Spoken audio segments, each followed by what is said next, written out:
Chapter 1. There was something outside. Jan was sure of it, just as she'd been sure the evening before. The living room curtains were closed against the night sky, but on the other side of the window lay a small patio, and there was something lurking out there. She hadn't seen or heard it, but the dog on her lap certainly had. Tinder had been asleep. Then his ears had pricked up as he'd raised his head. He was now staring at the curtain and growling, his pupils enlarged to black orbs. His behaviour was unsettling her even more. Jan knew a dog's heightened sense of smell and hearing gave it an advantage over humans, so Tinder could smell and hear things she could not. There was something out there, and the dog knew, something alive, ominous, and threatening. It had begun 4 nights ago. Jan had been sitting on the sofa in front of the television with Tinder on her lap, as they'd got into the habit of doing most nights. She stroked his soft, wavy fur, and he slept peacefully. Then suddenly, he was awake, on guard, making her start and a little bit afraid. Now it was happening again. There was just her and Tinder in the cottage, which was situated on the edge of Coleshaw Woods. With her senses tingling and not taking her eyes from Tinder, Jan picked up the remote control and muted the television. She listened, straining into the silence. But there was nothing. No noise in or outside the cottage. Outside the air was still. It was a chilly but calm autumn night. Tinder was still on guard, staring menacingly at the curtains, ready to attack if necessary. "It's okay," Jan said quietly, stroking his back. "There's nothing to be afraid of." She felt she'd said it more for her own benefit than the dog's, although she wasn't reassured any more than Tinder appeared to be. She continued to stroke his velvety fur, hoping he would return to sleep. He was only small, a lapdog, and if he settled then so would she, for it would mean that whatever was out there had gone and the danger had passed. She'd never thought of herself as a dog lover before moving into Ivy Cottage, but Tinder had come with the cottage and she found him rather cute. He was a Bichon Frise cross and looked like a little teddy bear with his button nose and light brown fur. He was part of the tenancy agreement, a welcome one as it had turned out, or Jan would have been lonely. She had taken a 6-month let on the cottage at a very low rent in exchange for looking after the cottage and Tinder while the owner Camille worked abroad. Jan had scarcely believed her good luck when the offer had arrived. It had come at exactly the right time and was just what she needed. She had been made redundant from her job in retail management after a restructuring program to save the company money. She had started with them as a trainee on leaving college and had assumed it was a job for life. But she had received 1 month's notice with the other employees they were letting go. Then, 2 days later, her long-term boyfriend Danny, whom she'd been living with for 5 years, had announced he wasn't ready for commitment yet and asked her to move out. "It's not your fault. I just need my own space," he'd said. "It took you long enough to figure that out," she'd snapped, fighting back tears. Devastated and with her life in ruins, Jan had packed and moved in temporarily with her parents, storing the boxes of her belongings in their garage. 30 years old next year, with no job and having been heartlessly dumped, Jan was at an all-time low. But then, while searching jobs and accommodation on the internet, she'd come across the advertisement for Ivy Cottage. It seemed like fate, as if it was meant to be. A ridiculously low rent and a complete change of scene. It would give her time to recharge her batteries and think about what she wanted to do next and with the rest of her life. She might even find the inspiration to start that book she'd been meaning to write. "Are you sure it's what you want?" her mother had asked anxiously as she told her of her plans. "The cottage sounds very isolated, and you'll be living there all alone." "I'm sure, and I'll have the dog to keep me company," Jan had replied with a reassuring smile. But it was at moments like this when she had doubts and thought her mother may have been right. Living on the edge of Coleshaw Woods was very different to living on the edge of a town or city. Here there were noises at night she wasn't accustomed to, and then deafening silence, the like of which you never got in the town. The cottage creaked with its own sounds, and sometimes the wind whistled through the woods as though the trees were talking, whispering between themselves. But she'd made the decision, signed the agreement, and wouldn't let the owner down. By daylight, the woods and countryside were very different, appealing. The air smelt fresher than in the town, and the country walks she went on with Tinder were invigorating. She had the time alone she needed to take stock and consider her future, wherever that might be.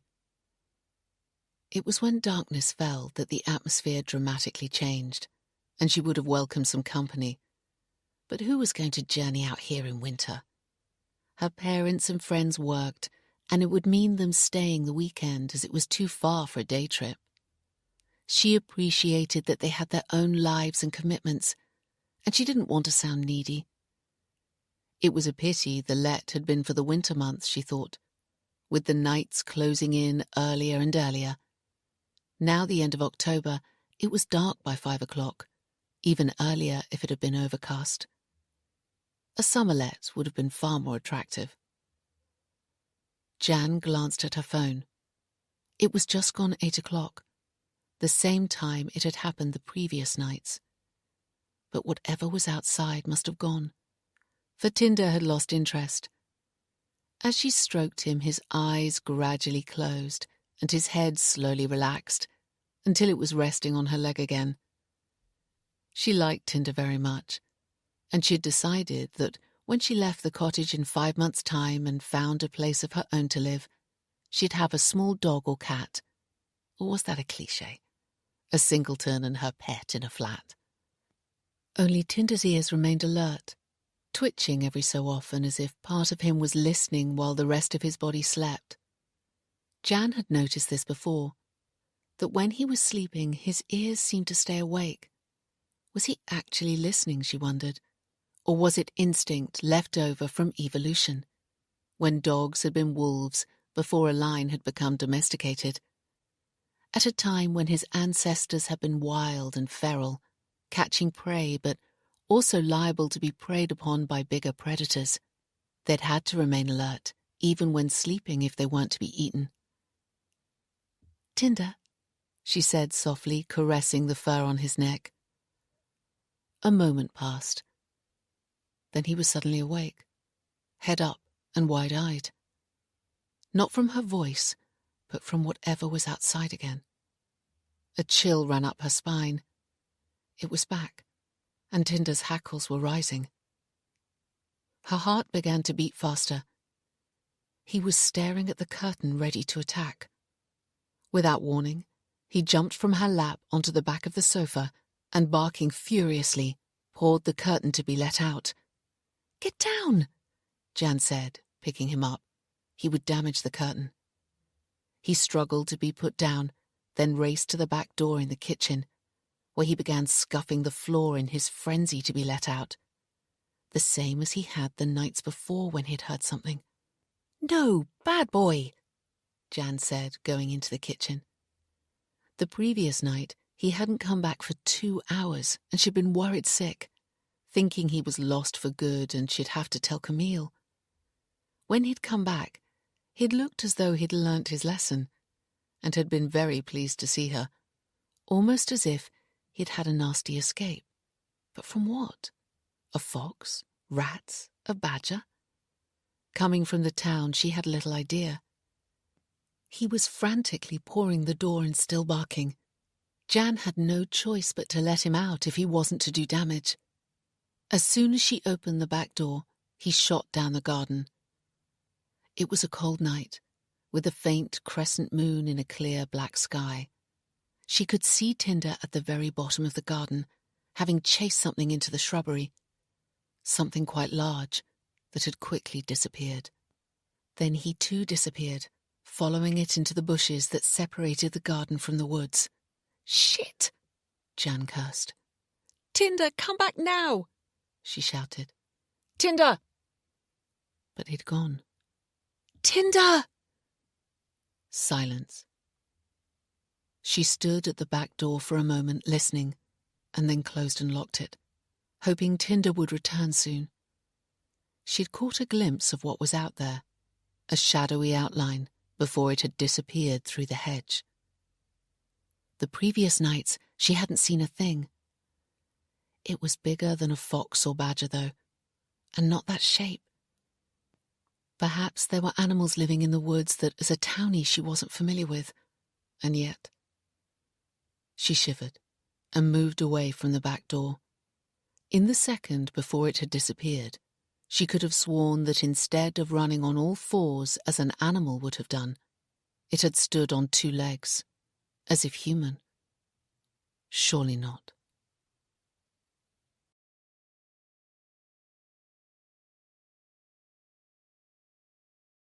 Chapter 2. But it wasn't big enough to be a person, Jan thought as she stood by the heater in the kitchen trying to get warm. And something in the way it had moved, its agility, said it was an animal, although she hadn't had much of a look. She needed to get a grip. Of course it would be an animal living in Coleshaw Woods. Pity she didn't have Tinder's fearlessness to follow it. She hoped he came back soon. Checking she'd locked the back door, Jan made herself a mug of tea, then fed the electricity meter that was in the cupboard under the stairs. It was an old-style coin-operated meter that required pound coins to keep the power on. Camille had left instructions on this and other matters connected with the running of the cottage, and also some coins to keep Jan going until she had her own supply, which was thoughtful. However, not in the habit of having to feed a meter and failing to realize how quickly some appliances devoured electricity, the day after she'd moved in, she'd been showering when all the lights had gone off and the shower had stopped working. Naked, wet, and unnerved, she'd groped her way downstairs to the hall where the torch hung on a hook. She had gingerly followed the torch beam to the cupboard under the stairs and fed the meter. Now she checked it regularly to make sure it didn't happen again. Being plunged into darkness had spooked her. Reassured the meter was topped up, Jan took her mug of tea into the living room, sat on the sofa, and listening out for Tinder's return, opened her laptop. Thank goodness the cottage had Wi-Fi and a mobile signal. It came from the local village, Merryless, so named because it had once had a merry-go-round that had been removed after a tragic accident that had resulted in a child's death. Apart from its sad history, the village was pretty but small, with a single grocery shop, a pub, and a church. Although it was only a mile from the cottage, it felt much further away at night. While Jan waited anxiously for Tinder to return, she decided she should put the time to good use and try to identify what was coming into the garden at night and causing her so much unease. If it had a name, it wouldn't seem so menacing, she reasoned. Taking a sip of her tea, she typed, "Large animals found in UK woods" into the search engine. Deer, badgers, beavers, foxes, wild boar, in some areas was the result. And Scottish wildcat, but she wasn't in Scotland. She tried again, narrowing the search, and typed in, "What large animals live in Coleshaw Woods?" The result showed foxes and badgers, and then lots of smaller animals, squirrels, mice, voles. These were far too small. What she'd seen was much bigger. Perhaps the animal wasn't indigenous to these parts, but had escaped from a zoo or a private collection. She typed, "What animals can walk upright?" into the search engine. A page came up with photographs of primates walking on their back legs. Kangaroos, bears, and some lizards, she also learnt, occasionally went biped. It certainly wasn't a lizard or a kangaroo. She supposed it could have been a small bear or a monkey, or was she getting carried away? Surely they wouldn't be able to survive in the woods. Unnerved and alone, her imagination was getting the better of her. then a picture of a fox leaping over a fence appeared on the web page, and it looked familiar. As it stretched up into its leap, it was standing on its hind legs. Yes, of course. That was the most likely explanation. The dark shadow she'd seen was a leaping fox. If it came to the cottage again tomorrow, she'd be braver and go outside for a closer look. Jan closed the web page and was about to reply to an email when something hard hit the window. She jumped.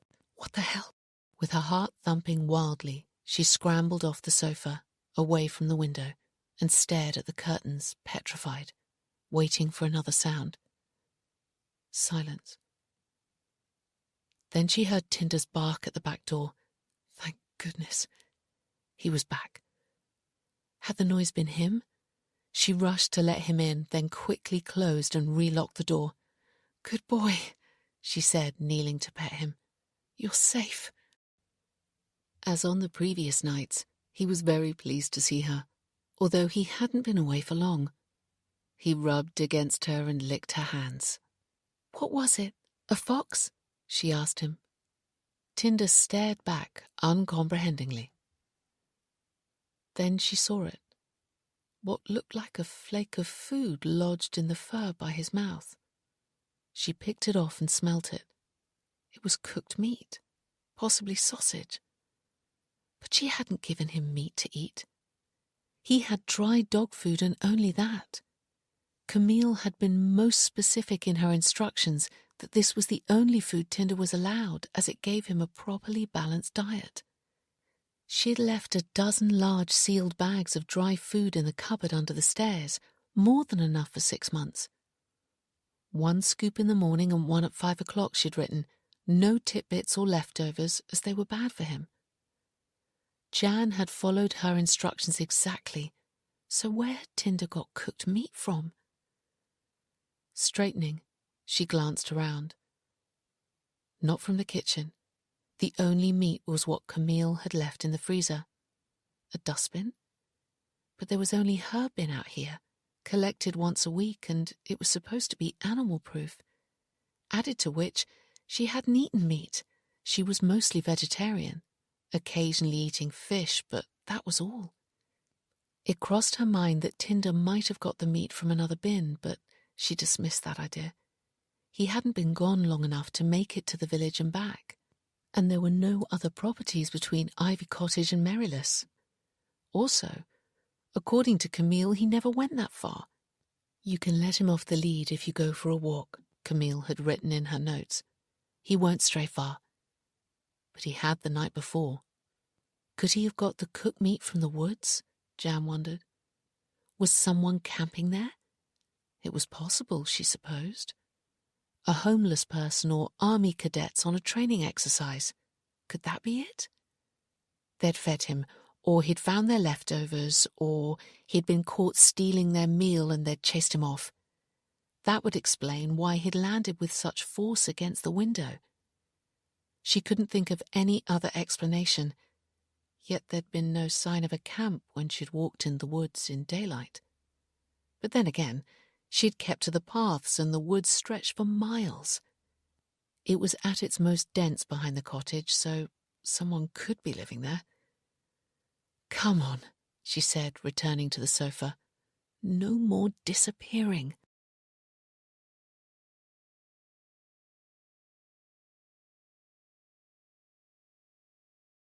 Chapter 3.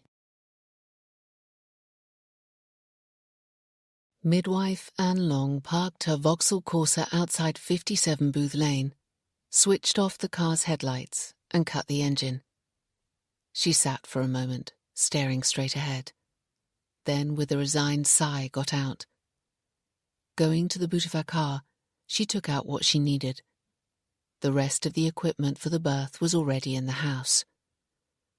At 4 a.m., the air was cold and the street deserted. Virtually all the other houses were in darkness, but not so Ian and Emma Jennings. They were up, and had been all night, timing Emma's contractions and texting Anne until the contractions were 5 minutes apart and Anne had said she'd come. She walked stoically up the short path, worried and preoccupied, then pressed the doorbell. Usually a birth was a joyous occasion, but not this one.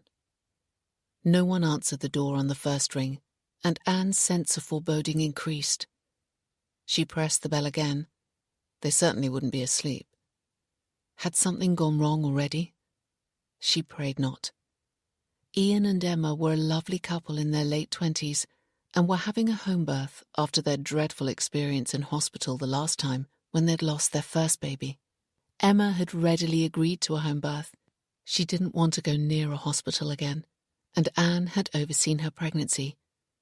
The door finally opened, and Ian Jennings looked at her with weary acceptance. "Sorry, I was with Emma," he said, his voice flat. "Come in." He took the cylinder of Entonox from her. "Thank you. Emma's in bed. I've put the waterproof cover on the mattress like you said." "Good. How are you both?" Anne asked as she followed Ian upstairs. He shrugged dejectedly. It was a stupid question, she thought. Of course they were both scared stiff and just wanted it over with. Shouldn't be too long now, she added. She went into the main bedroom. In contrast to the landing and hall, it was dimly lit. The centre light turned right down. Emma was just visible on the other side of the room, propped up on a mountain of pillows, her blonde hair recently cut short. "How you doing?" Anne asked gently, going over. "I'm scared," Emma said. "I know, love. I'll look after you." Then to Ian, "I'll need the light up while I examine Emma. You can turn it down again after." She appreciated they wouldn't want the room bright for long. The less they saw, the better, but she needed some light to do her job and deliver the baby. "Light, please, Ian," Anne said more firmly. He was standing in a daze, staring at his wife and still holding the cylinder of Entonox. "You can put that down there, please." As if in a trance, he placed the cylinder by the bed and then went to the light switch and raised the lights a little. "Right up, please, Ian," Anne said. Now she could see Emma's tired, worn, anxious face more clearly. Another contraction took hold and she grimaced in pain. "Do you want gas and air?" Anne asked. Emma nodded. Anne took the mask from its sealed package and attached it to the cylinder, then placed the mask in Emma's hand. She waited while she took a few breaths. Ian stood still and quiet somewhere behind her. "I can give you a shot of pethidine if you wish," she said to Emma. "It will be about 20 minutes before it takes effect." "Yes, please," Emma said, her voice small and strained. Anne opened her midwife's bag, prepared the injection, and then gave Emma the shot in her thigh. Normally she wouldn't have offered pethidine this close to the birth unless the mother really wasn't coping with the pain. It could cause the mother to become unresponsive and affect the baby's breathing and first feed. But that wasn't an issue here. Emma could have whatever she needed just to get through the ordeal. Now Emma was more comfortable. Anne took her pulse, blood pressure and temperature. They were all normal for a woman in the active stage of labour. Ian was standing passively to one side, not knowing what to do for the best. "Come and hold your wife's hand while I examine her," Anne told him. With over 20 years' experience as a midwife, Anne knew that the men often needed more support than the woman giving birth, even when the birth went to plan and was straightforward, which this wasn't. Taking a pair of sterile gloves from her bag, Anne went to the end of the bed and raised the sheet. She examined Emma internally and then covered her again. "It will be at least another 2 hours, if not longer," she said, peeling off her gloves. Ian sighed and rubbed his forehead in anguish. He wasn't doing Emma any favours, Anne thought. His nervousness was contagious. "Perhaps you could make me a cup of coffee?" she suggested. "I didn't have time for one before I left." He crossed the room towards the door and on his way out dimmed the lights. "It's better if he's occupied," Anne told Emma, and sat in the chair by her bed. Emma grimaced as another contraction took hold. Anne guided her hand to the mask, and Emma breathed in the gas and air. "You're doing well," Anne said reassuringly, rubbing her patient's arm. "The pethidine will take effect soon." I just want it over with, Emma cried, a tear slipping down her cheek. We won't try again for another child. I know, love. Just stay calm and take deep breaths. I'm here with you. You won't leave, will you? Emma asked anxiously. No, not until it's all over. Ian returned with the cup of coffee, then hovered, unsure of what to do next. Have we got everything we need for the birth? Anne asked him. I think so, he replied, glancing around. Anne knew they had. While the light had been raised, she'd seen the pile of towels, blanket, Moses basket, maternity pads, bags for rubbish, and a plastic bucket. Compared to the equipment that filled some home birthing rooms, this was the absolute minimum. No candles, soft music, TENS machine, birthing pool, or piles of first-size baby clothes. They just had what was needed to get the baby out and gone. It'll be a while yet, Anne said again, looking at Ian. You can go if you've got something you want to do, and I'll call you when it's time. I'll stay, he said, and sat in the chair on the other side of the bed. He took his wife's hand and pressed it to his cheek. Anne's heart went out to them. They didn't deserve this. Emma grimaced as another contraction took hold. Ian helped her keep the mask on her face as she breathed in the gas and air. Gradually the pethidine took effect, and the pain became more manageable. Now all they could do was wait and let nature take its course. Seated in the semi-darkness, Anne looked on as Ian held his wife's hand and passed her the mask each time she needed Entonox. She wasn't making much fuss, not really. The pethidine helped. The minutes ticked by as the contractions increased, and Anne stood and checked Emma's vital signs again. They were as they should be. But a few minutes later, Emma let out a piercing scream. Raise the lights, please, she told Ian, standing. I need to examine Emma. She quickly put on sterile gloves and lifted the bed cover. The baby was coming faster than she'd expected. The cervix was fully dilated. Emma screamed again. Bring a towel, quickly, Anne called to Ian. It's on its way. Ian rushed from his wife's side, brought back a towel and watched as Anne placed it beneath Emma, just in time. The baby's head appeared. Emma screamed again, her cry so chilling and intense it seemed to come from the depths of her being, as if she were being torn apart. Push, love, Anne said. Take a deep breath and push. Emma gulped in the air, gave a long, hard push and screamed as the baby tumbled out. Well done. Don't look, Ian, Anne said. But it was too late. He was still by her side, now staring at the baby, his expression a mixture of awe and horror. Ian, go to your wife, Anne instructed. He remained where he was. Ian, now, she said more firmly. Emma needs you. He turned, dazed, and went to her side. Enfolding her in his arms, they both wept openly. Anne wiped the baby's face free of mucus, cut and clamped the umbilical cord, then carried it to where the towels were. Wiping its body, she wrapped it in a fresh towel and placed the bundle on its side in the Moses basket, facing away from them. Is it alive? Ian asked. No, Anne said. Boy or girl? Emma asked between sobs. Boy, Anne replied, but you don't want to see it. Emma's sobs grew. Anne returned to her patient and concentrated on delivering the placenta as Ian and Emma comforted each other. She checked the placenta was all there and then disposed of it in one of the rubbish bags, firmly tying the top. She checked Emma's vital signs again. They were normal. Neither of them looked at the Moses basket on the far side of the room, where the infant remained quiet and motionless.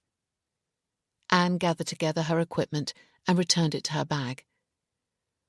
I'll come back for these later, she said to Ian, placing the cylinder and her midwife bag to one side. I expect Emma would like something to eat and drink now. Ian nodded dumbly. I'll be as quick as I can. Leaving the couple to their grief, Anne crossed the room to the Moses basket. She covered the baby with a blanket and then picked up the basket. She looked at Ian and Emma clinging tightly to each other, consumed by grief. Her heart clenched, but there was nothing more she could do here, and she needed to go now. She dare not leave it any longer. She began towards the door. "Anne," Emma called through her tears. She paused. "Don't change your mind about seeing the baby," she thought. "Just let me go." "Yes?" she asked tentatively, keeping her back to the couple. "We called him David," Emma said. "It means loved." "I'll remember," Anne said, and continued out of the room, then carefully downstairs, the Moses basket at her side. She quietly let herself out of the front door. It was nearly 8 o'clock, and the households were on the move. Dog walkers and people beginning to leave the house for work. She pulled the blanket right over the baby's face and hurried to her car. Opening the rear door, she carefully placed the Moses basket on the back seat, uncovered the baby's face a little, and secured the basket with the seat belts. It wasn't ideal, but it would have to do. She closed the rear door and got into the driver's seat, then started the engine. As she did, a woman appeared at the upstairs window of the house next door. Anne went cold. Had she seen her leave with the Moses basket? It was possible, although she wouldn't have seen what was in it. When she returned to Ian and Emma's later, she'd make sure they had their story straight. One slip of the tongue, one small inconsistency, could be their undoing.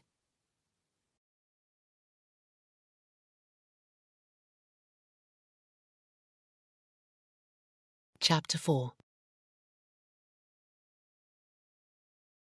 What the hell? Jan's eyes shot open. Panic gripped her. She stared across the room. Where was she? A small crack of light showed between the gap in the curtains.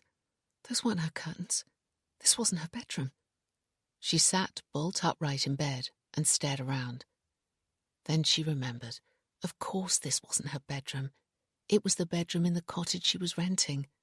Relief flooded through her. She rested her head back on the pillows and waited for her pulse to settle. Judging from the light outside, it was morning. But what time was it? She reached for her phone. It was 9:10, later than she normally woke, but she hadn't gone to sleep until very late. And then she'd been plagued by nightmares in which someone or something had been chasing her through Coleshaw Woods. Even now she was awake, she could remember the terror she'd felt as she'd run from the inescapable horror. She guessed it was hardly surprising she was sleeping badly after what had happened all week. Tinder was downstairs, shut in the kitchen, now waiting for his breakfast. Camille didn't allow him on her bed, but if Jan was honest, she would have found his company reassuring. A loud knock sounded on the front door, making her start. Someone was here at this time? It could have been the sound of the door knocker that had woken her with a start in the first place. Getting out of bed, Jan pushed her feet into her slippers. All the floors in the cottage were stripped wood, making going barefoot uncomfortable and cold. She put on her dressing gown and went to the small casement window that overlooked the front. Parting the curtains, she looked out. How much braver she felt now it was daylight. The autumn sun flickered between the trees. Looking down, she could see her car parked to the right of the cottage, but not the person at the front door, which was immediately beneath the window. She opened the window a little and called down, "Hello, who's there?" The visitor stepped back into her line of vision. "Oh, Chris, it's you. You gave me a shock. I was asleep." "Sorry. I thought you'd be awake by now on a glorious day like this." "I should be, but I had a bad night," Jan admitted. "Sorry to hear that." "I brought you some eggs," Chris said, holding up a box of eggs. He lived in Merrylees and kept chickens. "Shall I leave them on the doorstep?" "If you can wait while I put on some clothes, I'll make you a coffee," Jan offered. Chris usually came in for a coffee when he visited. "Sounds good, thanks." Jan closed the window and began dressing. She had met Christopher, or Chris as he liked to be known, a few times since she'd moved in. A friend of Camille's, he called on her from time to time, ostensibly to check she had everything she needed. Jan suspected there was also an element of making sure she was looking after the cottage and Tinder, which she didn't have a problem with. After all, Camille had entrusted her home and dog to a complete stranger. Running a brush through her hair, Jan checked her face in the mirror. It would have to do.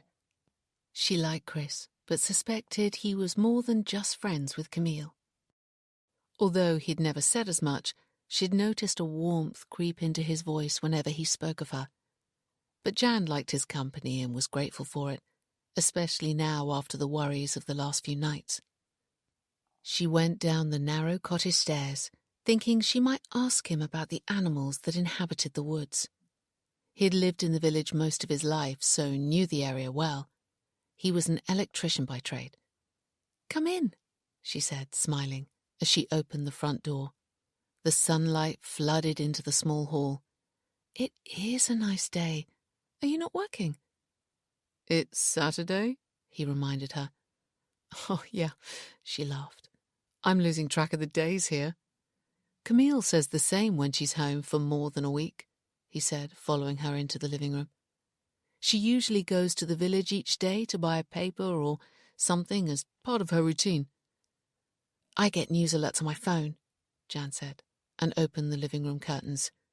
"But you don't get the local gossip," Chris pointed out with a smile.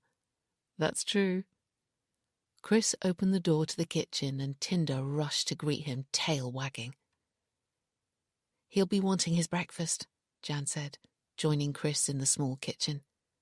She picked up Tinder's food bowl and scooped in a measure of dry dog food. Chris placed the box of eggs in the fridge. He was at home here and knew where most things were from all the years he'd known Camille. Jan refreshed Tinder's water bowl and then filled the coffee machine. One thing she, Chris and Camille all had in common was their love of decent coffee.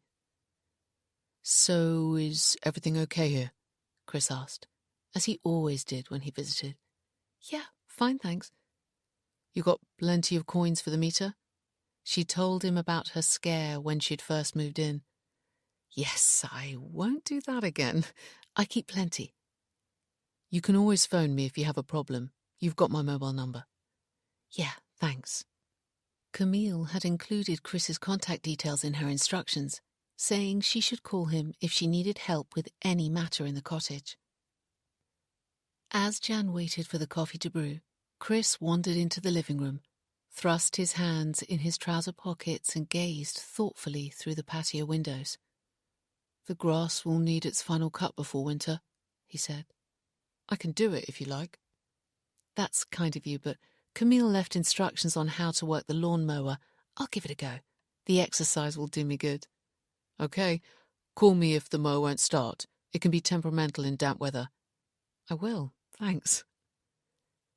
Jan poured their coffees and added milk, just a splash for Chris the way he liked it, then carried the mugs into the living room. The cottage was compact, quaint, and Camille's Royal Dalton mugs suited the decor perfectly. "Thank you," Chris said, as Jan passed him his coffee. Leaving the window, he settled in his usual armchair while Jan took the sofa. The living room, like the rest of the cottage, was furnished in the style of a country cottage, with oak wood furniture, white emulsion walls and floral fabrics, giving it a tasteful but homely rustic feel in keeping with its age. There was a few moments' silence as they sipped their coffees. Then they both spoke together.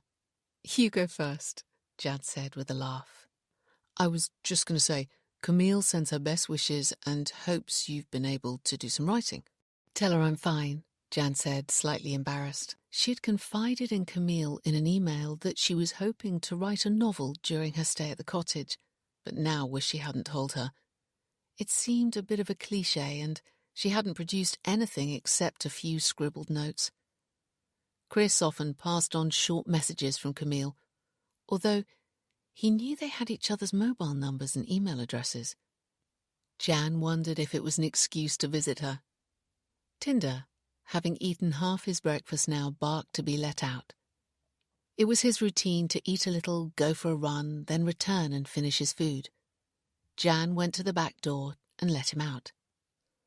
"I'll walk into the village later," she said to Chris as she returned, making conversation, "while the weather's good. I need some more milk." "Don't forget the store closes at 6 in winter," Chris reminded her. "I won't. I always make sure I'm back before it gets dark anyway." He smiled indulgently. "It's fine. I've walked along Wood Lane plenty of times in the dark."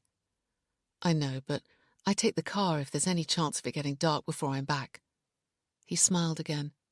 "Nice coffee." "It's the same one Camille buys from the village store," she paused. "Chris, what animals live in the woods behind the cottage, do you know?" He stopped drinking his coffee and lowered his mug. "The usual. Why?"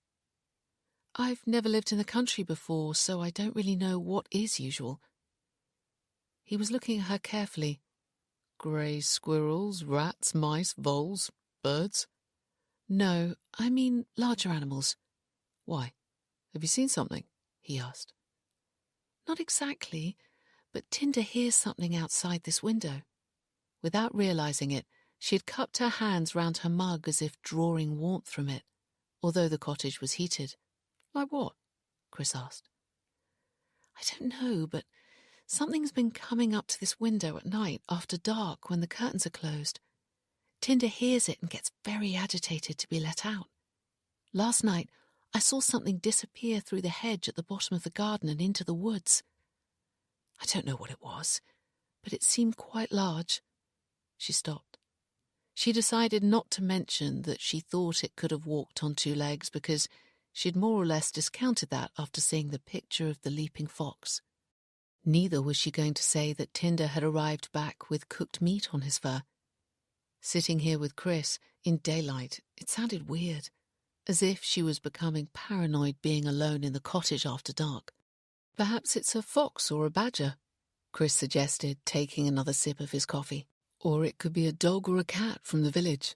Occasionally they get lost and stray this far, but not often." "Has Camille ever mentioned anything to you?" Jan asked. "She might have done. I really can't remember," Chris replied easily. "But it's nothing to worry about. Forest animals are hungry at this time of year. They get brave and approach houses looking for food when they wouldn't normally, especially foxes. I have to keep my chickens cooped because of them." Jan nodded. "Yes, we have foxes in the town. They've lost their fear of humans and can be seen in daylight foraging in bins. Some even go into people's homes." "But you didn't see whatever it was that came here?" Chris asked. "No. It's a pity that motion sensor light outside isn't working. It would light the patio."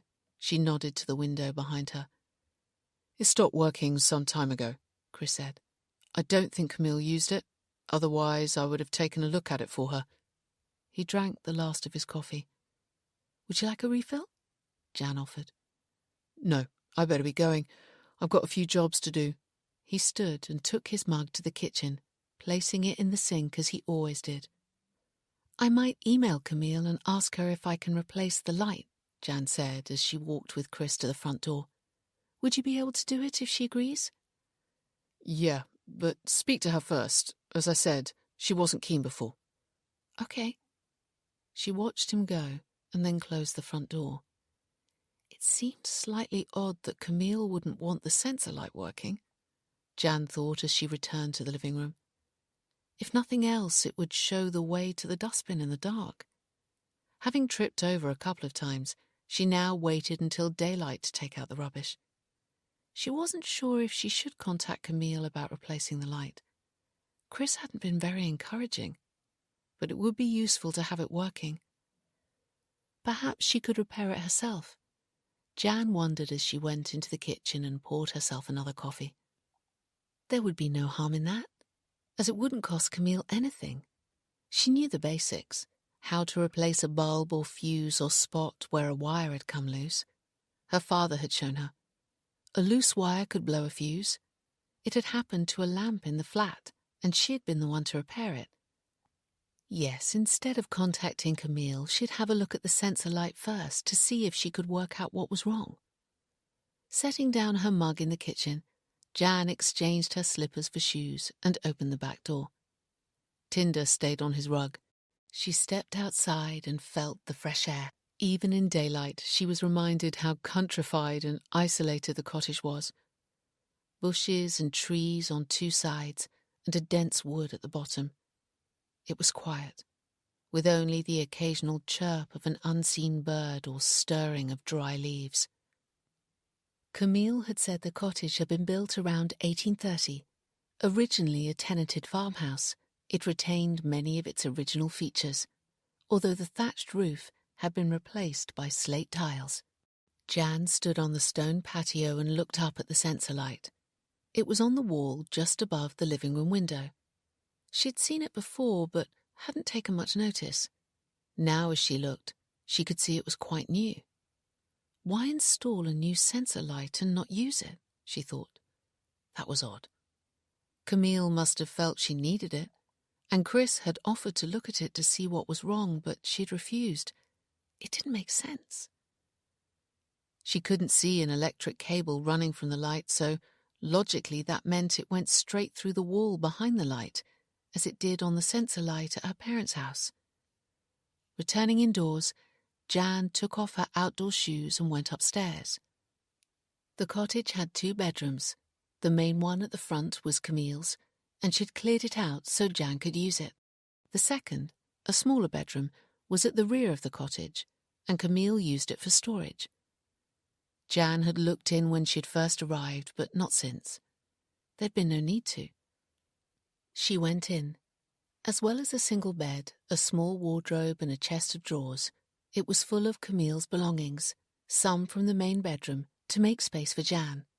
Clothes she didn't need were in sealed polythene bags on the bed, and the storage boxes on the floor seemed to contain books, photograph albums, old CDs, DVDs, china ornaments, and other knickknacks. Jan carefully picked her way around the boxes to the window. The censer light was just below it on the other side. However, the bed was pushed right up against the wall, so she couldn't see where the cable came in. She pulled the bed away from the wall, and the junction box came into view. She squeezed into the space between the bed and the wall. She'd need a screwdriver to take the front of the box off to get to the fuse. But then, as she looked closer, she saw the on-off switch was set to off. Surely it couldn't be that simple. She flicked it on. Could it have accidentally got switched off when the bed had been pushed against the wall to make room for the boxes? But wouldn't Camille have checked that? Jan went downstairs. The more likely explanation was that the light was broken and Camille had switched it off at source. Without bothering to change out of her slippers, Jan stepped outside and looked up at the light. She stared in amazement as the small infrared light flashed, suggesting it was working. The real test would come after dark. She'd check it as soon as the daylight faded, but now she had to go to the village shop for the milk she needed.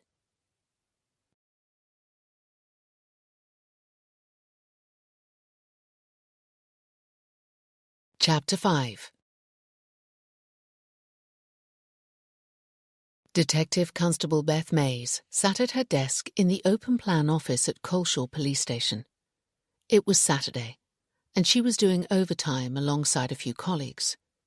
With no major incident currently under investigation, most of the others were at home with their families.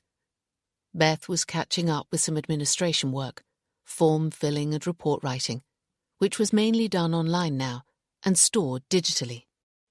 The door to the office opened and closed behind her, and then Detective Sergeant Bert Scrivener appeared at her side. "A Mrs. Angela Slater has just telephoned in," he said, placing a report form in front of her. "Can you follow it up, please? It's probably a misunderstanding, but it needs checking ASAP as it's about a baby. Mrs. Slater says her neighbours Mr. and Mrs. Jennings had a baby, but it's disappeared, and the mother hasn't been seen for a while either." "Perhaps they're staying with relatives?" Beth suggested, feeling she was stating the obvious. "Exactly. The PNC checks have come back negative, so neither of them has been in trouble before." There are no children registered at that address and no child protection issues. I'll leave it with you. As the DS left, Beth saved the file she'd been working on and picked up her desk phone. Drawing the report form towards her, she keyed in the telephone number for Mrs. Slater. The phone was answered after a couple of rings. Mrs. Angela Slater? Speaking. I'm Detective Constable Beth Mays. You contacted Coleshaw Police Station earlier today. Yes, I did indeed. I live at 55 Booth Lane. There's something very suspicious going on next door. Emma and Ian Jennings are the couple who live there, and they seemed very nice to begin with. Didn't make any noise and were polite when I spoke to them. She was expecting a baby, and I think she's had it, but it's disappeared. Beth could tell from the mounting excitement in her voice that Mrs. Slater enjoyed a drama. Do you know for certain your neighbour has had the baby? Beth asked as Mrs. Slater paused for breath. As certain as I can be. She told me she was going to have a home birth because they'd had a bad experience in the hospital with their previous baby. It died. She used to talk to me, but then 3 months ago she stopped. Her husband used to speak to my husband, but he began avoiding us too. I can't think of anything I said that could have upset them. I've caught glimpses of her hanging out her washing, but that's all. When's the baby due, do you know? Beth asked, making a note. Not for a few months, I thought. It must have come early. On Tuesday morning, I was looking out of my bedroom window and I saw a woman leave with a Moses basket. It was about 8 o'clock. Did you see a baby? Beth asked. No. The blanket was pulled right up over its face, which struck me as odd. I mean, I wondered if it could breathe. From the way she was carrying the Moses basket, careful-like, I'm sure there was a baby in it. Then she spent some time strapping the basket into the back of her car. If it was empty, you wouldn't bother, would you? Then, about 2 hours later, I saw her return without the baby or the basket. She was in their house for an hour. I think she's a nurse or a midwife. What makes you say that? Beth asked. When she left the second time, she was carrying a black bag, like midwives use, and an oxygen cylinder. Perhaps Ian or Emma has a lung condition? Beth suggested. Not when I used to talk to them. They were both very healthy. I remember Emma telling me she couldn't understand why she'd had such a damaged baby the first time, as she was fit and well, and had done everything right, like taking iron tablets and not drinking alcohol. I told her sometimes these things happen and it wasn't her fault. No, quite. When was the last time you saw them? I haven't seen her this week, but he has been in and out a couple of times carrying shopping. Can you give me a description of the woman you saw leaving their house with the Moses basket? Beth asked. She was around 50, I guess. About 5'6" tall, dark, chin-length hair. A bit on the dumpy side, like she could do with losing a few pounds. And the car? Beth asked as she wrote. Can you give me a description of that? It was a grey Vauxhall Corsa. The only reason I know the make and model is because my sister has one the same. I didn't get the registration, but if I see it again, I'll make a note and call you. Thank you. That would be helpful. You're welcome, Mrs. Slater said. I mean, you hear of such strange things happening. I wondered if they'd sold their baby, or maybe she was a surrogate mother. But that didn't seem to add up, as she wanted the baby. They'd even chosen a name for it, David. I suppose it could be ill and in hospital, Beth suggested. I wondered that, but wouldn't the parents be with their baby if it was sick? I'm sure Emma's at home, and he's certainly in and out. Parents who have a sick baby usually stay with them in hospital. I know I did with mine. I never left her side. Which Beth supposed was true. I'll look into it, thank you. You've been most helpful. Will you be visiting them then? Mrs. Slater asked. Yes. What time? I'll arrange to be at home in case you need me. That shouldn't be necessary, but thank you anyway. I have your phone number and I'll contact you if I need anything further. Beth wound up the conversation and Mrs. Slater said a reluctant goodbye. While Beth would certainly investigate the disappearance of the baby, she didn't share Mrs. Slater's enthusiasm for it being a mystery with sinister undertones. The most likely explanation was that mother and baby were in hospital after a home delivery had developed complications. She would visit Mr. and Mrs. Jennings, but first she needed to check the register of births online. Beth stayed at her computer, and a few minutes later she had the information she was looking for. The birth of David Jennings hadn't been registered, but parents had 42 days to register the birth of their baby, so there was still plenty of time. 20 minutes later, Beth parked the unmarked police car in the road outside 57 Booth Lane. There was a car on the Jennings driveway, and a small window was open on the second floor, suggesting someone could be in. All the houses in the road were built in a similar 1980s terrace style, with a driveway at the front just long enough to take a car. As Beth got out, she glanced over at number 55, where Mrs. Slater lived. There was no sign of her, but Beth noted that if she stood at her front bedroom window, she would have a good view of the Jennings drive and the road outside. It was different on the other side, number 59. Their view was obstructed by a tree. Beth went up the path of number 57, pressed the doorbell and waited. No one answered, so she pressed it again, waited some more, and then the door opened. "Mr. Ian Jennings," she said, showing her ID. He nodded. "I'm Detective Constable Beth Mays from Colshall CID." "Yes?" he asked somberly. "Can I come in?" "Why? Is something the matter?" "It would be better if we discussed it inside."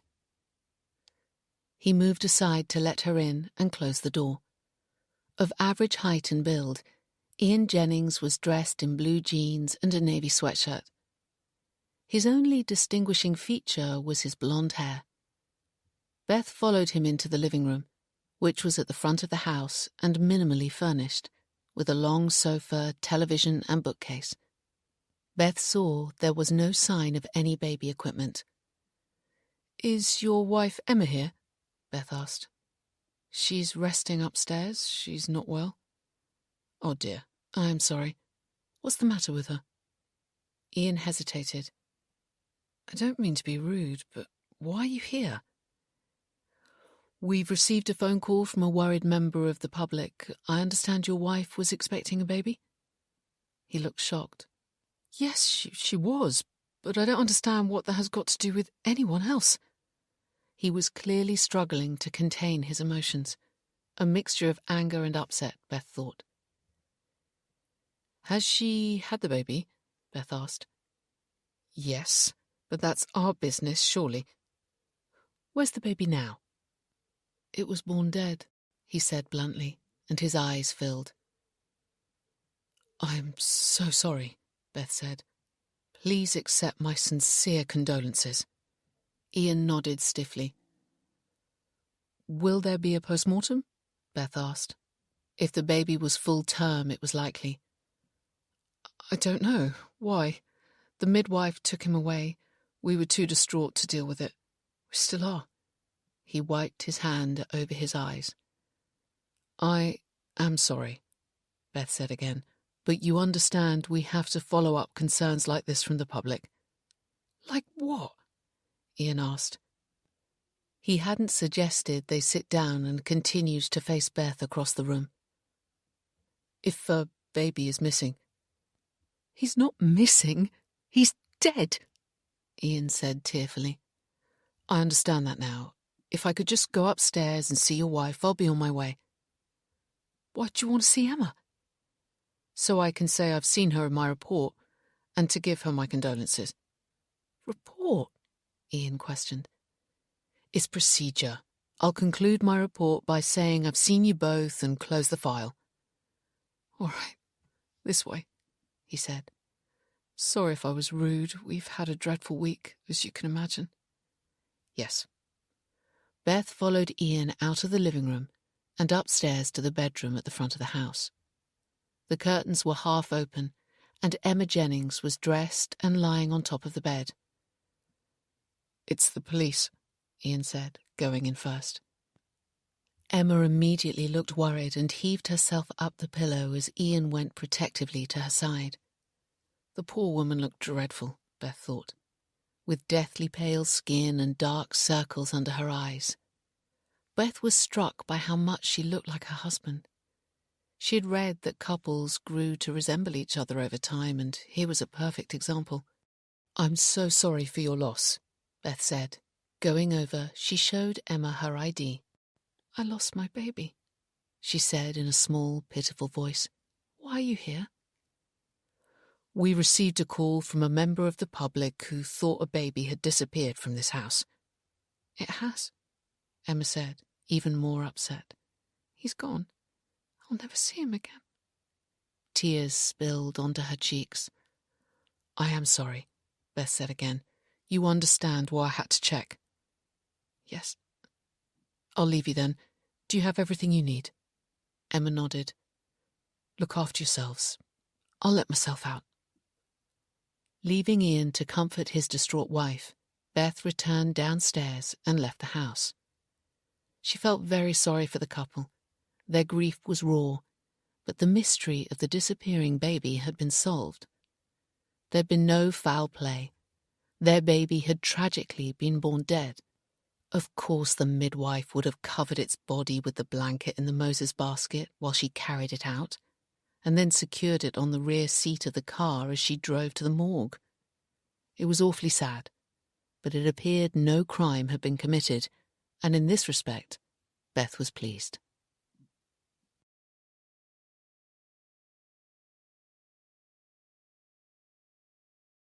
Chapter 6.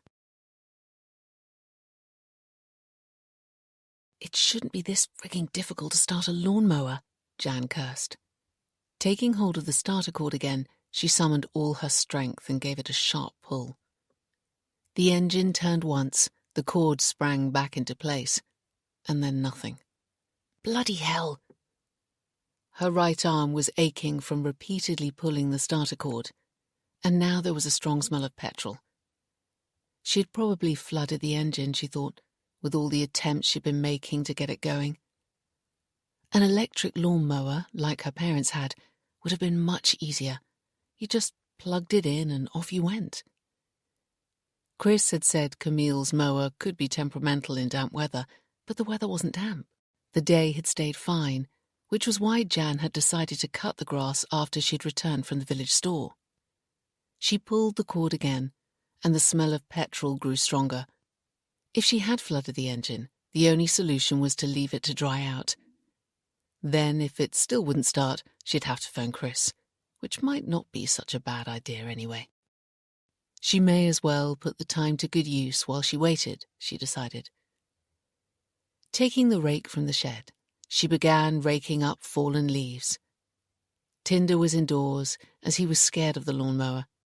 Once she had a decent-sized pile of leaves, she scooped them up and dumped them on the compost heap, which was at the bottom of the garden to the left of the shed. The garden had a large central lawn, flanked by borders of shrubs, so there wasn't much to do at this time of year. Camille had written in her notes that if Jan could cut the grass and clear up the leaves, that would be great. She didn't think Camille would be impressed with her efforts so far to cut the grass, but then Jan had never had to do it before. She continued raking leaves from the lawn, working her way down one side and then across the bottom.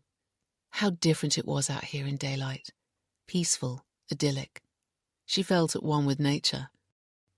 As she cleared away the leaves from the hedge where the shadow had disappeared the evening before, she saw the gap it had gone through and track marks in the mud. There were a lot of prints merging together that could have belonged to anything, but suggested there might be more than one animal, and that they had been coming into the garden for some time, not just the last 4 nights when Tinder had become spooked. The prints seemed rather large for foxes, but she could be wrong. It crossed Jan's mind that perhaps Camille had been encouraging them in by feeding them, although she was sure she would have included this in her detailed notes. "I feed the family of foxes, so would you?" Raking away the last of the leaves, Jan dumped them on the compost heap, put away the rake, and returned to the lawnmower. Any excess petrol should have evaporated by now. One last try, and then she'd give up and call Chris, although it was a bit late for him to come today. The sun would be setting soon, so it would be dark by the time he arrived, assuming he was free, of course. Taking hold of the starter handle, Jan focused, took a deep breath and gave the cord a hefty pull, her very best and final effort. The cord snapped back into place as the engine fired and then amazingly spluttered into life. Success. The engine was running, but raggedly, as though it could cut out at any moment. Moving the lever on the handle, Jan increased the revs until it was running more smoothly, then releasing the handbrake, she let the mower pull away. The roller was powered, so no pushing was required. She began going up and down the lawn and soon found it quite satisfying. She could see why Camille preferred this type of mower. Once it had started, it mowed the grass by itself. There was no pushing and no long electricity cable to avoid severing. All Jan had to do was steer it up and down and keep the line straight. The result was starting to look rather professional, she thought. She was pleased she'd persisted in getting the mower started without having to call Chris for help. It was another small accomplishment, giving her confidence a much-needed boost. Silly, really, taking pride in cutting the grass, but losing her job and long-term partner in one go had damaged her confidence like nothing else had before. Now she was rebuilding it gradually, bit by bit, slowly adding to her achievements.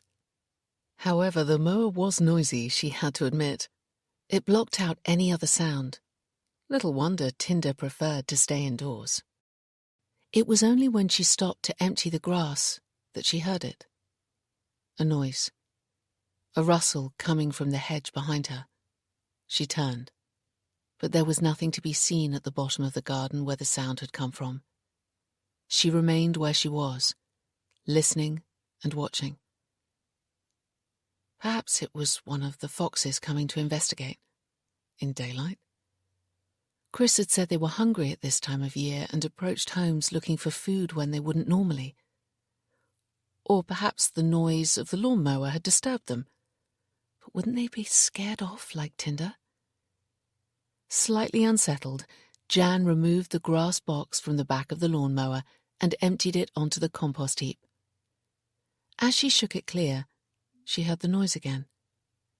The shed was blocking her view. Moving quietly, she came out from beside it. The garden was empty. She went over and looked at the gap in the hedge where the track marks had been. Were those fresh prints?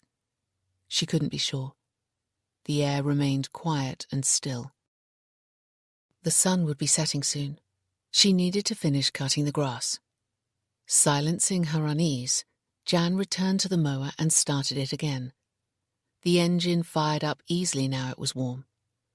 She continued cutting the grass, up and down, creating neat stripes. But as she worked, she had the strangest feeling she was being watched. It was weird, unsettling, and completely irrational, she told herself. Yet the feeling grew, so that she had to keep taking her eyes from the lawn in front to look behind her. She chided herself for being silly, but eventually the feeling became so strong she stopped the mower and went to the hedge at the bottom of the garden for a closer look. Leaning in, she pulled aside some branches so she could see into the hedge more clearly. Camille's garden was separated from the woods by shrubs forming a hedge. She looked at the hole Tinder and the shadow had gone through. "Hello? Anyone there?" she called, then felt foolish. Did she expect an animal to reply? Unless it wasn't an animal. Perhaps there were scouts camping in the woods or a homeless person living there, she wondered, as she had before. Now she'd cleared the leaves and parted the shrubbery, she could see the gap was big enough for a child to get through, or even an adult if they crouched down and crawled through. Was that what was making those marks? Someone crawling through. Jan pulled aside more branches and saw another cluster of prints, which again could have belonged to anything. Whatever had been here had gone now, as had the feeling of being watched. It could have been her imagination all along. She needed to finish cutting the grass before sunset. The light was failing fast. If she didn't finish cutting it now, she'd have to go through all the palaver of starting the mower from cold again tomorrow. Returning to the mower, Jan started it without a problem and finished cutting the lawn. She emptied the grass box again and then wheeled the mower into the shed where it was stored. As she returned across the now freshly cut grass to the back door of the cottage, she heard a noise again. She spun round. There was nothing to be seen. Whatever was out there was well hidden on the other side of the hedge. With a shiver, she quickly continued indoors. If the sensor light was working, once it was dark it should show her what was coming into the garden and hopefully put her fears to rest. Tinder appeared from the living room, ready for his dinner. Jan fed him and then checked her phone. There was a missed call from her mother. She'd speak to her once she'd made herself a hot drink. The temperature outside had dropped while she'd been cutting the grass, and her fingers were cold. She cupped her hands around the mug of steaming tea and stood at the living room window looking out onto the garden. The sun continued on its descent, and at 6:30 Jan thought it was dark enough to test the sensor light. She opened the back door and stepped out. To her disappointment, the light didn't immediately flash on, but when she took another couple of steps across the patio and moved into its range, light flooded the area. It was working, and it would cover the patio just outside the living room windows. Pleased with herself, Jan returned indoors as Tinder went out for a run. Closing the back door, she picked up her phone and texted Chris. "Hi, success. I got the lawnmower and sensor light working. It was switched off. Just waiting to see who my nocturnal visitors are. Jan. Kiss." Making light of it helped ease her disquiet. 5 minutes later, Chris replied, not congratulating her as she thought he would, but raising some concern. "Camille might have switched it off for a reason, so maybe leave it off." She texted back, feeling she should justify her actions. "I thought it might have accidentally been turned off." His response was, "I think you need to ask Camille before you change anything in her cottage." She felt the censure of his words and was sorry. He was right. Of course she should have checked with Camille first.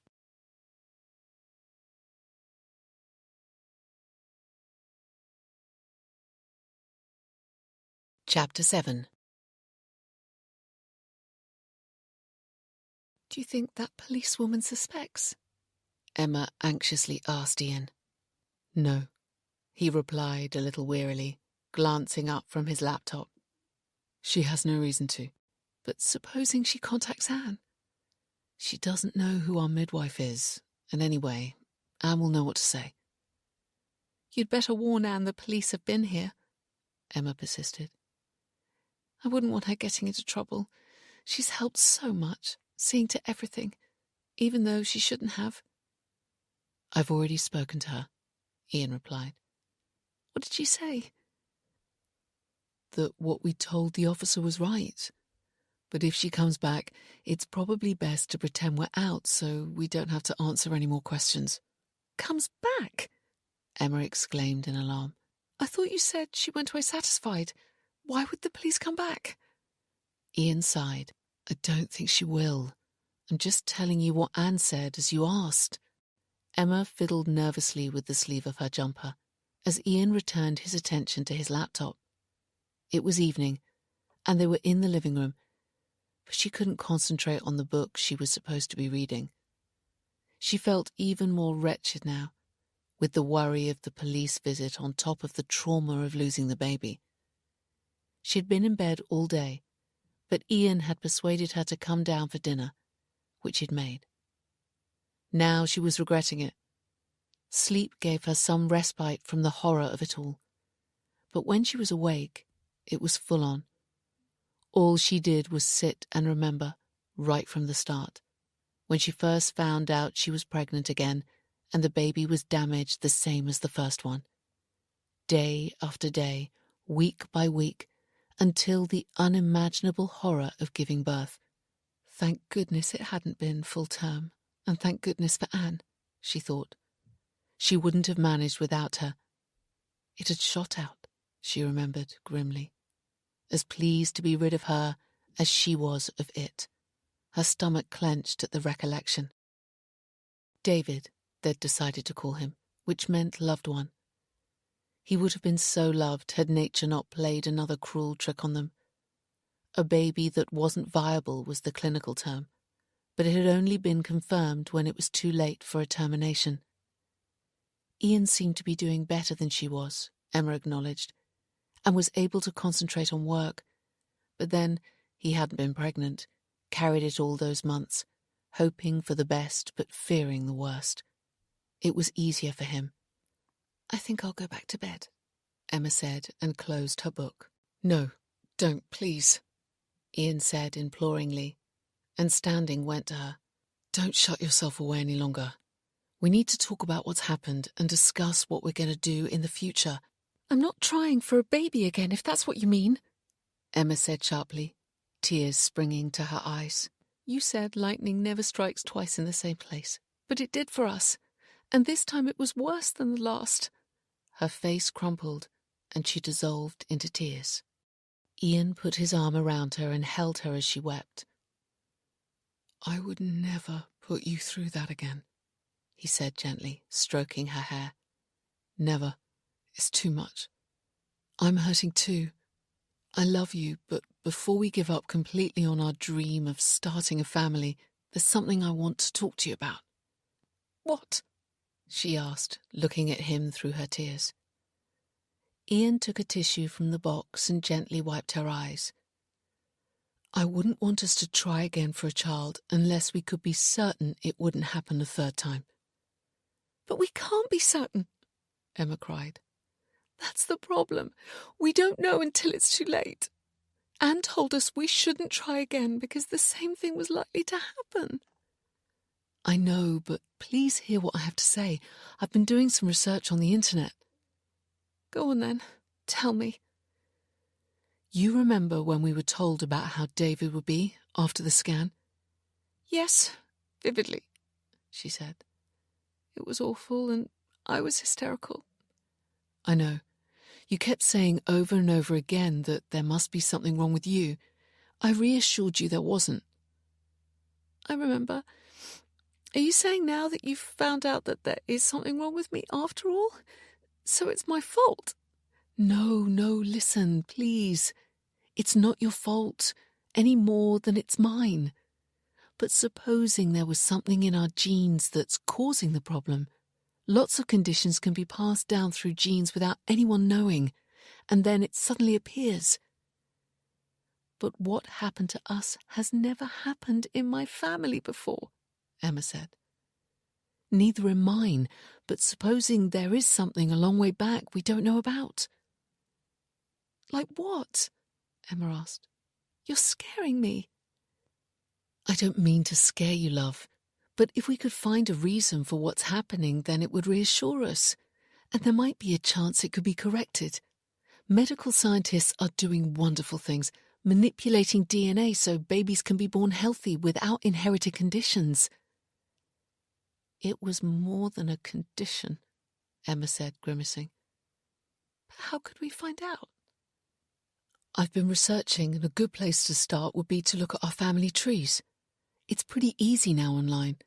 Then we can apply for death certificates, which will tell us what our relatives died of. I've already started on my family. Let me show you. Emma watched as Ian fetched his laptop and returned to sit next to her on the sofa.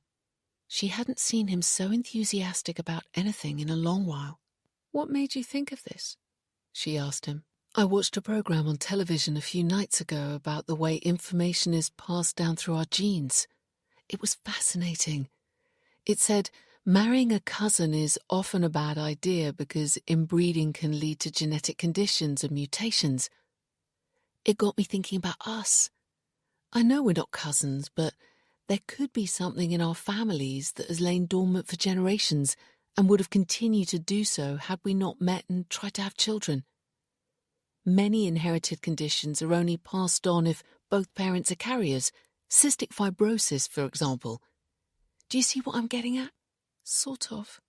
But if you do find something, do you think the doctors will be able to treat it and stop it from happening again? I think we're in with a chance. It will depend on how far the research has progressed. And even if there's nothing that can be done, at least we'll know for certain and can look at alternatives like adoption or fostering. I suppose you're right, Emma agreed. But as Ian began to show her the research he'd started on his family tree, she felt a surge of fear. There was something in her family, a secret that she'd never shared with Ian. Whether it could have any bearing on what he was trying to uncover, she wasn't sure. But she couldn't say anything to him until she'd spoken to her mother first.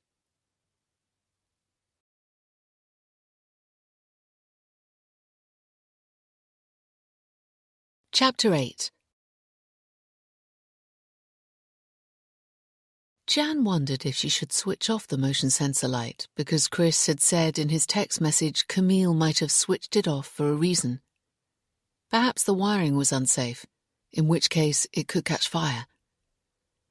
But if it was dangerous, surely Camille would have included a warning in her notes. Don't use the light on the patio, it's not working properly, or something similar. There was no smell of burning coming from the switchbox in the small bedroom. Jan had checked, and the light outside seemed to be okay too. It had crossed Jan's mind to text Chris back and apologise, but she'd decided against it. Least said, soonest mended. Instead, she did what she should have done in the first place, and messaged Camille. I've switched on the sensor light on the patio. Hope that's okay. It took Camille nearly half an hour to reply. It gobbles up electricity, so best keep it off. So that was the reason it was off. It made sense. She would switch it off again once it had served its purpose and illuminated whatever it was that was coming into the garden. Jan had topped up the meter and was now waiting for 8 o'clock, the time when whatever it was had visited the last 4 nights. Animals were creatures of habit, she'd read online. Once she knew what it was and that it wouldn't harm her or Tinder, she could relax. Tinder was feisty but small and wouldn't be able to protect himself if attacked. It was pitch dark outside now. Jan had finished dinner, washed up, and was now sitting on the sofa, the television remote and her phone within reach. Although she was miles away from her family and friends, they were keeping in contact by phone and text. Some of her friends said they were envious of what she was doing, taking time out. An enforced sabbatical, one had called it. Put like that, it sounded as though she had made an informed decision, had had a choice, rather than being made redundant and then dumped by her boyfriend. When Jan had spoken to her mother on the phone earlier, she had delicately asked if she'd had any thoughts about her future. Jan had mumbled something about a possible career change, maybe retraining as a teacher or social worker, but she was looking into it. It was enough to satisfy her mother, although Jan was pretty sure she didn't have what it took to be a teacher or social worker. She wasn't sure where her skills lay or what she wanted to do in the future. Tinder jumped onto her lap and then spent some moments turning in a circle until he was comfortable. Jan absently stroked his head while looking at the gap in the curtains. As soon as the motion sensor light flashed on, she'd pull open the curtains and hopefully get a good look at what was there. It was 7:30 now, half an hour to go. Her pulse stepped up a beat. She picked up the remote control and switched on the television, more as a distraction than to watch anything. With the volume on low, she flicked through the channels. Tinder closed his eyes and began to doze. An old film was running, and Jan glanced between the television and the time on her phone. 8 o'clock gradually approached. A few minutes before 8, Jan turned off the television and listened. Tinder was still asleep. She watched him carefully. He'd probably hear it first. He slept on. 8 o'clock came and went. Jan's sense of expectation and foreboding increased. Where were they? She gently lifted Tinder from her lap and resettled him at the other end of the sofa. He looked at her inquisitively as she knelt on the sofa and then peered through the gap in the curtains into the dark beyond. There was nothing to be seen but the ghostly outline of the trees in the woods. Jan stayed where she was, her breath shallow. She held the edge of the curtain and glanced at Tinder for any sign he'd heard something. 5 minutes passed, and he began dozing again. Perhaps they weren't coming tonight. Perhaps they wouldn't ever come again. Animals change their dens and burrows. She'd give it another 15 minutes and then switch off the sensor light. It crossed Jan's mind as she waited, looking through the gap in the curtains, that perhaps she'd become a little obsessed with whatever was visiting the garden. Chris clearly hadn't been worried, but she knew she wouldn't sleep easy until she'd seen whatever was out there. She couldn't shift the feeling she'd had in the garden of being watched. It had been intense, and she didn't think it was just her imagination. A few more minutes passed, then Tinder slowly raised his head. His ears pricked up, and his eyes rounded as he began a low, guttural growl. He had heard something, but the motion sensor light hadn't come on. Perhaps whatever it was had just entered the garden and was now making its way over the lawn towards the cottage. Jan clutched the edge of the curtain, ready to pull it open. Tinder was still growling. Suddenly, a noise at the back door made her jump. Tinder leapt off the sofa and ran to the door, barking. But the light outside still hadn't come on, so whatever it was must have avoided the sensor and gone straight to the back door. Jan went after Tinder. He was pawing at the door, desperate to get out. She gingerly opened the back door, aware that any noise would probably cause whatever was outside to run away. The cold night air rushed in, but there was nothing to be seen. As she stared into the darkness, door held ready to close, Tinder ran to the bottom of the garden, barking furiously, then disappeared through the hedge. Drat! The barking stopped. Then Jan heard a yelp of pain come from the woods. A cry that suggested an animal, possibly a dog, had been injured. "Tinder!" she called, praying he would reappear. Nothing. "Tinder!" A lone owl hooted in the distance. Shit! She needed to find him, and fast. Not giving herself time to think, she ran out over the lawn towards the place where he had disappeared. "Tinder!" she shouted. The air was still. "Tinder!" He could be hurt. Suddenly her blood ran cold as she heard a noise come from behind. She spun round, just in time to see a shadowy figure run down the side of the cottage. "Stop!" she shouted, giving chase. Too late. She arrived in time to see it disappear over the gate. Shivering, Jan returned to the back door. "Tinder!" she shouted one last time as she went in. Nothing. Not a sound.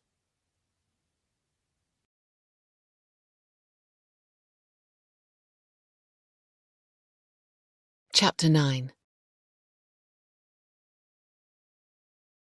Jan sat on the sofa, wrapped in the duvet from her bed, and sipped a hot toddy. The heating was on, but she couldn't get warm. Even the hot toddy, whiskey, water, lemon and honey, wasn't really helping. Tinder was missing again, and she was really struggling to make sense of what she'd seen. Was there more than one of them? Tinder had chased something through the hedge, and then that something had appeared behind her, close to the cottage. Had it intended to go in? She shivered. It was possible. It must have been hiding in the bushes beside the cottage, watching her as she went down the garden after Tinder. Had it hidden there before? Jan took another sip of her drink and tried to steady her nerves. Were the two of them working together? And what or who were they? The way they'd avoided the sensor light could have been luck or intelligence. Squirrels were renowned for their intelligence when searching for food and could break into quite elaborate squirrel-proof bird feeders. She knew because her parents had problems with squirrels in their garden. But what she had seen wasn't a squirrel, not by a long way.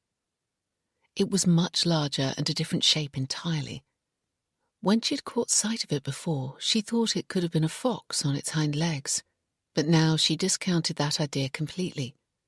The shadowy form she'd seen had appeared more human, childlike, and the word primate came to mind. Could something have escaped from a zoo and was now living in the woods? There was a zoo about 40 miles away. She'd seen it on Google Maps. Were monkeys capable of making that kind of journey and then surviving in the wild in the UK climate? She didn't know. Some non-native species like parakeets and the American mink had colonized rural areas. She'd read online. But if something similar had happened here, then surely Chris would have told her when she had mentioned it before. He'd been unfazed and vague and said he couldn't really remember if Camille had said anything about animals visiting the cottage. Perhaps Camille hadn't told him, or perhaps it hadn't happened while she'd been living here.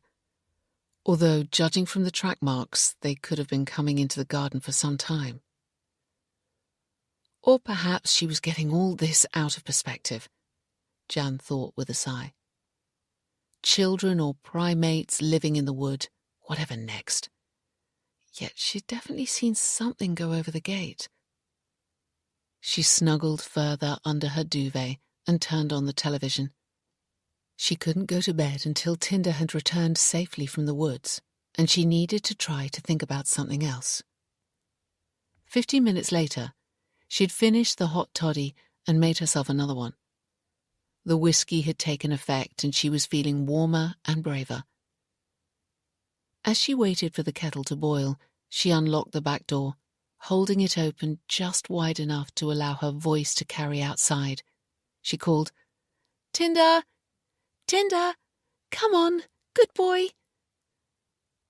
She listened, called him again, and then closed and bolted the door. She'd try again later. Taking the hot toddy to the sofa, Jan gazed absently at the television, the sound down while listening for any noise outside. Every so often she checked the time on her phone. 9:30, 10, 10:30, 11 o'clock. Tinder had been missing for over 3 hours, longer than he'd ever been gone before. Had that yelp of pain come from him? She couldn't be sure. Was he lying injured, unable to return? Jan went to the back door and called him again and again, but there was still no sight or sound of him. She didn't have the courage to go out into the woods to search at night. If he didn't return, she'd go as soon as it was light in the morning. One last call, and she returned to sit on the sofa and continued staring, unseeing at the television. More time passed. 11:30. Then it was midnight. Outside, it began to rain. Tinder hated rain. Surely he would come back now if he could.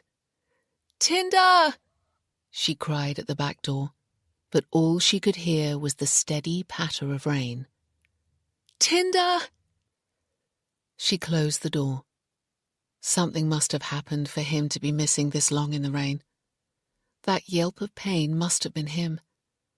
Tinder must be lying injured in the woods at this very moment, dying or even dead. A lump rose in her throat. She'd never forgive herself if something had happened to him. Camille had entrusted her to look after her beloved pet, and Jan had cared for him as if he'd been her own. Yet now, she was too much of a coward to go into the woods and look for him. Suddenly, she started as a knock sounded on the front door. She froze. The hairs on the back of her neck stood up. The time on her phone showed 00:15. Who the hell was here? Not a visitor. Not at this time. Her heart raced as all manner of possibilities charged through her thoughts. Perhaps she should call the police? Or could it have been the wind moving the door knocker? Already unsettled, it was possible that's what she'd heard. She kept very quiet and still, listening for any noise suggesting someone was there. Were they trying to break in? Her stomach churned. Her car was outside, but that wasn't worth much. The only light on was in the living room, and that couldn't be seen from the front. Did they think the cottage was empty? Fear gripped her. The knock came again, more insistent. Then the doorbell rang. A burglar wouldn't ring the doorbell. Or would they? Perhaps it was a ploy so they could burst in when she answered. She should call the police. She picked up her phone. But what was she going to say? Someone was at the front door? Wouldn't they tell her to see who it was? And anyway, by the time they arrived out here, it would probably be too late. Either they would have gone or broken in. An image of being tied up as burglars ransacked the cottage flashed through her mind. The remoteness of the cottage that had attracted her in the first place had turned into a living nightmare. Suddenly Jan's phone buzzed with a text message. Her hand trembled as she looked at the screen. The message was from Chris. "I'm at the front door. Are you in? I've got Tinder." Utter relief. Chris was here with Tinder. She could have cried with joy. Running to the front door, she threw it open and nearly kissed them both. "Here you go," Chris said, placing Tinder in her arms. "Thank you so much. I've been worried sick. Where on earth did you find him? Come in from the rain."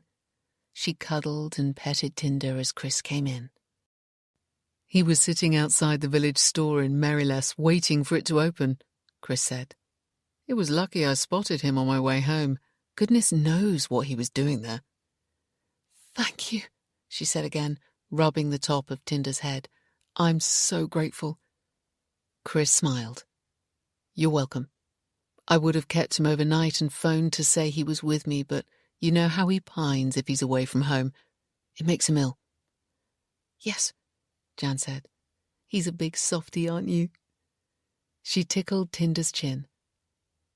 The reason Camille had wanted someone to rent the cottage who would look after Tinder was because he didn't do well in kennels or being left with someone else, even someone he knew. "Would you like a drink?" she offered. They were still in the hall. "If it's not too late," Chris replied, and took off his wet coat. "I walked here." "You walked here from the village in the dark and rain?" Jan exclaimed. "Along Wood Lane?" "Yes," he laughed, following her into the living room. "There's nothing in the woods that can hurt you. It's people who do the harm." "There are people in the woods?" Jan asked. "No, I'm just saying it's people, not the dark, who can do you harm. Are you all right? You seem a bit on edge." "I'm okay. I've just been worried about Tinder." Now Chris was here, her previous fears and conjecture had gone, and she was starting to feel safe again. "What would you like to drink?" she asked, placing Tinder on his rug. "Whatever you're having," Chris replied. His gaze went to the bottle of whiskey she'd used for the hot toddies. "Whiskey. Anything in it?" "Just a splash of water, please." As Chris sat in his usual armchair, Jan poured 2 generous whiskies. "Ice?" she called from the kitchen. "No thanks." She added water and carried the glasses into the living room, handing one to Chris and then sat on the sofa. Tinder immediately jumped onto her lap and she began stroking him. "You seem quite at home here," Chris remarked, sipping his drink. "I suppose I am." How different the cottage felt now she had company. "You were out late," she said. I was returning from seeing a friend. Sorry, I didn't mean to pry. It's fine. We're old school friends. We get together every couple of months and sink a few beers. Quite a few, in fact, which is why I didn't take my car. I'm so pleased you found Tinder, Jan said. I'll know next time where to look for him. He's never gone that far before. I guess he chased something into the woods and got lost. He did? But what made you think that? Jan asked. You said before he chased something from the garden. She nodded and took another sip of her drink. Whatever's coming into the garden was here again tonight. I think there could be more than one. Where are they getting in? Through the hole in the hedge at the bottom of the garden, but tonight. She stopped. It seemed ridiculous to try to describe what she'd seen scramble over the side gate. Chris was a regular, down-to-earth type of guy, someone who could happily walk along Wood Lane at night and not get spooked. Yes, he encouraged, looking at her carefully. I'm worried they might get indoors, Jan said. One got very close tonight. And you don't know what they are? She shook her head. Would you like me to board up the hole in the hedge? Chris offered. I'm free tomorrow morning. There's bound to be some wood in the shed here I can use. If not, I'm sure I've got something that will do in my garage. Jan suddenly felt very silly. Of course the obvious solution was to block the hole. And Camille won't mind? She checked. No, why would she? Chris said. Not if it's causing you a problem. He'd clearly forgotten his text telling her she should ask Camille first before she changed anything in the cottage. Jan wasn't going to remind him now. I'm sure I can do it, she said. The shed is full of bits of wood. Okay, but if you want some help, give me a ring. I will, thanks. Chris emptied his glass. Would you like a refill? She offered. No, I should be going now. He stood, and she saw him to the door where he unhooked his coat from the hall stand and slipped it on. Thanks again for finding Tinder. Do you want to take my car to get home? Jan offered. Better not. A large whiskey on top of all the beer. It would be my luck to be stopped by the police. There are police in the village? She asked. I thought the old police house was empty. She'd seen it when she'd walked through the village exploring. It's empty, but a patrol car from Coleshaw comes through every so often. You can never be sure when. Which Jan found quite reassuring. Night then, Chris said, opening the door. Thanks for the drink. Give me a ring if you want any help tomorrow. I will. Thanks again for returning Tinder. She watched Chris go down the short garden path and then right onto the lane that led to the village. He glanced back and gave a little wave before he disappeared from view. Rather him than me, Jan thought, walking alone at night.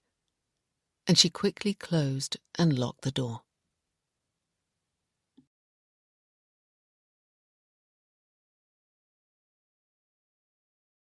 Chapter 10.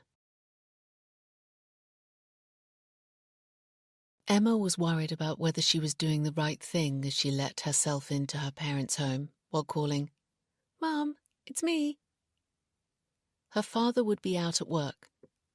She'd purposely chosen a weekday for that reason. Her mother Mary appeared from the kitchen smiling warmly. Hello, love. How are you? It's great to see you out and about. She kissed and hugged her daughter. Tea? Coffee? No, thanks.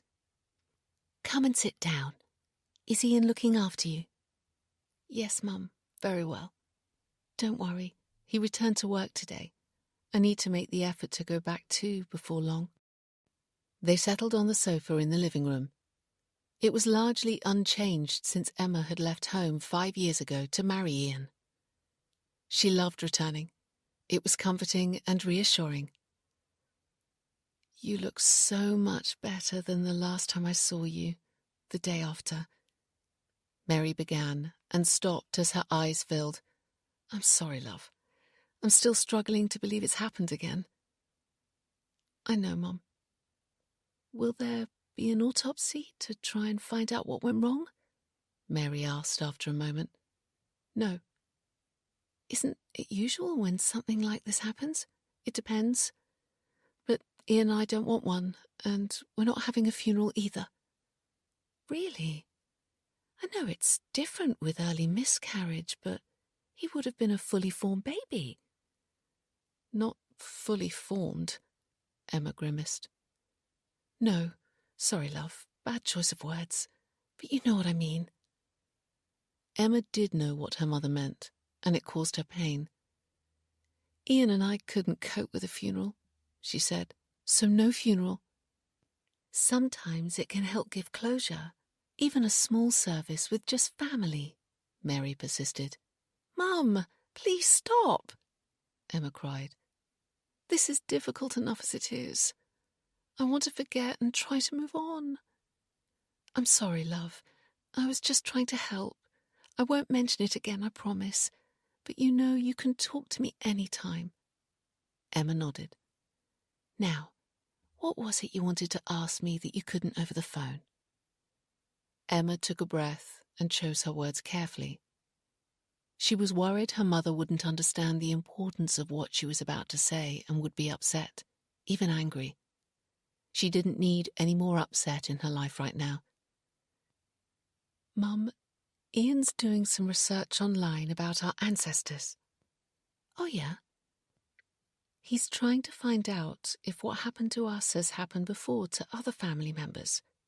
He's applying for copies of death certificates. He thinks if it's something that has been passed down, you know, genetic, then it could be treated. Well, good luck to him, Mary replied. But why are you looking so anxious? Because he doesn't know Dad isn't my biological father. And neither must he, ever. No one knows apart from the three of us, and the clinic where we were treated, of course. When I told you we agreed it would remain our secret. Your father is a proud man, and was mortified he couldn't father a child. He's been good to you, a proper father. He couldn't have loved you any more. I know that, Mum. That's not the point. What is it, then? Mary asked, worried. You haven't told anyone, have you? No, but I think I should tell Ian. Why? Whatever for? Mary exclaimed, the colour draining from her face. Because obviously there's no point in him researching Dad's family, as I don't have his genes, she said, slightly frustrated. I realise that, but don't tell Ian, please. It would destroy your father if it got back to him. He's your real father, always has been. All that other man gave was his sperm. Let Ian do his research, but please don't tell him. But supposing there is something in the genes of the donor, my biological father, that's causing our problem. We won't know, so it can't be corrected. Ian and I have decided we won't try again for another child unless we know for certain the same thing can't happen. I was thinking I could trace the donor myself and then tell Ian. There's no chance there could be anything wrong with the donor's genes, Mary said. All donors are thoroughly screened. The clinic explained to us how thorough their screening was. The donor has a detailed medical and lots of tests. They examine their DNA too. I remember the doctor saying only the healthiest sperm donors are selected, so it can't be him. Emma looked at her mother and felt sorry for her. She was so immersed in protecting her father, she couldn't see the logic in what Emma was saying. But this was too important to let go. Ian wonders if it's something in our genes that lies dormant and only appears if two people with the same defective gene have a child. It can't be. The clinic tests for that too. They test for everything, love. Trust me. If there's something wrong, it certainly isn't with the donor. I suppose it could be me, but I've never heard of anything like this happening in my family. My guess is that Ian will find something in his family, if indeed there's anything to be found. Sometimes nature gets it wrong, and it's no one's fault.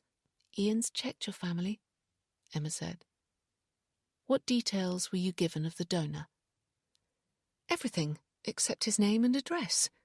The donor's identity was kept secret to protect everyone involved. The law has changed since then, so I could trace him now if I wanted to. Oh, Emma, you wouldn't! It would destroy your father. And it's not fair on the donor either. He made that gift to help childless couples like us, not because he wanted a family of his own. I don't want to be his daughter, Emma cried passionately. I don't even want to meet him. Dad is my father and always will be. I was just thinking of contacting the clinic and asking for details about the donor's genetic history. No, love. Let it go. Don't go looking for trouble. You and Ian have each other. Not everyone is meant to have children. Which was ironic, Emma thought, coming from her mother, who'd gone to such lengths to conceive her. I'll give it some more thought, Emma said. It was the only truthful reassurance she could give her.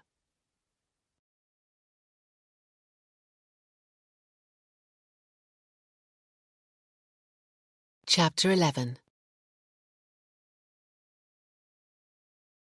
DC Beth Mays was driving the unmarked police car on the return journey to Coleshaw Police Station. Her colleague, DC Matt Davis, was in the passenger seat. They'd just come from interviewing Charlie Bates, a member of a local family of hardened criminals. He'd only been released from prison the previous day and was already suspected of taking part in an armed robbery. The car phone rang and Matt answered it. "Have you finished with Mr. Bates?" DS Bert Scrivener asked. "For now," Matt replied. "We're on our way back." "Can you take a detour to 55 Booth Lane and visit Mrs. Angela Slater? Beth knows what it's in connection with." "I phoned her yesterday, sir," Beth said. "I told her the outcome of my visit to Mr. and Mrs. Jennings and that their baby was stillborn." "She's not convinced," DS Scrivener said. "She's phoned twice this morning. She says she has new evidence, but it's too delicate to explain over the phone. She wants to speak to someone involved in the case, to use her words. So that's you, Beth." "But there is no case, sir," Beth said. Matt glanced at her, puzzled. "The baby was born dead. That's all there is to it. I told Mrs. Slater that." "Tell her again, please. Then come back here." "Very good, sir," Beth said, and Matt ended the call. "What was all that about?" he asked as Beth indicated right to make the detour. Mrs. Slater reported that her neighbours Ian and Emma Jennings had a baby, but it disappeared. I interviewed the couple and filed my report. They had a home birth, but sadly the baby was born dead. I can't imagine what new evidence there could be. "Perhaps she's claiming they murdered it," Matt suggested. "Impossible. There was a midwife present at the birth, and she took the baby's body away. There was nothing suspicious. Mr. and Mrs. Jennings are just an average couple who are struggling to come to terms with their loss. They've probably had enough of Mrs. Slater's prying." "So, neighbour dispute then?" Matt said. "Could be." A few minutes later, Beth parked the car outside the home of Mrs. Slater. Her neighbour's drive was empty, suggesting that Ian and Emma Jennings were out, possibly at work. Hopefully trying to pick up the pieces of their lives, Beth thought. "Do you want to wait in the car?" "I shouldn't be long," Beth asked Matt. It didn't really need two of them to speak to Mrs. Slater. Unlike the notorious Bates family when they always went in pairs. "No, I'll come in. I'm intrigued," Matt said, and opened his car door. "I wouldn't want you to miss a vital piece of information." "Joker," Beth said with a smile. She'd worked with Matt before, and they enjoyed some light-hearted banter. Beth pressed the bell at number 55, and the door was immediately opened. "Mrs. Slater, DC's Beth Mays and Matt Davis," Beth said as they showed her their ID cards. "We spoke on the phone." Mrs. Slater was in her early 60s, Beth guessed, and smartly dressed. "I'm glad they've sent you. I didn't want to go over it all again with someone who didn't know the case." She ushered them into her neat living room, which was at the front of the house. "Would you like a drink?" "No, thank you," Beth said. "We're needed back at the station as soon as we've finished here." Sit down, then. It will take a few minutes for me to explain what I've found out. Beth and Matt sat on the sofa as Angela Slater took the slightly higher armchair and looked at them as if addressing an audience.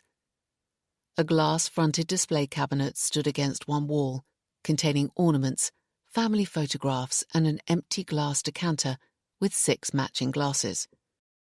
Matt took out his notepad. I'm convinced my neighbours Ian and Emma are hiding something. Angela Slater began with a sense of intrigue. I don't believe their baby is dead. They haven't arranged a funeral, nor have they registered its death. How do you know that? Beth asked, surprised. Matt's pen hovered above the notebook. I saw Ian going to work yesterday. I asked him when the funeral was so I could attend or at least send some flowers. He said they weren't having a funeral, which I thought was very odd. Perhaps it's family only, Beth suggested. I wondered that and thought maybe they hadn't liked to tell me and hurt my feelings, so I telephoned my friend Nora.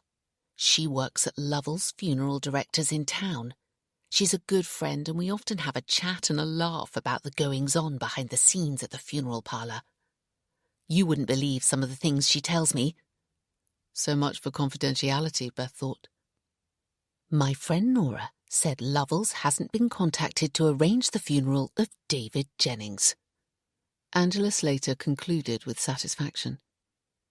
Perhaps they're using a different funeral director? Beth said, suggesting the obvious. That's what I thought too, Angela said in a conspiratorial tone. But I've checked all the funeral directors within a 20-mile radius, and none of them have been contacted to arrange the funeral. Beth stared at her while Matt remarked dryly, That shows some dedication. Beth threw him a warning look. They got on well together, but he wasn't renowned for his subtlety. Not only that, Angela Slater continued, leaning forward slightly, there isn't a death certificate. I got Nora to check the register of deaths. The baby isn't listed, which it should have been. You have to register a baby's death just like you do an adult's. Beth was momentarily speechless. Not so much because of what Mrs. Slater was saying, but the lengths she'd gone to. If a baby is stillborn, then it has to be registered on the stillborn registry. But you have 42 days to register. I know that, Mrs. Slater said impatiently. But if a baby is born alive and then dies, its death has to be registered within 5 days, as with any other death, even if it only lives for an hour. Beth held Mrs. Slater's gaze. It was stillborn, Beth said as Matt wrote. No, it wasn't stillborn. It was alive. I heard it cry. You didn't mention that before when we spoke, Beth said. You told me you couldn't see the baby's face because it was covered by a blanket in the Moses basket. I couldn't see it, but I heard it. So why didn't you tell me that the last time? Beth asked. I didn't think I had to. I just thought you'd assume it was alive. It was only after you said that the Jennings had told you that the baby was dead that I realised the significance of what I'd heard. Beth paused for a moment and looked thoughtful. When exactly did you hear it cry? She asked. As the midwife lifted the Moses basket into her car, I was upstairs looking out of my bedroom window. The fanlight window was open and I heard it cry. A funny little mewing sound. Could it have been a cat you heard? Matt asked, which Beth thought was a reasonable question. Don't be ridiculous, Mrs. Slater exclaimed, glaring at Matt. I know the difference between a baby's cry and a cat. They can sound similar from a distance, Beth offered. I'm telling you, it was a baby I heard, Mrs. Slater said vehemently. Their child was alive when it left the house. So what do you think happened to it? Matt asked. I've no idea. That's for you to find out. I've told you all I know. So that's everything? Beth asked. Yes. Thank you, Beth said. Matt put away his pencil and notepad. Will you go next door now? Mrs. Slater asked as they all stood. Emma Jennings is in. I'll discuss what our next steps will be with my colleagues, Beth said diplomatically. Mrs. Slater saw them out. What do you think?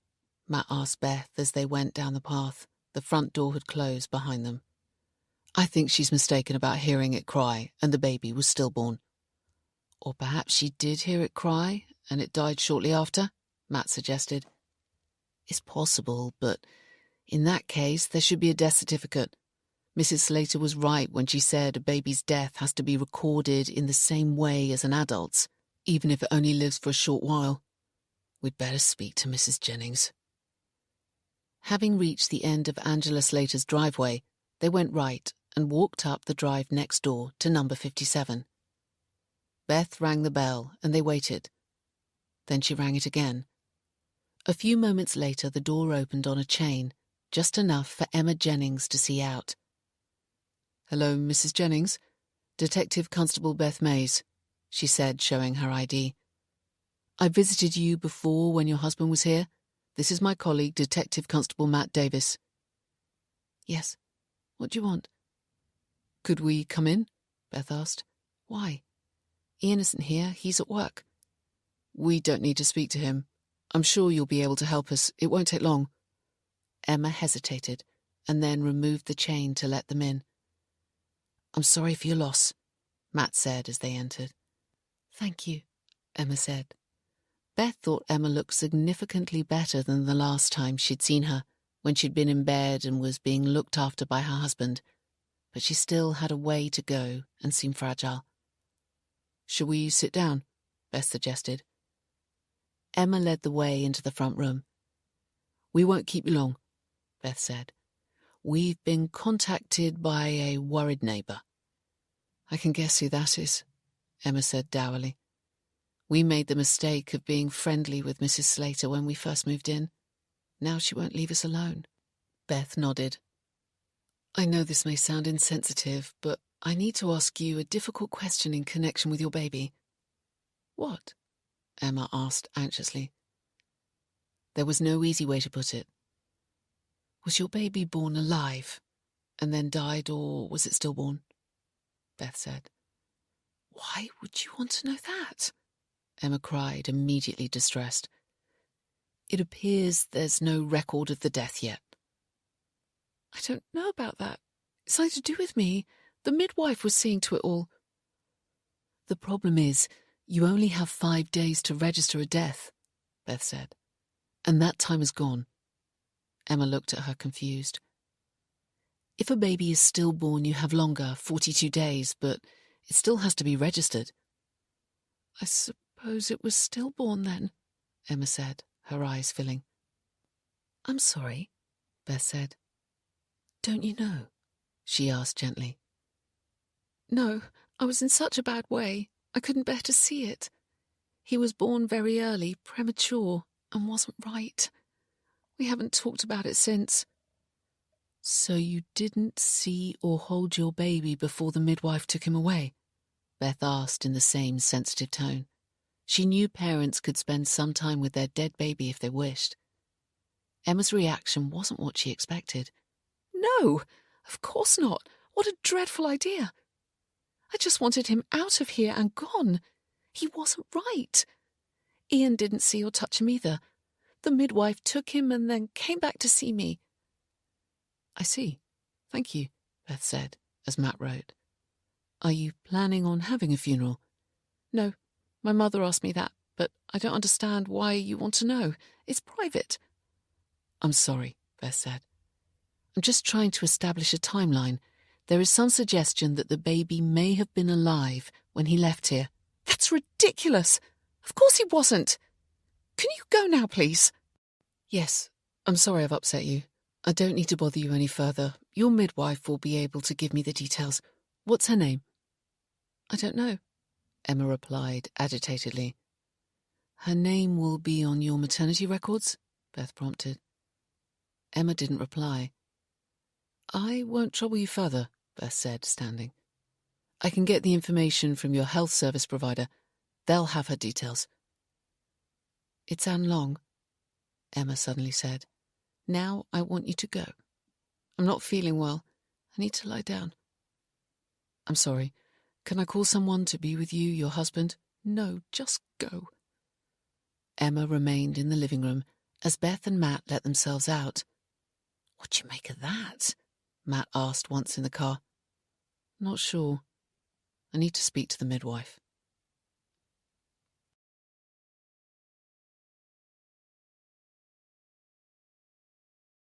Chapter 12.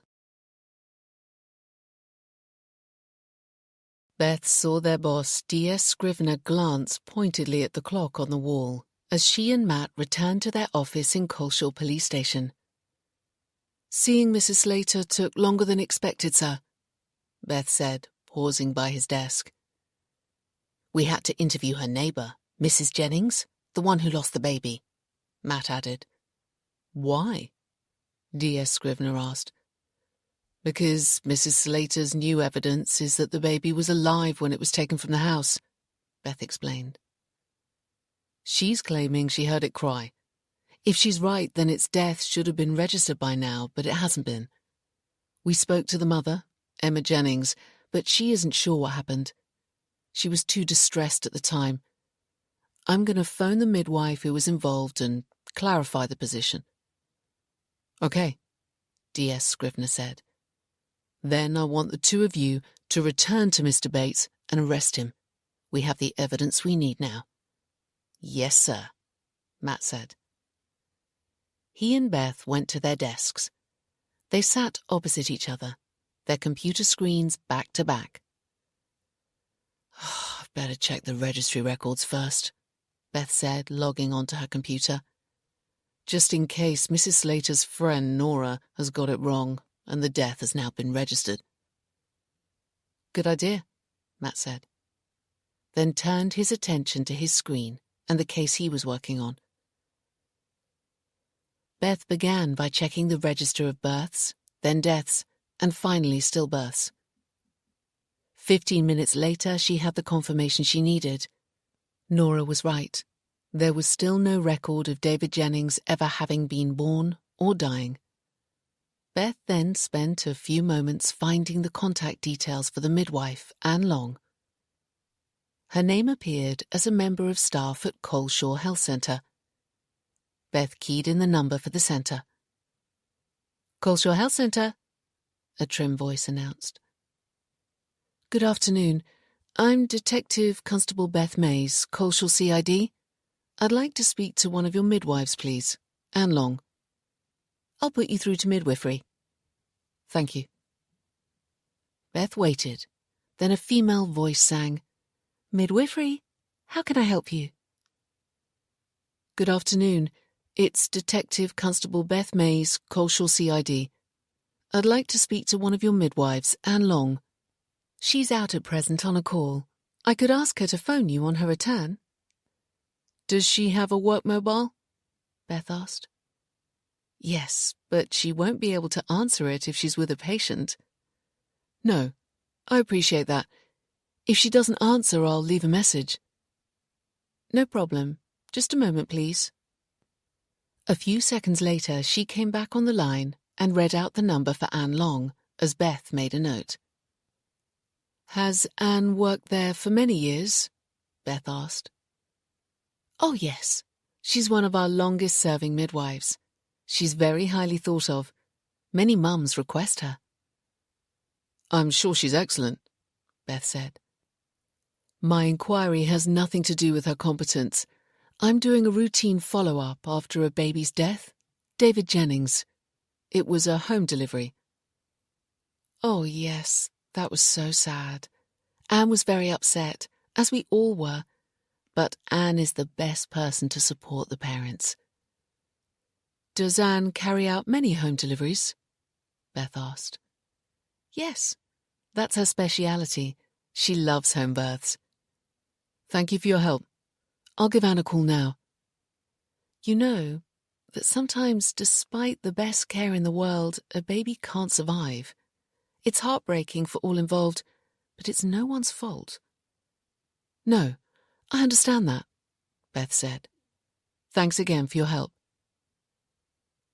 Beth took a sip from the bottle of water on her desk and then keyed in Anne Long's mobile number.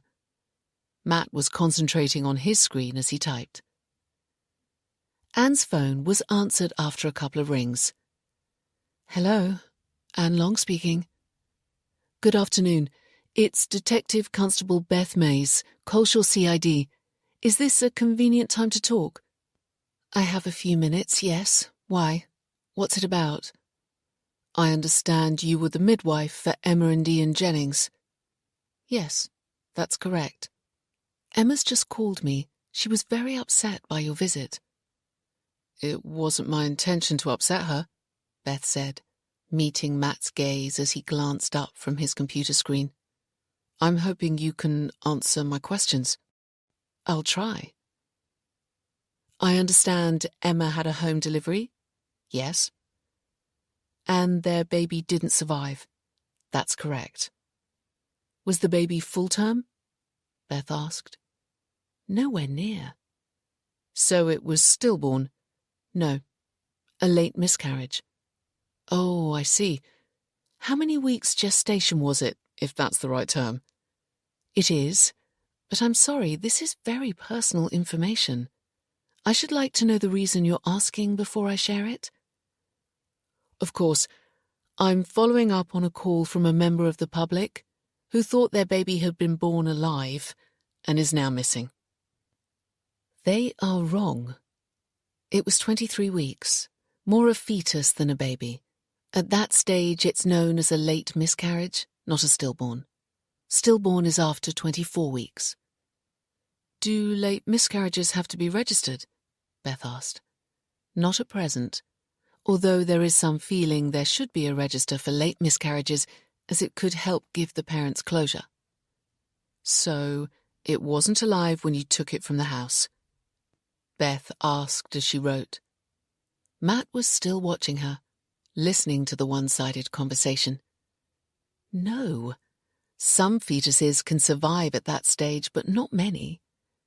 Mr. and Mrs. Jennings' baby couldn't, even if it had been born in hospital. It wasn't properly formed. It's all in my report.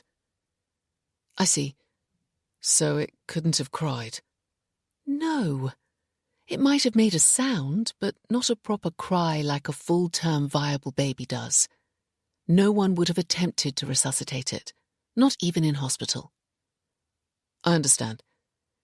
I believe you disposed of the body? Yes, at the parents' request. It was cremated at the hospital. Is that everything now? Anne asked. Only I'm on my way to see a mum who's in active labour? Yes, thank you. And you won't have to visit Mr. and Mrs. Jennings again? I believe it's the second time you've been, and they're very upset. They have enough to cope with at present. There won't be any need for me to see them again, Beth confirmed, and winding up the conversation, she said goodbye. It was a late miscarriage, Beth told Matt, which explains why it's not on any of the registers. You don't have to register until 24 weeks. It was a fetus, and not fully formed. That also explains why the parents didn't want to see or hold it, Matt said, grimacing. I wouldn't have wanted to, would you? Probably not.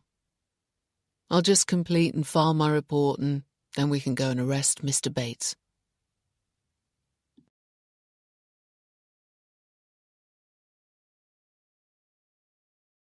Chapter 13. On Tuesday evening, after Jan had finished her dinner, she settled on the sofa with her laptop and a mug of tea. She was feeling positive and determined to write the first page of her novel. A difficult romance. At least she had a title now. No excuses. The nighttime visits had stopped, and Tinder was peacefully asleep at the other end of the sofa, eyes closed and ears relaxed. Jan had spent most of Sunday afternoon in the garden, boarding up the hole in the hedge, using what she'd found in Camille's shed: pieces of wood, wire netting, and a roll of twine. Doubtless it was a makeshift job by Chris's standards, but it had held when she'd tested it. She had wedged strips of wood across the hole, then covered it with wire netting, securing it with twine to the hedge. It had worked. Whatever had been getting in wasn't any longer. She and Tinder had enjoyed an uninterrupted and peaceful Sunday and Monday evening. Her confidence received another small boost. That morning, she'd switched off the motion sensor light at the socket in the spare bedroom. It wasn't needed any longer, and as Camille had said in her text, the light gobbled electricity. It wasn't just when the floodlight came on. The sensor used electricity too, so it was a steady drain on the power. She texted Chris to say she'd successfully blocked up the hole and all was well. He had replied with a thumbs-up emoji. She'd also texted Camille. "I've used some of the wood and netting from the shed to block up a hole in the hedge at the bottom of the garden. Hope that's okay." She had replied straight away. "Yes, fine with me. Sorry you've had a problem with something getting into the garden." Which Jan thought was slightly odd because she hadn't told Camille something was coming into the garden. She supposed Chris had. She took another sip of her tea and set the mug down within reach. Her fingers were poised expectantly over the keyboard, ready to begin. She stared at the page before her, blank except for the title and Chapter 1. It was so hard getting started, and she knew a good opening was crucial. Those considering buying a book based their decision on the blurb on the back and the first page. Online advice for new writers stated, "Don't worry about writing the perfect first page. Just get down what's in your head. You will revise and edit it once the book is complete. Just start." Easier said than done, Jan thought. She forced her fingers to start typing with the thought in her head. It was a cold winter's night, and a frost was already beginning to settle on the lawn. She stopped and read what she'd written. It seemed okay, so she continued. At 11 p.m, Melissa was the only one in the house still awake. She stopped again. She thought she heard a noise outside. She listened, but it wasn't repeated. Tinder was still fast asleep, so it was nothing to worry about. There were plenty of noises in and around the cottage, especially at night, that Tinder was used to and she was not. He was her barometer. Jan looked at what she'd written and then deleted it. It would be better if it was set in summer, as it was a romance. She began again. It was a hot summer's night. At 2 a.m, the temperature had hardly dropped. Melissa lay naked below a single sheet, her bedroom window wide open. Yes, that sounded much better. She was pleased. Her fingers hovered above the keyboard as she waited for the inspiration to continue. Then she heard it again. A noise on the other side of the patio window. She looked at the closed curtains and went cold. Tinder was awake now too, on guard, hackles up, staring at the curtains and growling. "What is it?" she asked quietly, her voice unsteady. Was it back again after 2 nights? Had it got into the garden? Or was there something else out there? It could be anything, she told herself. A hedgehog, rats, mice. The sensor light was switched off. If she went upstairs and turned it on, whatever was outside would very likely be gone by the time she returned to the living room. Setting aside her laptop, Jan slowly knelt on the sofa so she was facing the curtain. Tinder, still growling, was watching her. She carefully took hold of the edge of the curtain and then quickly pulled it open. A pair of eyes looked back. She screamed and dropped the curtain. Tinder threw himself at the window as if to attack, but it had gone. He ran to the back door, barking frantically to be let out. But unlike other evenings, Jan wouldn't be letting him out to give chase. It wasn't safe. Her hand shook as she grabbed her phone to call Chris. Thank goodness you're there, she gasped as soon as he answered. There was someone in the back garden. They came right up to the window and looked in. Are you sure? Chris asked. Yes. Can you hear Tinder barking? He wants to give chase. I'll come straight over. Lock the doors and don't let Tinder out. Shall I call the police? Jan asked. No, wait until I get there and we'll decide then. I'm on my way.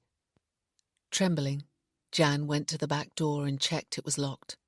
Then, taking her phone with her, she went down the hall to wait by the front door. It seemed safer to be at the front of the cottage and away from the back garden and the living room window.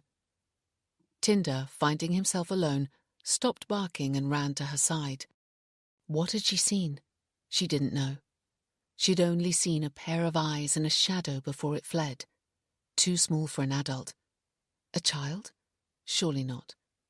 Yet the eyes had shown human expression, intrigue. If only the sensor light had been on. With her heart still racing and trying to make sense of what she'd seen, Jan leant against the front door for support and waited, willing Chris to hurry. Although Tinder had stopped barking, he remained agitated. Every so often he gave a low growl while looking down the hall towards the back of the cottage. Had he heard it return? Or perhaps it hadn't left the garden at all. Jan shuddered. Was there just the one, or were there others? She'd only seen one pair of eyes. A few minutes later, she heard a car come down the lane and pull up. Thank goodness. But she waited until the bell rang. Is that you, Chris? Yes. She opened the front door and nearly fell into Chris's arms. I was so scared, she said. Thank you for coming. It's okay, come on. Let's sit you down. He took her arm and steered her into the living room where he eased her onto the sofa. Shall I get you a drink? No, I'm all right. I had a fright.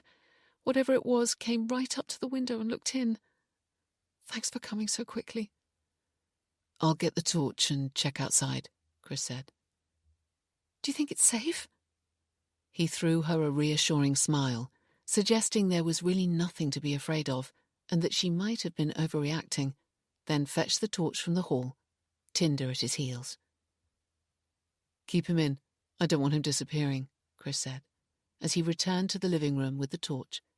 He picked up Tinder and placed him on Jan's lap, then went into the kitchen and unlocked the back door. Be careful, she called. Don't worry. Again, his tone suggested there was really nothing to be afraid of. Jan held Tinder close. It was comforting, as Chris went out the back door, closing it again after him. Tinder tried to break free and follow Chris, but Jan kept him securely on her lap, stroking his fur to calm him. She supposed she could have gone with Chris, but even with him beside her, there was no way she was going into the garden now, and she wondered if he should have. How could he be certain that whoever was out there had gone and wouldn't harm him? A few minutes later, the back door opened and Chris returned. It's all clear, he said. She let go of Tinder and he ran into the kitchen. Good boy, he said, patting him. It's okay, there's nothing out there now. Taking off his muddy shoes, he came into the living room. Whatever you saw has long gone, but they've made short work of your repair. The wood is strewn all over the lawn. I'll come over at the weekend and fix it. They? Jan asked. I'm guessing there was more than one. Foxes can live in groups, although they usually hunt alone. You think it was a fox? Most likely. They've been trying to get into my chicken coop again. It didn't look like a fox to me, she said. And the wood was in place this afternoon. It must have happened after dark while I was in here. She shuddered at the thought.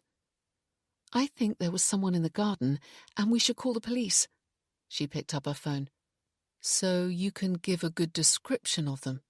Chris asked, sitting in his armchair. Jan paused and thought about what she'd seen. I can't. It was too dark. I switched the sensor light off to save electricity. I only saw their eyes at the window, but the outline looked similar to the last time I saw them. Chris looked at her. You've seen someone in the garden before? You didn't say. It was the night you returned Tinder, and I'm not saying it was definitely a person. I didn't tell you at the time because I couldn't make sense of what I'd seen. I still can't, even less so after this evening, but... But what? Chris asked seriously, holding her gaze. It seemed ridiculous now. Whatever I saw the last time was very agile and went over the side gate. I thought it could have been a child, but now I'm not sure. I'm sorry, this sounds crazy. I don't know what I saw, she finished lamely. Thankfully, Chris wasn't laughing and appeared to be taking her concern seriously. You've obviously had a shock, seen something, and been very scared by it. But it was dark on both occasions, and our eyes can play tricks on us in the dark. He glanced at her open laptop. I know you want peace and quiet to write your book, but do you think you've been overdoing it? It's very isolated here, and you've been spending a lot of time by yourself. Just you and your imagination. He had phrased it so delicately, Jan found she couldn't take offense. It wasn't her imagination, but she didn't feel like arguing the point now. His face lightened and lost its seriousness as he said, Perhaps I could help ease your isolation by taking you out for dinner one evening? Oh, I see. I don't know, Jan said, surprised. It's very kind of you to ask. Well, he was waiting for her reply. Won't I be treading on someone's toes? She asked. I sort of assumed that you and Camille. But Chris was already shaking his head. It's true, we had a relationship some years ago, but for various reasons it didn't work out.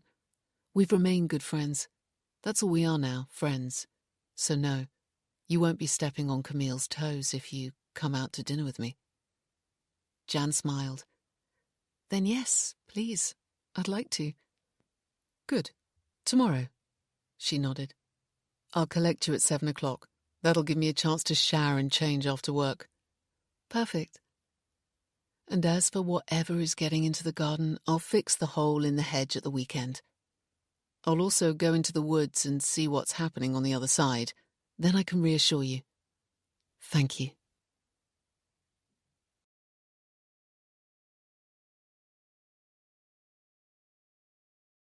Chapter 14. Jan let Tinder sleep on her bed that night. She felt safer with him beside her.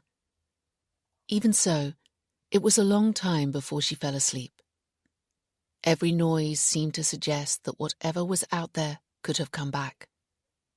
Tinder was restless too, and kept rising from his sleep to pace the bed, ears up and alert, as though he might have heard something.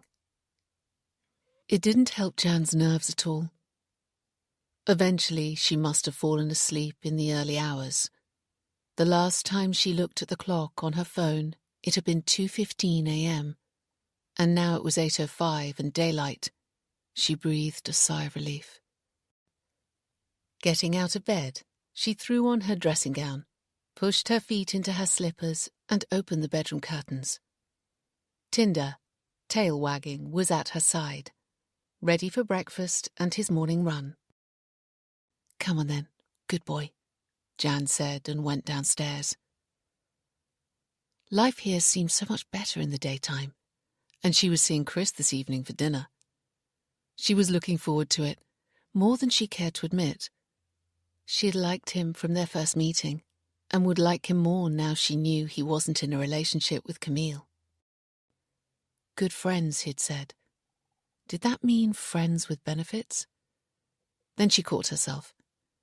Chris had asked her out for dinner to help alleviate her isolation, he'd said, and that was all. His friendship with Camille was nothing to do with her, and anyway, she wasn't ready for another proper relationship yet, with Chris or anyone.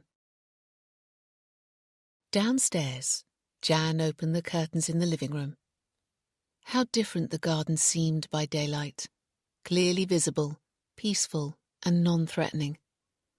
She went into the kitchen, fed Tinder, and then filled the coffee machine and dropped 2 slices of bread into the toaster. As usual, Tinder ate half his breakfast and then trotted to the back door to be let out for a run. As Jan opened the door, she saw the pieces of wood she'd used to block up the hole in the hedge strewn across the lawn as Chris had said. It was nice of him to offer to repair the damage at the weekend, but she couldn't wait until then.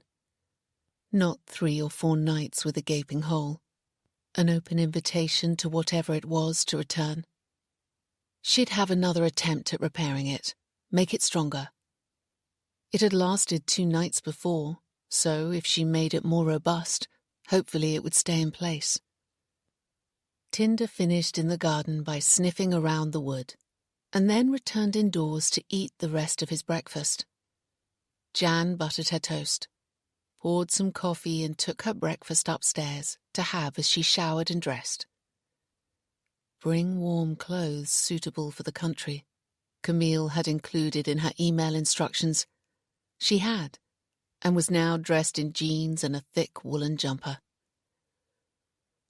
Returning downstairs, Jan took her padded zip-up jacket from its hook in the hallway and went into the kitchen. Tinder looked at her, hopeful for a walk. "I'll take you into the village later, but for now we're going in the garden," she told him. She knew she could trust him not to disappear through the hedge in daylight.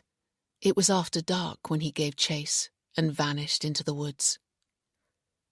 Tucking her phone into her jacket pocket, Jan went into the garden and began gathering up the pieces of wood and stacking them to one side. They hadn't been broken or damaged, just removed from where she'd fixed them over the hole. She found the wire netting with the twine she'd used to tie it in place, still attached. As she looked more closely, she could see that it hadn't been gnawed through. The knots had been unpicked. Could foxes do that? No. What animal could? None that she knew of. She crossed the lawn to the hole in the hedge and, squatting down, examined the track marks. There were fresh ones, but it was still impossible to identify them. On the branches either side of the hole was more twine. Puzzled and unnerved, but wanting to cover the hole again as quickly as possible, Jan began bringing over the wood she'd used previously and started boarding up the hole again. Tinder sniffed around the patio. She fetched more wood and wire netting from the shed and secured it in place with twine. It was much better fortified now, stronger and more robust. But as she worked, she had a strange, unsettling feeling that all her efforts could be in vain. Anything that had the intelligence to untie knots and disassemble wood and wire netting wouldn't be kept out by this. The more she thought about it, the more she was convinced an animal hadn't done this. It must have been a person or people, and she trembled at the thought. Chris had been wrong to dissuade her from reporting it to the police, simply because she couldn't give a good description. Half an hour later, satisfied she had done her best and the repair would hopefully keep them out for a while at least, Jan returned the tools to the shed and went indoors. She sat on a kitchen stool and phoned Coleshaw Police Station. "I want to report an intruder," she said to the call handler. "Is the intruder on the premises now?" "No. I'll put you through to an officer as soon as one is available." Jan then had to wait a few minutes before an officer came on the line. He introduced himself as Detective Constable Matt Davis and asked for her full name and contact details. Jan then explained that she was renting Ivy Cottage, Wood Lane, and that someone, or possibly more than one person, had been coming into the garden after dark.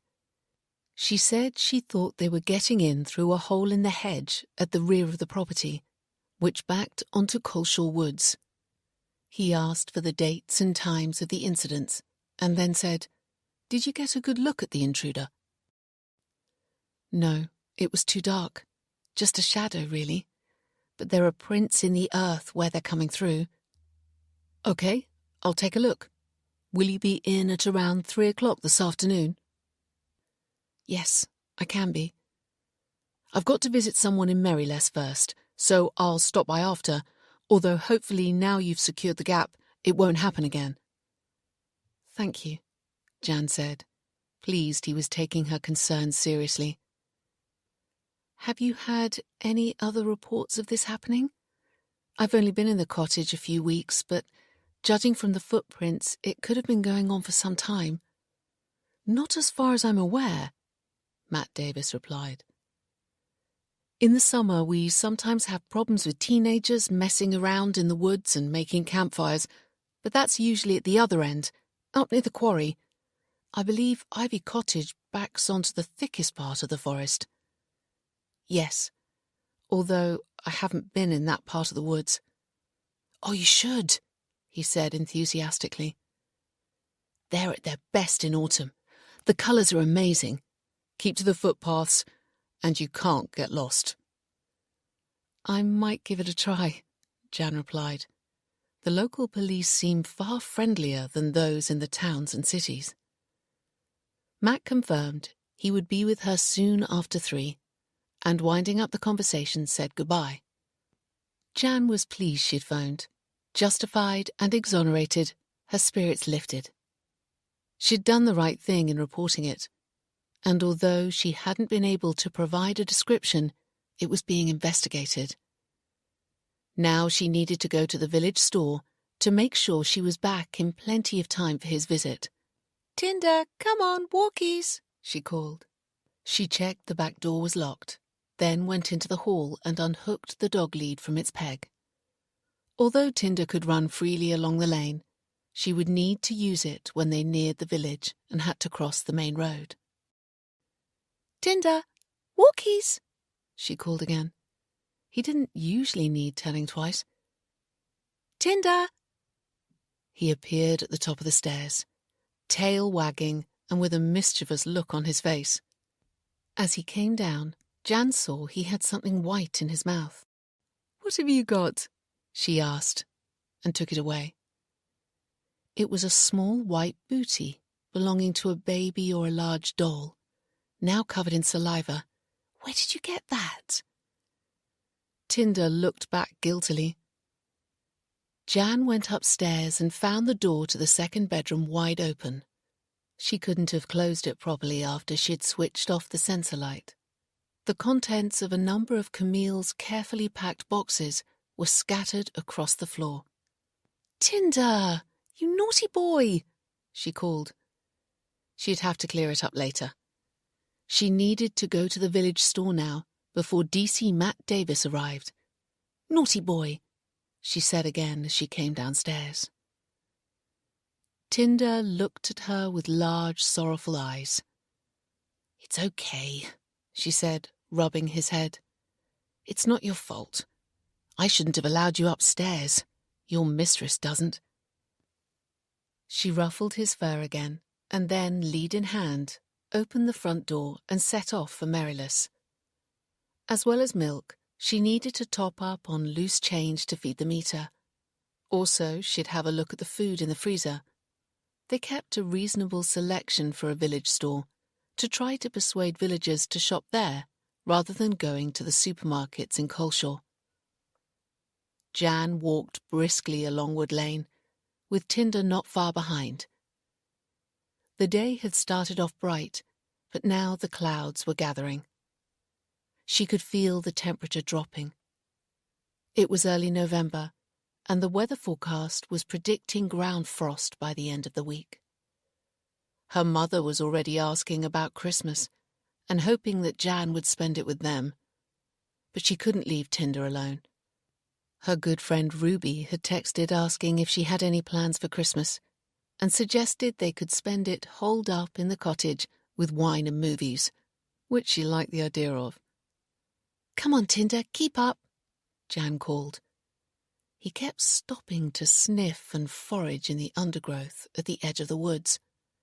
"Come on, good boy," Jan called again, and turned. Tinder was nowhere to be seen. "Tinder!" she shouted. "Here now!" There was no sign of him.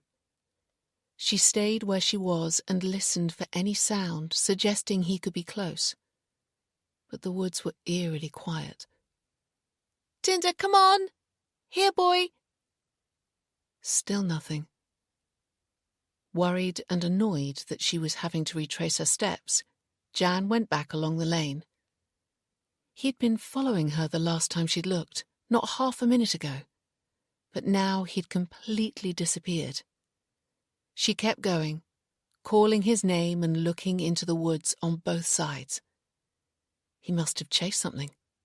But in which direction? There were trees to her left and right on both sides. "Tinder!" she shouted at the top of her voice. Then she heard a rustle. She spun round and looked into the woods where the noise had come from, just in time to see Tinder reappear, running flat out towards her. But what was that behind him? A flash of someone also running. The briefest glimpse before they disappeared into the woods. An image, an outline, the size and shape of a child, similar to the one she'd thought she'd seen scramble over the side gate of the cottage. Was it possible there could be a child or children living feral in the woods? Surely not. And yet.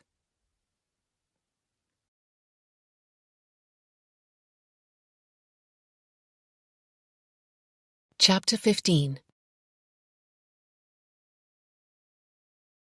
Shaken, Jan ran along Wood Lane, her thoughts spinning. She kept her eyes straight ahead and didn't look into the woods either side, and certainly not behind her, for fear of what she might see. Tinder was running flat out beside her, his little legs working hard to keep up.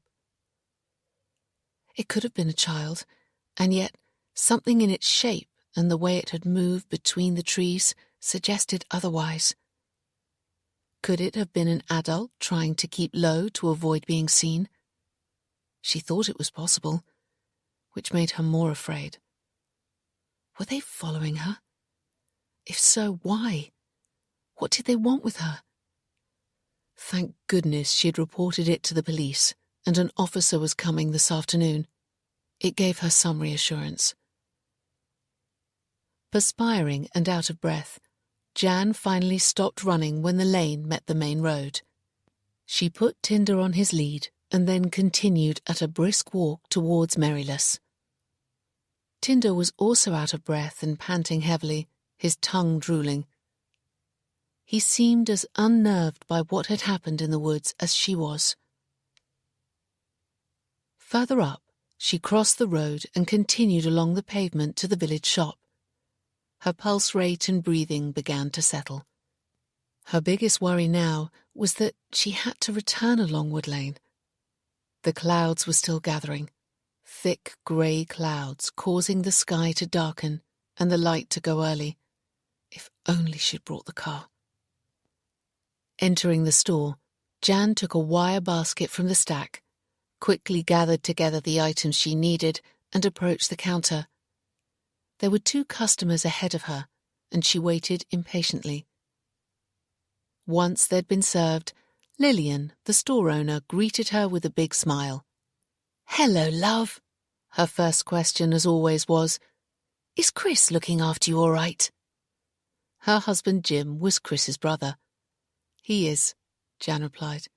"Excellent." As Lillian scanned the items into the till, she made small talk. Jan replied, although her thoughts were still far away, in the lane and surrounding woods. She paid using a card and then asked for change for the meter. Lillian disappeared through a door behind her, into the office where the safe was. She returned with a bag of £1 coins, which Jan swapped for a £20 note. It was an arrangement Camille had begun some time before and worked well. "Are you managing to keep warm in the cottage?" Lillian asked as Jan tucked the bag of coins into her jacket pocket. Yes, although it's not cheap, and winter has only just begun. No, indeed, Lillian agreed.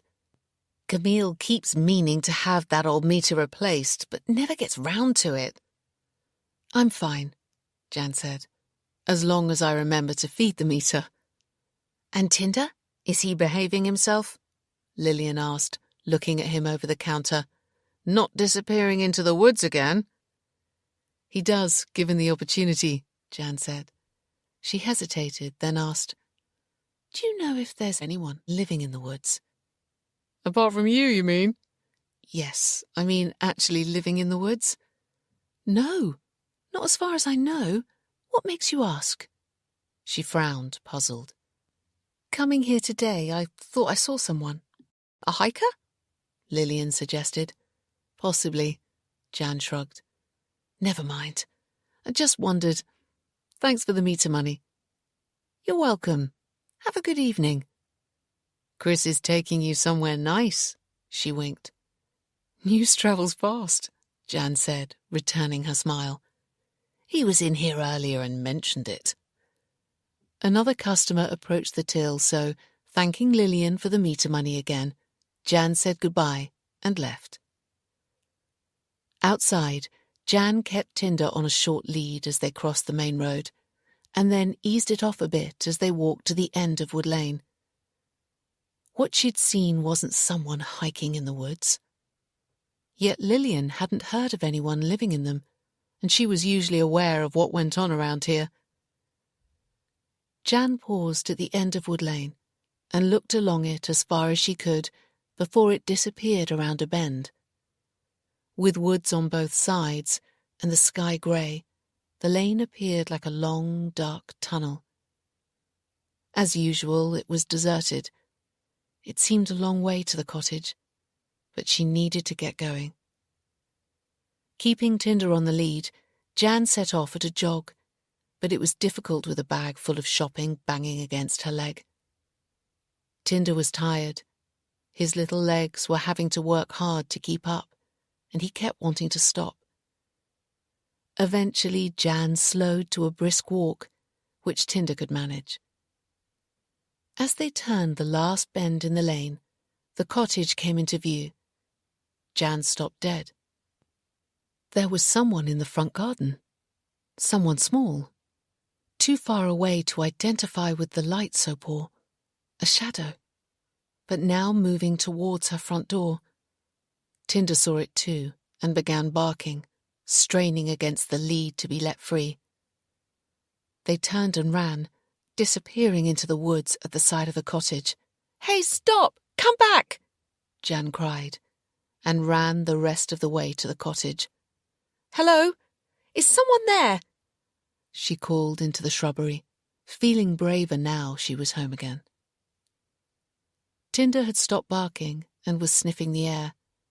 No noise came from the other side. Hello? Anyone there? She tried again and listened. The only sound was the chirp of a distant bird. Tinder had lost interest, suggesting that whoever or whatever it was had gone. But what were they doing at her front door? Trying to get in? She called out one more time and then went indoors where she let Tinder off his lead. He ran around the downstairs barking and then went to his water bowl where he drank thirstily. Preoccupied and disturbed by this last encounter, Jan quickly unpacked the freezer food and left the rest to do later. Taking off her jacket, she picked up her laptop. There was something she wanted to check. Previously, when she'd looked online for information about the creatures that lived in the woods, she'd searched for animals living in Coleshaw Woods. Now she typed in strange sightings in Coleshaw Woods. Up came pages of websites and news articles. The top one carried the headline, Strange Encounter in Coleshaw Woods. But as she read, it soon became clear it was an interview with a man who claimed to have seen an unidentified flying object hovering over the woods. What she'd seen certainly wasn't a UFO. although it could be alien, she thought with a shudder. Jan scrolled down the pages. There were reports about a body being found in the quarry in Coleshaw Woods 2 years ago. The police had struggled to identify the woman, as she was a stranger to the area. But the crime had been solved. She found another article about a woman, Miss Susan Pritchard, 65, who'd been walking her dog in the woods when it had chased something and disappeared. While she was trying to find it, she thought she'd heard a baby cry and had reported it to the police.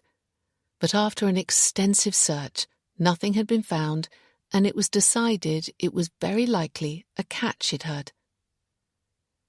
It was a strange cry for a cat, she was quoted as saying. Interesting, Jan thought, but she hadn't heard a noise like a cat. She continued down the list of articles, pausing to read anything that might be relevant and explain what she'd seen.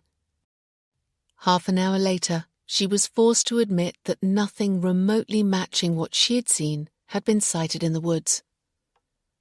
Unsure if she should feel relieved or disappointed, Jan closed the laptop, finished unpacking the groceries, fed the meter, and left the bag of change beside it in the cupboard under the stairs. She made herself a coffee and took it upstairs. She needed to get a move on. DC Matt Davis would be here soon, and she was seeing Chris later. But first she needed to clear up the mess Tinder had made in the spare bedroom. She went in.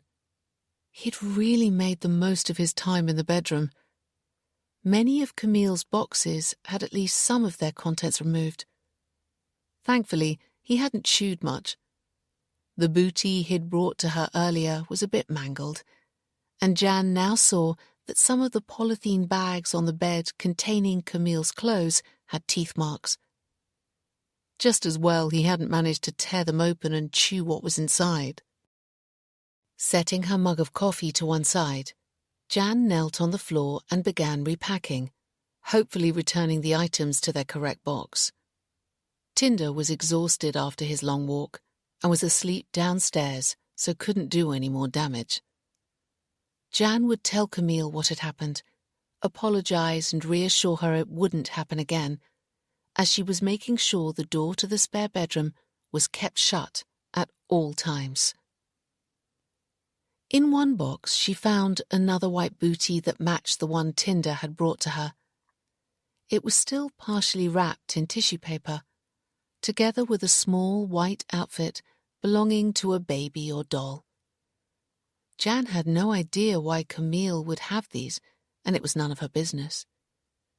She carefully rewrapped the booties and the outfit in the tissue paper, and was about to return the parcel to the box when she saw a photograph album further down.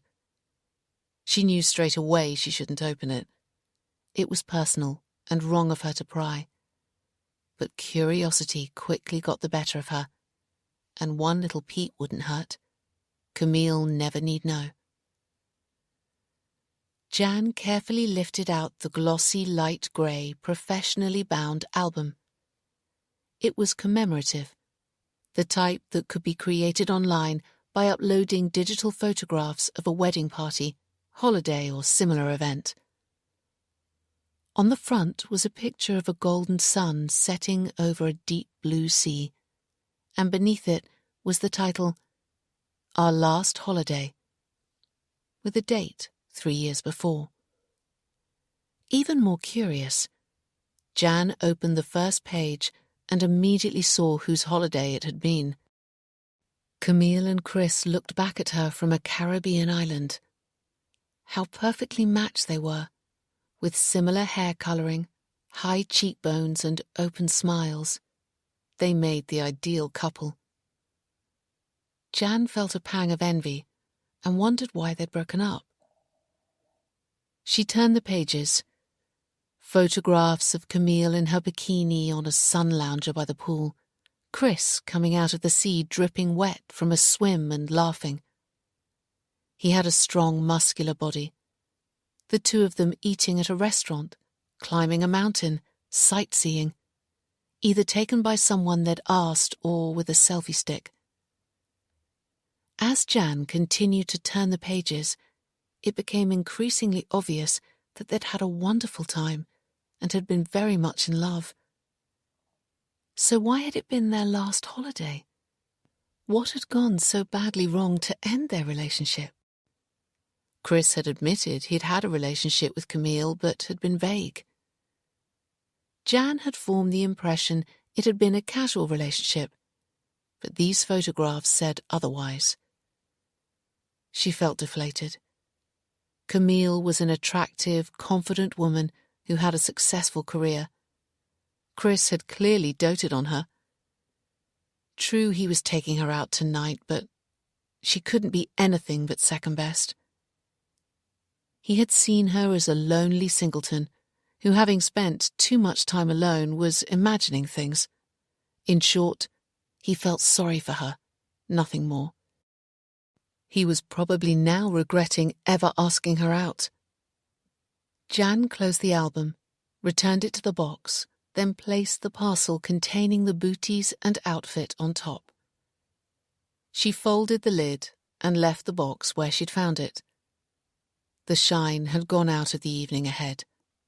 She drained the last of her coffee, and then, picking up her phone, texted Chris.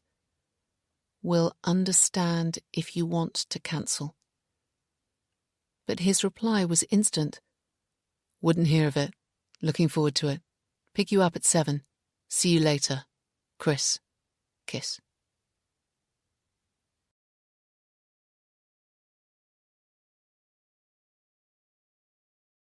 Chapter 16. "Why didn't you tell me before?" Ian asked, upset and angry. "I don't understand. I didn't think we had any secrets. And then this." He spread his hands open in dismay. "We don't have secrets," Emma said. "Only this one. I'm sorry. I was going to tell you, but then there was so much going on with the police coming back. It didn't seem like a good time." "And now is a good time?" he asked crossly. "I come home from work early to take you out, only to be told you're not the person I married. Am I supposed to accept it just like that?" "I am the same person you married," Emma cried, hurt. "It's still me." "But you don't have your father's genes. I wasted all that time researching your family tree, and he's not even family." "He is my family. He's my father, and I love him." Emma's eyes filled. "But you don't have his DNA," Ian said, equally frustrated. "You have the DNA of someone else, a donor, a stranger. You must see that." "Yes, I know. But Mum said the donor couldn't possibly be responsible for the defective gene because all donors are thoroughly screened." "How can she be certain?" "They went to a proper clinic and all donors had their DNA checked to make sure they didn't pass on anything." "What clinic?" Ian asked. "Where is it?" "I don't know," Emma said helplessly. "I didn't ask. It doesn't matter to me. It never has." "It matters to me and my research," Ian snapped. "Too much," Emma retaliated. "I know why you're so angry. It's because this has shown I can't have the defective gene. You haven't found anything on my mother's side. You told me that, and now this rules out my father too. So it has to be you. I think you've become obsessed with this, Ian. Look at all these death certificates." She grabbed a handful and threw them at him. "It's taken over, Ian. It's ridiculous. Let it go. It's destroying us." There was silence as they both glared at each other. Then Ian said more gently, "What happened to us was unimaginably horrible, and I have to find out what caused it, whether I am to blame or not. We know we're not the only couple around here to have a pregnancy go wrong. Everyone says it's the discharge from the power station contaminating the water that causes the birth defects. That's what you should be researching, not us.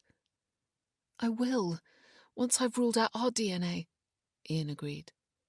I'm sorry for shouting. Should we have a hug and make up? Yes, come on. I love you. We've got each other and that's all that matters. Ian put his arms around his wife and held her close. Yes, you're right.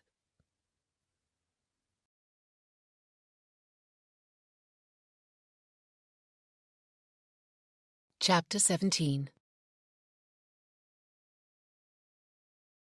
DC Beth Mays looked up from her computer screen as Matt returned to his desk. You've been gone ages, she said. The boss was looking for you earlier. I've seen him. I've been to Ivy Cottage, you know, in Wood Lane in Coleshaw Woods, Matt replied. Beth nodded. I took a call earlier from a Miss Jan Hamlin, the young lady who's renting it. She reported intruders in her garden and seeing someone in the woods. Young lady, Beth said with a sardonic smile. So that's why you were gone so long, rescuing damsels in distress. Beth knew Matt well enough to be confident that their repartee wouldn't cause offence. Find anything? She asked. Not really. There's definitely something getting into her garden, but I don't think it's kids like she does. There were no shoe or trainer prints. She said she'd seen someone outside the cottage and running between the trees in the lane, so I had a look there. And also went into the woods at the back. There was no sign of anyone living there. I wondered if it was Bill Smith wandering again. His dementia is advanced now, and he's got lost a few times. But she was adamant the figure she saw was smaller. She's blocked up the hole in the back hedge, so hopefully that'll put an end to it. Why's she living there alone? Beth asked. That cottage is very remote. She said she needed to get away, to do some thinking. Okay, I can identify with that. She was asking about Coleshaw Woods. She had been reading articles online and found some about a body in the quarry and a baby that had been heard crying. I reassured her that both cases had been closed. Yes, I investigated the baby crying. Susan Pritchard was the woman who reported it. She was very upset, convinced a baby had been left in the woods.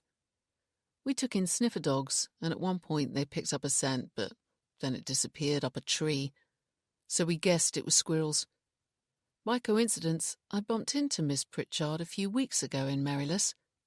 She still walks her dog in the woods and believes it was a baby she heard, although she was kind enough to appreciate that we did all we could.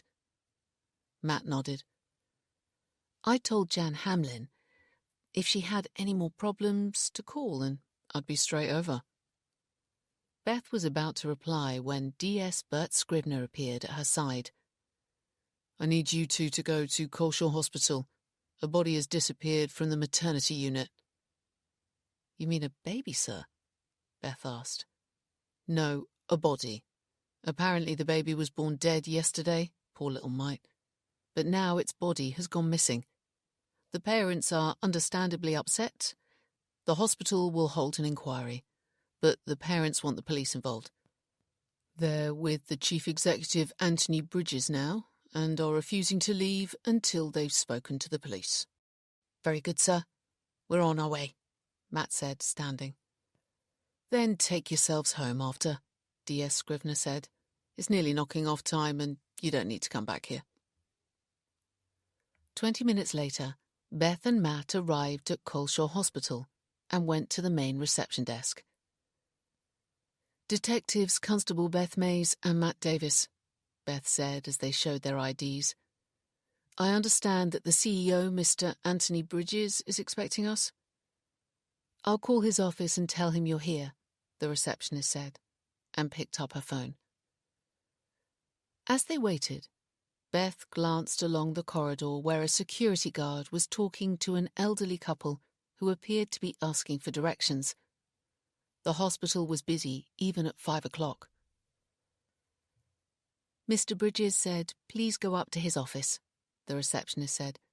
Take the lift to the 3rd floor and his personal assistant will meet you there. Thank you. Matt and Beth went to the lift sited to the left of the main entrance and pressed the button for the 3rd floor.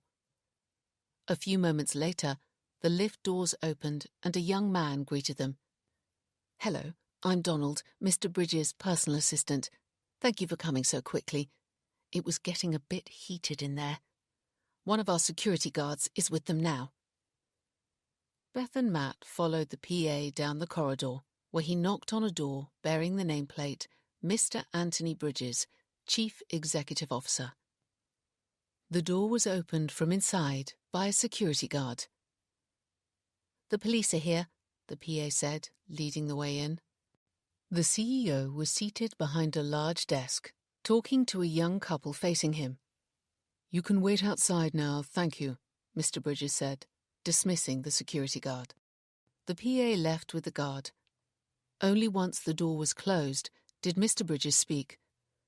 "This is Mr. and Mrs. Ryan, Grant and Chelsea," he said. "Detective Constable Beth Mays and Matt Davis," Beth said to them. It was obvious how upset they were. Grant was clearly struggling to contain his anger and itching to have a go at someone. Chelsea's eyes and cheeks were red from crying. Beth drew over a chair so she was sitting at right angles to the couple. Matt remained standing in case quick intervention was required and Grant needed restraining. "I'm sorry for your loss," Beth said as she sat down. Chelsea sniffed, while Grant's face grew harder. "Fucking awful. The way we've been treated. Bad enough our kid dies. But then you get rid of her body so we can't even say goodbye. We came back today to be told she's gone for good." "That wasn't how I phrased it," Anthony Bridges said in an even, slightly patronizing tone. "It's regrettable this has happened, and we will of course hold an inquiry, although it will take time to gather together all the information," which antagonized Grant even further. His face bulged with anger. "I want him arrested!" Grant shouted, jabbing a finger towards the CEO.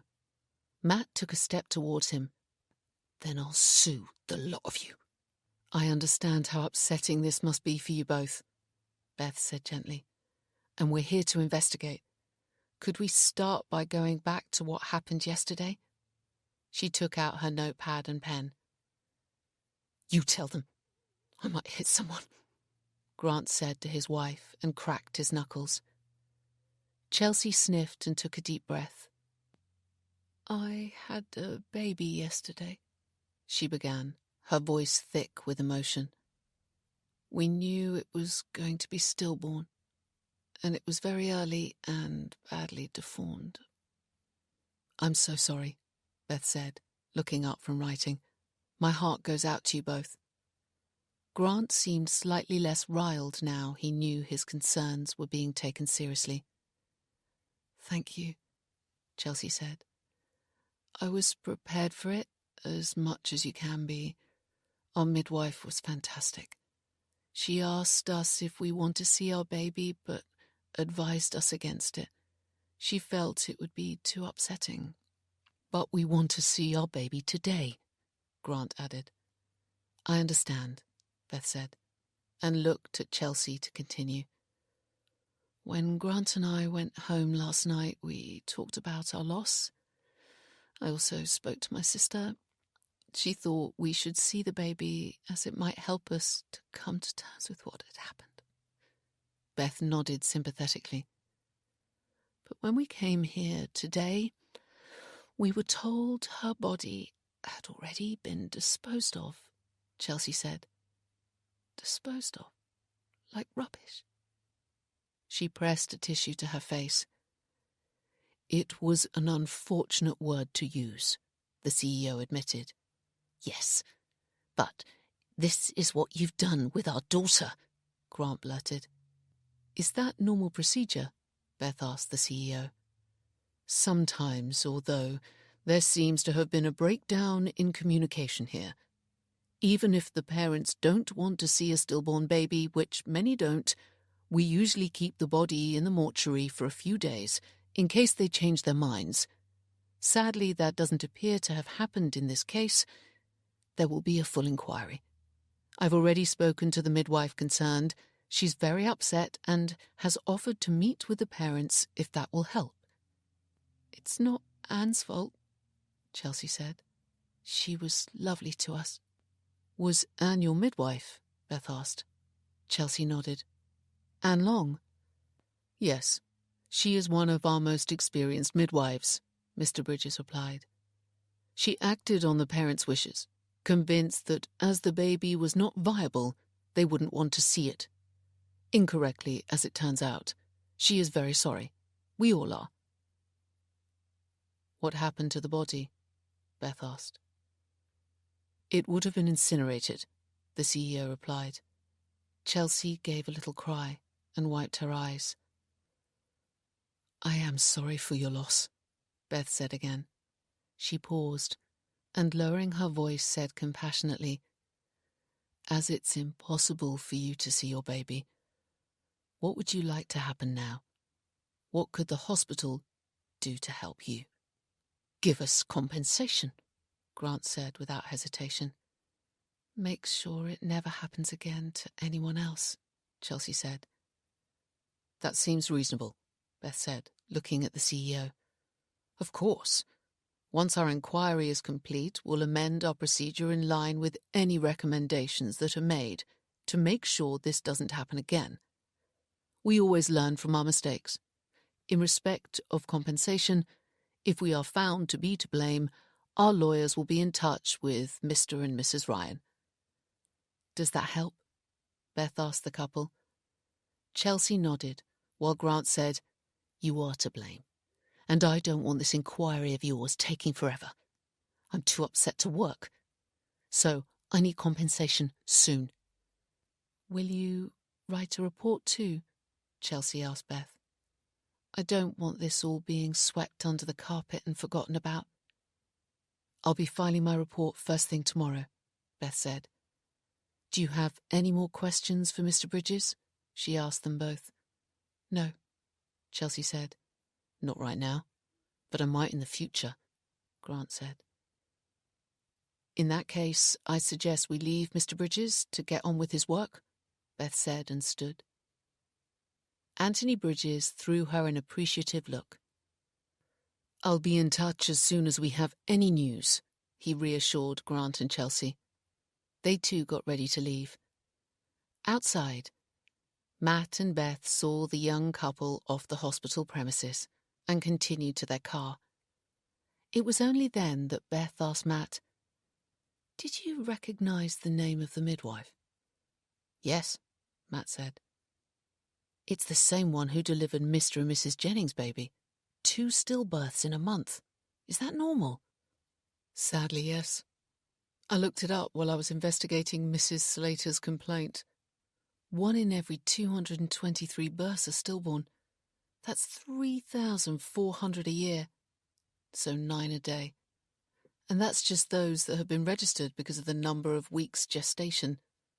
The true figure is likely to be much higher. So in that respect, Anne isn't to blame.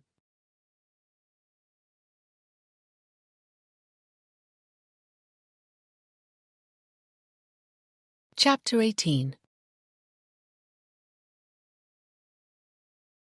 Jan was ready by 6:30 p.m. and waiting in the living room for Chris to arrive. She'd fed Tinder, showered, washed her hair and spent some time trying to decide what to wear. It was the first time since she'd come to live in Ivy Cottage that she'd needed to change out of jeans and a jumper. She was now wearing a dress, one of 3 she'd packed in case she needed to look smart. DC Matt Davis had been very helpful and thorough when he'd visited that afternoon. Not only had he checked the back garden, but he'd gone into the woods surrounding the cottage and down the lane where she'd seen the shadowy figure running from the front door and between the trees. He hadn't found any signs of anyone living in the woods and suggested it might have been an animal she'd seen. She hadn't told him otherwise. She would wait until she had some firm evidence. He suggested again that she went for a walk in Coleshaw Woods at the back of the cottage, and she was considering it. Here she was, living in a renowned beauty spot, and she had hardly explored it at all. At 7 p.m, Jan heard Chris's car pull up outside. Tinder had heard it too and pricked up his ears. "See you later," she said, standing, and ruffled his fur. She shut him in the living room so he couldn't get upstairs, and then went into the hall where she put on her coat. Leaving the hall light on so she could see when she returned, Jan opened the front door. Chris was turning his car around as Wood Lane was a dead end. The only light came from his car's headlamps. She waited until he'd completed the turn and then went round to the passenger side. "Hi," she said brightly, getting in. Immediately she sensed an atmosphere. "Hello," Chris said, his voice flat. He tried to smile, but it didn't quite reach his eyes. Perhaps he'd changed his mind about taking her out after all. "Are you okay?" she asked, pausing before fastening her seatbelt. "Yes, thanks. Are you?" He slipped the car into first gear and pulled away. "I've had a busy day," she said, making conversation. "I boarded up the hole in the hedge again, took Tinder to the village, and then had a visit from the police." She had expected Chris to be surprised by the mention of the police, but he wasn't. "I know," he said, concentrating on the road ahead. "DC Matt Davis was the officer you saw. Not sure why it merited CID. He stopped off at the village store after he'd been to see you. He knows Lillian and my brother." "Oh, of course. I should have guessed," Jan said with a smile. Everyone knew everyone else here. But there was an awkward silence. "Have you had a good day?" she asked. "It was okay. I was working locally. But Jan, I don't understand why you involved the police. I thought we'd agreed it wasn't necessary." She looked at him again, but his face was expressionless. "I just felt it was wise to report it," she said. "Why does it matter? What's the problem?" "No problem. But news travels fast round here." "So? Matt didn't find anything." "He wouldn't. Not during the day." "So he might have found something if he'd come at night?" she asked with a stab of unease. "I mean, you only have the problem at night, don't you?" "Mostly, although I'm sure I saw someone today when I walked into the village." Chris didn't reply, but stared straight ahead, apparently concentrating on the uneven road surface. Jan wished she hadn't come. The evening was already a disaster, and it had hardly begun. She was about to make an excuse to return home when Chris turned to her. "I'm sorry," he said. "I can be a moody bugger sometimes. Let's start the evening again, shall we? I've booked us a table at a really nice restaurant." "Yes, I know," she said, relieved. "You do? How?" "Lillian told me. News travels fast round here." "Touché," he said, and this time his smile did reach his eyes.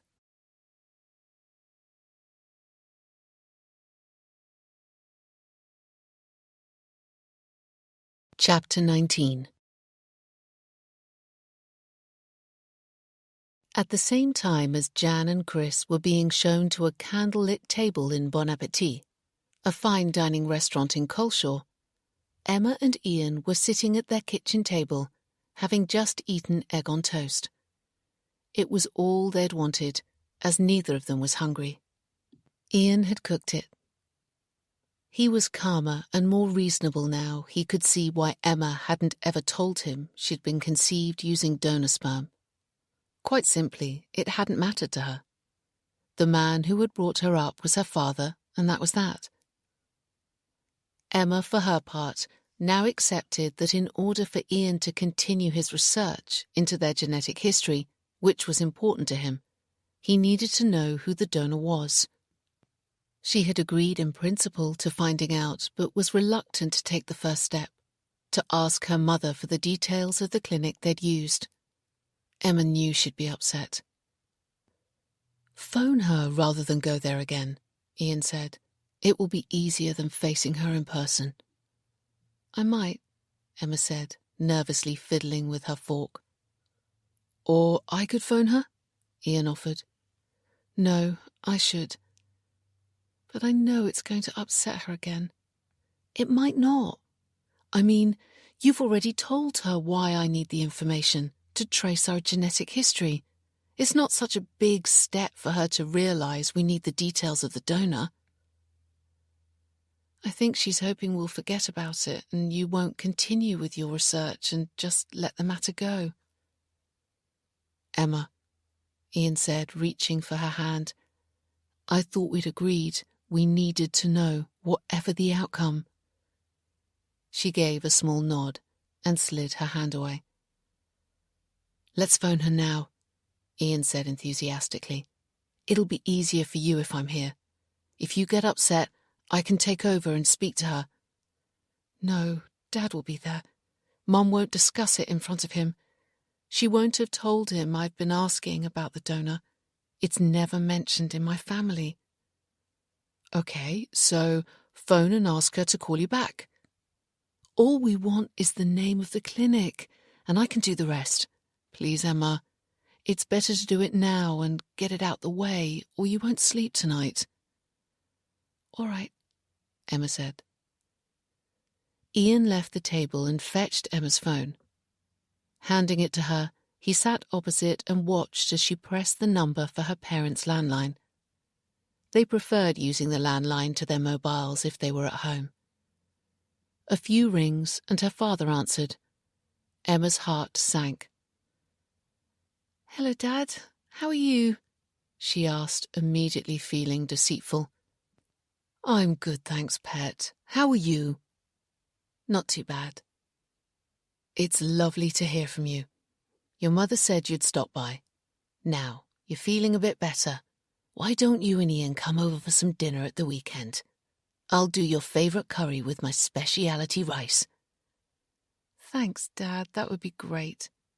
She felt another stab of guilt. Good. Everything okay with you? Yes. Did you want to speak to your mother? He asked guilelessly. Emma felt even more guilty. Yes, please, Dad. I'll put her on. Love you, pet. Love you too, Dad. She met Ian's gaze, and he nodded encouragingly. A moment later, her mother came on the phone. Hi, love. Everything all right? Yes, thanks. Is Dad still in the room? No, he's gone to check on our dinner. Why? Ian's here with me. He needs to know the name of the clinic. You know, the one we talked about? There was silence before Mary said in a whisper, I can't discuss it now. Your father may hear me. All I need is the name of the clinic and Ian will do the rest. She waited. More silence. It's not going to go away, Mum. Not until Ian's found out. Dad need never know. I promise you. No good will come of this, Mary said. Please, Mum, just tell me. I will, but don't say I didn't warn you. It was called the Moller Clinic. Thank you. But already the line was dead. There, I knew she'd be upset, Emma said angrily.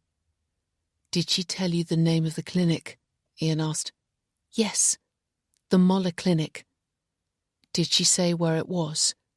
No, and I'm not going to ask her any more about it. Never mind, there shouldn't be too many clinics with that name. Opening his laptop, Ian began tapping the keys. Emma watched him for a moment and then stood. I'm going to bed. I've got a headache. But Ian was too engrossed in what he was doing to reply or even look up. Emma left the table, regretting she'd agreed to make the call. Her mother was right. No good would come of it. Just the opposite, in fact.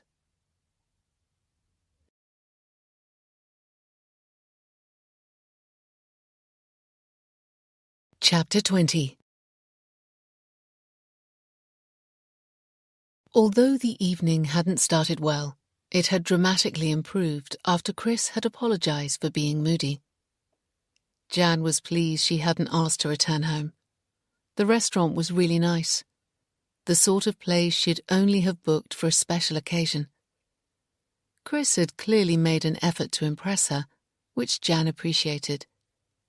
Gone were the trainers, jeans, and zip-up windbreaker jacket. He was now dressed smart casual in beige chinos, cotton shirt, navy blazer, and brown leather shoes. As they'd entered the restaurant, he'd complimented her on her appearance. "You look lovely." And Jan had felt a warm frisson of anticipation for the evening ahead. He was being very attentive, refilling her glass and checking her food had been cooked to her liking. Their conversation flowed and became easier with every glass of wine. Chris had ordered a bottle of Merlot, having first checked with her that she liked red wine. She did, and they discovered they had similar tastes in wine as they did in coffee. He was sipping his wine slowly because he was driving, so Jan was drinking far more than him. It was many months since she'd had more than one glass of wine in an evening, and she knew she was talking a lot. But Chris didn't seem to mind. He was encouraging her, nodding in agreement and laughing at her jokes. She was making the most of it, as on many days recently she hadn't had anyone to talk to apart from Tinder. They'd finished the main course, and the waiter had cleared away their plates and left the dessert menu. Neither of them had looked at it yet, as they were too busy talking. Jan was now entertaining Chris with tales of Tinder's antics. "He could be so naughty at times," she said, taking another sip of wine. "Why, what's he done now?" Chris asked, smiling encouragingly. "His latest mischief was in the spare bedroom, you know, where Camille has stored the boxes of her belongings.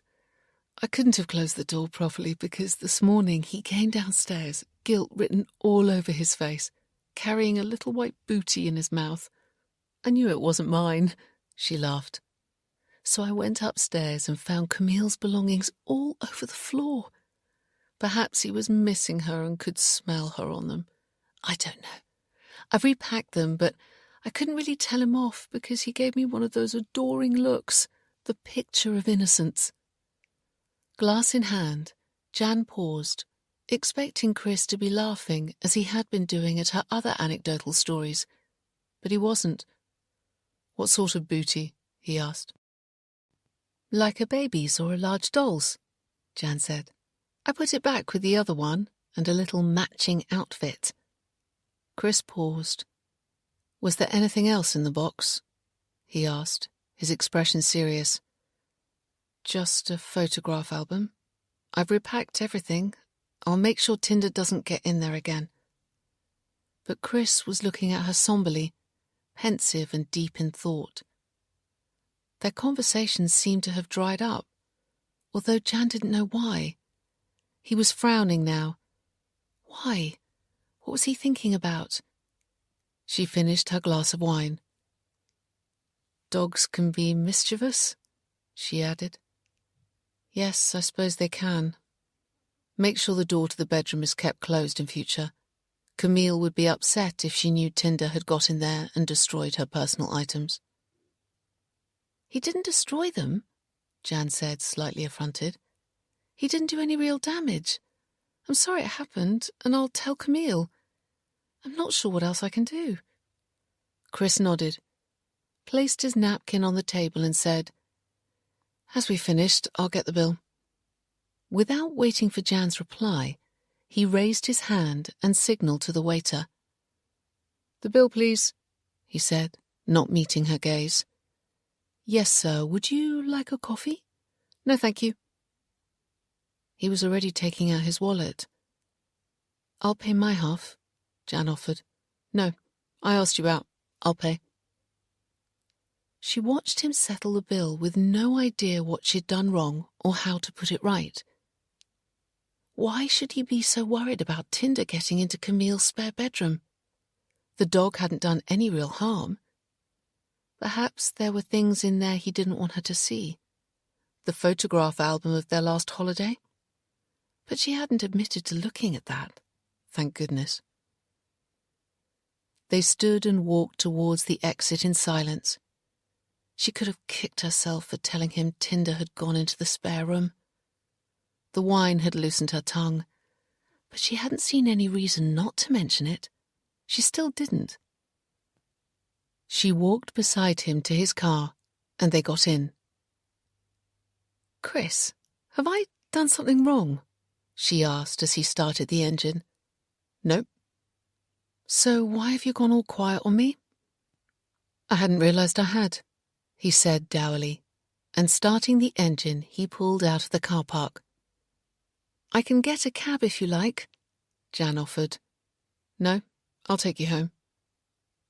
And that was all he said for a long time.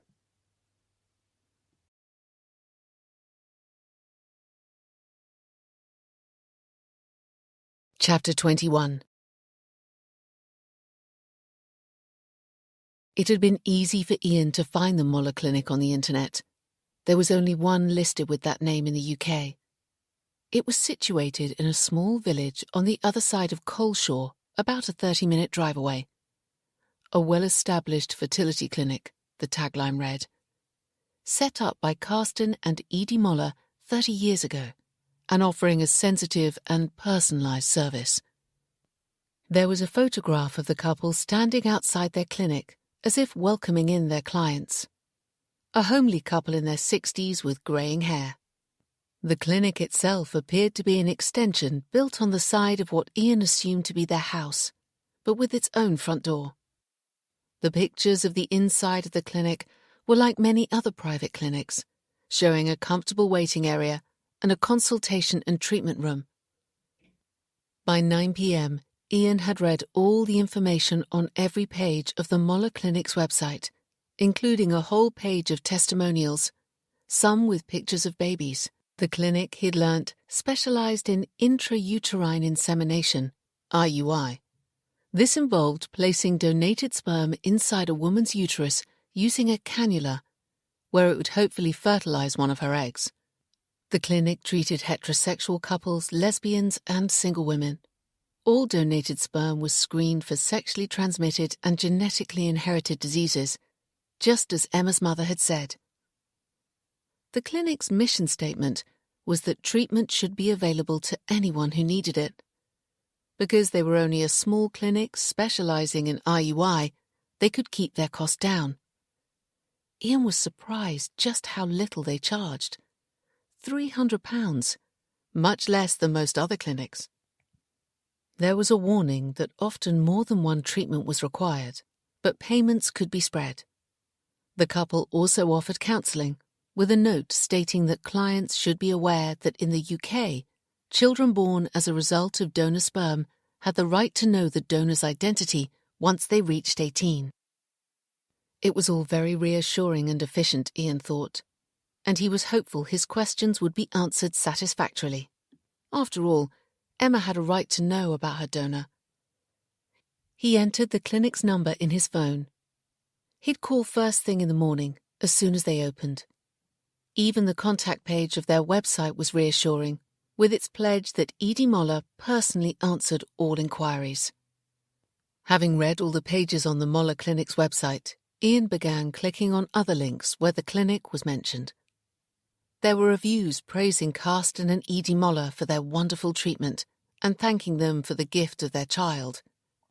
Ian only found one negative review. Don't go anywhere near this place. They're in it for their own selfish ends. Miss L. Ian dismissed it. There were always one or two negative reviews. The Mollers certainly weren't in it for the money, as they charged so little. So selfish ends didn't really make sense. Perhaps the poor woman hadn't been able to conceive using their treatment, in which case it wasn't the clinic's fault. They warned the treatment didn't always work. Ian finally closed his laptop, sat back in the chair and stretched. It had been a productive evening. He would have liked to share what he'd found out with Emma, but she had had an early night. He was sorry he had upset her. He seemed to be doing that a lot recently. And then he struggled to find the words to put it right. They'd both been through a lot, and he hoped that once he had the answers to his questions, it would make amends and put their lives back on track.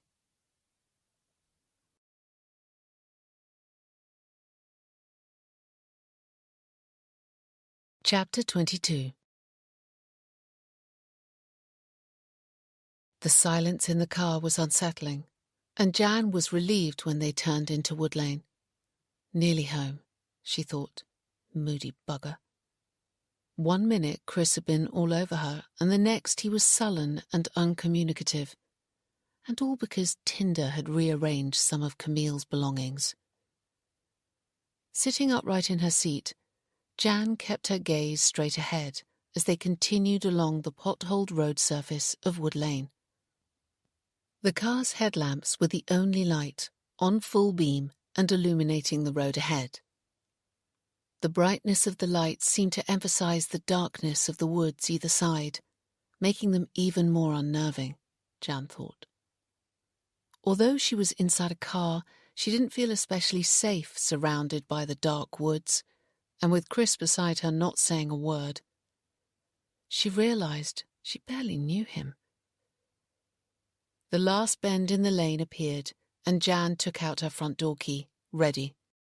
She wouldn't ask Chris in for coffee, but she supposed she should thank him. She'd just say a quick formal thank you as she got out of the car, and that would be it. She doubted she'd see him again. They turned the bend and the car's headlights picked up an outline of the cottage. But as they did, something shot out of the front garden, across the lane, and disappeared into the woods. "There!" Jan cried. "Did you see it?" She thought he had, as his gaze had momentarily tracked its movements. "No. What?" Chris asked, looking ahead again. That shadow, that person, you must have seen it." "Nope." He continued to drive steadily towards the cottage. Jan's heart was racing and her mouth had gone dry. She looked all around, but there was nothing to be seen in the lane or woods now. She was sure Chris had seen it. It was the same figure she'd seen earlier when she'd returned from the village. It had been in the front garden then, just as it had now. Whatever it was seemed to be getting braver. Jan shuddered. Chris stopped the car outside the cottage but left the engine running. There was nothing in the front garden, and as far as Jan could see, nothing in the surrounding woods either. She gingerly opened her car door, ready to get out. As she did, Chris turned in his seat, and for a moment she thought he was going to apologize. But his voice was flat, and his face was set and serious when he spoke. "Jan, if you're so nervous about living in the cottage, why don't you move out? I can speak to Camille if you like. She won't keep you in the tenancy if you want to go." "No, thank you," Jan said tersely. "I'm fine," and got out. She closed the car door with more force than was necessary and went up to the cottage. The car remained stationary for a moment, and then Chris began a 3-point turn. As she let herself in, he completed the manoeuvre and began along the lane towards the village. "I'll speak to Camille if you like." She kicked off her shoes. "No, thank you." Jan thought, annoyed. "I'm not nervous, although you'll probably tell Camille anyway. And you did see something run from the cottage and disappear into the woods. I'm sure of it. But for some reason you're denying it. I don't know what's going on here, but I'm not giving up that easily. I'm staying for now, thank you." "Shh, Tinder!" she shouted, going down the hall. He was barking furiously from the living room where she'd shut him in. She opened the door and he shot out past her, straight to the front door, still barking. He began frantically scratching to be let out. He knew there'd been something out there. How she would have liked to let him out and then follow with a torch, but she wasn't brave enough for that. nowhere near. Whoever, whatever was out there, had started coming to the front door. But why? What did they want from her? Food? Or were they coming for her?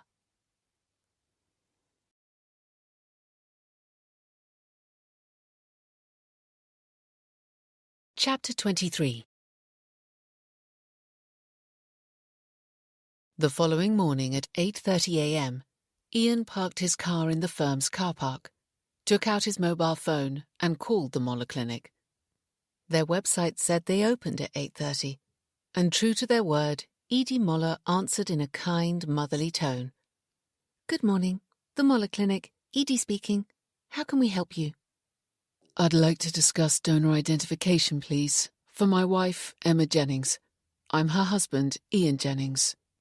"Yes, of course. Just give me a moment.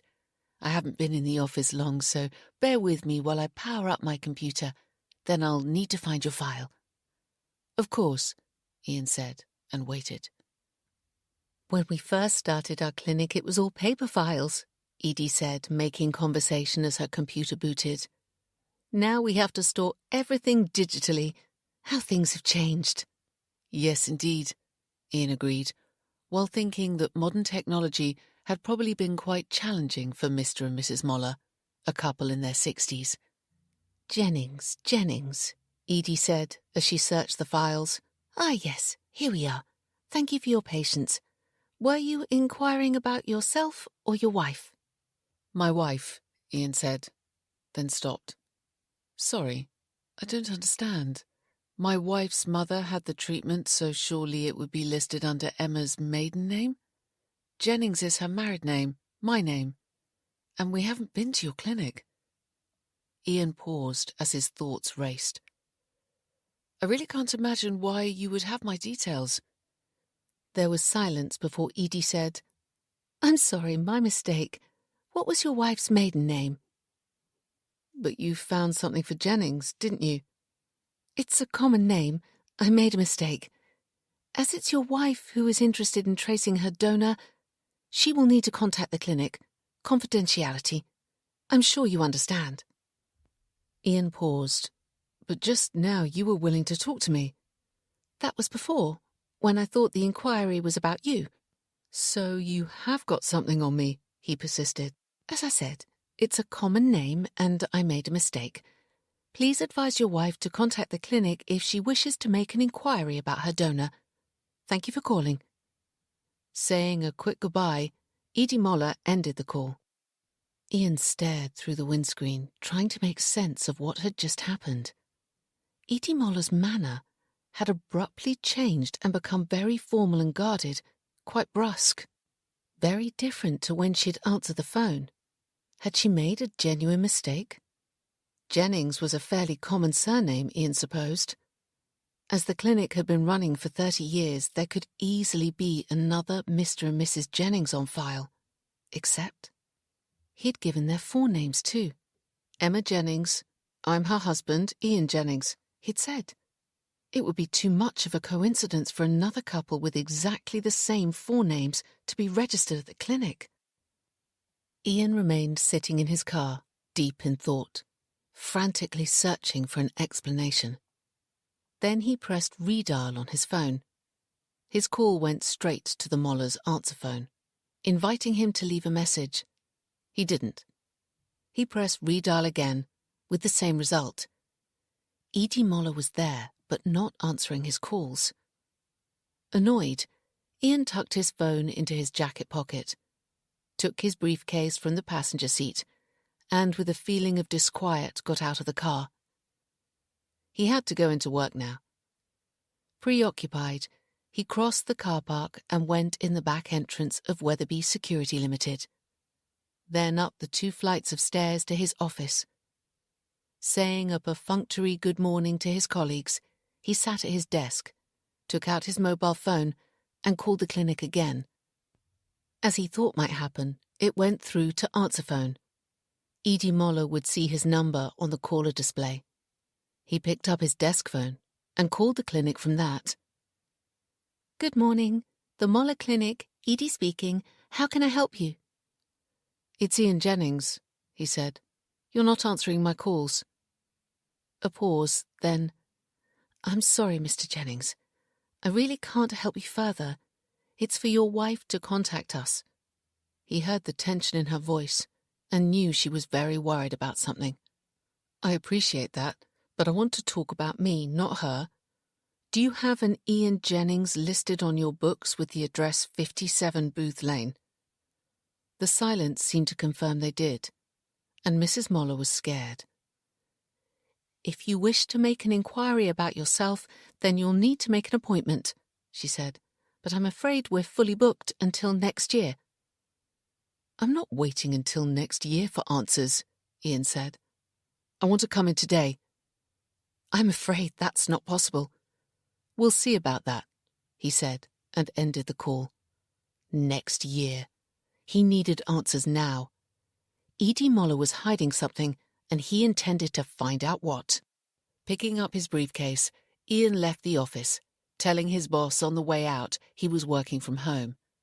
"Family matter," he added, aware they wouldn't press him as the company knew his wife had suffered a late miscarriage.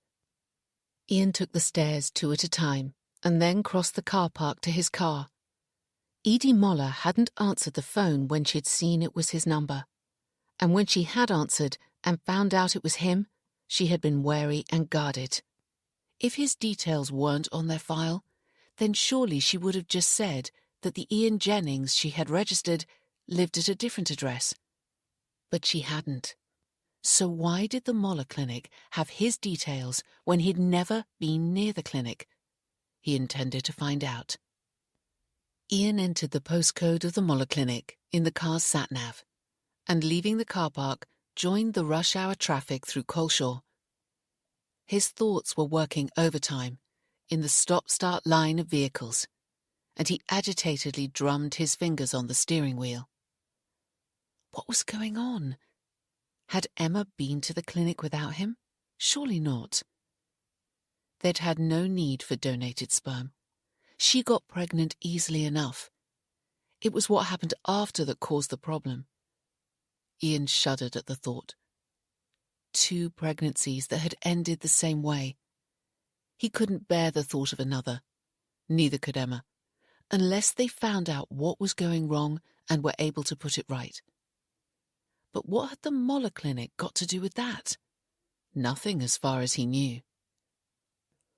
Once out of the congested town, Ian drove as fast as the country lanes would allow, and 50 minutes later, he was parking outside the Moller Clinic.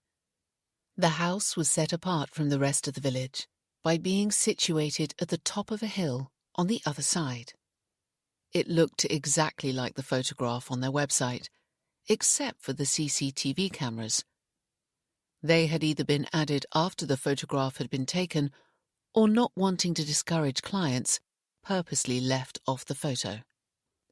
Ian got out of the car and went up the front garden path that ran alongside the drive. A shiny new BMW sat on the forecourt, suggesting the Mollers were doing quite well.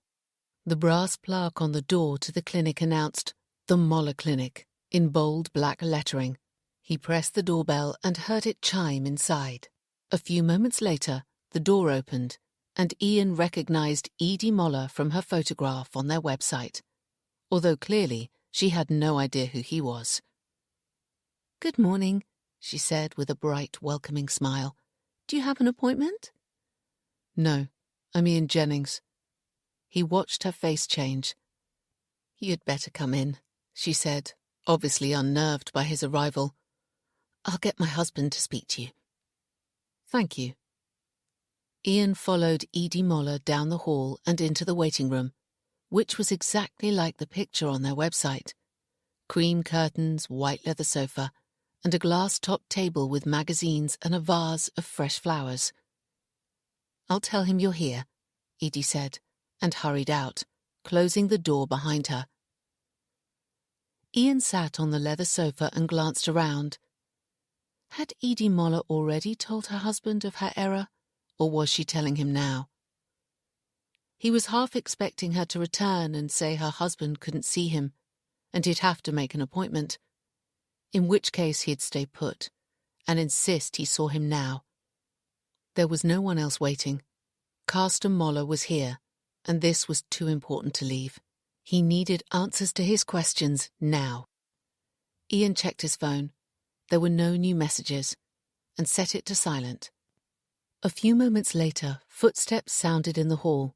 The door opened, and Edie Moller appeared.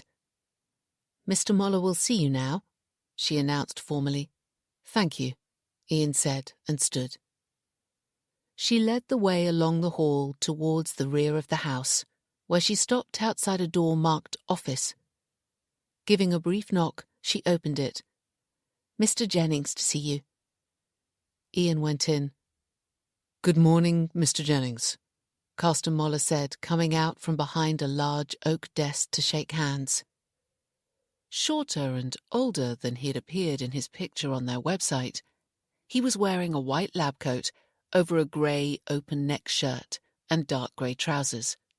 "Take a seat," he said, gesticulating to the leather armchair positioned in front of his desk. As Ian sat down, Edie Moller went out and closed the door behind her. Mr. Moller returned to his chair. A row of filing cabinets filled one wall, and shelves crammed with books another. There was also a second, smaller desk with a computer and a printer where Ian assumed Edie Moller worked. "How can I help you?" Carsten Moller asked evenly, although Ian was pretty certain he already knew. "I telephoned earlier this morning to inquire about tracing my wife's sperm donor, but I discovered you also have me listed on your books." Carsten Moller nodded. "That's correct. I can discuss your request, but you'll need to bring your wife with you to discuss her search." "I know that now," Mrs. Moller said, "but the reason I'm here is to find out why you have my details. I've never been to your clinic before today." Moller held Ian's gaze. "We usually offer counselling before a client begins a search for their donor," he replied. "That's not my question. Why have you got my details?" Moller drew his hands together and took a breath. "I would have thought that was obvious, Mr. Jennings. You are on our books because you were conceived by donor sperm." "No, I wasn't." "Your reaction is exactly why we recommend counselling first," Moller replied. "I don't need counselling," Ian snapped. "Just the truth." "I am telling you the truth, Mr. Jennings. You asked me why we have your details, and I've given you an honest answer." Ian stared at him and felt his stomach loosen. "Edie Moller said it was a case of mistaken identity, but you're now telling me that isn't so." "That's right." Ian felt hot and clammy. "Are you saying my mother came here for treatment?" he asked incredulously. "That's correct, although your mother and father came together, as do most couples." "My mother received donor sperm?" Ian asked, horrified. "That's correct." "And my parents came together, so my father knew?" "Yes." "It's definitely not a mistake, then," Ian said, struggling to believe what he was being told. "No, the mistake was when my wife accidentally told you over the phone that you were on our books, for which we are both sorry. It was early, and she had just come into the office. She knows she must be more careful in the future. It's obviously come as a huge shock to you." Ian stared at Moller. "It has. My parents never said anything to me, ever. My father is dead, but my mother knows I've been researching my genetic history. Why hasn't she told me?" "I can't answer that, but many parents don't tell their children. You'd be surprised just how many people from Coleshaw and the surrounding villages have been conceived from donated sperm and are not aware of it. It's more often the children aren't told than they are." "My wife grew up knowing," Ian said ruefully. "She is one of a small minority." Ian glanced distractedly around the room, then brought his gaze back to Moller. Why did you have my wife's married name and our current address? Emma's mother, Mary Holmes, telephoned the clinic and asked if her daughter had been in touch. She said you were researching their genetic history and had put pressure on Emma to contact us. She asked for some advice. We updated our records at the time in case Emma contacted us. She hasn't. She's finding it difficult, Ian admitted. That's understandable, Moller said in a conciliatory manner. It's quite a journey to search out a donor, and not one to be taken lightly. So I'm not who I thought I was, Ian said, struggling. And all my research has been a waste of time. Of course you're the same person you've always been. And as for your research, I can assure you that if there is any genetic fault, it hasn't come from this clinic. All sperm donors are thoroughly screened, so if there is a problem, it's not with your biological father. Ian let out a heartfelt sigh. I understand, he said numbly. I'm sorry you had to find out this way. I suggest you have a chat with your mother and Emma, and then contact me again if you or your wife wish to trace your donors. My advice would be not to. Why? Ian asked. Nothing will be achieved, and it could make you both feel unsettled. Emma has the right idea. Be guided by her.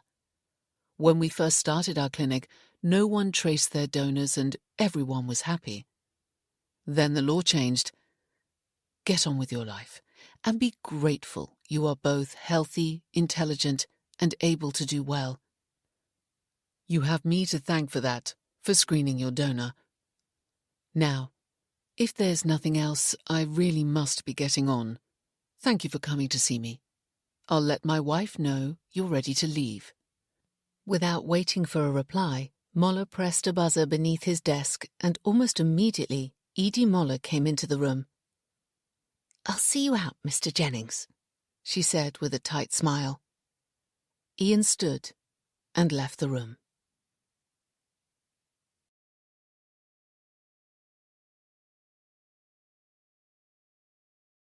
Chapter 24. Ian got into his car but didn't start the engine. He was in no fit state to drive. While he accepted what Moller had told him, there was something about him and his wife Ian really didn't like. They were smug, dogmatic, superior. Yes, that was it. The pair of them exuded a sense of elitism, as though they knew better than others. Be grateful you are both healthy, intelligent, and able to do well. You have me to thank for that, Moller had said arrogantly. Ian supposed that playing God for so long and giving infertile clients children had gone to his head. But Ian knew he had to speak to his mother, and it wouldn't be easy. He took a swig of water from the bottle he kept in his car, and picking up his phone, pressed the number for his mother, Helen. She lived a 2-hour drive away, and he saw her a few times a year. She'd be at work now, caring for an elderly lady with dementia, but hopefully when she saw his number, she'd take his call or call him back straight away if she was busy. She answered on the 3rd ring. Is everything all right? She asked with a mother's anxiety for her child, regardless of their age. No, Mum, it's not, Ian said bluntly. I'm parked outside the Moller Clinic. Does that name mean anything to you? He heard his mother's silence and could visualize her face. He hated doing this to her. He loved her, but now felt cheated and betrayed. How could she have lived with this secret all these years and not told him? Why are you there? She finally asked, her voice slight. Because I've just discovered that the man I used to call Dad isn't my real father. And I'm the result of donor sperm, a complete stranger you never even met. I can't believe you did this to me, Mum, and didn't tell me. Ian, it wasn't like that. Helen said somberly. We wanted children and tried for years, but then we had tests and discovered your father had such a low sperm count it would be impossible for me to conceive naturally. We thought long and hard about what we should do before we sought the help of the Moller Clinic. Of course your dad was your father, he loved you, but we felt it was better you didn't know. But why not tell me now, Mum? Ian asked, screwing shut his eyes. You knew I was researching my genetic history so Emma and I could hopefully have a normal baby. Surely that was the time to tell me. I thought about it, but I knew it would come as a huge shock to you after all these years. I wanted you to remember your father as he was, your dad, the man who brought you up. He loved you and was so proud of you, son. You know that, don't you? Yes, Ian admitted. He was a good man. I can't fault him. But this has come as a huge shock, Mum, and straight after finding out Emma was conceived by donor sperm too. Was she? Really? Helen asked, surprised. I had no idea. Neither did I until yesterday, although she's known most of her life. Why didn't she tell you? Same reasons you and Dad didn't. I can understand that. Which clinic did her parents use, do you know? Helen asked. The Moller Clinic, the same as you and Dad. As Ian said this, a new fear suddenly gripped him. Oh my God, Mum. You don't think Emma and I could share the same donor? If we did, it would mean we were related, half brother and sister. Bile rose in his throat, and he flung open his car door just in time to throw up in the gutter. Ian, are you okay? His mother asked on the other end of the phone. No, he said, wiping his mouth. He took another swig of water. Mum, if Emma and I do have the same biological father, it might explain why we look similar and can't have healthy children. Some defects in DNA only appear if there's inbreeding. But Carsten and Edie Moller are professionals, Helen said. They know what they're doing. They wouldn't have let that happen, I'm certain. Think about it, Mum. Sperm donors donate many times and can father hundreds of children. The Mollers couldn't have predicted that Emma and I would ever get together.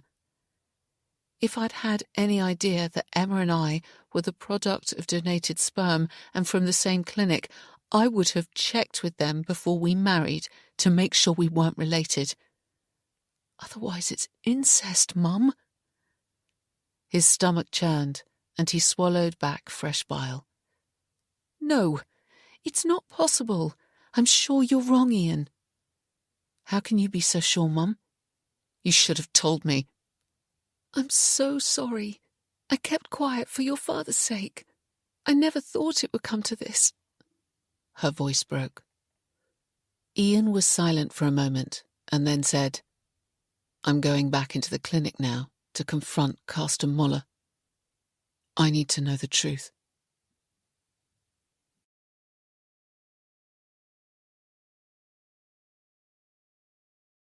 Chapter 25. Ian drew himself to his full height as he returned up the front path to the Moller Clinic and pressed the bell. No one answered. They were in all right, but would be able to see him on the CCTV. He pressed the bell again, long and hard, then opened the letterbox and shouted, I know you're in there. I need to speak to you. I'm not leaving until I do. Straightening, he pressed the bell again and kept his finger on it until the door opened. Yes, what is it, Mr. Jennings? Carsten Moller demanded. You're making a hell of a noise. Ian could see Edie Moller standing a little way behind him down the hall, her mobile in hand, probably ready to call the police if necessary. Could Emma and I have the same sperm donor? Ian asked. No, of course not. How can you be so certain? I keep meticulous records. I always have done. We're professional. That sort of thing can't happen here. Have you checked your records for Emma and me? No, I didn't know you were coming here today. You just turned up. So you can check now, please. It will take me a while. I can wait. I'll phone you, Moller said, but you're worrying unnecessarily. It's not my clinic that's at fault. Please check now, and I'll wait in my car for your call. I'm not leaving until I have the answer. That's your decision, Moller said, and closed the door. Ian returned to his car. Arrogant bastard. He was prepared to wait outside the clinic all day if necessary. He had the right to know if he and Emma shared the same donor, horrendous though that possibility was.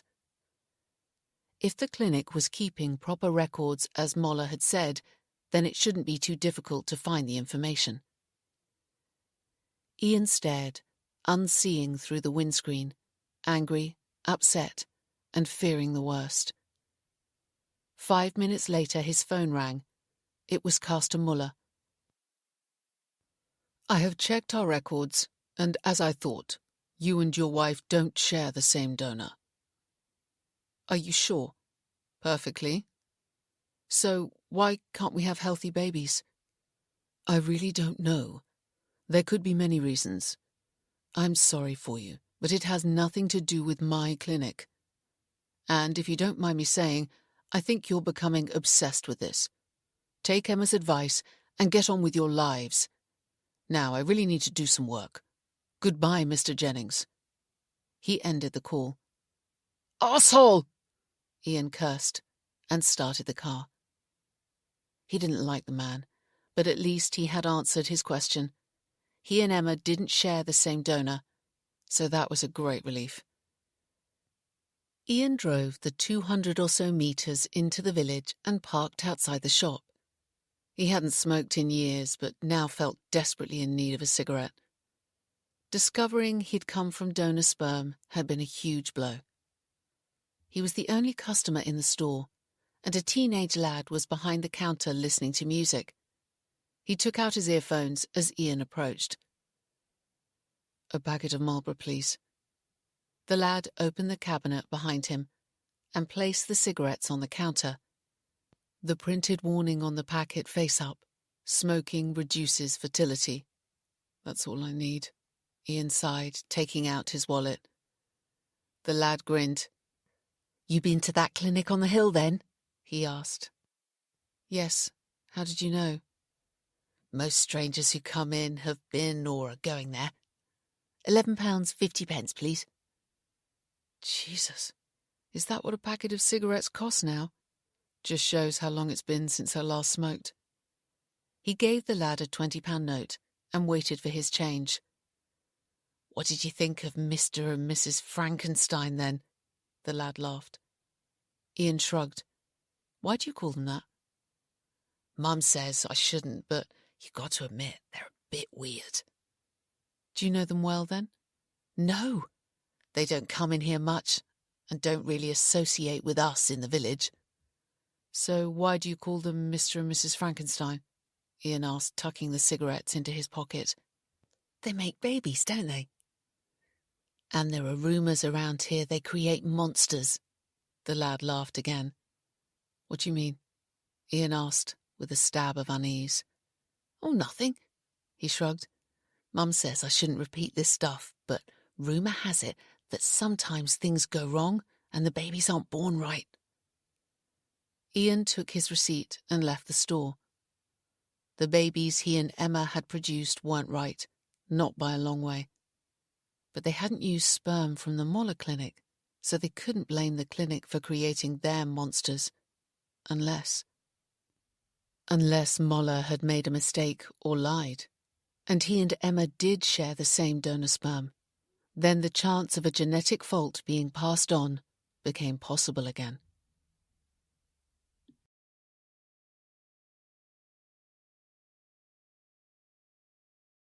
Chapter 26. "You're home early," Emma said as Ian came into the living room. Without replying, he threw his briefcase and jacket over the armchair and continued to the table where he opened his laptop. "What's the matter?" Emma asked, concerned. "You've been smoking. I can smell it on your clothes. Shouldn't you be at work?" "Yes, but I need to find out how to do a DNA test," he said, staring at his laptop screen. "Not that again," Emma sighed. "I've told you I'll phone the clinic, but I have to be in the right mood." "There's no need to phone now. I spoke to them this morning. In fact, I've been there." "You've been to the Moller Clinic?" Emma asked, amazed, looking at him. "Why?" "It turns out it's not just you, but me too." "What are you talking about? You're not making any sense, Ian." She closed the book she'd been reading and put it to one side. "I'm the product of donor sperm just like you," he said, tapping the laptop. "From the same clinic." Emma stared at him. "What? How can that be?" Ian didn't reply, but concentrated on the screen. "Ian, I'm talking to you.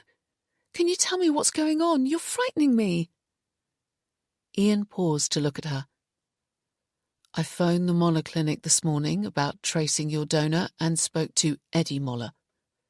She let slip that I was on their files too. I saw Moller himself and he said both our parents used their clinic. I called my mother and she confirmed that she and Dad had gone there." "Struth, that's a coincidence. And your mum never told you?" "Nope, not a word." "Oh, I am sorry, Ian. I can see how upset you are. It must have come as a huge shock to find out like that." She went over to give him a hug, but his attention was already on the laptop again. "You can see now why my mother told me early on," Emma said. "It wasn't a shock for me. I grew up knowing I came from donor sperm." Ian nodded. "What are you doing now?" "Trying to find out how to get our DNA tested. Testing is far more sophisticated now than it was when we were conceived, so it may show up something that wasn't picked up before. Also," he hesitated. "Did she have to know this?" "Yes, she did. We're nearly the same age, so I'm guessing our parents must have used the clinic quite close together. I need to confirm we don't have the same donor." "What?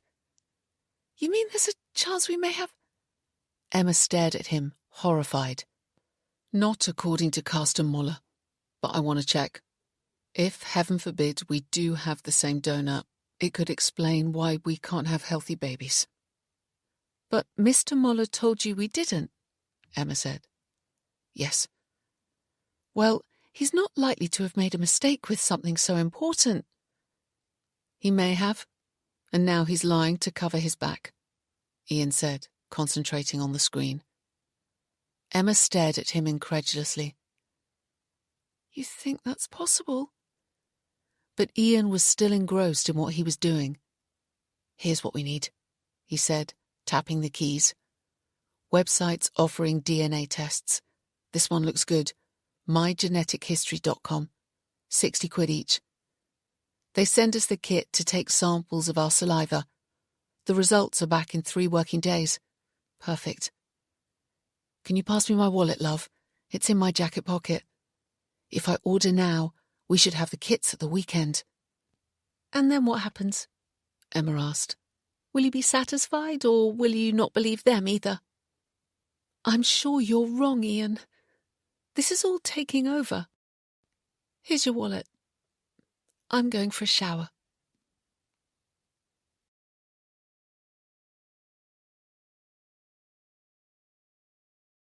Chapter 27. Jan wasn't nervous about living in the cottage, as Chris had said, she told herself. His comments the evening before were still annoying her, together with his behaviour. First at the restaurant, and then denying he'd seen a figure running from the cottage. She still had no idea what had got into him, but today she was going to prove him wrong and show she wasn't nervous by taking Tinder for a walk in Coleshaw Woods. D.S. Matt Davis had said how lovely the woods were at this time of year, and that she was missing out. So now, empowered by hurt pride and daylight, she was going. Not wholly at ease with her decision, but determined to give her confidence another small boost, Jan tucked her phone and keys into her jacket pocket, and with Tinder beside her, tail wagging, she left the cottage. She set off along Wood Lane in the direction of Merryless. It was midday, and the wintry November sun was as high in the sky as it would get, flickering through the bare branches of the trees she passed. A good walk should also clear her head, she thought. After all the wine she'd drunk the night before. The evening had held such promise, but had turned into a disaster.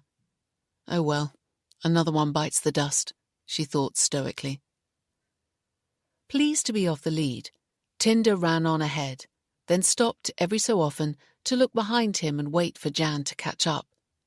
Part-way down Wood Lane was the turning on the right that led into the deepest part of Coleshaw Woods that ran behind the cottage. Jan had never ventured down it before, although Tinder often glanced longingly towards it as they passed on their way to the village. Jan didn't know if Camille ever walked him there. She hadn't told her. Her instructions had said that Tinder should be let out in the garden 3 times a day, and to take him with her when she walked to Merryless, but not to take him in the car as he got travel-sick. Jan had only used her car twice since arriving, and it was parked on a concrete stand to the right of the cottage, now covered in leaves. "Come on, this way, Tinder," Jan called. He'd gone past the turning. He stopped, looked back, and, unable to believe his good luck, ran full tilt towards her. "Come on, you softy. We're going to walk in the woods today." She ruffled his fur, and they began along the track. Jan knew from reading about Coleshaw Woods that most visitors came in summer and entered through the road on the other side of the woods, where there was a car park, picnic area, and signposted walks. There was also a flooded quarry where anglers fished. The woods on this side were at their thickest, and although there were tracks like the one she was on, they were rarely used. But if she kept to it, she shouldn't get lost, and even if she did, she had her phone with her so she could call for help. Despite the reassurances she'd given herself, it wasn't long before Jan began to feel slightly anxious by the complete isolation. It was eerie to be so alone. She'd spent all her life in towns and cities where you were never alone, even at night or in parks.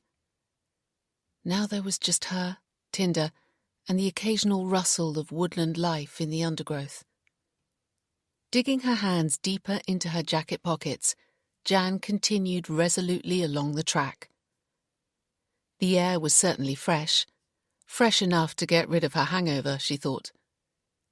Yet there was also a pungent, damp smell that you didn't get in Wood Lane, which Jan supposed was caused by the fallen, rotting leaves. Tinder didn't seem to mind. His short legs were disappearing into the mulch as he sniffed around, and pieces of leaves and twigs stuck to his fur. But although he didn't mind the litterfall sticking to his coat, Jan noticed he was keeping very close to her. He seemed apprehensive, and she supposed it was because he was in unfamiliar territory. While it was somewhat creepy being all alone, Jan reminded herself that nature wouldn't harm her. She wasn't sure how far the track went, nor where the cottage lay in relation to it. She knew it would be on her right, but that was all. A few moments later, she made a snap decision to try to find the cottage. Leaving the track, she turned right, further into the forest. Tinder stayed close, and their pace slowed as the piles of rotting leaves deepened. In some places, there were such small gaps between the trees that she had to step around them and part bracken and ivy to forge a path. There was no sign of anyone else having ever been here. Every so often, Jan paused to look behind her to check she was walking in a straight line, so she would know how to get back to the track. It was disorientating being surrounded by so many tall trees. There was no horizon or landmark from which she could take her bearings. But she was as sure as she could be that she was heading in the right direction to where she hoped the cottage lay. The air was still and chilly here. A few minutes later, she was rewarded as the boundary hedge at the bottom of the cottage garden appeared between the trees. She made her way up to it and then found the gap in the hedge with her repair work visible on the other side, the criss-crossing pieces of wood still blocking the hole. It appeared to be standing up well, she thought. She looked around. This was the spot where whatever it was had been getting in, though there was nothing to be seen now but more leaves and twigs. Nothing to suggest anyone or anything had been here. How brave she was in daylight, she thought, but best not overdo it. She turned away from the hedge, ready to retrace her steps. She'd accomplished what she'd intended to do, and her confidence had grown by coming into the deepest part of the forest. She'd also been able to check the boundary fence. "Come on, Tinder, time to go," she called. Her voice sounded strange and far off in the otherwise quiet forest. He was a little way to her left, having picked up the scent of something. He was sniffing around the base of a tree close to the hedge. "What is it?" She went over. A ball of green twine, just like the ones Camille kept in the shed, and which Jan had used to tie the wood in place, lay partly covered by leaves. Moving Tinder aside, Jan picked it up and examined it. She was sure it had come from Camille's shed. But what was it doing here? Had Chris or Camille used it for repairing the fence in the past? No. Chris would have used something stronger and more robust, hammer and nails, not twine, she was sure. And Camille had been gone weeks. This ball of twine hadn't been here long. It was barely wet and showed no sign of weathering. Days, not weeks, she thought. Tinder was looking at her expectantly, hoping to get another sniff of the ball. But Jan threw it in the direction of her back garden. If it made it in there, she would return it to the shed. She set off towards the track, Tinder at her heels. If she walked in a straight line, she should come out more or less where she'd come off the track. Then it was left towards Wood Lane. As she walked, the only sound came from her boots crunching over the dry leaves and twigs, and Tinder running beside her. In some places, she could see the footmarks she and Tinder had made on their way in, so she knew she was on the right course. Suddenly, Tinder stopped and gave a low growl. His ears pricked up. He had heard something. Pausing, Jan looked in the same direction, but there was nothing to be seen. "Come on, good boy, this way," she said, her voice slightly unsteady. He gave another growl but came with her. A few steps further on, she heard a noise coming from the same direction, as though someone else was here. Cold fear embraced her.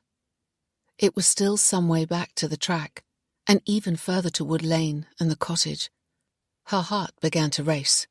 It had been stupid to come this far into the woods alone, just to prove a point. Who knew what lived here? She began to run, stumbling over the piles of rotten leaves and bracken, while trying to avoid the branches overhead. Tinder ran beside her, as eager to be out of the woods as she was. Thankfully, the trees cleared, and she found herself on the track again, but the movement in the wood continued. Someone or something was in there, moving parallel to them. Petrified, Jan quickened her pace and took out her phone, ready to call for help if necessary. She stopped and stared in disbelief, as a little further up, Chris and a woman stepped from the woods onto the track. It must have been them she'd heard. She took a deep breath and tried to calm her racing heart as Tinder ran to Chris. Dressed similarly in boots and wax jackets, they continued towards her. "Fancy seeing you here," Chris said stiffly, and bent to ruffle Tinder's fur. "I didn't think you liked the woods." "I thought it was time to get over that." Jan said, equally as awkward. "This is my friend Anne," Chris said, introducing his companion. "Anne, Camille's lodger, Jan." "Hello, pleased to meet you," Anne said, but her expression said something different. Jan saw Chris looking at her. Guilt? Embarrassment? She wasn't sure. There was an awkward silence, and then he said, "Oh well, we'll let you get on with your walk. Are you heading back to the cottage now?" "Yes. Why?" Jan asked. "I just wondered. Bye then." "Bye," Jan replied. She continued along the track towards Wood Lane, in the opposite direction to Chris and Anne. She didn't look back. How embarrassing was that? And what were they doing in the woods near the back of the cottage? Chris had offered no explanation, and Jan certainly wouldn't phone or text to ask him. She felt a pang of jealousy but dismissed it. Clearly he preferred older women, for Anne must be 50. Homely, mumsy described her, Jan thought. Slightly overweight with a practical chin-length hairstyle and no makeup.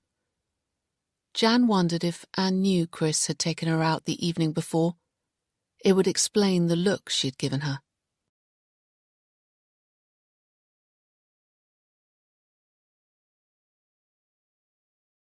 Chapter 28. Once safely inside the cottage, Jan poured herself a glass of water and then set about making something to eat. It was 2 p.m, and she was hungry after all the exercise. Tinder was exhausted. He flopped out on his rug by the hearth and was soon asleep. Jan took the frying pan from its hook, threw in a knob of butter, and whisked some eggs for an omelette. As she worked, her thoughts returned to Chris and Anne. He was a strange one for sure.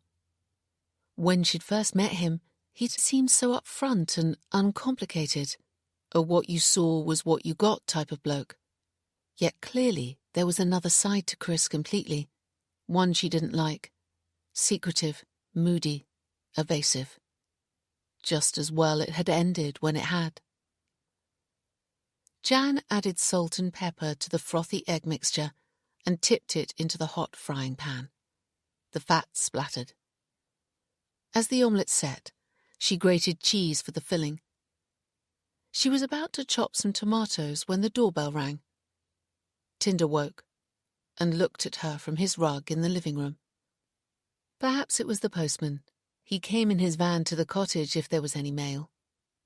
Sometimes he rang the bell as he pushed the letters through the letterbox to let her know they had arrived. But it was a bit late for him. He usually came in the morning. Jan moved the pan from the heat and went into the hall. There was no mail lying on the mat. She opened the front door. There was no one outside. No car or mail van either. Strange. She looked around. The lane was deserted as far as she could see in both directions. Then she saw it, and her heart missed a beat. Positioned on the doorstep was the ball of twine Tinder had found in the wood and she had thrown towards the back garden. She was sure it was the same one. It looked identical. It hadn't been here when she'd arrived back.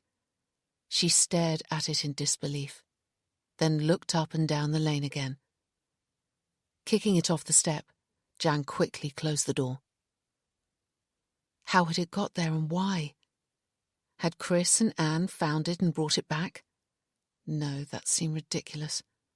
The chance of them finding it in the woods was tiny, and why would they go to all the trouble of returning it, assuming they'd known it had come from Camille's shed? But the alternative, that someone she didn't know had brought it back, was even more worrying. It would mean that they had been watching her in the woods, following her, had seen her pick up the twine, throw it, and knowing it had come from the shed, had brought it back. Was someone watching her and playing games to frighten her? If so, they were succeeding. Calm down, she told herself. Don't do anything rash. Going into the living room, she picked up her phone and texted Chris. "Did you leave a ball of twine on the doorstep of the cottage?" He'd probably think she was even more neurotic than he already did, but she needed to eliminate him. A minute later came his reply. "No, I didn't. Are you okay?" "I'm fine," she replied testily. But she wasn't. Far from it. Someone was out there, watching her. Perhaps it was time to pack and leave the cottage. She'd have to give Camille notice so she could make alternative arrangements for Tinder. Or should she call DC Matt Davis? But what would she say? That she'd found a ball of twine in the woods that had come from the shed and someone had left it on her doorstep? Surely that would be called wasting police time, and goodness knows what Matt would think of her. What she needed was someone to talk to, Jan thought. Someone who knew her well and could be relied upon to give her an honest opinion and sound advice. Ruby. She'd already offered to stay for Christmas, but Jan couldn't wait that long. Christmas was still weeks away. She needed to speak to her now. A couple of rings and then, "Hi, Jan, lovely to hear from you." "And you. Can you talk? For a bit. Why, what's the matter? You sound uptight." "I am." Jan immediately confessed. "Ruby, there's stuff going on here at the cottage. I don't understand. Weird stuff. I need to tell you about and get your opinion on." "Are you in some kind of danger?" Ruby asked, worried. "I honestly don't know." "That doesn't sound like you, Jan. I've only got a few minutes now. How about I come over and visit you tomorrow? I've already booked a couple of days off work." "Oh, would you? That would be fantastic." "Sure. I'll drive up first thing in the morning and then come back on Saturday." "Lovely. Thank you so much." "You'll be okay till then?" "Yes." "I'll see you around midday tomorrow." "Thank you." As they ended the call, Jan's phone bleeped with a text message. It was from Camille. "Everything okay at the cottage?" Too much of a coincidence, Jan thought. Doubtless Chris had said something to her. "Yes, thanks," she replied.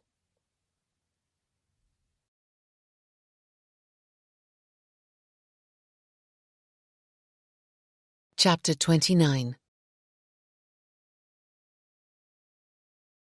Despite telling Ruby she'd be okay until the following day, Jan hardly slept a wink that night.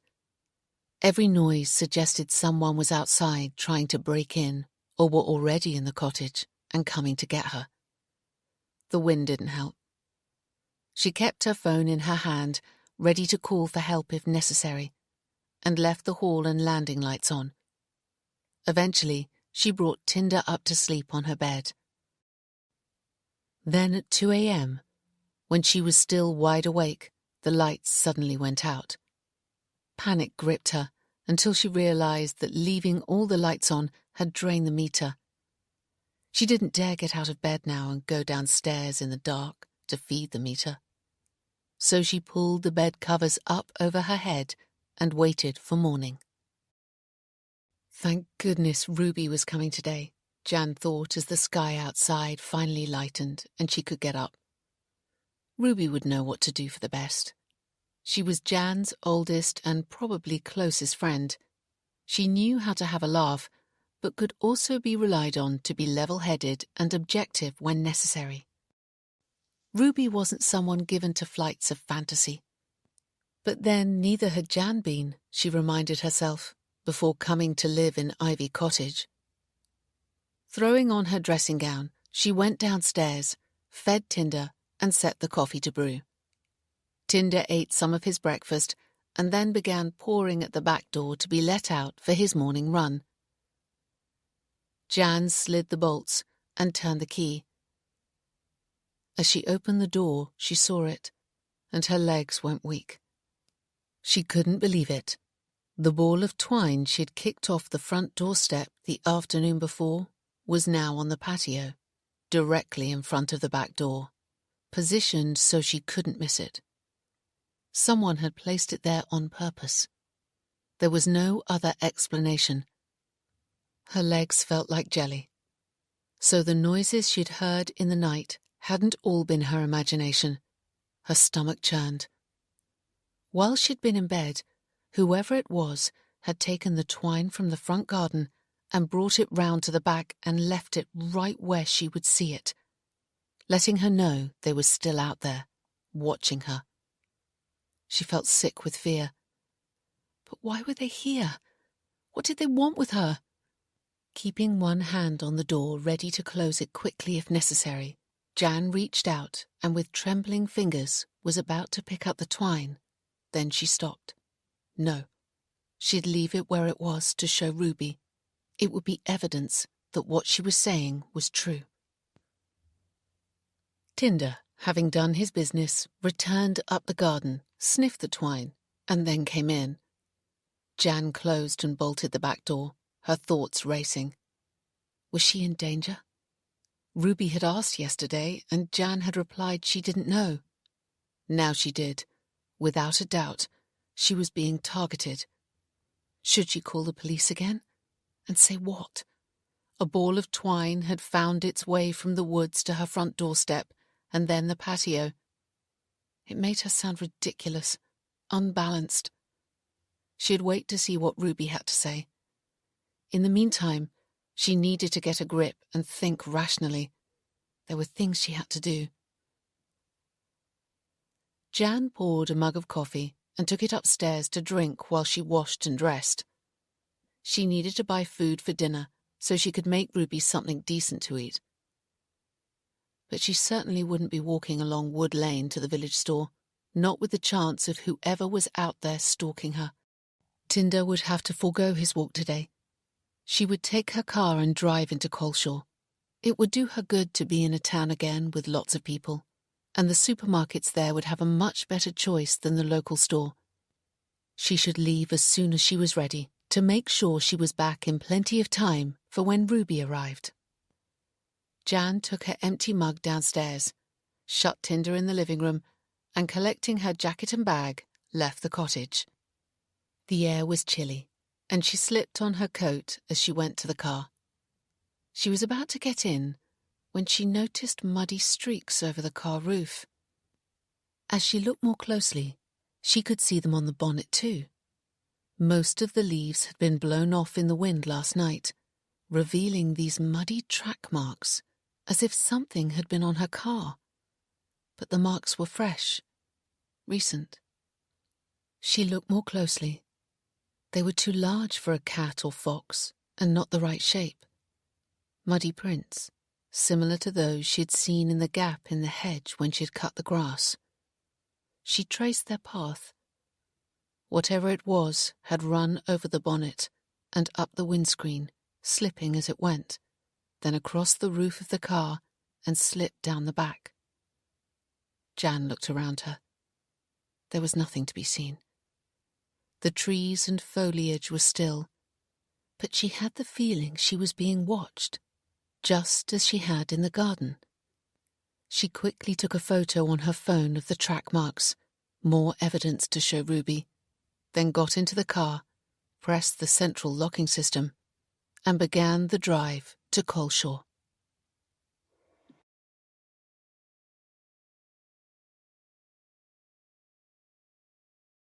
Chapter 30. Don't go anywhere near this place. They're in it for their own selfish ends. Miss L's online review of the Moller Clinic had read. Ian had dismissed it when he'd first read it, but now he'd visited the clinic and met the Mollers. He thought there might be something in it, but what? It was Friday morning, and Ian was sitting at his office desk trying to catch up with his work. It was proving very difficult. There was so much going on in his private life, it was virtually impossible to concentrate, but he needed to try. He'd taken a lot of time off since Emma's miscarriage, and while management was still being supportive and sympathetic, he knew it wouldn't last forever.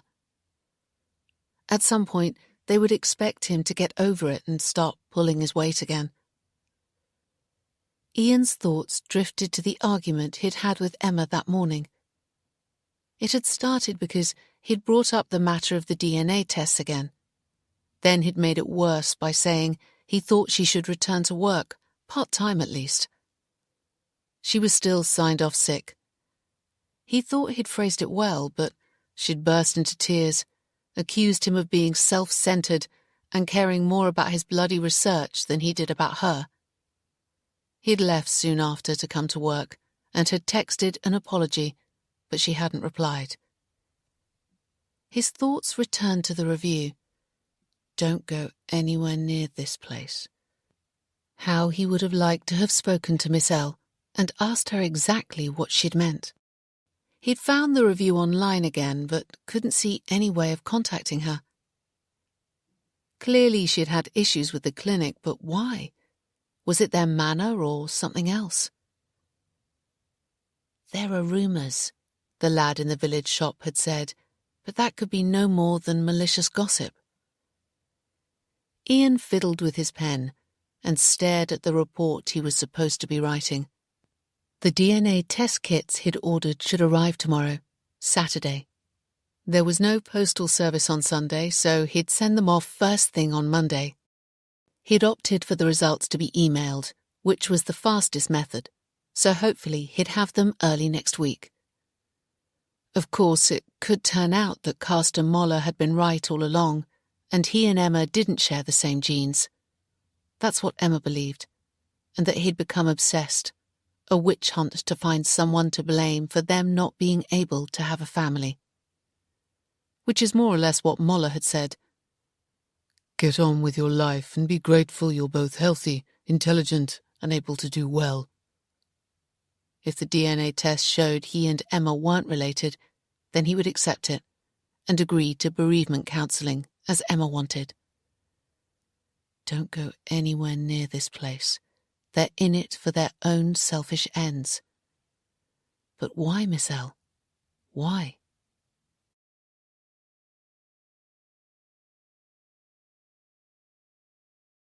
Chapter 31. Jan paused to read Ruby's text. Should be with you at 12. Great. See you soon, she replied, and then continued up and down the aisles in the supermarket, loading her basket. It was nearly 11 a.m., and only an hour before Ruby arrived. Jan had been longer than she thought. She'd enjoyed the hustle and bustle of the busy supermarket and had taken her time choosing what to buy. She quickly gathered together the last of the items, then joined the queue at the checkout. It was long. Friday shoppers stocking up for the weekend. It was 11:20 by the time Jan had paid and left the supermarket. As she was crossing the car park, she realised she'd forgotten coffee. Drat! She wasn't going back to stand in that queue again. She'd stop off at Lillian's store in Merryless. She'd also get some more change for the meter while she was there. The roads out of Coleshaw were busy, so it was 11:50 before Jan drew up outside the shop in Merryless. Before getting out, she texted Ruby just in case she got to the cottage before she did. We'll be there shortly. Kiss. She was about to open her car door when she saw Chris go into the shop. Damn and blast. She really didn't want to meet him right now. It would be embarrassing after their disastrous evening, and then bumping into him with Anne yesterday. She had nothing to say to him. She waited in the car for a few moments longer, but he didn't reappear. She couldn't wait indefinitely. He might be in there for some time talking to his sister-in-law. Steeling herself, Jan got out and went into the shop. Chris was at the counter talking to Lillian with his back to her. "Hi, Jan," Lillian called, while Chris didn't even bother to turn, not even a nod of acknowledgement. Well, sod him, Jan thought. Keeping her gaze away from them, Jan went over to the shelves containing the packets of filter coffee and pretended to browse as Lillian wound up their conversation. "Give my love to Mel and the little ones," she said. Jan had no idea who Mel was. She waited until Chris had left the shop before she took the packet of coffee to the counter. "Can I have some meter money as well, please?" "Sure, love. How are you?" "Fine, thanks." Lillian went into the back office to fetch the coins from the safe. "How did your date go?" she asked, setting the bag of £1 coins on the counter. "With Chris?" Jan asked. Surprised Lillian had mentioned it. Surely Chris would have told her. "Well, yes, unless you've been dating others," Lillian said with a smile. "It wasn't good. I doubt we'll see each other again." "Oh dear, I'm sorry to hear that." She seemed genuinely concerned. "Didn't Chris mention it to you then?" Jan asked as she paid. "I haven't seen him since Wednesday," Lillian replied. Jan stared at her and thought she must have misheard. "He was in here just now. You were talking to him." "No," Lillian laughed. "That was Robert Jarvis. They look similar from a distance, but Robert is happily married with 3 children." "Oh." Jan felt foolish.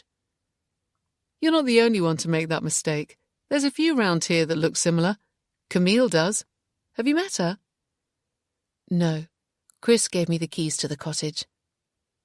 Jan thought back to the photographs of Chris and Camille, and how alike and compatible they'd appeared. "Why did Camille and Chris split?" Jan asked, tucking the meter money and coffee into her bag. "I'm really not sure," Lillian said. "I'm sorry it didn't work out on Wednesday. A nice girl like you. I'll tell Chris off when I see him." Jan smiled. "That's kind, but probably best not to say anything. I think he already has someone else." "Not as far as I know," Lillian said, surprised. "What makes you think that?" I saw him yesterday while I was walking Tinder in the woods. He was with someone called Anne." "Anne?" Lillian asked, puzzled. "I've no idea who that could be. The only Anne I know is a local midwife, and she's not Chris's type." "It doesn't matter. Perhaps they're just friends." "Possibly," Lillian shrugged, clearly still slightly baffled. "Bye then, love. Take care." "Bye," Jan said and left the store. Perhaps they were just friends, Jan thought, but that didn't excuse Chris's weird behaviour on Wednesday evening.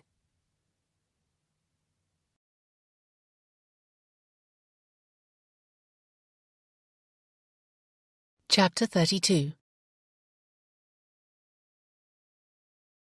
Friday morning finally drew to a close, and at 12:30 Ian stood and took his jacket from the back of his chair.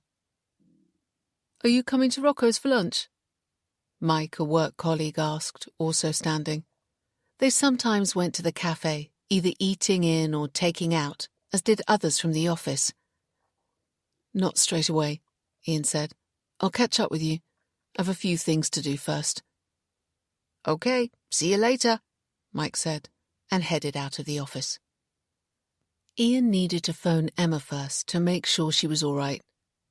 It wasn't a conversation he could have with someone standing a little way off, waiting. Checking he had his phone and wallet in his jacket pocket, Ian left the office and went down the back stairs. The front of Weatherby Security was close to the main road where traffic noise made talking on the phone near impossible. But at the back, there was just the firm's car park. Ian found a quiet corner away from the main building and called their landline number. If he was honest, he was dreading speaking to Emma. She was always so down and short-tempered with him these days. He could picture her sitting on the sofa in their living room, whiling away the hours with daytime television or a book, or thumbing a magazine, mournful and dejected. "Are you okay?" he asked as soon as she answered, then straight away realised his mistake. He should have said, "How are you?" for clearly she wasn't okay. But to his surprise, Emma replied, "I'm good, thank you. A lot better." Her voice sounded brighter, too. "Are you? That's great. Sorry about this morning. I hate it when we argue." "So do I," Emma said. "I was partly to blame. You were right about me getting back to work. I'm going to phone them this afternoon and suggest I start back on Monday. Anne, our midwife, persuaded me. She visited earlier. Oh, I see, Ian said, slightly disappointed that he hadn't been the one responsible for Emma's change of heart. Well, that's good. Yes, we had a long chat. She knows exactly the right thing to say. She doesn't mind talking about what happened to David. She said I could talk to her whenever I wanted to. She understood. I even asked her what David looked like. Ian grimaced. I thought we'd agreed it was better we didn't know. Yes, but I'm glad I did ask. I was expecting her to describe something horrible, but do you know what she said? That although he was born different, he was beautiful in his own sweet way. Good. Anne said wherever David was now, she knew he was happy and at peace.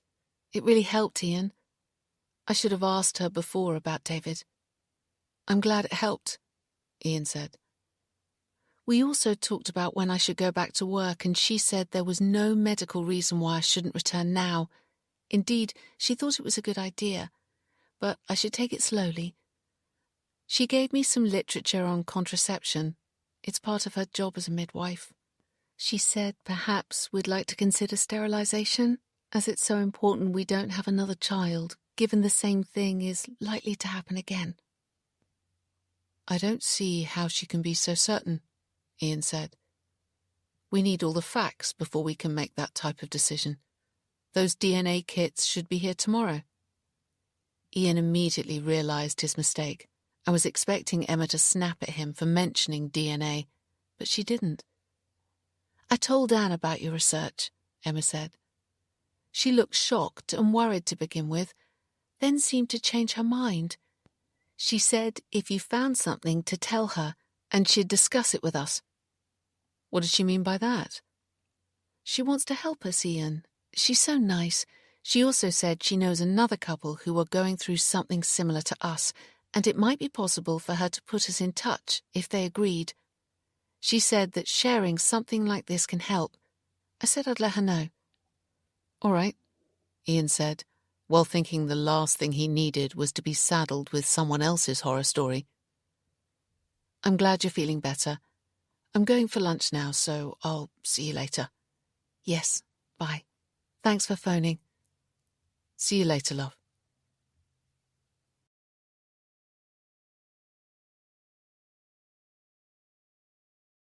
Chapter 33. Ruby topped up their glasses of red wine as Jan gathered together the plates and took them into the kitchen. That was delicious, thank you, Ruby said. But you shouldn't have gone to all that trouble. No trouble. It was nice to cook for someone else for a change. When it's just me, it's pasta or a jacket potato. We'll have a pudding later, shall we? Oh, yeah, I'm full. Now, come and sit down and tell me what's been going on here. I understand from what you said so far that Chris turned out to be a bit of a weirdo. But what's wrong with the cottage? It seems idyllic, if you want time out, although I think I'd prefer it in summer. Jan sat in the armchair opposite Ruby. Ruby was on the sofa, her legs curled under her, Tinder at her feet. Their conversations so far had been mainly catching up, about work, relationships, their families and mutual friends, and village life. Jan had wanted to leave the rest until after they'd eaten, and she'd had a few drinks inside her. She mentioned Chris and their disastrous first date, and that she'd seen him with another woman the following day, but nothing about being stalked or strange happenings around the cottage. Now she needed to try to explain to Ruby what she'd seen without sounding hysterical. It's difficult to know where to begin, Jan said, taking another sip of her wine. Start at the beginning. That's what you always tell me when I have a problem. Ruby smiled. Jan nodded thoughtfully. Okay. For the first few weeks here, everything seemed fine. I mean, living in the country took a bit of getting used to, but I enjoyed the peace after everything that had happened. It gave me time to think, and I didn't see or experience anything odd. Then something started coming into the garden after dark when the curtains were closed. I assumed it was an animal out here in the middle of nowhere. Ruby nodded. It came right up to the window. Tinder always knew when it was there. His hackles would rise and he'd run to the back door, wanting to be let out to chase it. One night, he disappeared completely and didn't come back for hours. I was worried, thinking he got lost. When he did return, he was so pleased to see me, as if something had frightened him. "I would think just getting lost scared him," Ruby said sensibly. "Maybe, but then the next night, he came back with food stuck in his fur by his mouth. It was cooked meat, possibly sausage. It hadn't come from here, and there are no other houses until you get to Merryless. So I began to worry that there could be someone living in the woods. This cottage backs onto the deepest part of Coleshaw Woods, and you'd never know if there was someone in there." "Couldn't a bird have dropped the food?" Ruby suggested. "I suppose so." Jan hesitated. How easy it was to explain away what was happening if you hadn't been here. But the next night, I caught a glimpse of something as Tinder chased it through the hedge at the bottom of the garden. It was dark, so I couldn't get a good view, but it was really strange. Not like any animal I've ever seen. I researched online what animals live in the woods, and it just came up with the usual, like badgers, foxes, and so on. So I sort of convinced myself it could have been a fox. I told Chris. We were on good terms then. And he thought it could be a fox or a dog that had come from the village. "He should know, living around here all his life," Ruby put in. "That's what I thought, but then I discovered something that convinced me it couldn't be a fox." "What?" She had Ruby's full attention now. "I promised Camille, the owner of the cottage, that I would cut the grass, and when I was in the back garden, I found track marks coming through the gap in the hedge. It was like a walkway through from the woods into the garden, lots of prints, so I knew it had been going on for some time, and there could be more than one of them. I continued cutting the grass, but I had this really strong feeling that I was being watched the whole time and kept turning to check behind me. "You're giving me the creeps now," Ruby said, instinctively glancing behind her towards the garden. "There's a motion sensor light on the patio," Jan continued. "Chris told me it was broken, but when I checked, it had been switched off. Camille said to save electricity, the cottage is on a meter. I switched it on, and once it was dark, I sat where you are, hoping to see whatever it was that was coming to the window." "And did it come?" "It did, but it must have known the light was on. A small red light flashes when it's working. It avoided the sensor and came to the back door instead. I knew then it was too intelligent for a woodland animal. It seemed to know what I was doing. I let Tinder out and he chased it. I followed him, but it had gone through the hole in the hedge. Then I heard a noise behind me, and I spun round just in time to see a shadowy figure running down the sideway and disappear over the gate. I don't know what I saw, but Chris found Tinder in the village and brought him back at midnight." "Did you tell him what happened?" "No, it seemed ridiculous." "So was that the end of it then?" "No. I blocked up the hole in the hedge, which kept them out for a couple of nights, but then the next night, one came right up to the window. It was dark. I'd switched off the sensor light to save electricity, but it made eye contact, like a person would. I was terrified and phoned Chris. He came straight over and went down the garden. It was pitch dark, but the wood I'd used for blocking up the hedge was scattered all over the lawn. Whatever it was had removed it all. I was grateful to Chris for coming, and he stayed for a drink. It was then he asked me out."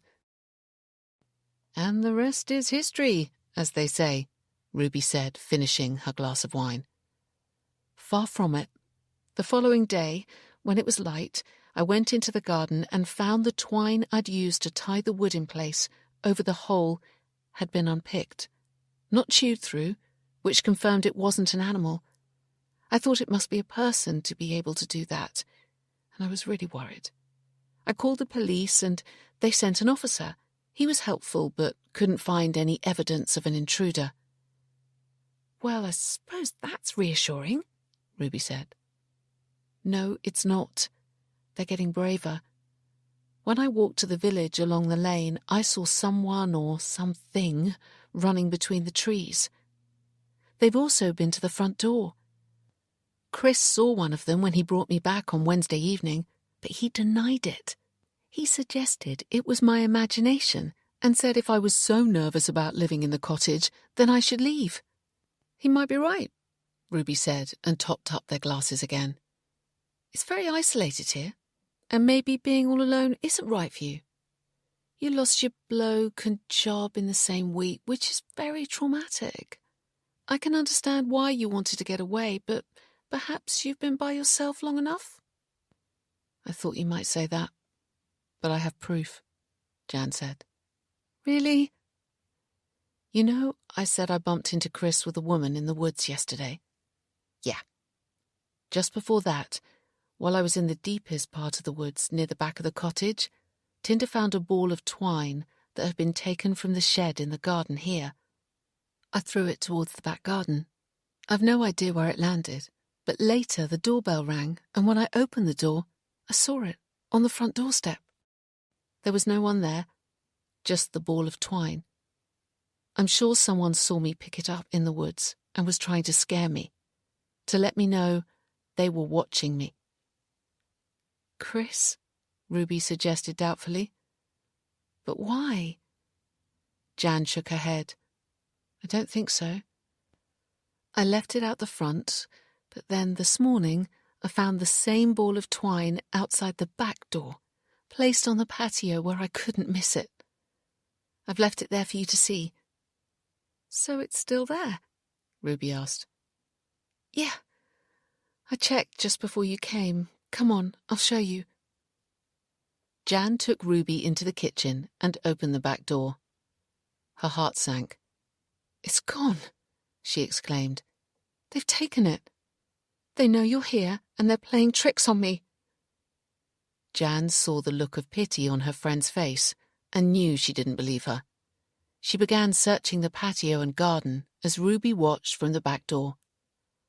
It was late afternoon, and on an already overcast day, the light was fading fast and the air was chilling. "Come in now," Ruby called. "It's cold. Let's have that pudding and open another bottle of wine."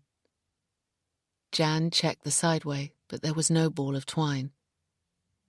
She knew she was making a fool of herself. Reluctantly, she came in.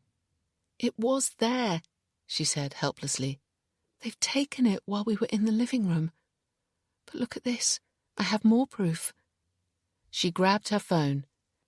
"See this photo? I took it this morning. Footprints all over my car. The same track marks I found by the gap in the hedge at the bottom of the garden." Ruby peered at the photo. "I can see muddy prints on your car," she said, "but that could be anything." Jan heard her friend's rationality. And standing here with her now, she could see the muddy marks weren't proof, and could indeed be anything. She felt Ruby gently touch her arm. "Jan, I think you've seen something and you got spooked by living out here all alone. Why don't you come and stay with me for a while? I have a spare room. I'm at work all day, and you'd have the place to yourself." "I'll think about it," Jan said, then realized she'd sounded curt. "Thank you," she added, "and thanks for listening. I'm sure you're right. So let me get that pudding and we'll talk about something else." The look of relief on Ruby's face said it all.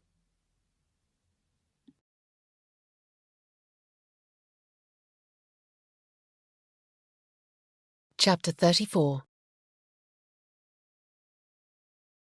It was after midnight by the time Jan was in bed, but she couldn't sleep. She lay in the dark, staring at the ceiling, with the afternoon's conversations running through her head as if set on a loop. It was torture. Tinder was on the bed beside her, also restless. It was clear Ruby hadn't believed her, and who could blame her? It had sounded so far-fetched.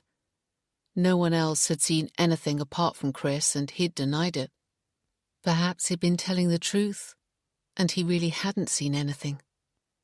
Perhaps there was nothing to see. There was no real evidence, Jan conceded, and began to question her own sanity. The ball of twine could have been blown from the patio into the shrubbery by the wind, as Ruby had later suggested.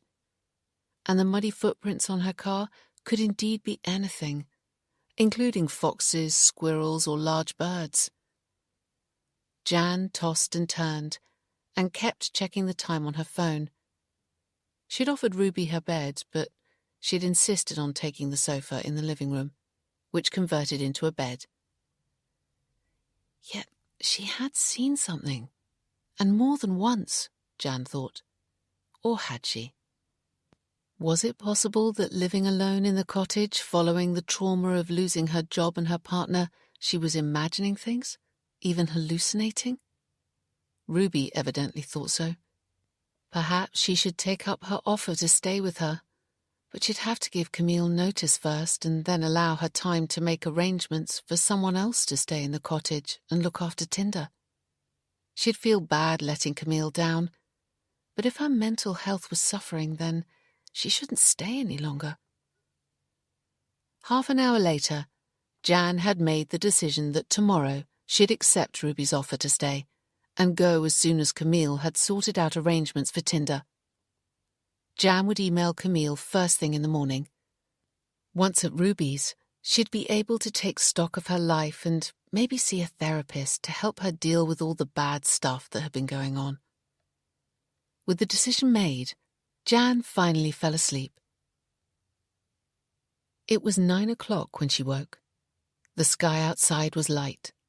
She could hear Ruby moving around downstairs, getting out of bed. Jan put on her dressing gown and slippers and went down. "Sorry I overslept. I'm not much of a host," she said, going into the living room. Ruby was dressed. The curtains had been opened and the sofa bed put away. Ruby looked tired and drawn, and Jan immediately felt guilty. She should have insisted she took her bed. "I'll make her some breakfast," she said. "No, I'm going, and I want you to come with me," Ruby said as she packed the last of her belongings into her weekend bag. "Why so soon?" Jan asked, surprised. "I was going to make us breakfast." "I don't want anything to eat, thank you. I've had a glass of water, and I'm going now. I want you to come with me," she said again. "I can't, not just like that. I need to call Camille first so she can find someone to look after Tinder. Bring the dog if necessary," Ruby said. "But I think you should get out of here." She zipped shut her case. Jan stared at her. "Why? What's happened?" Ruby met her gaze. "It's not your imagination, Jan. I'm sorry I didn't believe you. There is something or someone out there. I heard them last night, tapping at the window. I opened the curtains, but they're gone. I haven't slept a wink." "Tapping at the window?" Jan asked. "I haven't heard that before. Could it have been the wind causing something to tap on the glass?" "No, Jan. I know what I heard. It was more of a knock than a tap, as if someone was trying to get my attention. Why didn't you come and get me? And spook you even more? I thought about phoning the police, but what could I have said? That I've heard a tapping noise, and when I opened the curtains there was nothing there." She picked up her case. "Come on, Jan, please, come with me. I'm worried about you." "I can't, not straight away. I'm not even dressed, and I need to tell Camille." "I'll wait while you dress then. Bring the dog." "I can't. He doesn't travel well. I have to look after him here and the cottage until Camille can find someone else." "And I can't change your mind?" Ruby asked. "No, it's just not practical for me to up and leave." "Are you sure?" Jan nodded. your decision. But come as soon as you can. Take care and look after yourself. This place gives me the creeps." Ruby kissed Jan's cheek and then headed down the hall where she opened the front door. "Sure I can't persuade you?" she asked one last time. "No, I'll be okay. You drive safely. Speak soon." Jan watched Ruby get into her car, turn it around, and then drive off a Longwood Lane. As Jan closed the front door, she felt strangely calm, exonerated. She had the evidence she needed. She wasn't losing her mind. Ruby had heard something too. Last night, Jan had gone to sleep convinced it was her imagination, but Ruby had just proved otherwise. There was something out there, and she intended to find out what before she left.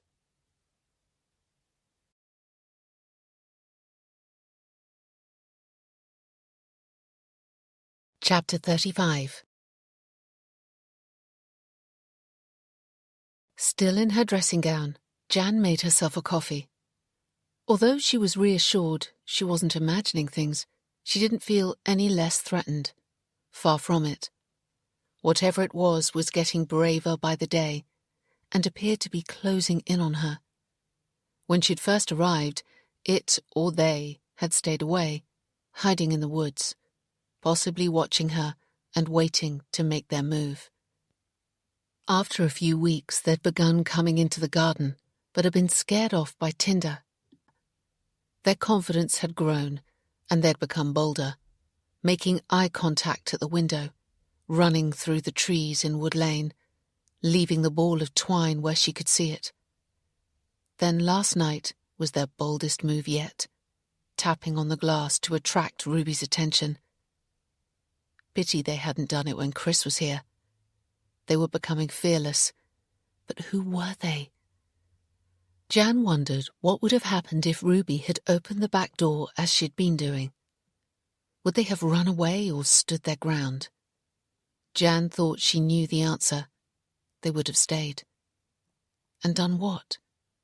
It was a shame Ruby hadn't woken her. Together they might have found the courage to go outside to investigate.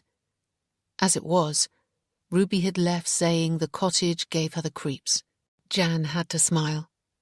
Her usually sensible, pragmatic and rational friend had rushed out of the door, more unnerved than she was, which left her no nearer to finding out who or what was out there. If she slept on the sofa one night, out of sight, with the curtains open and the light off, would they return? If they did, she might be able to get a good look at them, perhaps even take a photograph.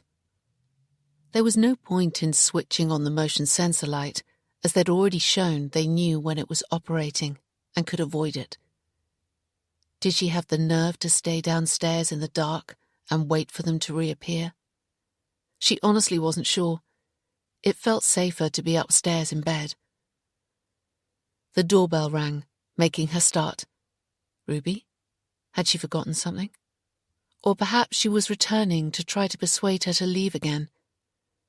Jan set her mug of coffee on the table and, drawing her dressing gown closer, went to answer the door. Tinder ran beside her, wagging his tail as if he knew who was there. "Oh, it's you," Jan exclaimed, astonished. "Sorry, I should have phoned first to check you were up," Chris said apologetically. "I had a friend stay last night and we were up late. Why are you here?" "I offered to repair your fence this weekend. I've got the tools in my car." "Oh," Jan said again, amazed. How long ago that offer now seemed. "I didn't think you'd come after Wednesday evening. I've done it myself." "I'm sorry about that. You know me. I can be a moody bugger sometimes. Would you like me to check the repair is holding up?"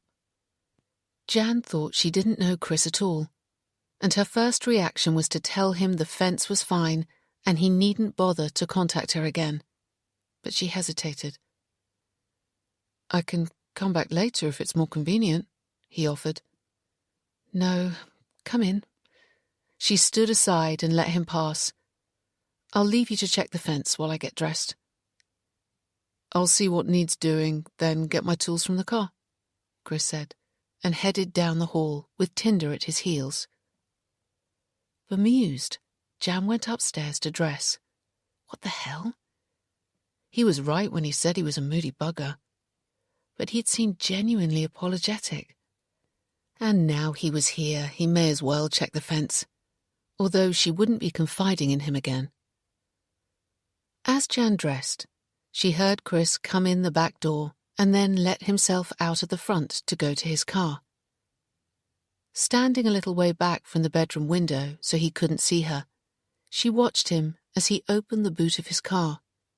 He was good-looking in a rugged sort of way. She'd always thought so. Tall, fair, with high cheekbones, but more at ease while doing something practical than making polite conversation over dinner.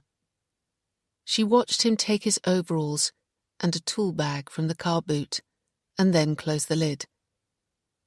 Oddly, he didn't immediately return into the cottage, but stood in the middle of the lane, looking up and down as if looking for something or someone. Apparently satisfied, he came in. Jan finished dressing, brushed her hair and went downstairs. She'd shower later. Slipping on her jacket, she went into the garden. It was a cold day. Chris, now wearing an all-in-one boiler suit, was leaning into the hedge using a portable electric screwdriver to insert long screws into the wood. "You did a good job," he said, pausing and turning to look at her as she approached. "Your repair has stood up reasonably well. I'm putting in 3-inch screws to reinforce it." "Thank you," she said, and watched him. He knelt as he worked, which made him appear almost vulnerable, certainly approachable, and not temperamental and withdrawn as he'd been on Wednesday. "What do you think is getting in?" Jan asked after a few moments. "Could be anything," he replied, "but it won't hurt you, I'm sure." "How can you be sure?" He paused again to look at her. "There aren't any dangerous animals in these woods." "So why do they keep coming to the cottage?" "Looking for food," which is what he'd said before. Jan continued to watch him, and then asked, "Would you like coffee and croissants? I haven't had breakfast yet." "Yes, please, if it's no trouble." "It's not." She went indoors, threw her jacket over a chair, then brewed more coffee and put the croissants she'd originally bought for Ruby to warm in the oven. Chris was doing her a favour, so she could at least be civil, although she wouldn't be talking any more about the weird sightings. 5 minutes later he came in. "All done," he said, and stepped out of his overalls. "Thank you." Jan carried the tray containing the mugs of coffee and a plate of croissants through to the living room, and placed them on the coffee table. Chris took his overalls and toolbox to the front door. "So I don't forget them," he said, with a self-deprecating smile as he returned. He sat in his usual armchair. "Help yourself," she said, offering him a side plate and the croissants. "Thanks. These didn't come from Lillian's store." "No. I drove into Coleshaw yesterday, but I did stop off there on the way back. I met your double." "Oh yeah, Robert Jarvis," Chris said. "We do look alike." "Very much so." There was an awkward silence, and Jan concentrated on her croissant. Then Chris said, "Lillian gave me a right bollocking for my behaviour and told me to apologise. I am sorry, Jan. I know my reaction when you told me Tinder had been in Camille's belongings was completely over the top." She nodded. "It's forgotten," she said easily, and meant it. Any thoughts she'd had about dating Chris had gone, so with no vested interest, it was easy to forgive him. "You see, Camille and I have history," Chris said, concentrating on his plate. "It's fine, really," Jan said. "That's your business. You've obviously been able to move on." He looked up questioningly. "Anne?" Jan said. "Oh, goodness me, no. Anne is a friend of Camille's and mine, that's all. When I told her of the problems you'd been having, and that I was going to check the fence at the back of the cottage, she offered to go with me. So that's why you were in the woods, checking the fence? Jan asked. Yes. But Jan remembered the expression on Anne's face and wasn't so sure. You didn't find a ball of twine while you were there? She asked. Like the one I used to tie the planks of wood in place. No, but I can soon get you some more if you need it. They're cheap enough, and I'm certain Lillian stocks them. It's all right. There's some in the shed. There was another awkward silence. Chris finished his croissant and then asked, So you had a friend to stay last night? Yes, Ruby. A woman, then? Jan nodded. He drained the last of his coffee and, standing, put the china in the sink. I'd better be going, he said, ruffling Tinder's fur. Those screws should keep the fence in place. But if you have any more trouble, let me know. Thank you. Jan went with him to the front door. He was about to open it but stopped and turned to her. I'm truly sorry about Wednesday, he said. I'd like to make it up to you and take you out again.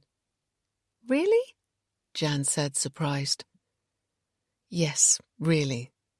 Lillian suggested I take you to the cinema where I can't talk and put my big foot in it again. Jan found herself smiling.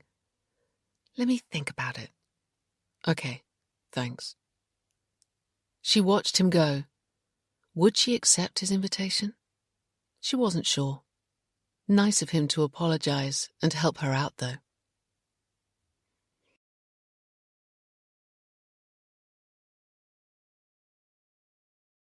Chapter 36. As night fell, Jan's unease at being alone in the cottage returned. Ruby had been right when she'd said it was creepy. The cottage was picturesque during the day, but as the sun set, it blended in with the woods, as if the trees were advancing, laying claim to it and its inhabitants. Before it was completely dark, Jan went from room to room, switching on lights and closing curtains. Then she checked the front and back doors were locked and bolted. She poured herself a glass of wine and sat on the sofa in the living room. Tinder jumped up and sat beside her. Although Chris had secured the wood over the hole in the hedge with very long screws, Jan was sure it wouldn't make much difference. Her repair work had still been there the night before, when Ruby had heard something tapping at the window. They were using a different way in. As she sat there, nursing her glass of wine with the night ahead of her, Jan wished she could have taken up Ruby's offer to stay straight away. But not only would she have been running away, she would be letting down Camille big time. She could imagine her disappointment when the purpose of leasing out the cottage was to have someone take care of Tinder in his own home. Someone reliable and trustworthy who likes dogs, Camille's advertisement had read. Jan cringed. Jan finished her first glass of wine and was about to refill when her phone rang. Camille's number showed on the display. That was a weird coincidence, she thought, as she answered. It was only the second time she'd phoned. All their contact had been by email or text. Coincidence? Or had Chris been in touch with her? How are you doing? Camille asked brightly. All right, thank you, Jan replied. How are you? Work's challenging, but otherwise I'm okay. How's Tinder? He's fine. Do you both have everything you need? Yes, thank you. You left him plenty of food. Chris called a short while ago and said you were having problems with forest animals coming into the garden. So it wasn't pure chance she was calling. Yes. Don't worry, it happened to me, but they won't harm you. Chris tells me he's fixed the hole in the hedge, so that should keep them out. Do you know what they are? Jan asked. No, it was always dark. Tinder used to chase them off. I guess they get hungry in winter. That's what Chris said. You're not worried, are you? Camille asked. No. Good. Well, hopefully Chris's repair work has done the trick. It was nice of him to give up his Saturday to fix it. He's a good guy. Someone you can trust. Yes, Jan said while thinking, if he's that wonderful, why did you two separate? Thanks for all you're doing, Camille said. I don't know what I would have done without you. Tinder can't be left in kennels. I've tried, but he pines so badly he stops eating. I'm very grateful to you. You're welcome, Jan said. Camille wound up the conversation. Coward, Jan scolded herself. It would be even more difficult now to give notice when the time came.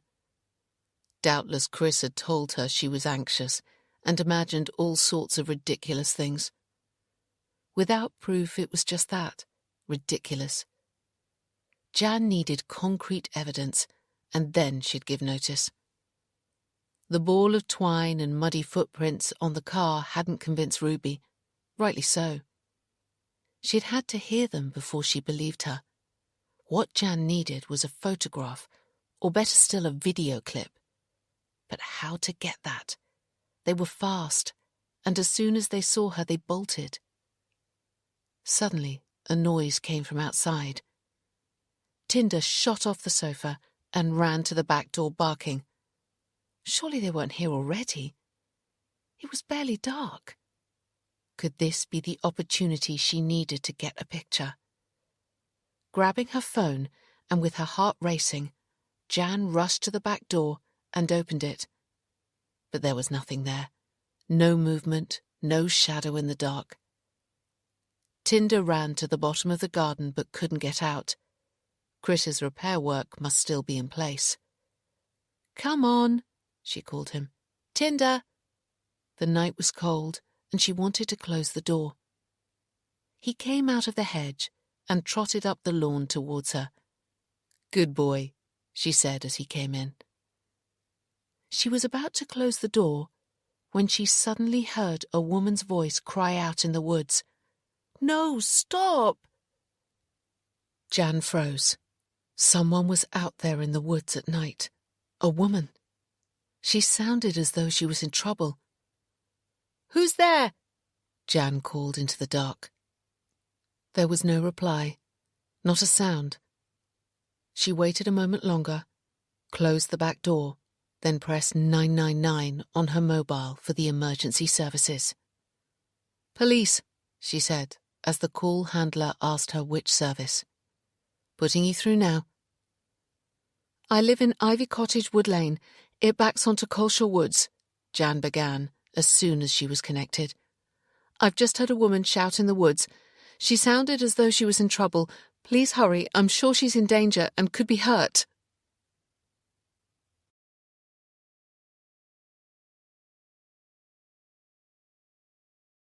Chapter 37. Jan paced the living room, phone in her hand, waiting for the police. The officer who'd taken all the details had said they'd send someone straight away. 5 minutes passed, then 10. Jan summoned her courage and opened the back door a little, just enough to hear, but the woods remained eerily quiet. There had been that one cry, then nothing. She closed the door, and another 5 minutes passed. Where the hell were the police? Tinder was at her feet, staring up at her, concerned. She patted him, and he looked back with large, inquiring eyes. It was now 20 minutes since she'd called the police. They'd said a car was on its way. Surely it should be here by now, together with an ambulance. Perhaps they'd gone straight into Coleshaw Woods, Jan thought. And kneeling on the sofa, gingerly parted the curtains. She couldn't see any torch beams in the woods or flashing lights suggesting a police car or ambulance was there. She went upstairs into the second bedroom at the rear of the cottage, from where she had a better view. But there were no lights in the woods. That poor woman could be lying badly hurt, even bleeding to death. Jan returned to the living room. A few minutes later, She was startled by a sharp ring on the doorbell, followed by a loud knock on the door. Tinder shot under the table. The police? She hadn't heard a siren. With mounting unease, Jan went down the hall and to the right of the door, where there was a small lattice window in an alcove. You couldn't see who was at the front door from it, just the lane in front. She eased back the curtain and saw a police car parked in the lane. She opened the door to 2 uniformed police officers. "Thank goodness you're here," she said. "Have you found her?" "Yes, she's fine. We've spoken to her," the lead officer said. "You have?" Jan asked, amazed. "She was driving out of Wood Lane as we were coming in. We thought you'd want to know she was safe." "Well, yes. So she's not hurt then?" Jan asked, confused. "Nope. She was shouting at her dog." "Really? What was she doing in the woods after dark?" "She was walking her dogs early this evening when one chased after something and disappeared. She'd been searching for him ever since and then caught a glimpse of him through the trees. That's why she shouted, 'No, stop!' She has him now and she's sorry she caused you worry." "Oh," Jan said, relieved. "I thought she was being attacked." "No harm done. Always best to call us if you hear anything suspicious. You're isolated out here?" "Yes, I am," Jan agreed, not really appreciating the reminder. "We'll be off then." "Thank you. Sorry to have wasted your time." "Not at all. Enjoy the rest of your evening." They said a polite goodnight, and Jan closed and bolted the front door. She returned to the living room deep in thought. Of course she was relieved the woman was safe, but there was something bothering her. The voice she'd heard had sounded panic-stricken, not someone calling her dog. Also, the more she thought about it, the more familiar the voice had sounded, as though she might have heard it somewhere before. But try as she might, she couldn't place it. Perhaps it would come to her in time.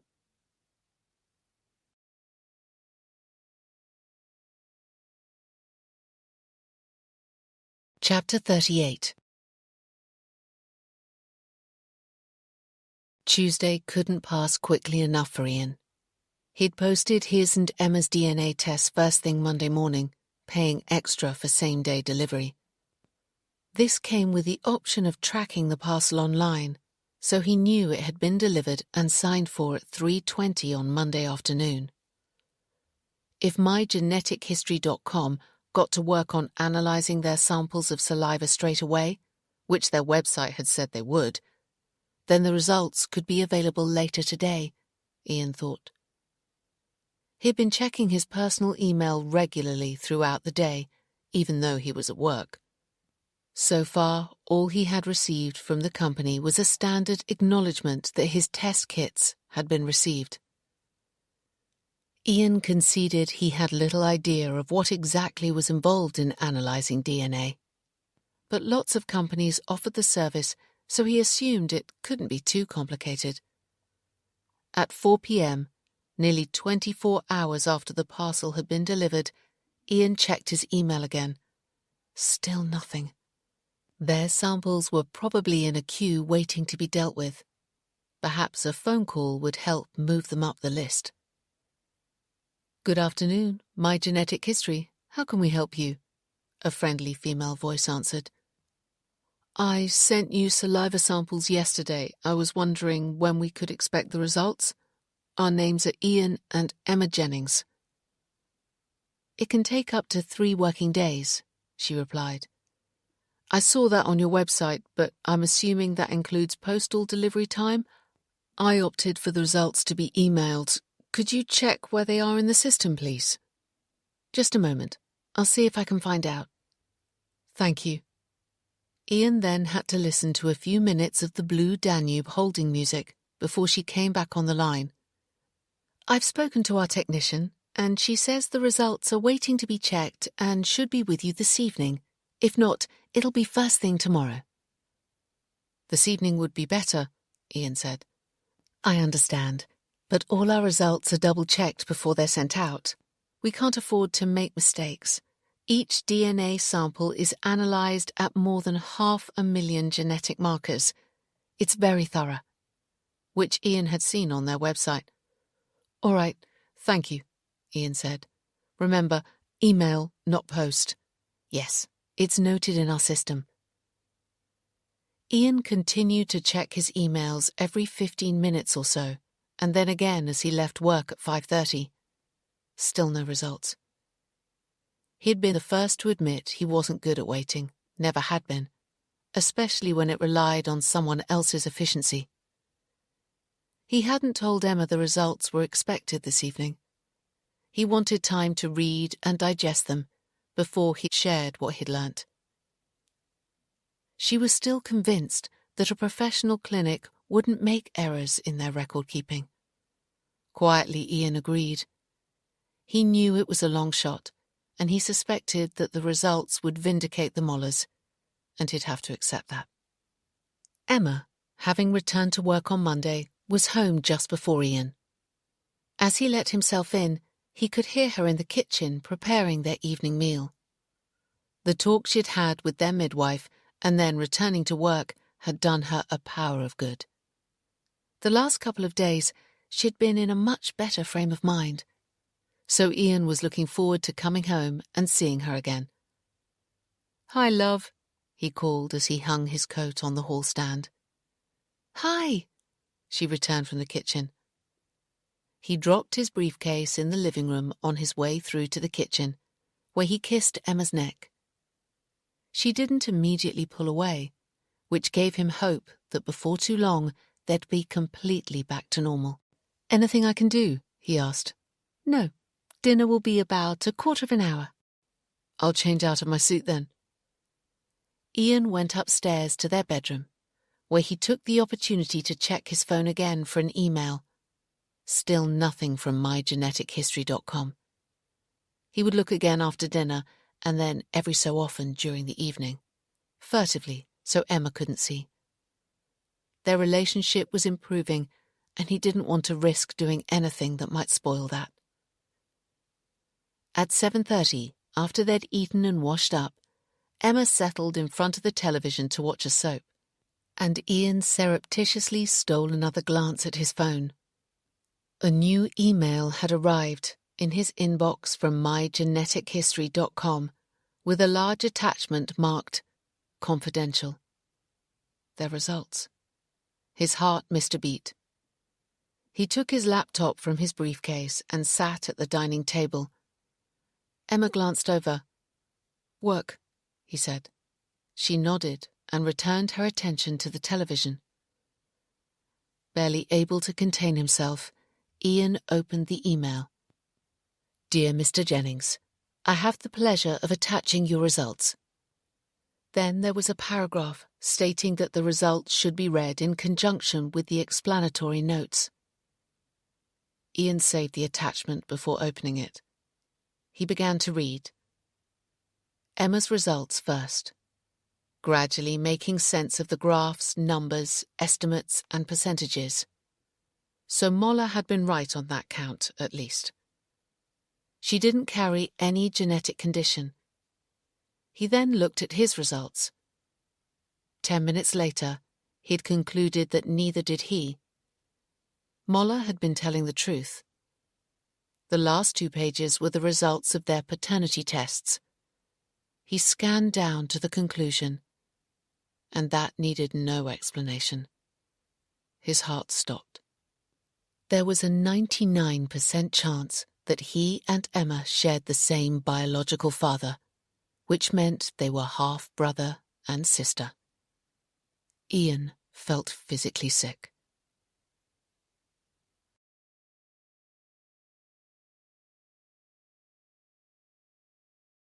Chapter 39. Jan had decided she needed proof, something she could show Chris, Ruby, and the police. Firm evidence that there was something living in the woods. Evidence that wouldn't disappear like a ball of twine and couldn't be misinterpreted as the muddy footprints on her car had. She needed a photograph, so there was no doubt. The ball of twine had appeared and then vanished again, and Jan found she wasn't really surprised. Whoever, whatever was out there was tormenting her, toying with her like a cat playing with a mouse, maybe even having a laugh at her expense. They were trying to make it appear as though she was imagining things and losing her mind, but she knew she wasn't. She was still sure Chris had seen something on the night he'd taken her out, even though he wouldn't admit it. And Ruby had been convinced she'd heard one of them at the window, although she was now trying to rationalize it. She texted on Monday, "Sorry for my hasty departure. I feel a fool. I expect it was nothing. Just the wind in the trees." No, it wasn't the wind in the trees, Jan thought. She had seen how scared Ruby had been. She hadn't been able to get out of the cottage quickly enough. Ruby would receive a photograph once Jan was able to take one. She had a plan. Chris and Camille had both said that whatever was coming into the garden was probably hungry and looking for food. So the obvious way forward, Jan decided, was to entice them into the garden with food and then take a photograph. But what did they eat? She had no idea. Were they carnivore, herbivore, or omnivore? She'd leave out a selection of what she had. If they didn't take the bait this time, then she'd buy other foods, but not live prey. With a shudder, Jan wondered if they'd been trying to hunt Tinder, but dismissed that idea, as they would have got him by now if that was their intention. They had plenty of opportunities. Jan hadn't heard them on Sunday night, and neither had Tinder. If they'd come into the garden, they must have been very quiet. But then last night, as she'd been watching a film, she'd heard a noise outside the living room window. Tinder had immediately pricked up his ears and shot off the sofa, a sure sign there was something out there. But by the time she opened the back door, they'd gone. Tonight would be different, though. She was going to summon all her courage and stay downstairs, all night if necessary, to get the photograph she needed. At 7 o'clock, Jan let Tinder out for his evening run. It was still quiet in the garden. He returned straight away after doing his business. Jan then gathered together a selection of food, including some fruit, and put on her jacket. She wouldn't switch on the motion sensor light, as it might scare them off. Taking the torch from its hook in the hall, and making sure Tinder didn't follow her, Jan went outside. She began arranging little piles of food on the patio, right outside the living room window.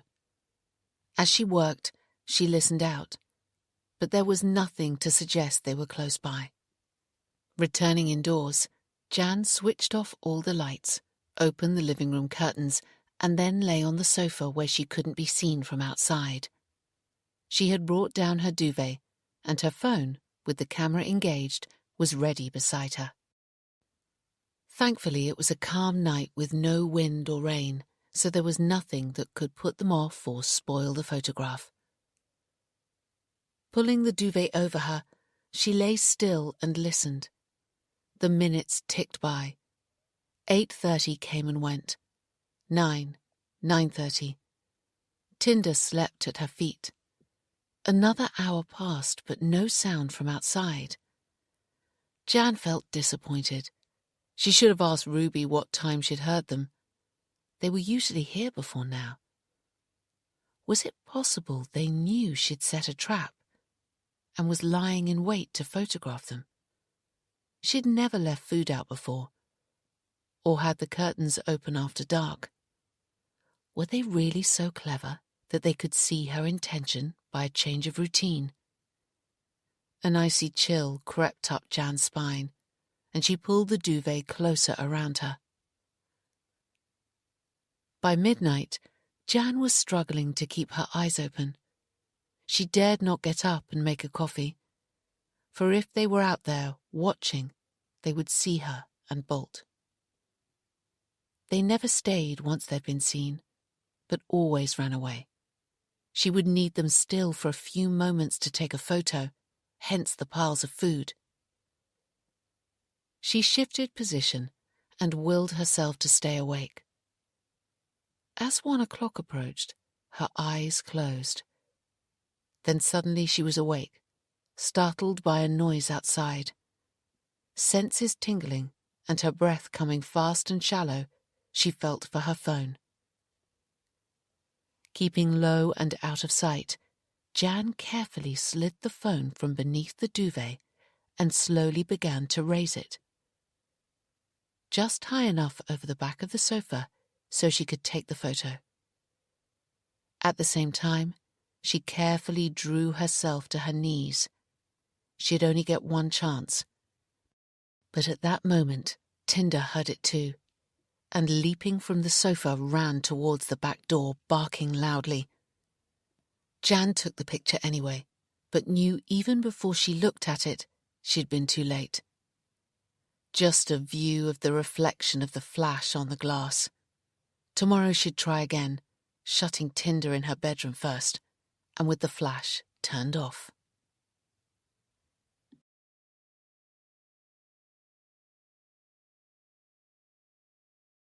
Chapter 40.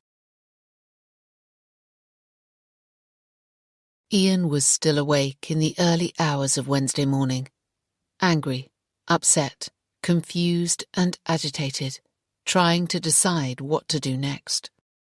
Moller had lied. The DNA results had shown that while he and Emma didn't have any inherited genetic conditions, they did share the same biological father. Little wonder they looked similar, Ian thought bitterly. They were half-brother and sister. It was the worst possible outcome, and Ian was struggling to cope. He lay in bed, a small light coming from the street lamp outside, plagued by thoughts of what he'd learned as Emma slept beside him. She was in a deep sleep, and her breathing was soft and shallow. Lucky her, Ian thought bitterly. He hadn't told her yet. When he'd finally come to bed, shortly after 1 a.m., she'd stirred, turned over and cuddled up to him, wanting to make love. He'd recoiled and feigned sleep. Now he knew they were related, he wasn't sure what he felt towards her. Not his wife, more like a friend or sister, which he supposed in some ways she was. Clearly there would be no more children. This was the end of the road for their hopes of a normal family life, and Ian had no idea how he was going to tell Emma. He moved his legs away from her and tried to relax. He really needed to get some sleep. He had work tomorrow, but his anger persisted. Moller had ruined their lives, and Ian wanted him to pay one way or another. He'd go to the clinic tomorrow and have it out with him. But then, on reflection, Ian wondered if that was a good idea. He doubted he was going to get any more out of Moller than he had the last time. Moller had lied. So why would he tell the truth now? Also, if Ian lost his temper, which he could easily do, he might do something he later regretted. Perhaps it would be better to report him to the police and let them take care of him. Yes, that seemed to be the best plan. But then again, Ian could picture going into Coleshaw police station and having to explain to the duty officer about the clinic and donated sperm. How embarrassing that would be, especially if others were there. Added to which, the moment he began talking about their dead babies, he knew he'd cry and make a complete fool of himself. Emma stirred beside him, and giving a small groan, mumbled something in her sleep, which gave Ian another idea. The detective constable who'd come to see them already knew about the death of their last baby. He wouldn't have to go through it all again with her. She'd seemed clued up and sensitive, and as a detective could investigate. It would be easier talking to her than going to the police station. But what was her name? Ian tried to remember. She'd introduced herself as... what was it? She'd shown her ID, but he'd only glanced at it, not long enough to remember her name. I'm Detective Constable from Colshall CID, she'd said. But what name had she given? Her first name began with B, he thought, and it was only a short name, not Bella, Babs, but something like that. Beth. Yes, he was certain. Her first name was Beth. Try as he might, he couldn't remember her surname. But there couldn't be too many detective constables called Beth at Colshall CID. He'd telephoned the station in the morning, although he wouldn't tell Emma about any of this. Not yet.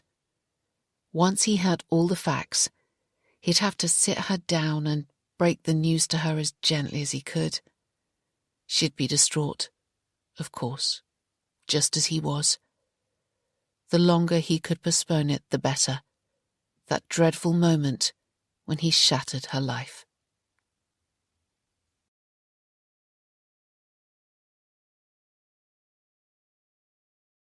Chapter 41. Ian woke before their alarm. He looked at Emma sleeping peacefully beside him and felt envious. Ignorance is bliss, he thought. How he would have liked to take her in his arms, gently kiss her awake and then make love. But that would never happen again. Now he knew they were related. It seemed she and her mother had been right when they'd said no good would come of delving into the past. He wished he'd listened to them.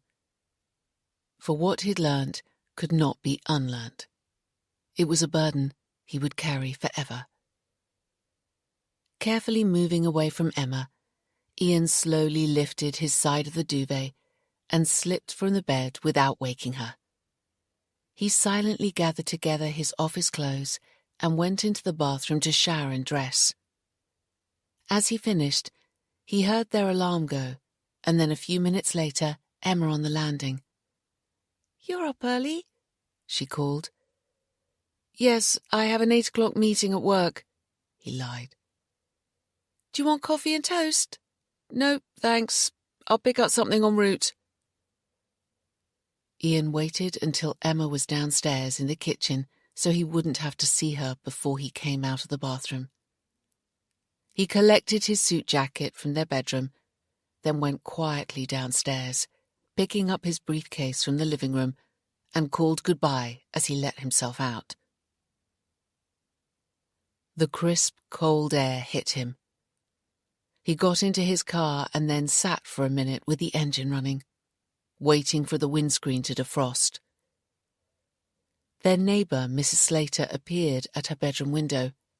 He nodded politely, but she turned away. She still wasn't speaking to them, which Ian thought was probably for the best. Heaven forbid she got wind of what he'd found out. They'd be reviled, the subject of local gossip, and ostracised for being unnatural. It was 8 o'clock as Ian pulled into the car park of Weatherby Security. It was largely empty at this time of the morning, as the majority of employees started work at 9. Nevertheless, he parked away from the entrance and exit, took out his phone, and then searched online for the phone number of Colshall CID. "I'd like to speak to a detective constable there," he said as soon as the call handler answered. "My name is Ian Jennings. The officer visited my wife and me a few weeks ago. I'm sure her first name was Beth, but I can't remember her surname. DC Beth Mays?" "Yes, that's her. Can I speak to her, please?" "I'll see if she's in. What's it in connection with?" Ian hesitated and swallowed hard. "Our baby. I'm sure she'll remember if you tell her it's Ian Jennings. I live in Booth Lane, and she saw my wife Emma twice. Hold the line, please, and I'll check if she's here." It was a minute or so before he came back on the line, I'll put you through now. Thank you. Good morning, Mr. Jennings, Beth said. How are you and your wife? All right. Well, actually we're not. We've just had some awful news, and I need your help. You see, I've discovered that my wife and I are the children of donor sperm. Do you know what that is? Yes. To make matters worse, I've just found out that we share the same donor. We're related. Emma and I have the same biological father. I didn't think that was allowed. It's not. And the man who runs the clinic where the sperm came from lied to me. He told me we couldn't possibly have the same donor, but I've had our DNA tested, and we most certainly do. There's no doubt about it. I see, Beth said gently. This must be the reason Emma and I can't have healthy children, although we don't appear to have any inherited conditions. I'm sorry, Beth said. This must have come as a huge shock to you and your wife. But I'm not sure I can help. How is it a police matter? Carsten Moller, who owns and runs the clinic, lied to me. I'd like you to find out why.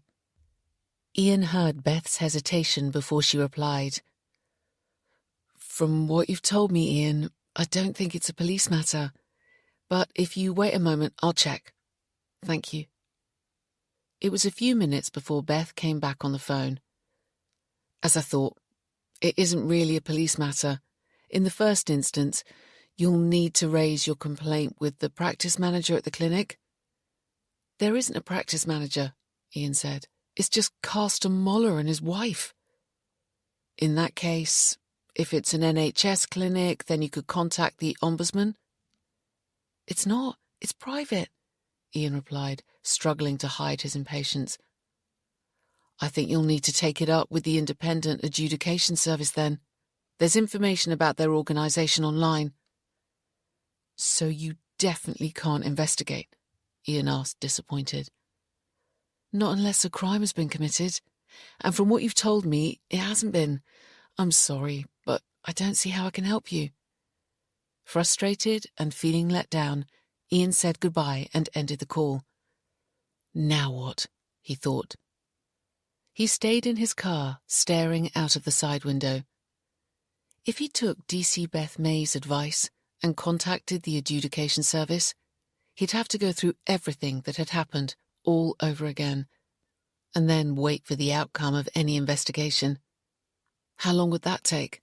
Probably forever, especially if Moller prevaricated or lied again. He needed answers now. Perhaps he should return to his first plan and visit Carsten Moller in person. He had the DNA evidence now, and that couldn't be ignored. If he showed him the results, Moller would have to tell him the truth, wouldn't he? Ian couldn't think of a better plan. He'd go now, but before he started his car, he sent an email to his boss. I have a doctor's appointment today, so I'll be working from home. He then switched on his sat-nav and drove out of the office's car park. The DNA test results proved Moller had lied, and Ian was ready for a fight.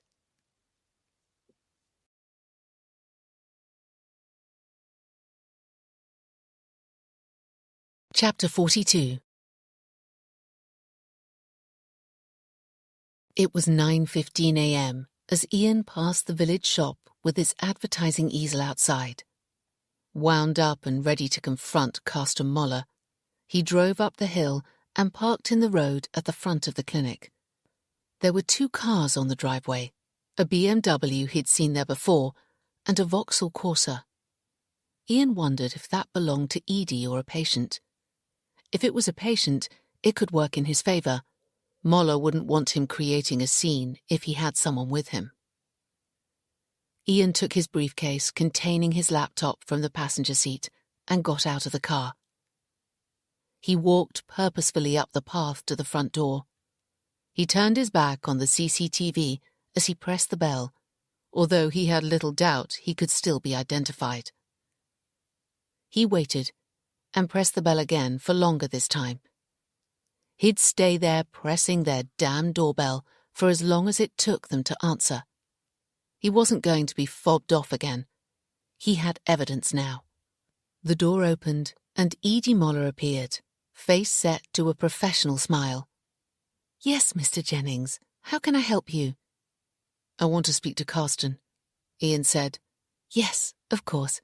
Come in," Edie replied to Ian's surprise. He had been expecting excuses. "Carsten has someone with him," Edie continued, as she showed him into the waiting room. "Please take a seat, and I'll let him know you're here.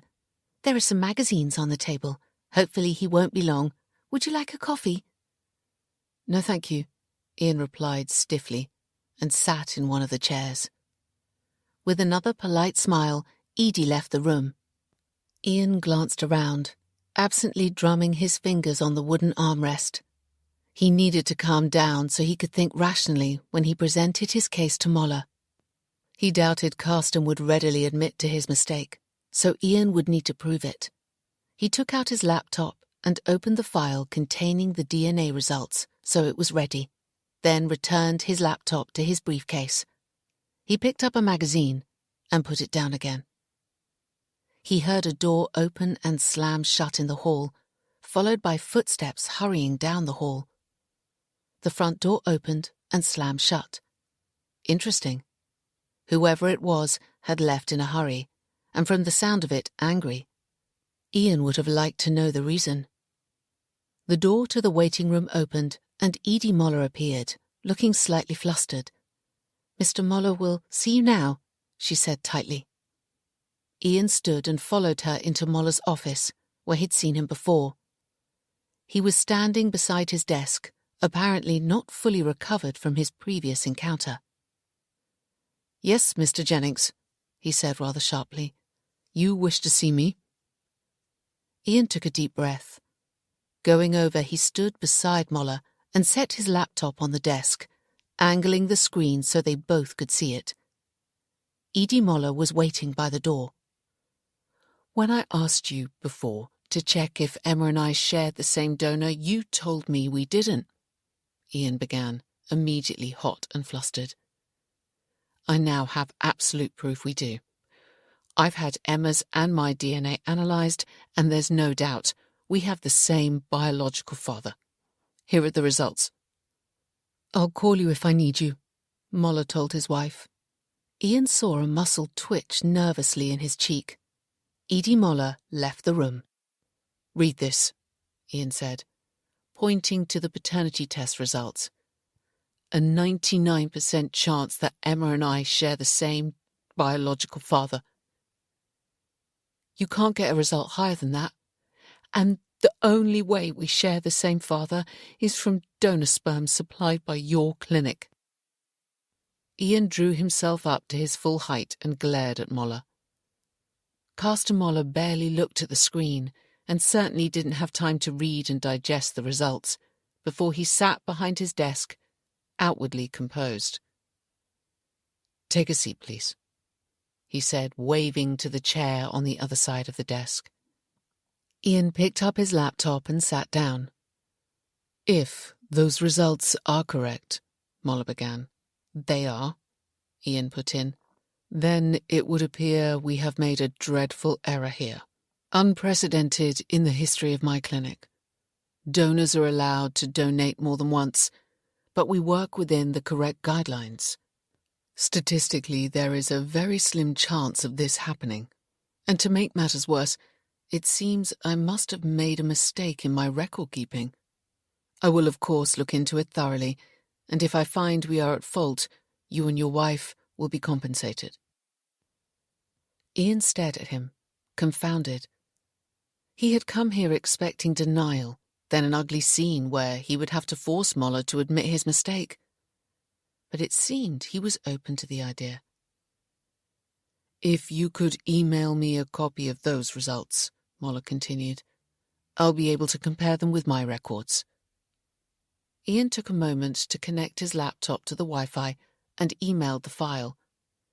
"It should be in your inbox now." "Thank you," Moller said. "I will study it this evening, when I can give it my full attention and then contact you." "How can you check?" Ian asked suspiciously. "You won't still have the donor sperm, All you've got are your records, and if they're incorrect, as they appear to be, what else can you do? Each donor is given a number, and that is how they are identified. When I checked your and your wife's records before, it showed different numbers, indicating the sperm was from different donors. However, I will cross-check the numbers are correct by using the actual identity of the donors. It will take me a while, but it will be conclusive.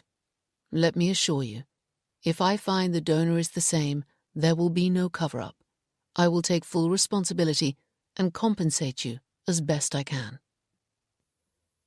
How can I be sure? Ian asked. You have my word. I would like to see your records for myself, Ian said. I'm afraid that's not possible. They're confidential.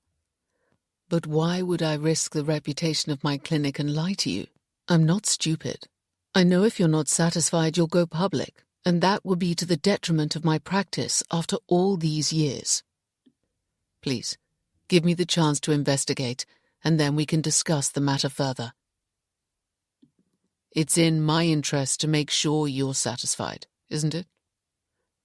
Moller was being so reasonable, Ian felt he had to give him time to look into it. All right, Ian said. Check your records.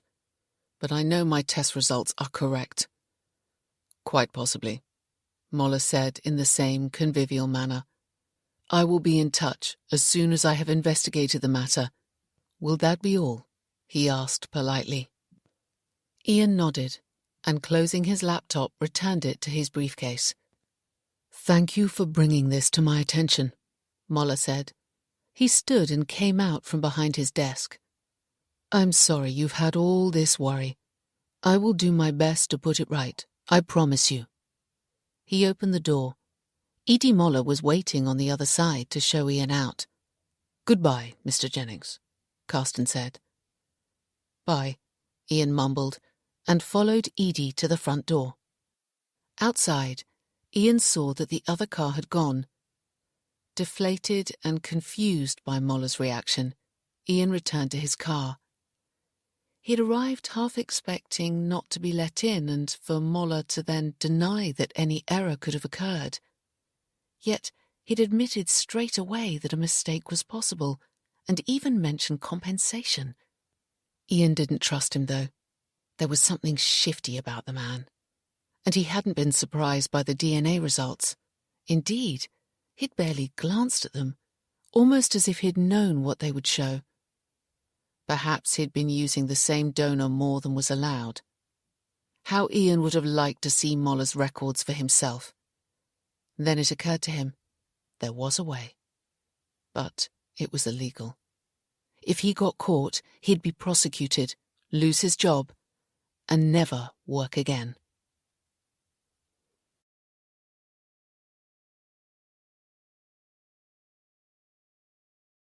Chapter 43. Shortly after 3 o'clock that Wednesday afternoon, Jan left Lillian's shop in Merryless and returned to her car. Dropping the bag of groceries on the rear seat, she started the engine and headed back to the cottage. She was using her car now to visit the store, as it felt safer than walking along Wood Lane. There'd been more muddy footprints on her car that morning, and at the front door. They were getting braver, and she wasn't taking any risks. Tinder missed his walks, but he could go in the garden. She turned into Wood Lane and pressed the central locking system. As the car bumped along the uneven road surface, Jan maintained her vigilance and kept a lookout for any movement in the surrounding trees. It was a bright but cold day with good visibility, so it shouldn't be too difficult to catch a glimpse of them if they were watching her, as she suspected they were. She looked through the windscreen, the side windows and the rear view mirror, but there was nothing so far. She was uncertain whether she should be relieved or more worried than ever. As she drew to a halt outside Ivy Cottage, her phone buzzed with a text message. It was from Chris. Have I been forgiven enough to take you to the cinema? She told him she'd think about it. "I can't this week. I'm busy," she replied. "Next week?" came his immediate reply before she'd even left the car. She didn't text back. Taking the bag of groceries indoors, Jan put the cold food in the fridge and left the other items she had bought for tonight on the counter in the kitchen. Food had enticed them to the window before, and she hoped it would again. All she had to do now was keep her nerve until dark and be ready with her camera.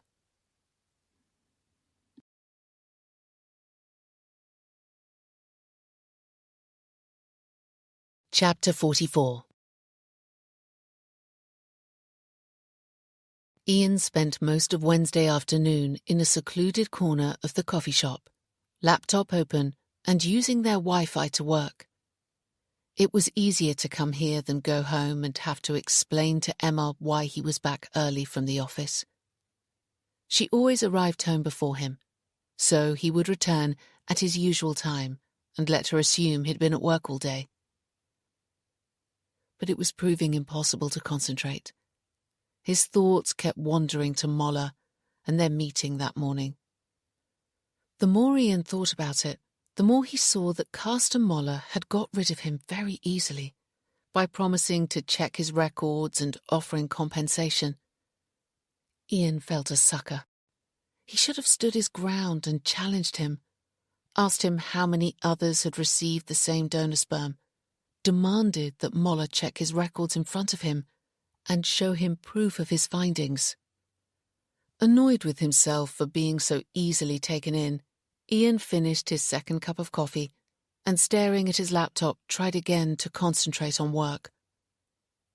It was now 4 o'clock, and there was at least an hour and a half before he could return home. But the thought of seeing Emma didn't fill him with the joy it had just a few days ago. Before long, he'd have to tell her what the paternity test had revealed. It was going to be dreadful. It couldn't be anything else. His phone vibrated with an incoming call, and as he picked it up, he was surprised to see Molla's number. "Good afternoon, Ian. Carsten here, phoning as promised." He sounded very upbeat. "Yes," Ian said warily. "I appreciated you needed an early response, so I cancelled my afternoon appointments to deal with your matter expeditiously. I'm sorry to say that the test results you sent me are correct. I've cross-checked our records and a mistake was made. An incorrect donor number was recorded on your file, and I'm afraid you and your wife do share the same donor." "I thought so," Ian said numbly. "I can only apologize," Molla continued. "I'm assuming this is an isolated incident, but I will cross-check all my patients and donors right back to when I first opened the clinic. I will also implement a better system of record-keeping for the future." "How many others share the same donor?" Ian asked. "I work within the current guidelines, which is that one donor can be used by 10 separate patients.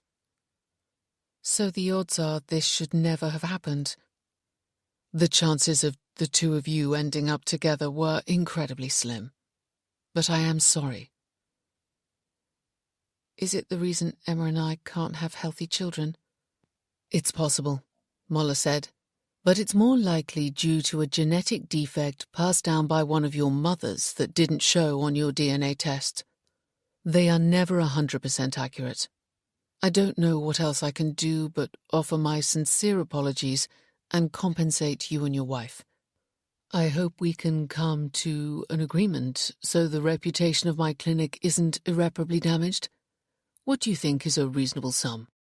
"I've no idea," Ian said. "This has all come as such a shock. I wanted answers, not compensation. And I trust I have given you those. Discuss the matter with Emma and then come back to me. If you and your wife would like counselling, Edie is very good, and of course there will be no charge." Ian sighed. "I understand you need time," Molla said. "Call me when you're ready." Winding up the conversation, he said goodbye. Ian returned his phone to the table and dropped his head into his hands. He supposed he should be grateful for Moller's honesty, but he wasn't. He was gutted. Compensation. When his and Emma's lives were in ruins, nothing could compensate them for that. The hum of conversation continued around him, and in the background, the hiss of the coffee machine as the barista brewed more coffee. It felt surreal, sitting here in the midst of normality while trying to process something that was anything but normal. He and his wife were half brother and sister. Ian raised his head. How the hell was he going to tell Emma? He still had no idea. He supposed Emma's parents and his mother would have to know too at some point. But he couldn't think about that now. What a fucking awful mess. He stared distractedly around him, and his resentment grew. Moller had admitted his error very easily on the phone, and had renewed his offer of compensation. Of course he'd want to keep them quiet. If this came out, it wouldn't do his clinic any good at all. How easy it would be to hold him to ransom and demand a huge sum. But there was no price on what Emma and he had been through, and had yet to go through. Nothing that could undo the harm that had been done. Ian stood, went to the counter and bought another coffee. The longer he could postpone going home, the better. Could others be affected? He wondered, returning to the table with his coffee. Moller had said he worked within the current guidelines, one donor to no more than 10 families, so the chances were minuscule. But when had that rule come in? Ian Googled the question and found it was only 10 years ago, so hadn't applied when his and Emma's parents had used the clinic. Before then, artificial insemination by donor had been largely unregulated and at the discretion of the clinic. Had Moller been purposely misleading him? Ian took a sip of his coffee and slowly replaced it in the saucer. If there were others, what were the chances of Moller contacting them? Low, Ian decided. The only reason he'd admitted his error to Ian was because he'd shown him irrefutable evidence. Ian was sure Moller wouldn't have told him otherwise. How he would have liked to see his records. But if he asked again, he'd get the same reply, and Moller would hide behind patient confidentiality. Straightening in his chair, Ian closed the file on his laptop he'd been trying to work on and stared at the screensaver. His thoughts raced, going where they shouldn't. He broke out in a sweat as he considered the enormity of what he was thinking of doing.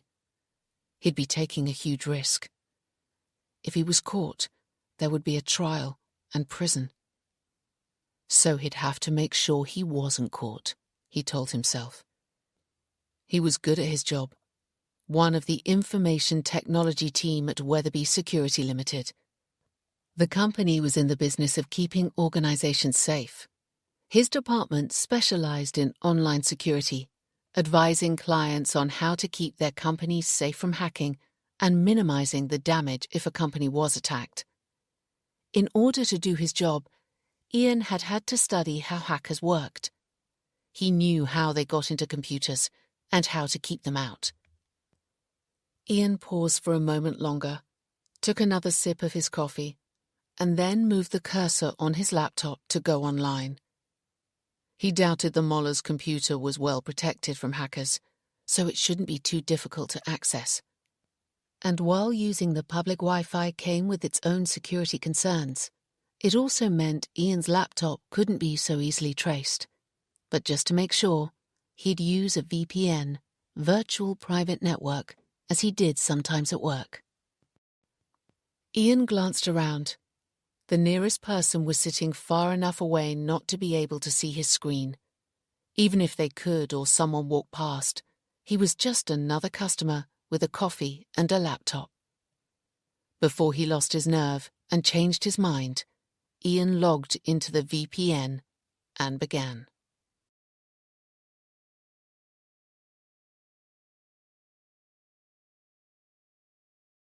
Chapter 45. 5 minutes later, Ian had identified the Wi-Fi router the Mollers were using at the clinic. It was only a short step from there into their computer. As he thought, it wasn't well protected, but he'd make sure he didn't stay for long. The less time he spent hacked into their computer, the less chance there was of being caught.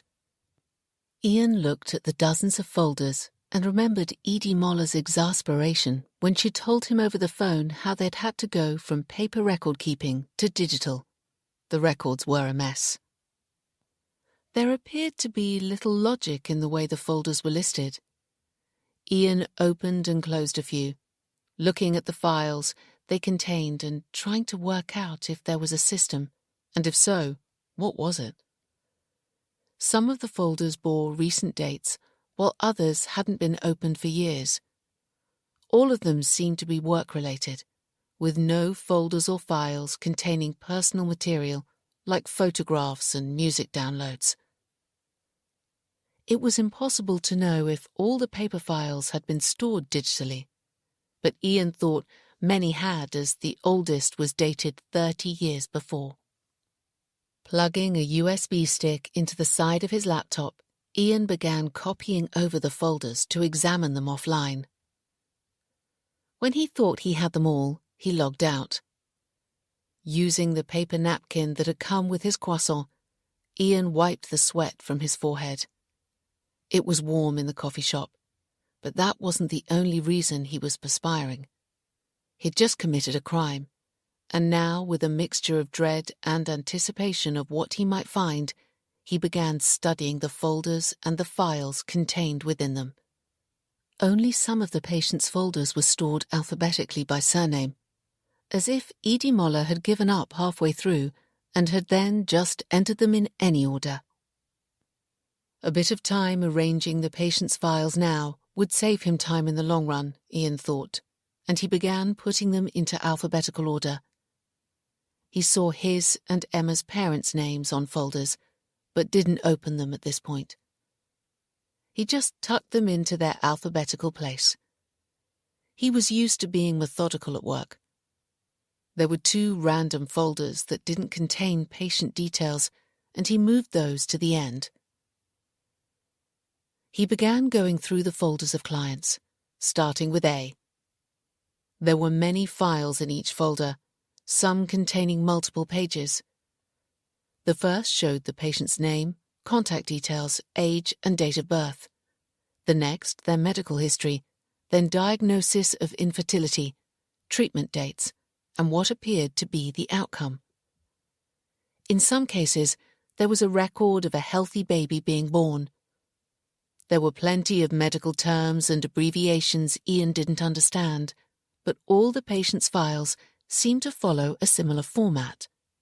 It soon became clear that Moller had been tracking all those who'd used the clinic and their children.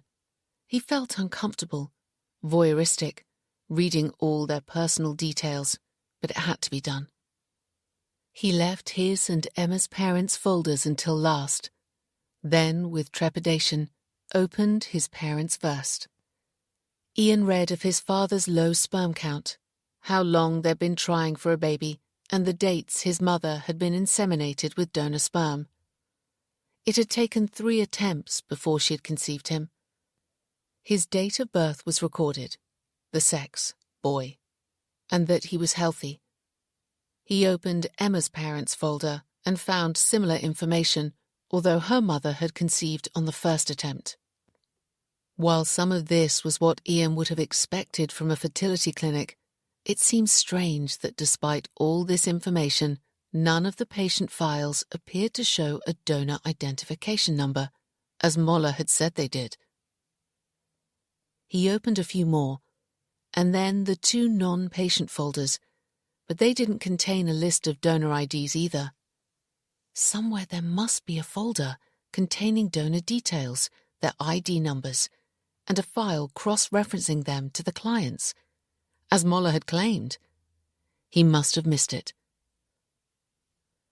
Glancing furtively over his shoulder to make sure no one was watching, Ian quickly logged into the Moller's computer again. It was easier the second time. He had the login details.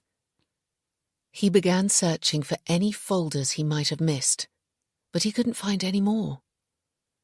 He then checked the hard drive for any folders or files that might have been deleted. Although deleted files disappeared from view, they could still be found on the hard drive if you knew where to look, which Ian did. It was part of his job. But the only deletions he found were junk mail. He then checked to see if there was any indication Moller was using other storage devices, an external hard drive or cloud, for example. But again, there was nothing. Puzzled, Ian logged out and returned to the folders he'd saved on the USB stick. He opened and skimmed through the other patient files, but not one bore a donor ID number. Ian now looked again more carefully at the two folders that didn't contain patient details. The first was called Research and contained published papers in the field of embryonic research, not surprising. The other folder was called Second Generation and contained a spreadsheet with single-line entries of couples' names, their contact details, the dates of birth of their babies, and if they had survived. They weren't in alphabetical order, but date order, with the oldest entry at the top. Ian scrolled down the page and felt as though he was walking through an infant graveyard with so many babies not surviving. What was all this about? Some entries had the abbreviation of AL beside them. He guessed that was something to do with artificial insemination, as it was a fertility clinic. He continued through the spreadsheet to the last page. His heart stopped. The penultimate entry was Ian and Emma Jennings. But what was this doing here? They hadn't used the clinic. His mouth went dry. Beside their names were the dates of the deaths of both their babies. The second also bore the abbreviation AL. What the hell? Why was Moller collecting personal data on them? Not only did it not make sense, but it was a shocking invasion of their privacy. Ian looked at the very last entry, the one below theirs. Grant and Chelsea Ryan. Their address wasn't far away, and they'd recently had a baby girl who had died. The same abbreviation. AL was in the last column. Ian's phone vibrated with an incoming call, jolting him from his thoughts. He picked it up. It was Emma. "Ian, where are you?" she asked anxiously. "It's 7 o'clock. I've been worried." "I'm sorry. I got caught up at work. I'm leaving now." "Are you all right, Ian? You don't sound good." "I'll explain when I get home. We need to talk." "What is it?" "I'll tell you when I get home."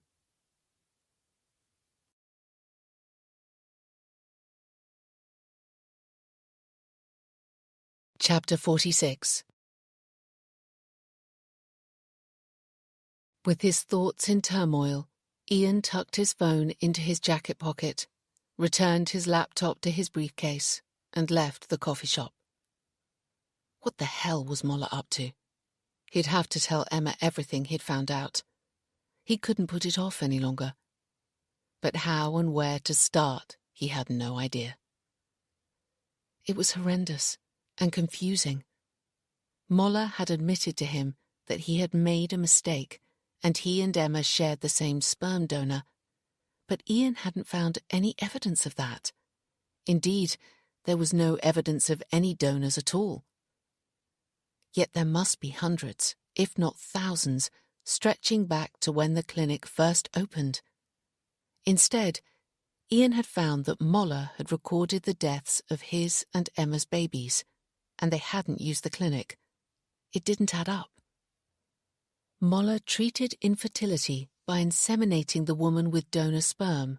His records confirmed that, but Ian was still no closer to tracing their donors or identifying how the mistake had occurred than he had been that morning. The only conclusion he could come to, he thought as he drove, was that Moller must have another computer and had split the files between the two. Perhaps a laptop. Ian had only seen one computer, on the second desk in Moller's office, but there must be another one somewhere, containing this information, perhaps in his house. Frustrated, anxious, and dreading telling Emma, he parked on the drive and, with a very heavy heart, let himself into his house. Emma immediately appeared in the hall looking worried. "I thought you'd left me," she said with a nervous laugh, and went to hug him. Ian stepped back. "What is it?" she asked. "Are you okay? Are we okay?" "Not really," Ian said. "Why not?" Her bottom lip trembled. "Come and sit down, love," Ian said gently. "We have to talk."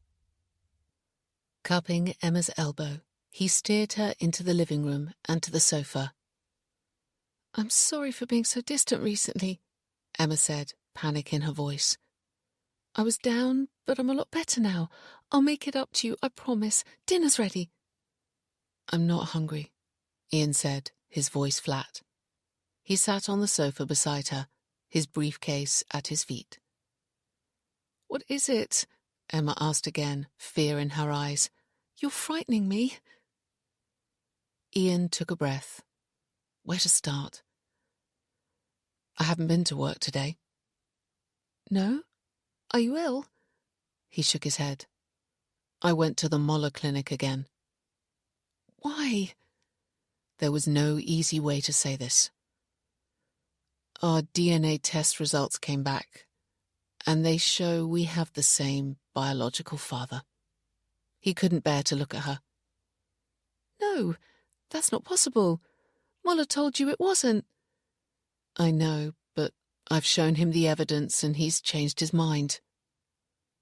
"Oh my God, Ian! No! Could he be wrong?" "No. I'll show you the results. You have a right to know." Taking his laptop from his briefcase, Ian somberly lifted the lid, then opened the page showing the paternity test. "Paternity 99%, he said, pointing. "It's definite." The colour drained from Emma's face. "That can't be," she moaned, her hand going to her mouth. "It's impossible. We can't be brother and sister." "We are, biologically at least. We're half brother and sister." "That's disgusting!" Emma cried. "I feel ill. Is that the reason we can't have healthy babies?" "It's possible," Ian said quietly. "I don't know." "That clinic has ruined us," Emma sobbed. "All that pain and upset. It's too awful for words. We'll never be the same again. They need punishing. We'll tell our parents to sue them. They mustn't get away with this." She collapsed against him, crying. "Carsten Moller has already offered compensation," Ian said. When did all this happen?" she asked, raising her head to look at him. "I went to the clinic this morning and showed Moller these results. He got back to me this afternoon, after he'd checked his records. He admitted there'd been a mix-up and we shared the same donor. He offered compensation straight away. But what?" Emma asked. "I don't know." Ian shrugged. "I've just got a feeling there's more to it." "What more could there be?" Emma cried. "Isn't this enough? It's horrendous. A nightmare." Her tears fell, and Ian comforted her as best he could. "Who is our donor?"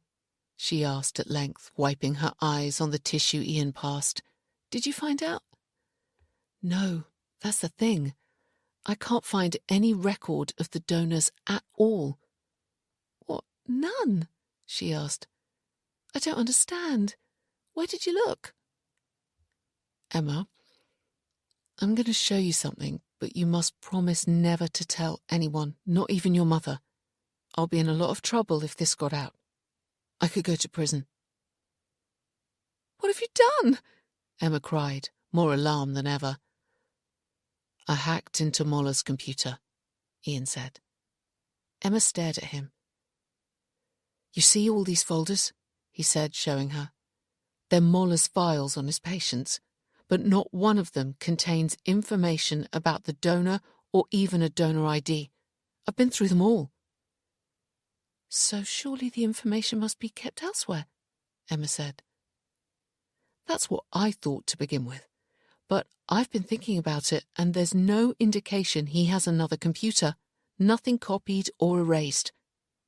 And why would he store those details separately unless he had something to hide? It was his work computer, his only computer as far as I could see. You'd expect it to contain all his work files. There's the one for my parents, Emma said, pointing. Can I have a look? If you want. Ian opened the folder and waited as Emma read the information. There's a lot of medical jargon, but it's more or less what Mum told me, Emma said at length. Ian waited until she'd finished and then closed the file. He moved the cursor down to the last folder. And this one is odd, he said, opening the file titled Second Generation. It's a spreadsheet of couples, but we're on it. There are our names and contact details. But why? Emma asked, staring at the spreadsheet. My God, there are the dates our babies were born. Why would Moller have recorded those? How would he know? We've never been to his clinic. Exactly, Ian said. I've been thinking about this all afternoon, and the only conclusion I can come to is that this is a record of the grandchildren of those he'd treated. That's why it's called Second Generation. Their parents were the first generation, but why he should be collecting that type of data, I've no idea, especially as we haven't used the clinic. I don't know if any of the others listed here did, and why did so many babies die? Can we report him? Emma asked with a shiver. It would be difficult, Ian said. We can't disclose how I came by this information.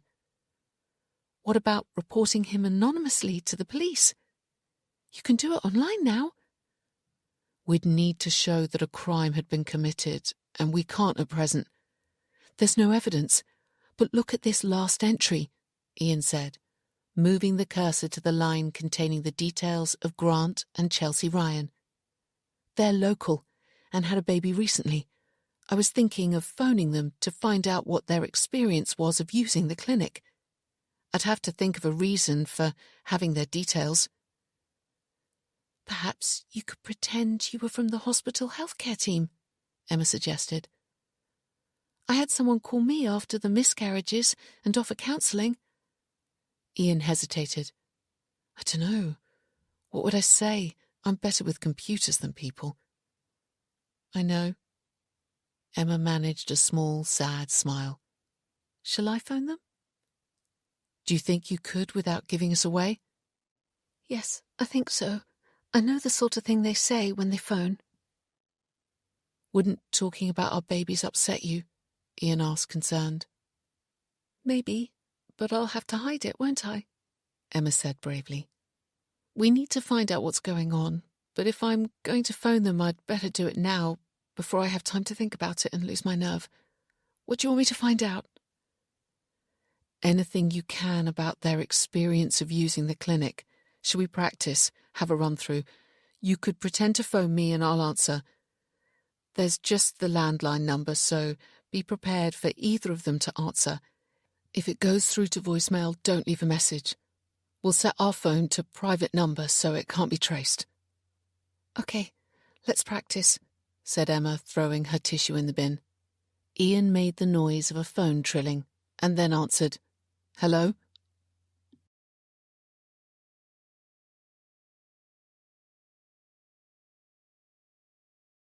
Chapter 47.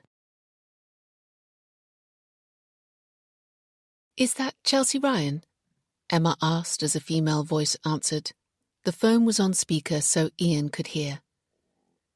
Yes. Who is this? I'm calling from the Primary Care Trust. How are you? Okay, I guess.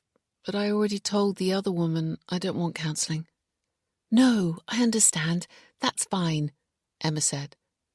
I'm just phoning to make sure you haven't changed your mind and to ask you a few questions about your experiences if you have a moment. Yeah, sure. Go ahead. Emma glanced at Ian, and he gave her the thumbs-up sign. Did you or your husband ever attend the Moller Clinic? She asked. I don't think so. What is it? A fertility clinic. No, we don't need that. Thank you. Do you know if either of your parents attended the clinic? Not as far as I know. Do you want me to ask Grant? Yes, please. Emma took a moment to breathe again as Chelsea shouted to Grant, Did your parents ever go to the Moller Clinic? It's a fertility clinic. No idea, he shouted back. Who are you talking to? Someone from the healthcare team. So I'll tell her you don't know. Yeah, and also tell them to get a move on with our compensation. Did you hear that? Chelsea asked, returning to the phone. Yes. What compensation is that? Emma asked, glancing at Ian. He looked as nervous as she felt. We're going to get compensation because the hospital lost our baby's body. We had nothing to bury, but I thought you'd know that. No, I'm sorry. I wasn't given that information. How upsetting for you both. I am sorry. What happened? Emma asked, fighting back her own emotion. She was cremated instead of being kept in the mortuary, Chelsea said. They're going to hold an inquiry. Grant found us a lawyer on a no-win, no-fee basis, so we're suing them for compensation. Grant wants the midwife sacked too, but I like Tan. And anyone can make a mistake. You're too bloody soft, Grant shouted in the background. Your midwife was called Anne? Emma asked. What was her surname?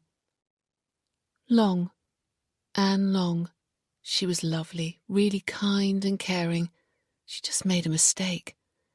I don't want her to lose her job. Well, I do, Grant shouted. Anyway, what's that got to do with whoever you're talking to? Ian motioned to Emma to wind up the call. I'm so sorry for your loss, Emma said again. Thank you for your time. I hope you get what you want. Saying goodbye, she ended the call, then turned to Ian. Show me that spreadsheet again. What is it? He asked, holding the laptop between them. The second-generation spreadsheet was still open on the screen. Emma was quiet as she looked again at the entries. You see those letters A.L. beside some of the names?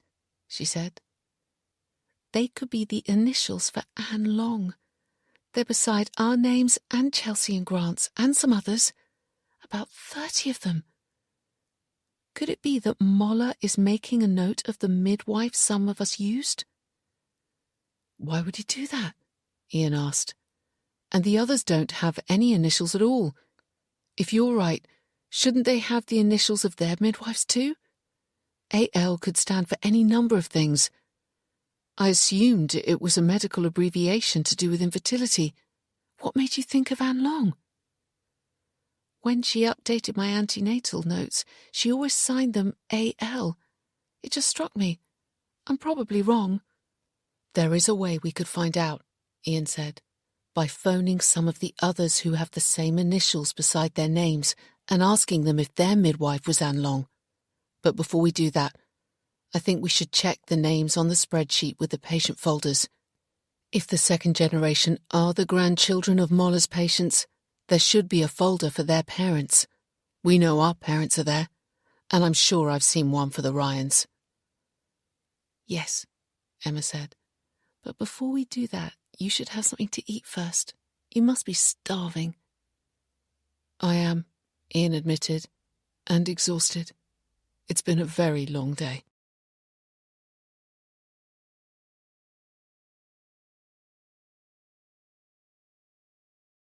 Chapter 48.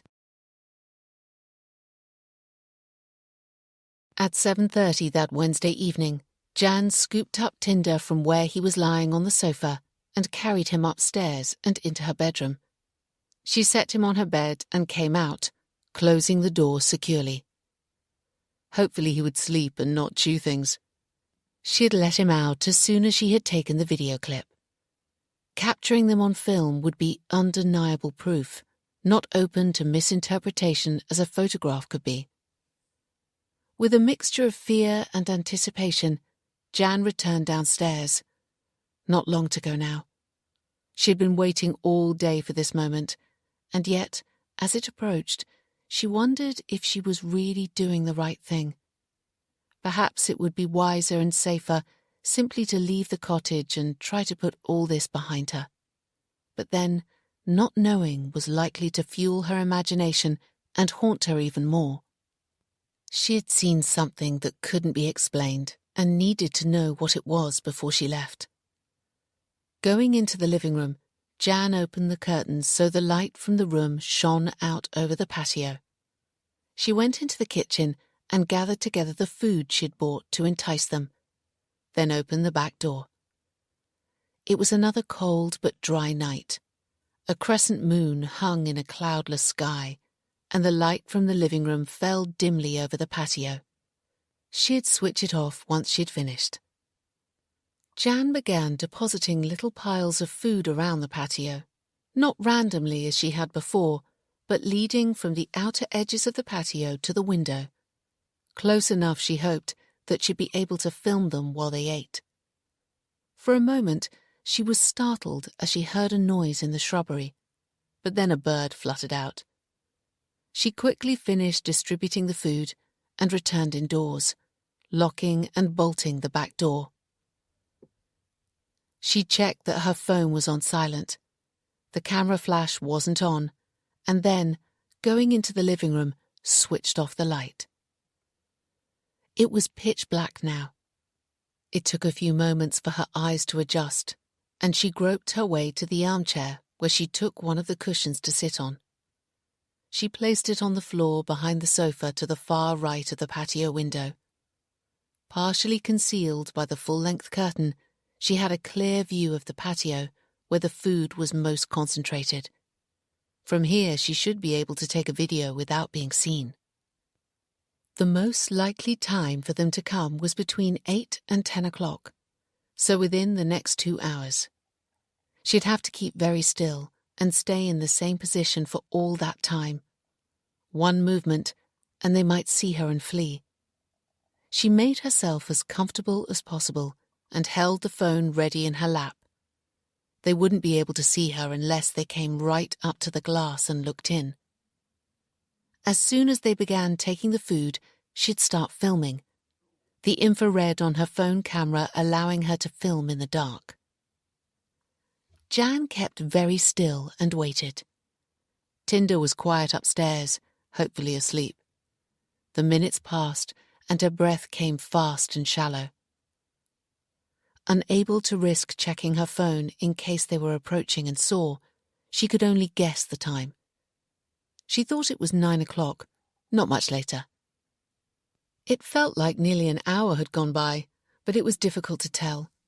More time passed. She hoped it hadn't all been in vain. Perhaps they'd been watching her arrange the food and had guessed her intention. She thought they were intelligent enough. More time passed, and then Jan saw a small movement at the very edge of her vision. She didn't dare turn her head and risk being seen. Were they coming, lured in by the food, investigating or eating it? Would they follow the trail and come close enough to the window for her to film? Her heart raced as her fingers closed around the phone. She kept very still and concentrated hard.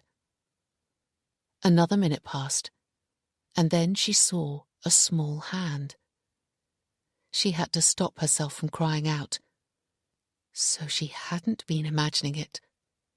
Petrified but enthralled, she watched as it took a grape. Then a wrist appeared, lean like a child's but covered in fine hair. What was she seeing? It was taking food, but then the hand abruptly disappeared from view. Shit! Had she lost her chance to film? Jan kept very still, phone at the ready, willing it to reappear, but at the same time dreading it. A few moments passed, and the hand appeared again, and then an arm, covered by the sleeve of a jacket. Her heart beat wildly. He was turned away so she couldn't see his face, but he was the size and shape of a young boy. There must be children living feral in the woods like animals. There was no other explanation. She had discovered something incredible and alarming that no one else knew. Should she start filming now or wait in the hope of getting a better view? She was sure she'd only get one chance. Senses on full alert, Jan waited as he stayed where he was, turned away and eating. If she waited too long, she might miss her chance. She was about to raise her phone and start filming when out of the dark a girl appeared. She watched in horror and amazement as the girl joined the boy. She needed to start filming now or she would miss the opportunity. Adrenaline pumped through her as she slowly raised her phone, praying they wouldn't turn and see her at the last moment. Then she was looking at their images on the screen and recording. Jan kept the phone as steady as her trembling hands would allow. They moved from one pile of food to the next. Closer now, closer still. Then right up to the window. The boy looked in. Jan stifled a cry and kept filming, but he'd seen her. They turned and fled. Trembling, Jan pulled herself to her feet and came out from behind the sofa. She switched on the living room light and closed the curtains, struggling to calm herself. What had she just seen?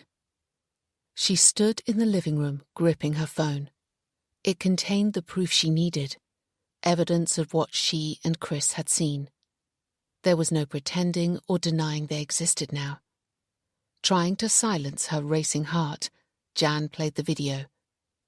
The image was dark, but with the camera's infrared, they were clear enough to see. Two of them, childlike, taking the food and then coming right up to the window, looking straight at her. If she hadn't seen them with her own eyes, she would never have believed it. Children, but not like any she'd ever seen. She pressed play again and examined the clip more closely. Then she spotted something else, and a new fear gripped her. Partially visible in the shadows at the outer edge of the patio was the outline of an adult. She hadn't seen it when she'd played the clip before, and had been concentrating on the foreground. She played the clip again. It was certainly a person. Too indistinct to identify or even be sure if it was a man or a woman. Were they still out there? What did they want? She needed to call the police.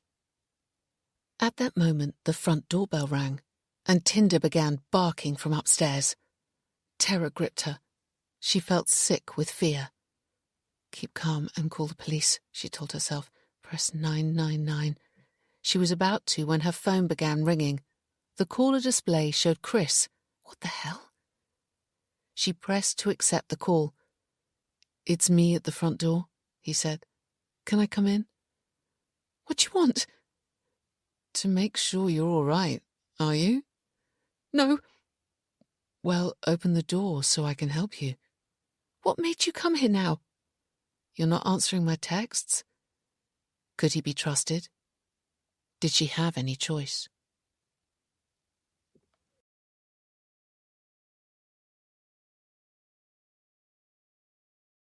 Chapter 49. Trembling, Jan opened the front door, just wide enough to be able to see it was Chris. Why are you here? She asked again, her voice unsteady. She kept one hand on the door, ready to close it if necessary. You didn't answer my texts, Chris said, looking concerned. "I wanted to make sure you were all right, which clearly you're not." She stared at him, uncertain. "When I arrived at the cottage just now, I found it in darkness. And why is Tinder barking from your bedroom? You look very pale. Are you ill?" "No, I've had a shock," Jan said. "Was that you in the back garden just now?" "No, of course not. Is there someone there?" "There was. I expect they've gone now." "Are you sure? Sure that I saw someone, or sure that they've gone?" "Shall I come in and check?" he asked. Jan looked at him carefully and didn't immediately open the door wider. "Jan, it's me, Chris," he said. "I'm not going to harm you. Whatever is the matter?" She slowly opened the door and let him in. "I'll check the garden," he said, taking the torch from its hook. He walked swiftly down the hall. "You stay here," he called. "No, I'm coming with you." Jan went after him, through the kitchen and into the garden. He held the torch out in front and swept its beam around the lawn and shrubbery. There was nothing to be seen. He went to the very bottom of the garden. She followed. "My repair is still in place," he said, focusing the beam of light on the planks of wood that still covered the hole in the hedge. "They can climb over things," Jan said, and saw his expression of incredulity. "What can, Jan?" he asked, and shone the torch around the rest of the garden. "You said there was someone in the garden." "There was." The beam fell on the food on the patio. "I'm not surprised creatures are coming in if you leave food out," Chris said tersely. "I wanted them to stay long enough to film them." "And did they?" he asked skeptically. "Yes." She saw his expression change to astonishment and unease. Then he recovered. "There's nothing here now," he said firmly. "You look cold. Come on, let's go indoors, and you can show me the video you took." She went with him. As they approached the back door, he paused to shine the torch down the side passageway. "That's how your intruder got in," he said. "You've left the gate open." "It was closed the last time I looked," Jan said lamely. Chris shut the side gate. "Keep it closed and they won't come in," he said. He was taking this all too well, Jan thought. But he would struggle to account for the video clip. "Shall I make you a hot drink?" Chris asked as they went in. "No, thank you." "So where's this film?" He was standing next to her as she pressed play on her phone. She watched his face, but it gave nothing away. Was all he said. "It's rather dark." "But you can see them, can't you?" He nodded. "Well, who or what are they?" she asked, and played the video clip again. "I've no idea. I could ask Camille if she has any idea." "Ask Camille?" Jan exclaimed, astonished. "Why are you trying to normalize what clearly isn't normal at all?" "I'm not. I've no idea what you saw." "And what about the person in the background?" Jan said, her anger growing. She stopped the video at that point and showed Chris. He looked more closely at the image. "Perhaps it was Bill Smith from the village. He sometimes wanders after dark and could easily have come down your sideway. Let me have another look." Jan passed him the phone and watched his expression as he studied the image. Tinder was still barking. "I'm going to take it to the police tomorrow," Jan said. Chris nodded. "That's your choice.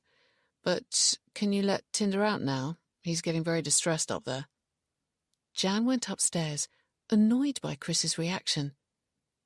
Here she was, showing him evidence of something incredible, and he was trying to rationalize it. She opened her bedroom door, and Tinder shot out and downstairs. By the time she returned, Chris was in the hall ready to go. "I can't tell if it's Bill or not," he said, handing back her phone. "I'll check on him on my way home. If he's not in, I'll let the police know. It's a cold night to be out." Are you all right to stay here tonight? Yes. Shouldn't I be? I've nowhere else to go at this time. You can stay with me if you like. I have a spare bedroom. No, I'll be fine, Jan replied stiffly. Give me a ring if you change your mind, and I'll speak to Camille tomorrow. I'm sure there's an explanation, and there's nothing to worry about. Once he'd gone, Jan closed and bolted the front door. What the hell was all that about?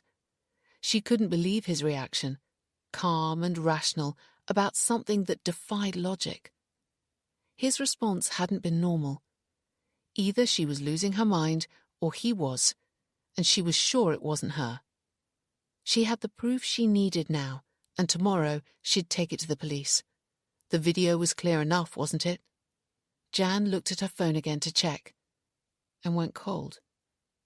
The video clip had gone. Chris. He must have deleted it while she'd been upstairs. The bastard! There was only one reason for him to have done that. He hadn't wanted anyone to see it. But why? He had to be involved with whatever was going on. There was no other explanation.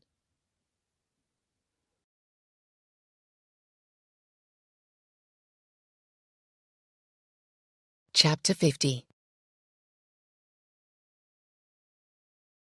It had been too late on Wednesday evening to start telephoning Moller's patients, so Emma took Thursday off work.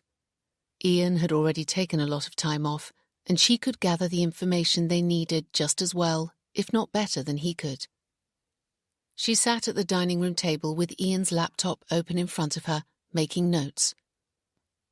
She had been very nervous to begin with, but with each call it had got a bit easier, and being able to concentrate on something was helping.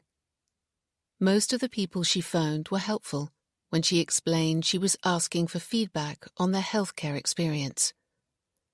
A few couldn't remember the details she needed, and some said they never took part in surveys, so she apologized and moved on to the next. It was time-consuming and emotionally draining. Often the parent wanted to talk about the loss of their child or grandchild and poured out their feelings. Able to identify with losing a baby, Emma found it upsetting and exhausting as she struggled to hide her own feelings.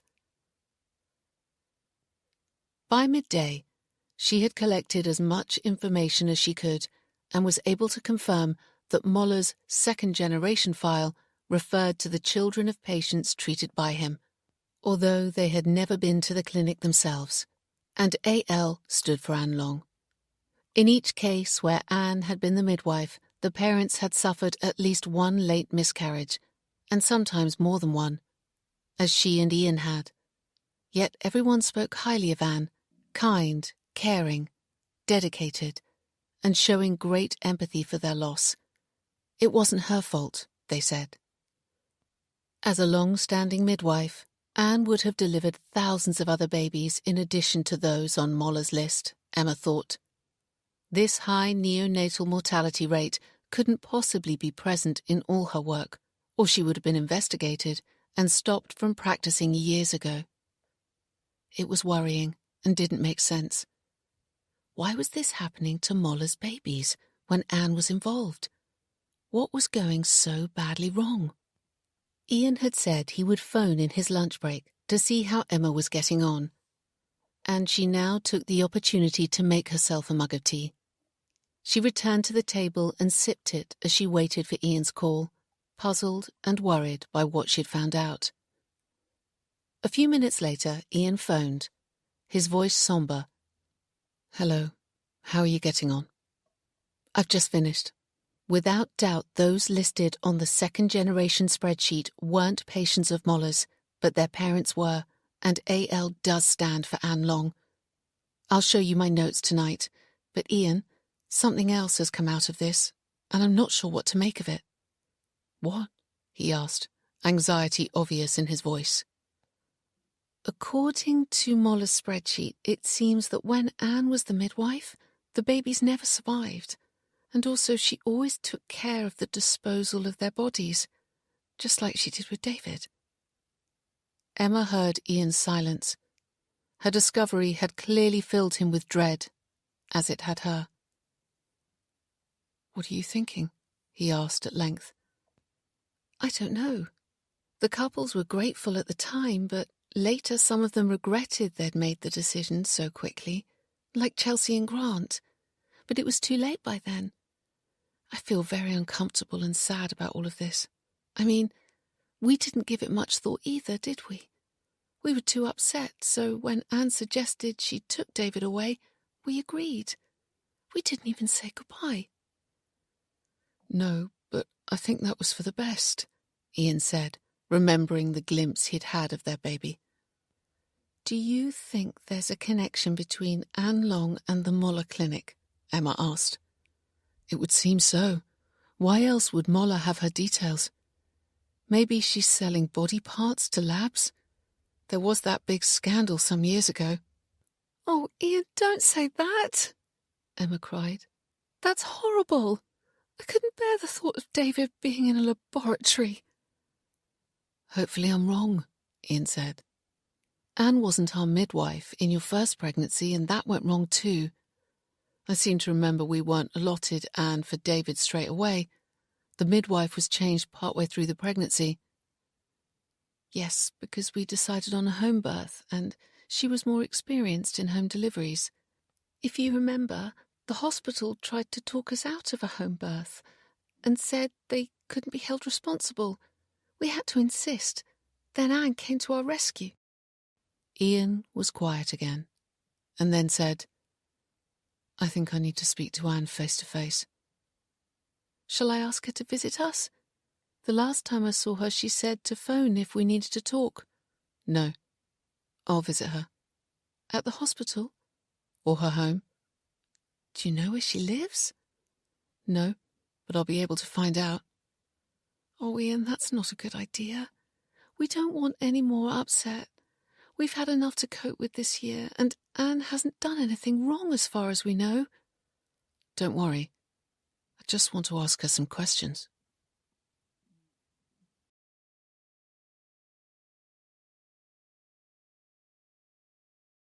Chapter 51.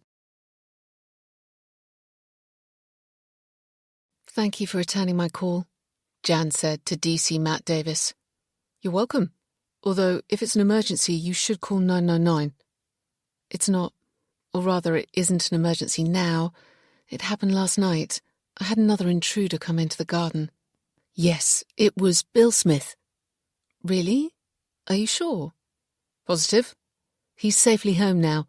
If you'd told the duty officer what your call was about when you phoned this morning, they could have reassured you then." "I wanted to speak to you because you'd been here when it happened before," Jan said. "No problem.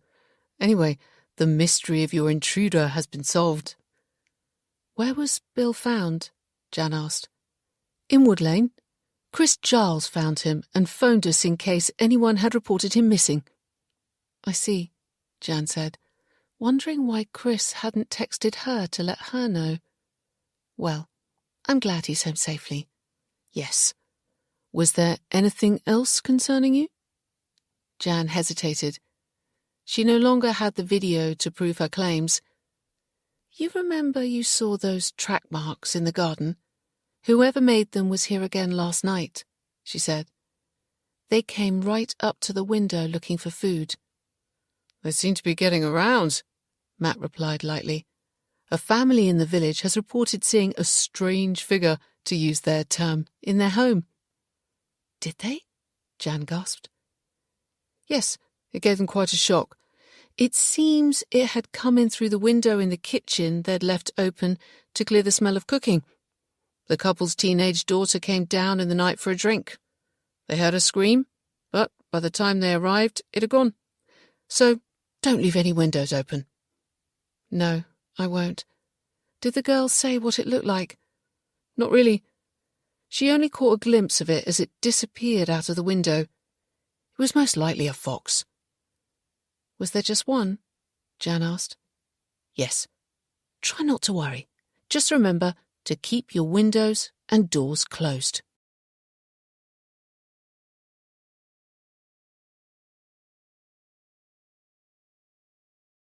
Chapter 52. It had been very easy to find Anne Long's address. Ian hadn't had to hack into a database. Her name and address were on the public electoral register for all to see. 45 Dells Lane, Melton, CP29 1DA. It was about 3 miles from Merryless. Ian was now driving there after work on Thursday, having first told Emma where he was going. She had tried to dissuade him, but he was determined. He had to go. He needed to know. If Anne was out, he'd wait a few hours and then return tomorrow. And every evening until he had the answers he was looking for. What was Anne's connection to the Moller Clinic? And why was her name linked to so many baby deaths? Ian was trying to keep an open mind, but it was becoming increasingly difficult. It was nearly 6 o'clock as Ian pulled into Dells Lane. It was on the outer edge of the village. A row of semi-detached houses lined one side of the road, with open common land on the other. The road was dimly lit by old sodium street lamps, which gave it an unhealthy orange glow. Ian drove slowly along the road, checking the house numbers as he went. Number 45 was the last. Most of the houses had a small driveway, so additional cars were parked on the road. Ian pulled into a space 2 doors up from Anne's, from where he could see her house. The house was in darkness, and no car was parked on the drive or directly in front, suggesting she wasn't home yet. He would check anyway. Getting out, Ian walked along the pavement, up the drive, and pressed the doorbell. He heard it chime inside and waited, but no one answered. He tried again, and then returned to his car to wait. It occurred to him that if Anne was on a night shift, she might not return until the following morning. He'd wait an hour or so, and then try again tomorrow. He turned on the radio and watched the minutes tick by on the dashboard clock. Half an hour passed. The car chilled, and Ian switched on the heater. He stretched his legs and texted Emma to say he was all right. He looked around, out of the side window to the common land, which was just grass and bare trees. He wasn't used to this level of isolation and stillness. It was very different to where he and Emma lived. In the suburbs, there was always movement, cars going along the road or neighbours in and out of their houses. Since he'd been sitting here, he hadn't seen a single person. At 7:30, with no sign of Anne, Ian decided it was time to call it quits for this evening. He straightened in his seat and was about to start the engine when a car appeared in his rearview mirror, having just turned into Dells Lane. Ian waited. The headlamps dipped, and Ian watched the car's progress in the wing mirror as it came towards him along the lane. He was half expecting it to turn off into one of the driveways or draw up outside a house, but it kept coming. He ducked down low in his seat as it passed, then raised his head just enough to see out. It stopped outside Anne's house, but didn't turn into the driveway. The door opened and Anne got out. He could see her reasonably clearly in the glow of the street lamp, but her vision of him was blocked by the car in front. She was wearing a dark winter coat, flat shoes, and had a bag over her shoulder. He couldn't tell if she'd come from work or not.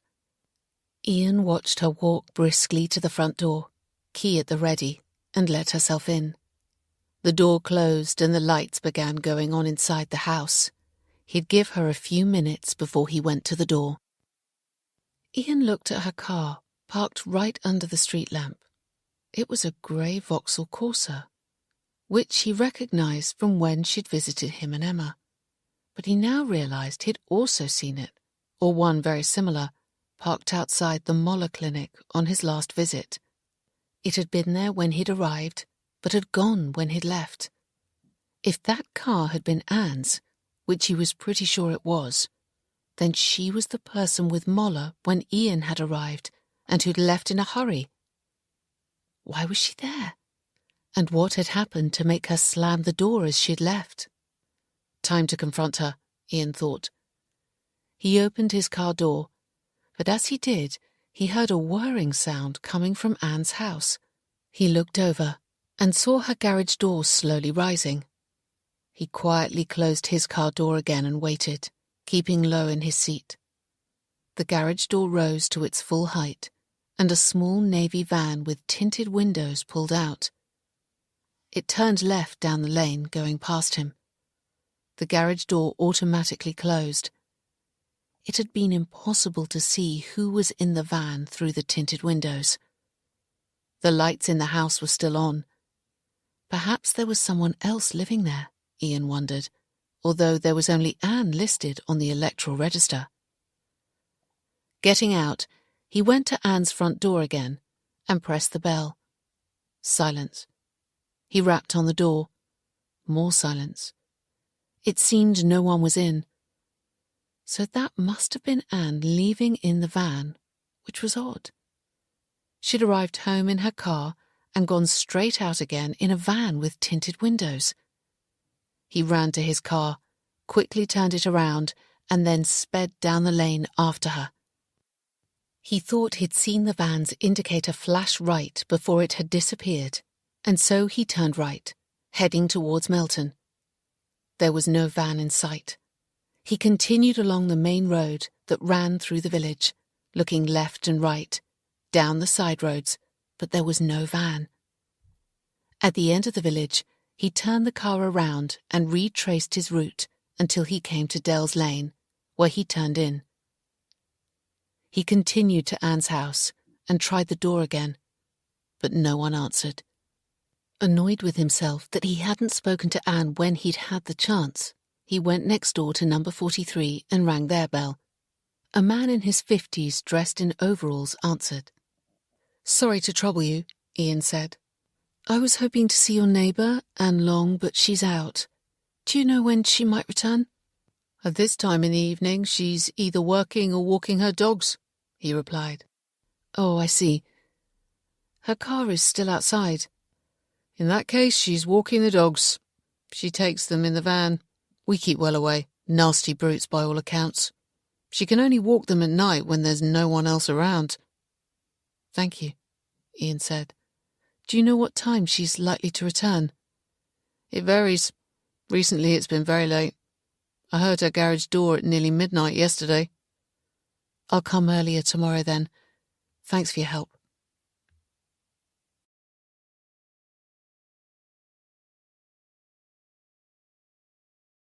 Chapter 53. If Chris thought it was going to be that easy to get rid of the video she'd taken, then he was very much mistaken, Jan decided. There was no other reason for him to have deleted it from her phone than to stop her from showing others, and especially the police. She couldn't imagine why he didn't want anyone to know, and also why he'd lied about Bill Smith being in Wood Lane, but it was very worrying. The more Jan thought about what DC Matt Davis had told her, the more worried she was. She was sure Chris had made up finding Bill in Wood Lane after he'd left her. Otherwise, he would have texted or phoned her to say he'd been found. The police had taken Chris at his word, but perhaps Bill had been home all the time, and Chris had simply checked on him, as he told her he was going to. The other reason Jan believed Chris had lied to the police was that she was certain it hadn't been Bill in her garden last night. She'd seen Bill Smith wandering around the village, and he was a big man, over 6 feet tall with broad shoulders and a large stomach. Although the image in the video hadn't been clear, the person certainly wasn't tall and broad. They were much shorter, smaller and thinner. But why had Chris lied? Had he recognized the person in her garden and was covering up for them? There was no other explanation. Jan fully intended to take another video, if possible, that evening, and then go to the police with the full story. Now someone else had reported a strange sighting, she felt sure that, together with the video clip, her fears would be taken seriously. She could imagine the teenage girl's horror when she'd gone into the kitchen.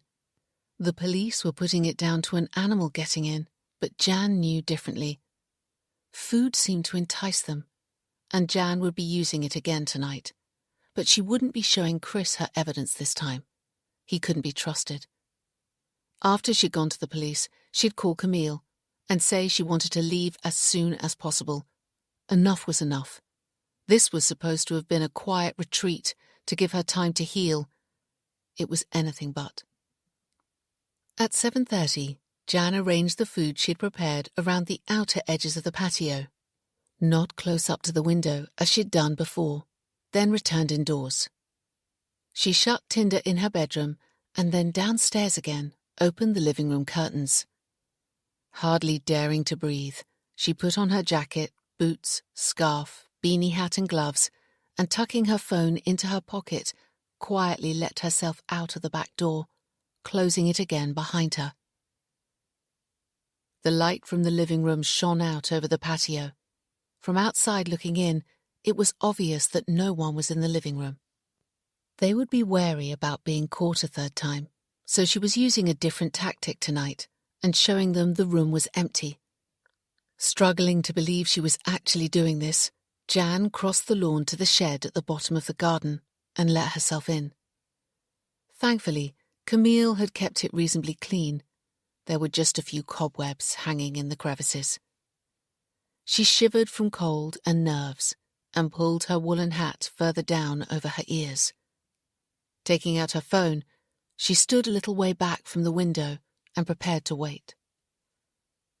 From here she could see the living room clearly lit up. On a cold winter's evening, it looked warm and inviting. Despite being well wrapped up, the cold seeped into her. The shed was old and some of the wood had separated at the bottom, leaving gaps. A mouse scuttled past, but Jan had never been frightened of mice. 8:30 came and went. An owl hooted in the distance, and a light breeze stirred the barren branches of the trees overhead, making them creak and groan. Then she was aware of another noise. She stood perfectly still and listened. It sounded as though it had come from the roof of the shed. A scratching sound. Was it a branch chafing against the roof? She didn't think so. There it was again. Something was up there, more scratching as it moved across the roof. Her heart raced. It was too heavy for a bird, she felt sure. Then a small hand appeared at the top of the window. It was them. They were on the roof. Jan clamped her hand over her mouth to stop herself from crying out. Petrified, she forced herself to keep quiet and wait. The hand disappeared from view, but the noise coming from the roof continued. How many were up there? She'd only seen one hand, but the noises suggested more. She looked up and tried to track their movements. Why were they on the roof and not going to the food? Did they know she was in the shed? Surely not. Unless they'd been watching her earlier. Fear gripped her. More scratching noises, and then it went quiet. What were they doing? Were they still up there? She was half expecting to see them appear on the lawn, running towards the food. She kept her phone camera at the ready and waited, but it went quiet. She listened, straining against the silence. Where were they? Had they gone? Suddenly she heard a movement at the door. Dear God! They were trying to turn the key and lock her in.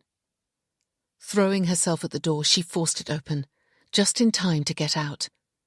Without looking back, she ran up the lawn to the cottage and let herself in. As she did, she heard a woman's voice call from the woods, "No, don't do that!"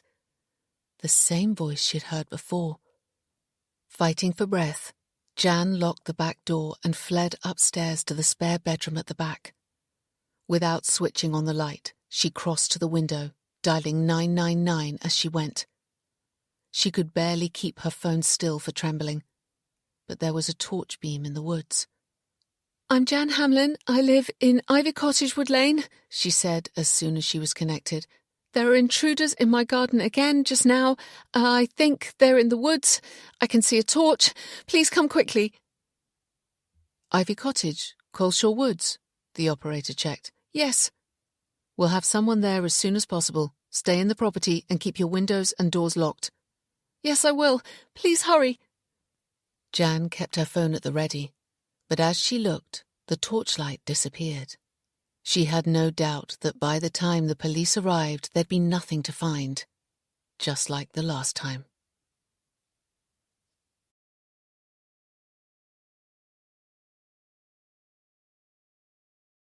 Chapter 54. A little after 6 o'clock the following evening, Ian pulled into Dell's Lane. He drove to the end of the road and parked a few spaces back from Anne's house, as he'd done the previous night. It had been raining most of the day, and although it had stopped, a damp mist hung in the air. Tinged with orange from the street lamps, it gave everything a ghostly hue. Anne's house was in darkness. Her car wasn't parked outside, and the garage door was closed. Ian assumed she hadn't returned from work yet, so he'd wait in his car just as he had the night before. Only this time, he'd make sure he spoke to her. According to her neighbour, she would return to walk her dogs at some point, for they weren't the type of dogs you could ask someone else to walk. Ian struggled to reconcile the Anne he and Emma knew, a gentle, sensitive midwife, with a woman who kept dangerous dogs. But then Ian would be the first to admit he was struggling with a lot of what he'd learnt in the past few days.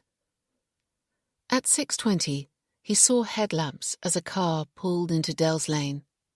He tracked its progress in the wing mirror, but it parked halfway down the lane. Not Anne, not this time. He blew into his hands to keep them warm and then turned on the car's heater. His gaze wandered to the common. The mist was thicker there, drawn to the damp soil of the turf. It hovered unnaturally in the frost-laden night air. 10 minutes passed, then another set of headlamps appeared at the end of Dell's Lane. Ian straightened in his seat and monitored the car's progress as it came steadily towards him. He ducked as it passed, then raised his head and watched Anne park her car in the road outside her house. He waited until she got out, then opened his car door. "Anne," he called, walking swiftly towards her. "It's Ian Jennings." "Ian? Whatever are you doing here?" she asked, shocked. "I need to talk to you," he said, and followed her to her front door. She put her key in the lock. "Why? Is Emma unwell?" "No, but I have to speak to you about the Moller Clinic." The colour drained from her face. "It won't take long," he added. "I have some questions." "What about?" She kept one hand on the door. "You know the Moller Clinic and the work they do there." "I've heard of it." "I found out recently that both Emma's parents and mine use the clinic, and they were given the same donor sperm. Emma and I share the same biological father. It could be the reason we can't have healthy babies." Ian would have preferred to say all this inside, but it was clear Anne wasn't going to invite him in. "How do you know this?" Anne asked, turning slightly to meet his gaze. "Carsten Moller told me, eventually." "Did he?" she asked, surprised. "Did he tell you who the donor was?" "No, he said it was confidential." Ian couldn't tell her he'd accessed the clinic's files. "I am sorry, Ian. That should never have happened. It must have come as a huge shock for you and Emma, but I don't see how I can help you." "I'd like you to tell me what you know about the clinic." "Nothing. I was just aware of its existence." "Have you ever had any dealings with Carsten or Edie Moller as a midwife?" "No. There's no reason for me to." "So you've never come into contact with them?" "No, sorry, Ian. I'm afraid I can't help you. Now, I've just returned from work. I must have something to eat before I take the dogs out. Would you like me to visit you and Emma tomorrow?" She turned the key and opened her front door. "I'll ask her and let you know," Ian said. He returned down the path to his car as Anne let herself in. She was lying. Her name was all over Moller's files, and her car had been at his clinic. The expression on her face when he'd first mentioned Moller had been one of shock and possibly guilt. Anne wasn't a good liar. But what was she hiding? She had been so warm and friendly when she'd been their midwife, but now she was guarded and hadn't been able to get rid of him quickly enough.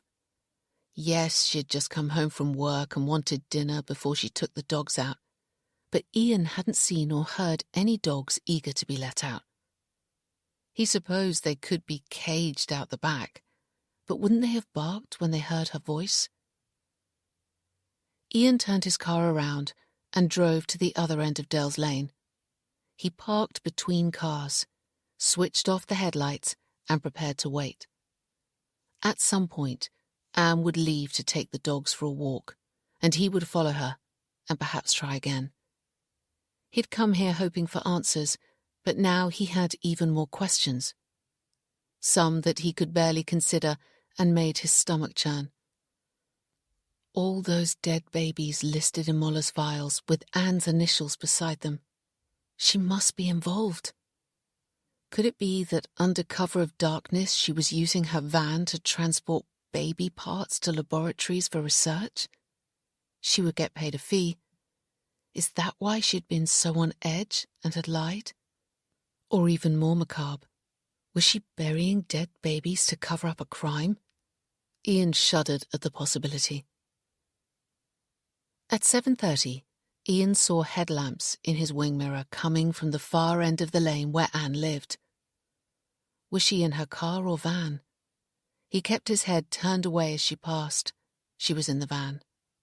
It stopped at the end of Dell's Lane and indicated to turn right, the same as last night. Ian started his car, but waited until she'd pulled out and had made the turn before he followed. He kept a safe distance between them so she wouldn't be able to identify him in her mirrors. The fog helped. It had thickened in the last half an hour, and sometimes all he could see of her van was the red glow of the taillights. He followed her along the high road that ran through Melton and out the other side. They were now heading towards Merryless. Ian knew this road. He kept his distance and concentrated on the taillights. A little further along, Anne took the turning signposted to Coleshaw Woods.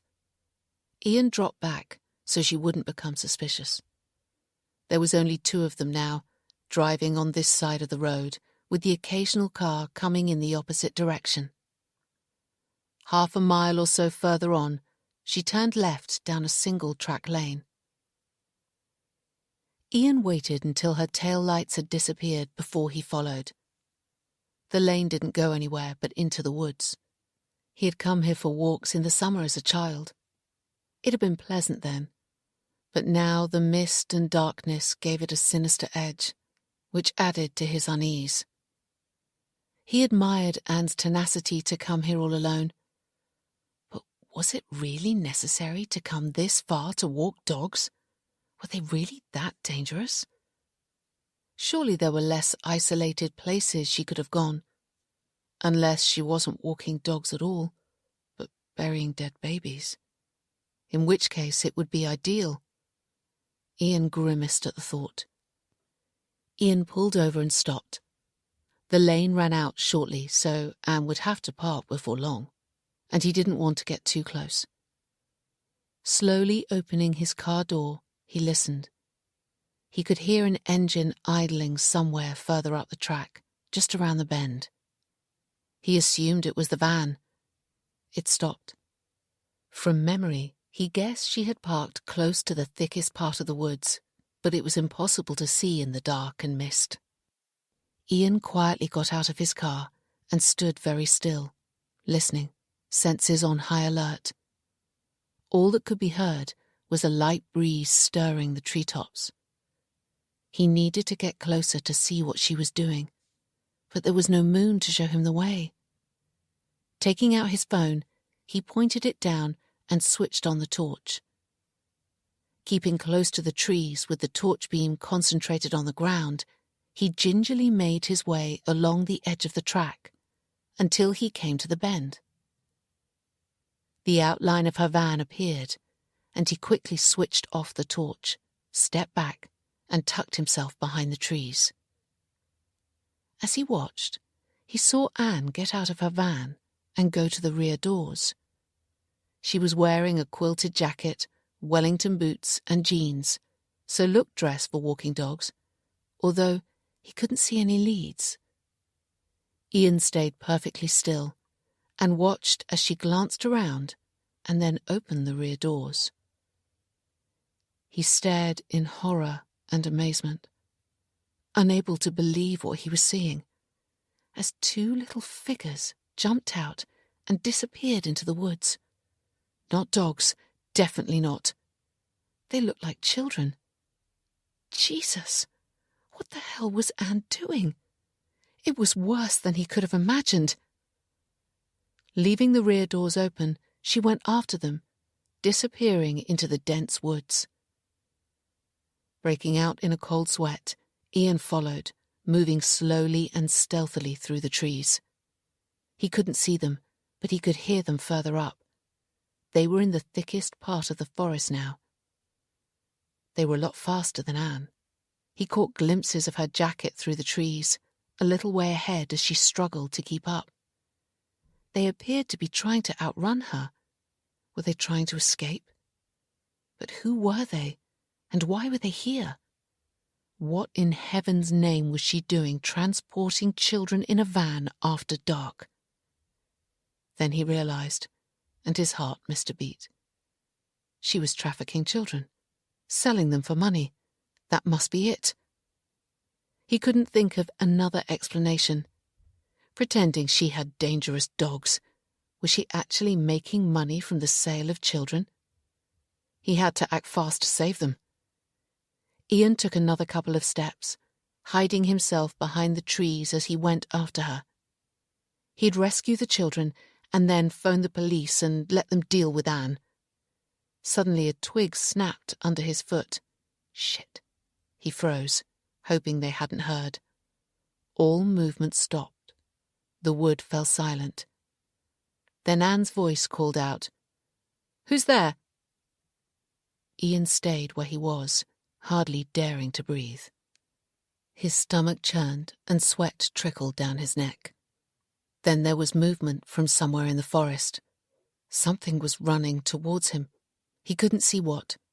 He should get back to the car and phone the police from there. He turned and fled, ran as fast as he could through the undergrowth, out of the woods and onto the track. He could hear footsteps behind him, gaining on him. Then Anne's voice again. "Stop! Come here now!" He looked behind him, lost his balance, tripped, and fell. Down, down. No time to save himself before his head hit the ground. Pain shot through his skull as the trees began to shimmer, swimming in and out of focus. He tried to shout for help, but the cry died in his throat as he began to lose consciousness. The last image he saw before darkness engulfed him was of a small face looking down on him. Then nothing.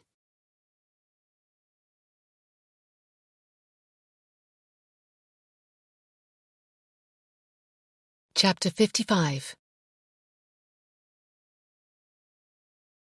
Jan stood at the open window in the back bedroom, her phone in hand, watching and listening. It was quiet in the woods now, not a sound. She'd rushed up here, hoping for a better view, one that would allow her to take another video clip, but it hadn't happened. She'd seen 2 torch beams in the woods, the same woman's voice, and then nothing.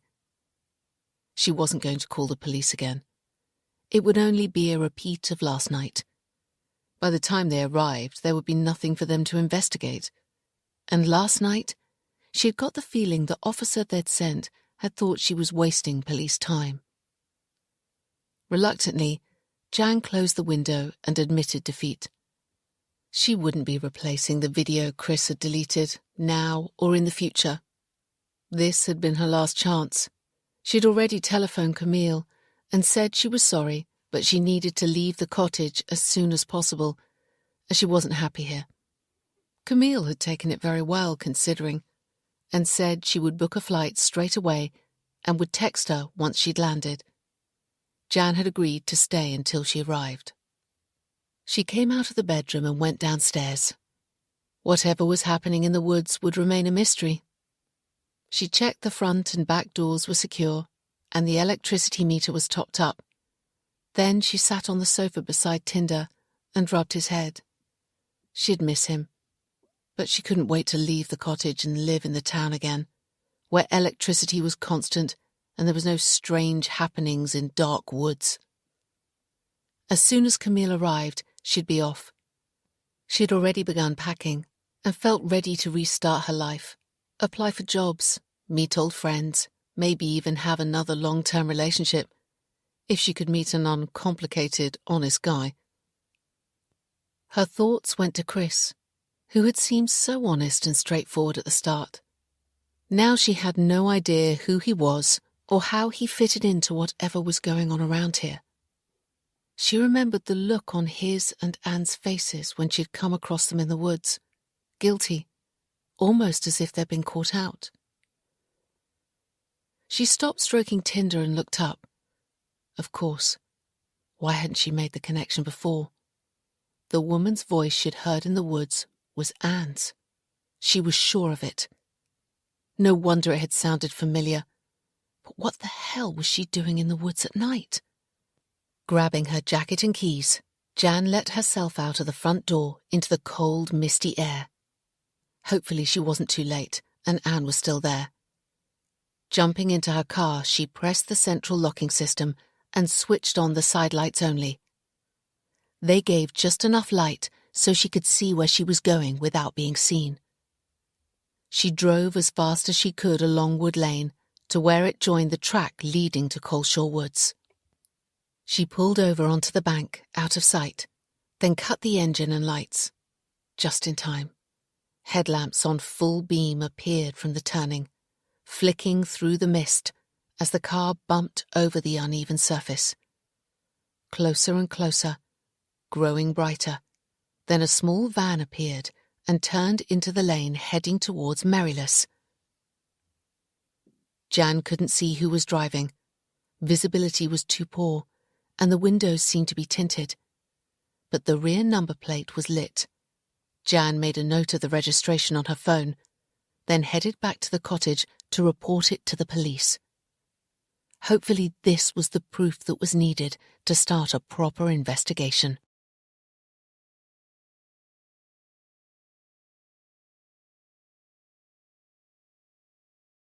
Chapter 56.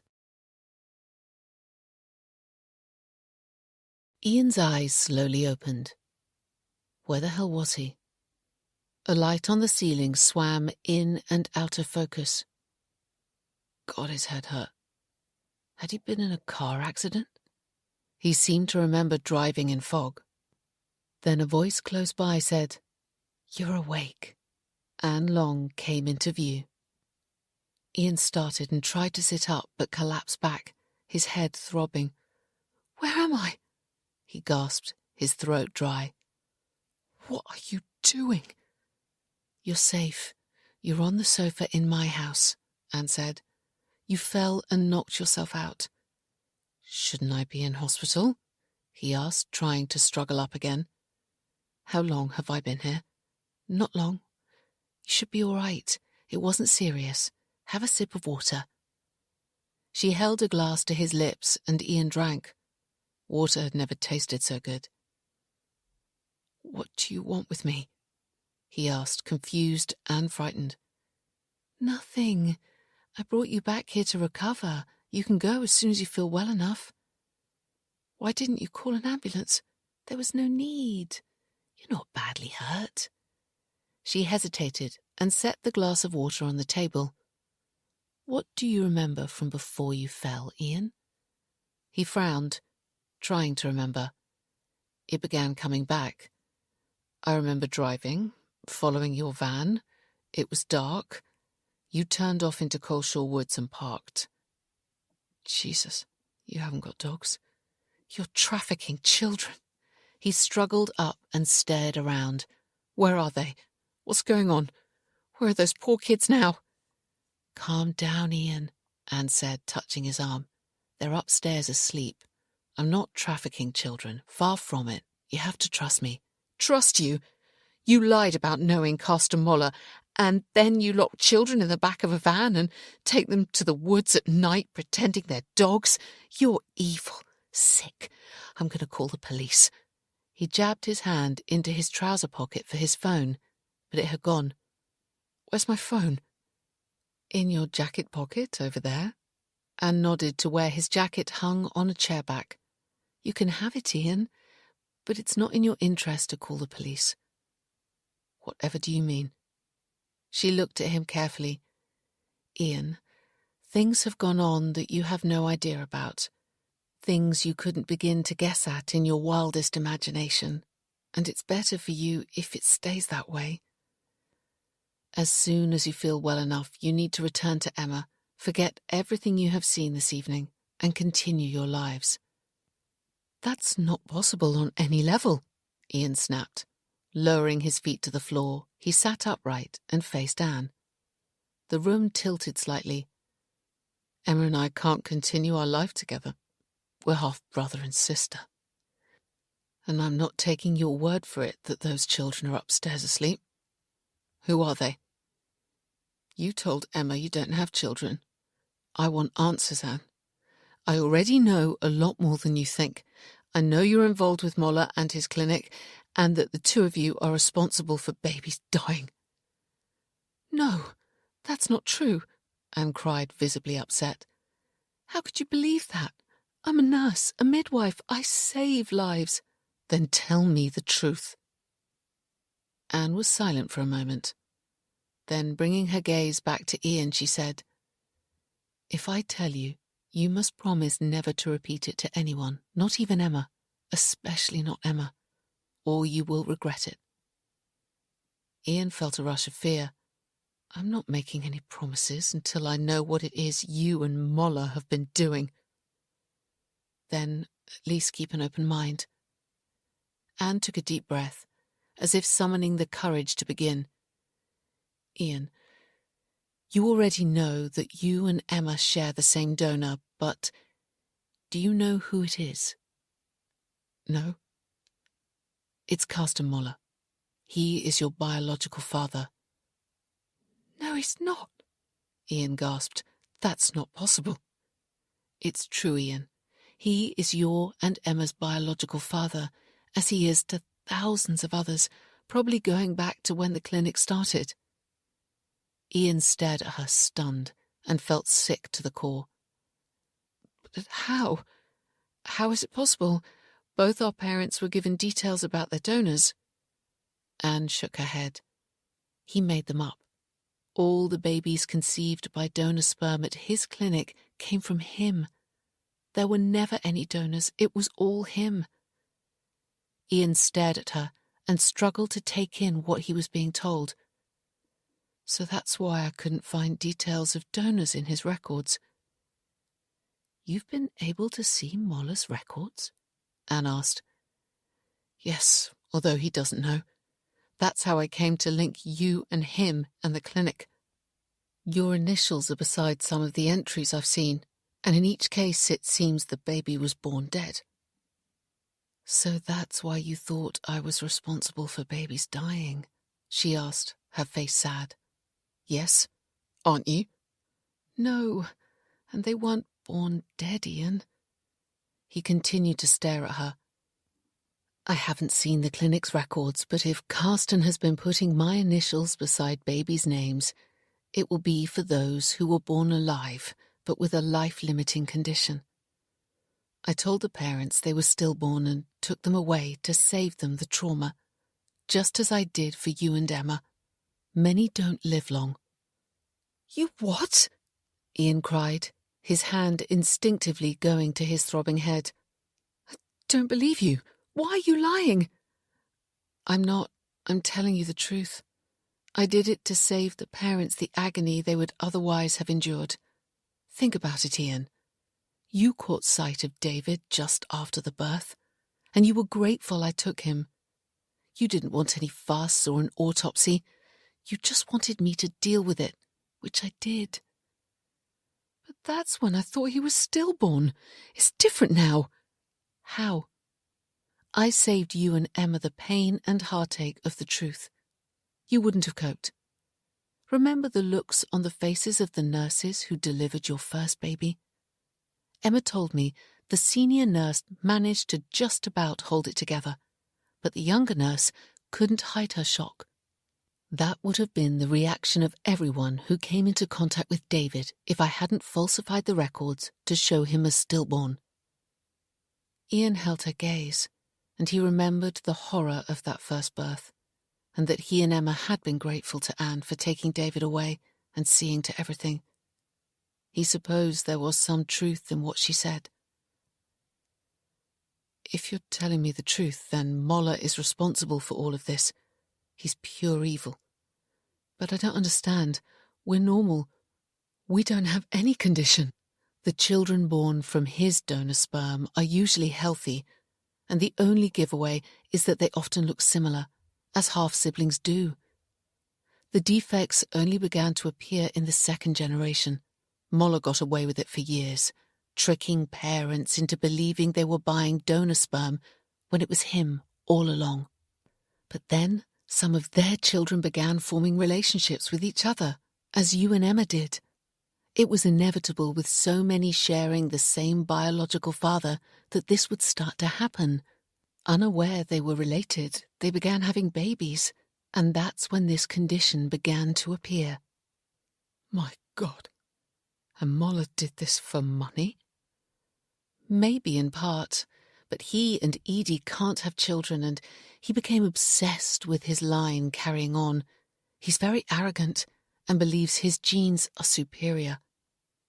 That's ironic, Ian said bitterly, when he's responsible for deformed babies. Except they're not deformed as such. Whatever do you mean? Ian asked, touching his head again. Anne paused. Have you ever heard of atavism? No, Ian admitted. It's the term for what is sometimes called a throwback, when a trait from our ancient ancestors reappears in the modern day. The most common example of atavism is the human tail. It formed part of the storyline in the film Shallow Hal. Ian nodded. I saw that film.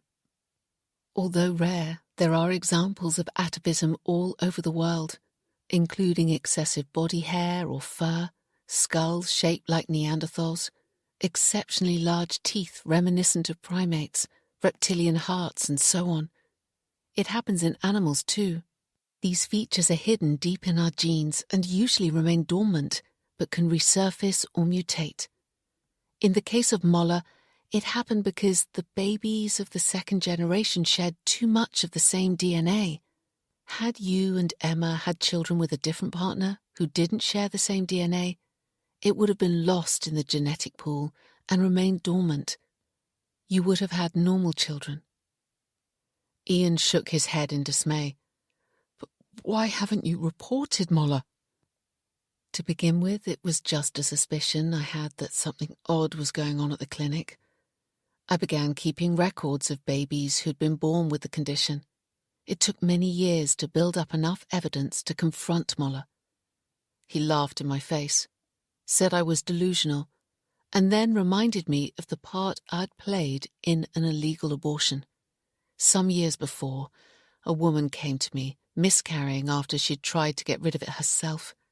I helped her, and I should have reported her, but she begged me not to. She said her brothers would arrange to have her killed to save their family honour if they found out. I don't know how Moller knew, but if he had reported me, it would have put her in danger and been the end of my career. Moller promised he would stop what he was doing and use donated sperm. And think about it, Ian. What would happen to the infants if the news got out? They would be considered freaks. The press wouldn't leave them alone, and neither would scientists. They don't live long, and I try to make their short lives as happy and comfortable as possible. I saw your car at the clinic. I've been there a few times recently. I wanted proof he'd kept his word and was now using donor sperm, as he'd promised. We argued, and I left. You left a review online, Ian said, remembering. Don't go anywhere near this place. They're in it for their own selfish ends. Yes, for what it's worth, Anne said wearily. I'm worn out by all this. The guilt, secrecy, lies, and trying to protect the children. But how do you know when one of these babies is going to be born? Ian asked. You weren't our midwife to begin with. If Moller knows in advance, he tells me. He agreed. It was one of the conditions for not reporting him. He notifies me so I can provide the antenatal care. Then I take the baby and look after it for as long as necessary. It's difficult, working as well, but specializing in home deliveries gives me flexibility. How many are there? Ian asked, still struggling to accept what he was being told. I have 3 at present. That's the most I've ever had at one time. Sometimes I don't have any. The numbers fluctuate. Some of them only live a few months, others years. Her eyes filled. They are my children, Ian. I love and care for them, and when they die, I mourn their passing. I pray for them and bury them in Coleshaw Woods. Is that why you were in the woods tonight? No. We go there for a walk. They can't be seen, so have to stay indoors during the day, but they need fresh air and exercise, just as all children do. I take them in the van after dark to the deepest part of the forest, where they can run and play freely. There's nowhere else for them to go. And they really are upstairs now? Yes, I'm telling you the truth, Ian. They'll be asleep, worn out. They're like children, just different. They can be very mischievous sometimes, but they mean no harm. They love to run and can move very quickly. They can't talk, but they understand in different ways. They like to have fun. I can't always keep up, as they're too fast. I live in dread of them being discovered. A couple of times, when they've run off into the woods, it's taken me hours to persuade them to come back. My neighbours believe I have dangerous dogs, which keeps them away. But there's a tenant in Ivy Cottage, which backs onto the woods, who knows far too much. I think she's heard me calling them, and she's been encouraging them into her garden with food. Ian fell silent as he tried to come to terms with what he'd been told. He was still struggling. So they're genetic throwbacks from our ancient ancestors, he said at last. Yes, although I prefer to call them outsiders, as they live outside the human race and animal kingdom. Ian fell quiet again, then said, I suppose I should thank you for taking David and looking after him. When did he die? He hasn't yet. Your son is still alive.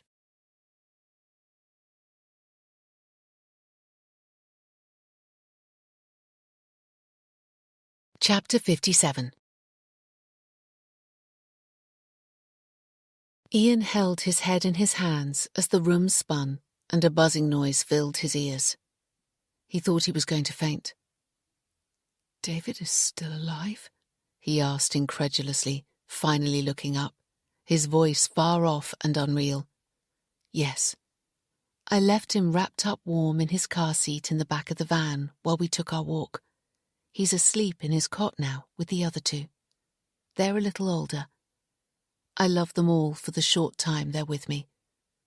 Am I doing wrong? Ian shook his head in despair. I really don't know. I can't take all this in. I wish you hadn't told me.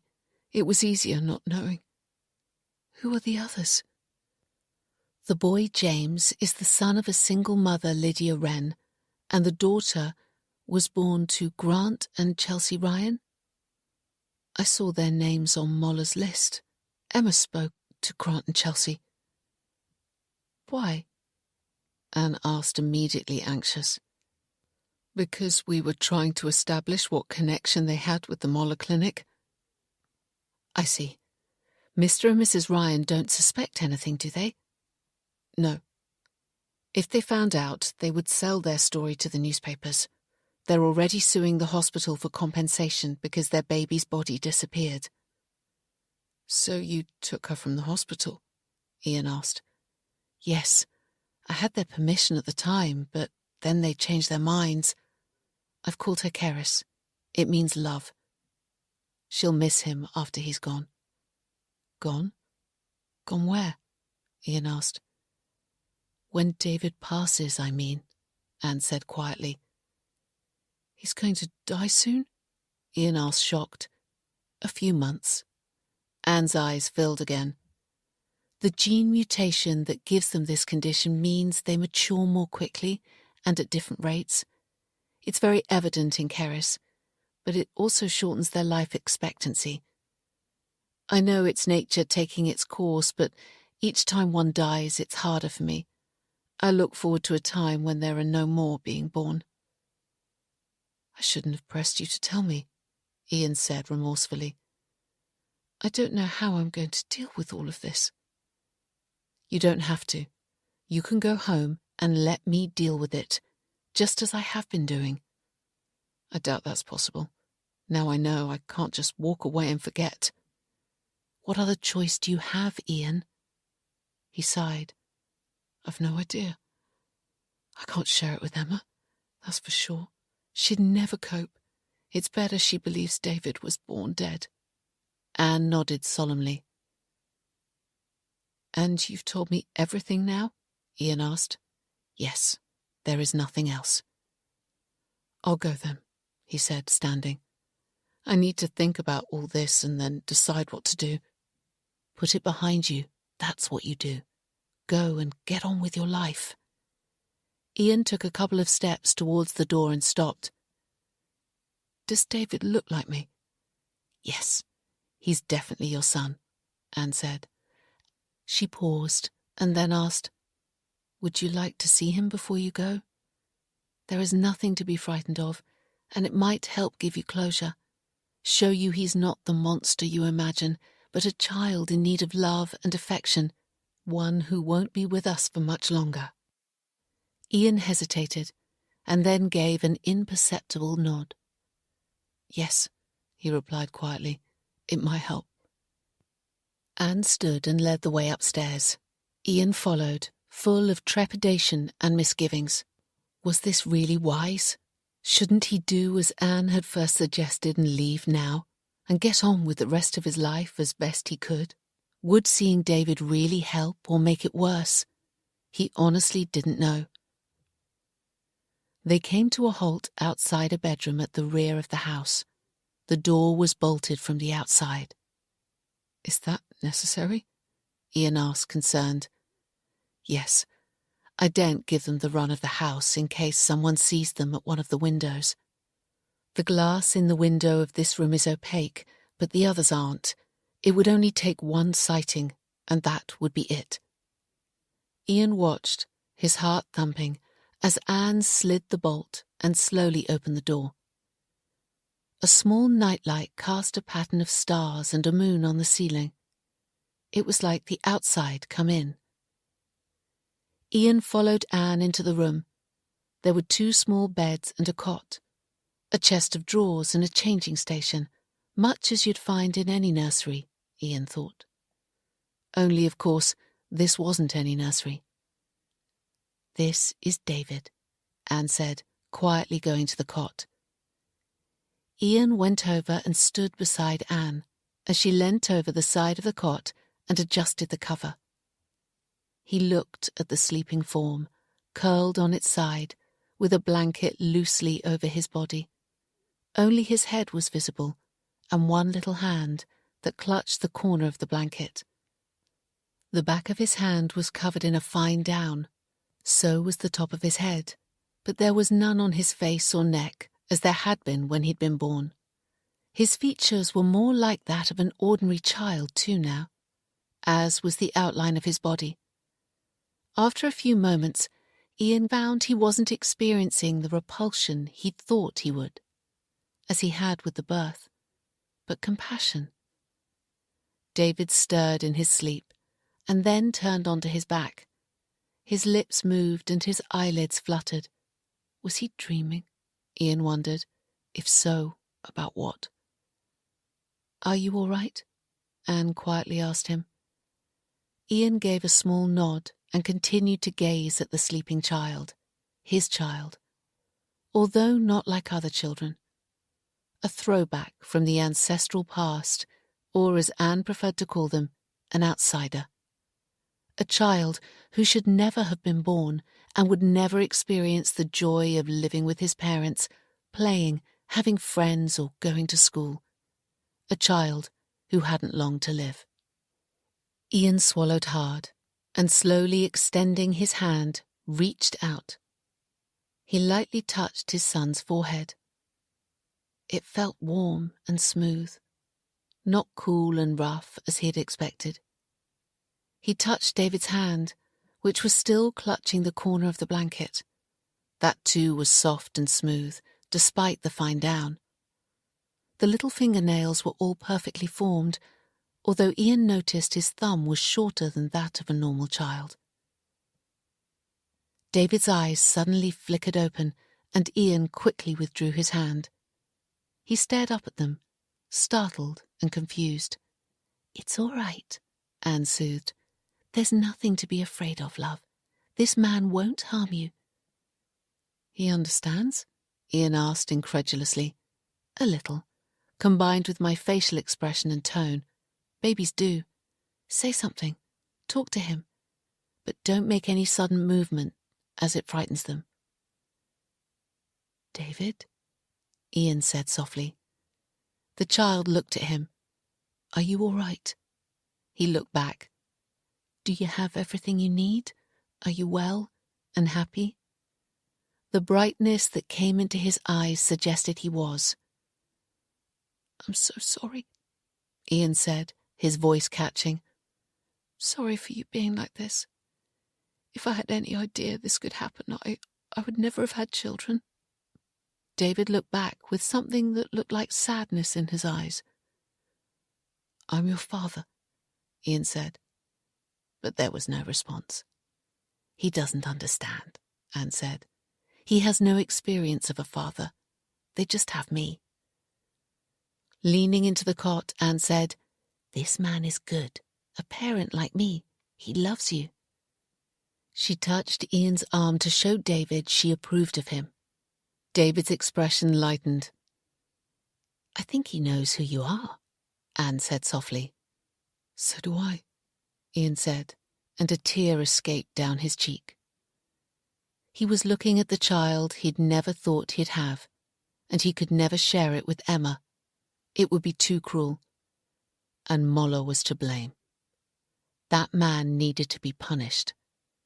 And at that moment, Ian vowed to do it, for David's sake, and for all those like him, whatever it took.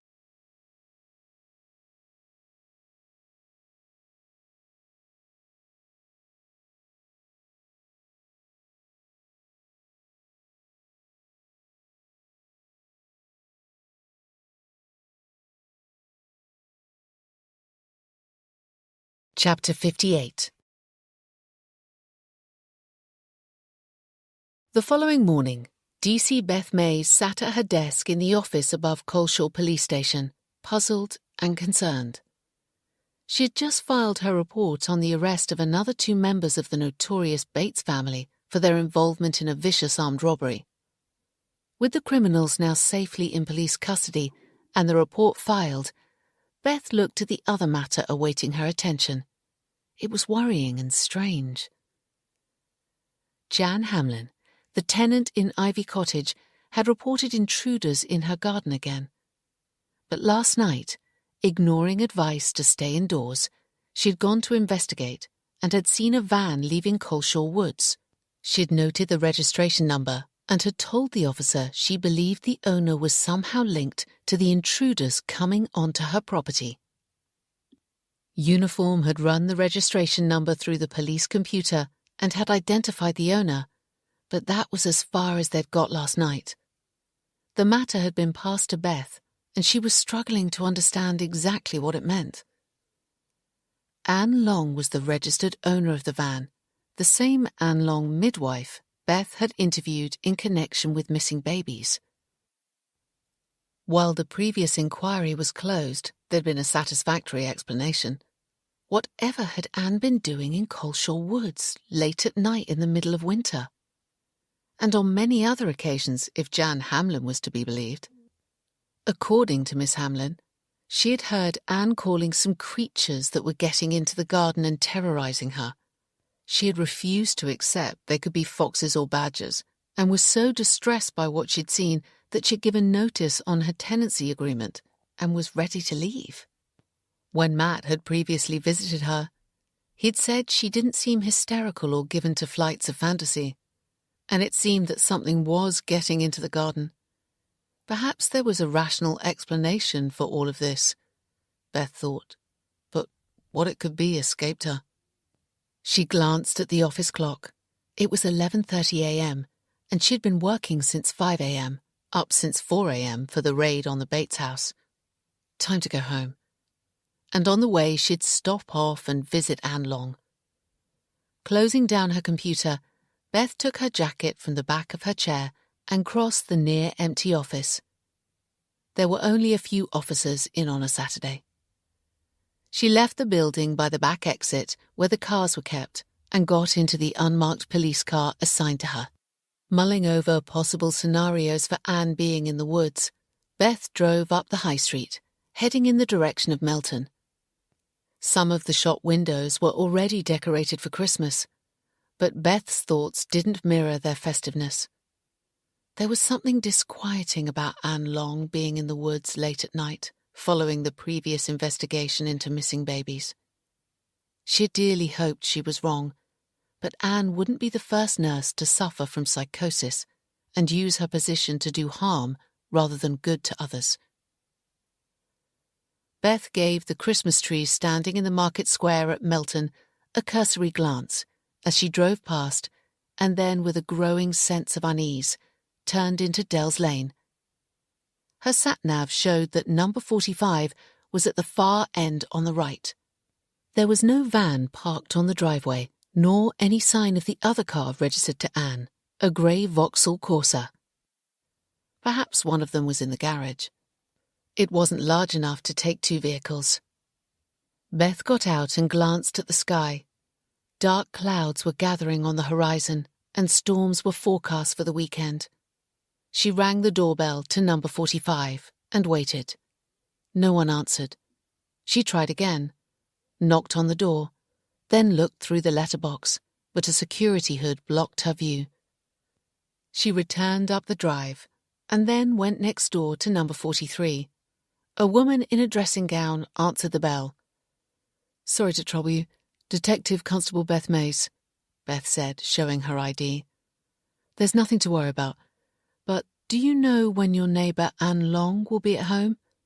I'd like to talk to her as part of a routine inquiry." "If she's not there, she's most likely at work. She's a midwife and doesn't keep regular hours. If she's late back, she goes straight out again to walk her dogs. Someone else was asking about her, and my husband told him the same thing." "Who? Do you know?" "No, just said he was a friend of hers." "And Anne keeps dogs?" "Yeah, dangerous ones. They have to be kept on a tight leash. She can only take them out at night when there's no one else around. Goodness knows why she bothers with them. I wouldn't go to all that trouble." "No, indeed," Beth said. "That's very helpful. Do you know what breed of dog they are?" "No, never seen them. We stay well away.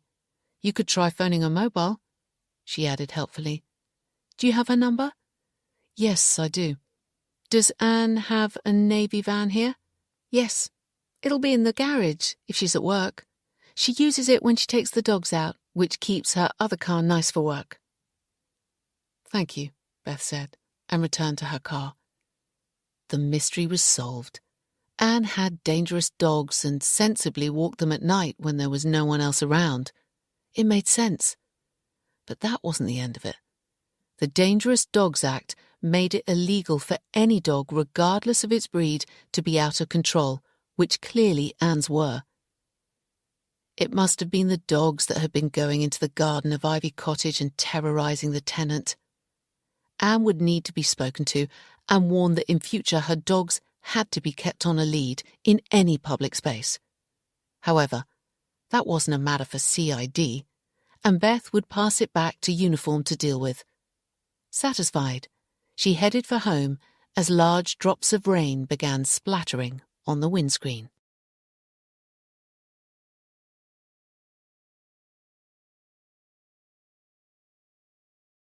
Chapter 59. Ian sat at the dining table, staring at his laptop, angry and upset.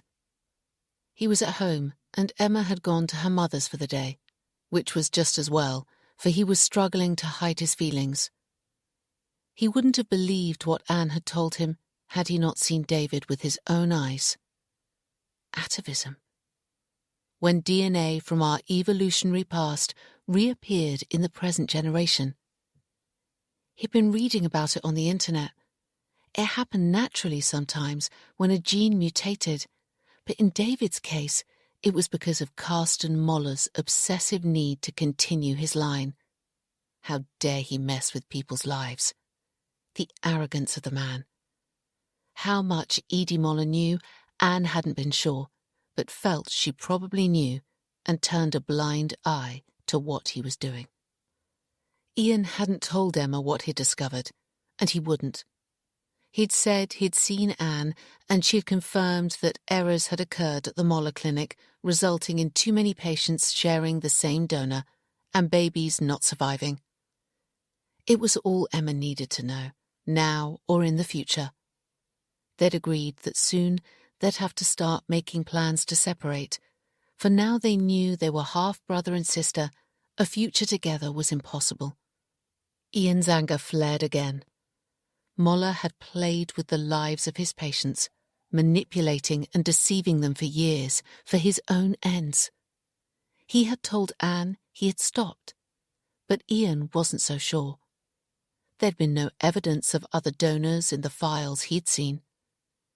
Ian needed to be certain his evil practice had stopped for good, but in a way that didn't expose David or others like him that might follow. Ian thought he knew how. He was studying Moller's files on his laptop, not those relating to his patients, but his accounts, including tax returns, which it seemed Edie Moller had been responsible for. The accounts were in a mess, much like her other filing, but it was clear that the Mollers hadn't made huge sums from the clinic. But then that was probably part of his strategy, Ian thought. Keep the fees low to attract as many clients as possible so he could spread his genes far afield. Ian was aware that the quickest, most efficient way to close down a business was as a result of tax evasion and money laundering. HM Revenue and Customs were fast and relentless in their pursuit of offenders. He set to work. Posing as Moller, Ian began raising capital online, using Moller's business and house as collateral. It was ridiculously easy on the internet, with no face-to-face interview. He electronically signed documents and raised as much as he was allowed from various banks and loan companies. It had increased the clinic's income tenfold, on paper at least, and Ian then introduced 2 fictitious employees. It was a scam firms used to reduce their tax bill. Illegal, of course, but it added another layer of fraud to Moller's accounts. Ian then set up 5 offshore accounts in countries that were notorious for tax evasion and money laundering. He'd seen similar on clients' computers and knew how they worked. Ian spent a productive hour transferring money out of Muller's UK accounts and in and out of the various offshore accounts, backdating some of the transactions so it appeared he'd been up to no good for years. Working in information technology at Weatherby Security had taught Ian a lot, and by the time he finished, Moller's accounts shouted money laundering and tax evasion to even the most inexperienced clerk. But just to make sure they weren't missed, and to get an investigation going quickly, he emailed the police fraud department and revenue and customs anonymously, whistleblowing on Moller. Last but not least, Ian sent an email from Carsten Moller to all his current patients and those whose parents had been treated at the clinic.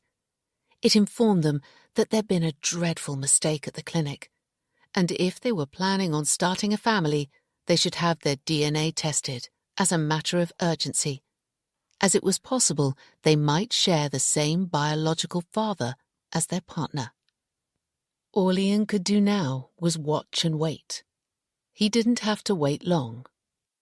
Almost immediately, patients began emailing Moller expressing their shock and concern, and asking for more details about the exact nature of the error that had occurred, and if they should be worried. Yes, Ian replied on Moller's behalf, you should be very worried indeed. Get checked straight away. Some asked where they could be tested, and Ian sent them details of the firm he had used, mygenetichistory.com. The emails continued to arrive, and Ian wondered what Moller was making of it, or perhaps he didn't check emails on a Saturday. Enjoying the weekend off, for there was no reply from him. Was he in for a shock on Monday morning? An email arrived from Grant and Chelsea Ryan, threatening to sue Moller for every penny he had got, which wouldn't be a lot by the time the fraud squad and HMRC had finished with him, Ian thought with satisfaction. Now heavily mortgaged and with huge debts, Moller would be bankrupt once the fraud squad got hold of him. Sweet revenge. Ian was destroying Moller's life just as he had destroyed his and Emma's and all the others he'd deceived. Moller had played God and lost.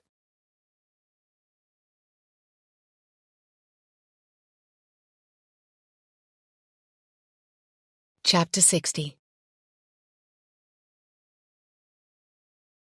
Jan stood to the right of the living room window, partially secreted behind the curtain, and stared into the night.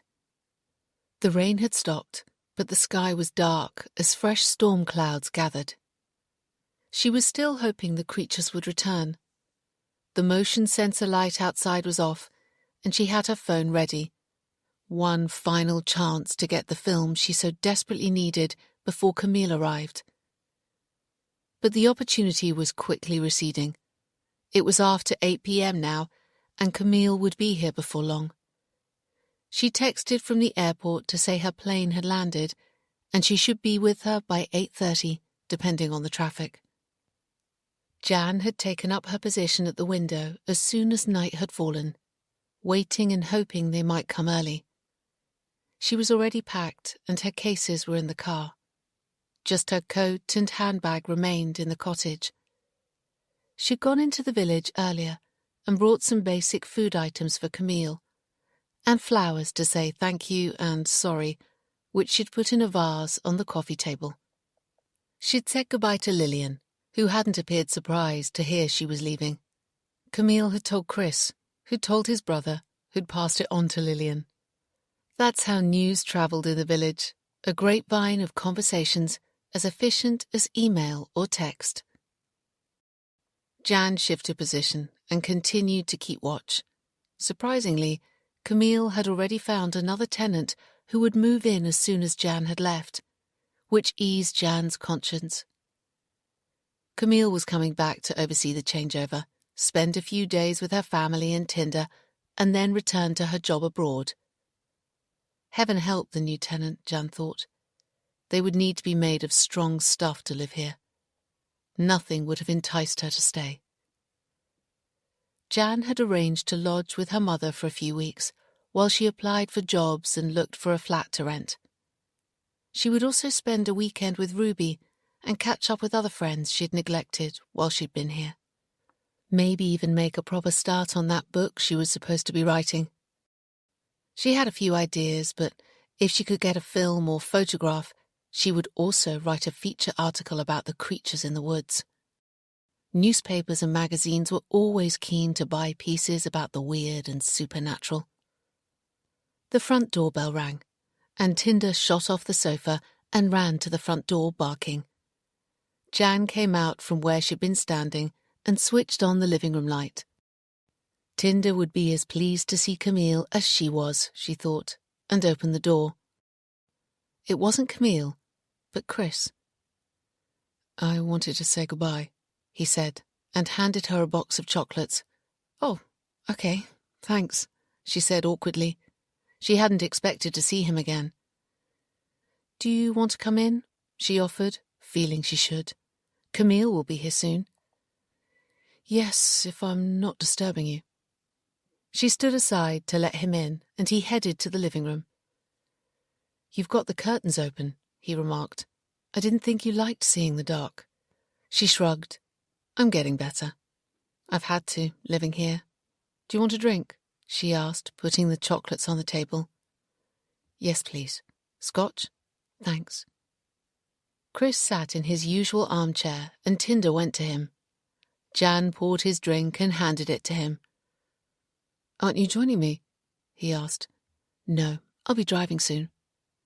She sat on the sofa, her back to the open curtains, as Chris took a sip of his drink. This would be her last chance to challenge him about the video he'd removed from her phone, for as soon as Camille arrived, she would leave. She took a breath and looked at him. "Chris, why did you delete the video from my phone?"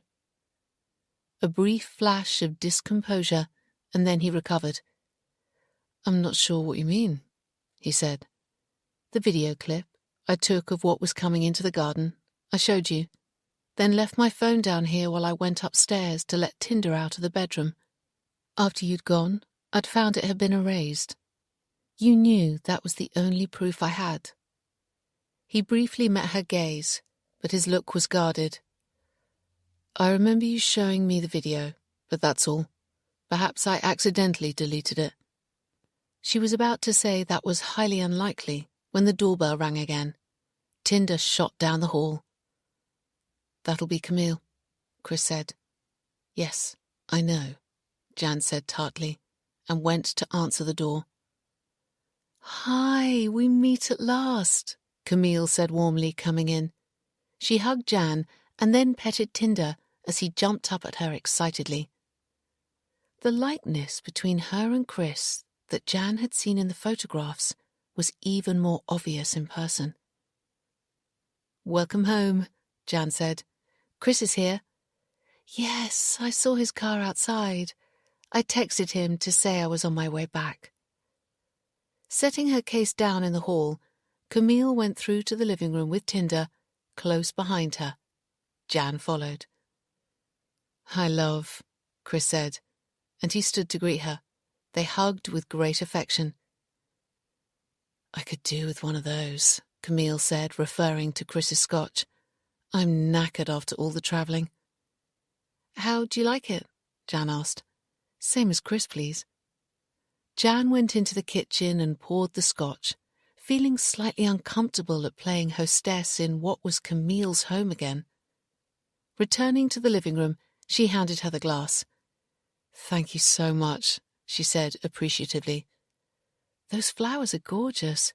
Don't forget to take them with you." "They're for you," Jan replied. "I put them in water to stop them from wilting." "That is kind."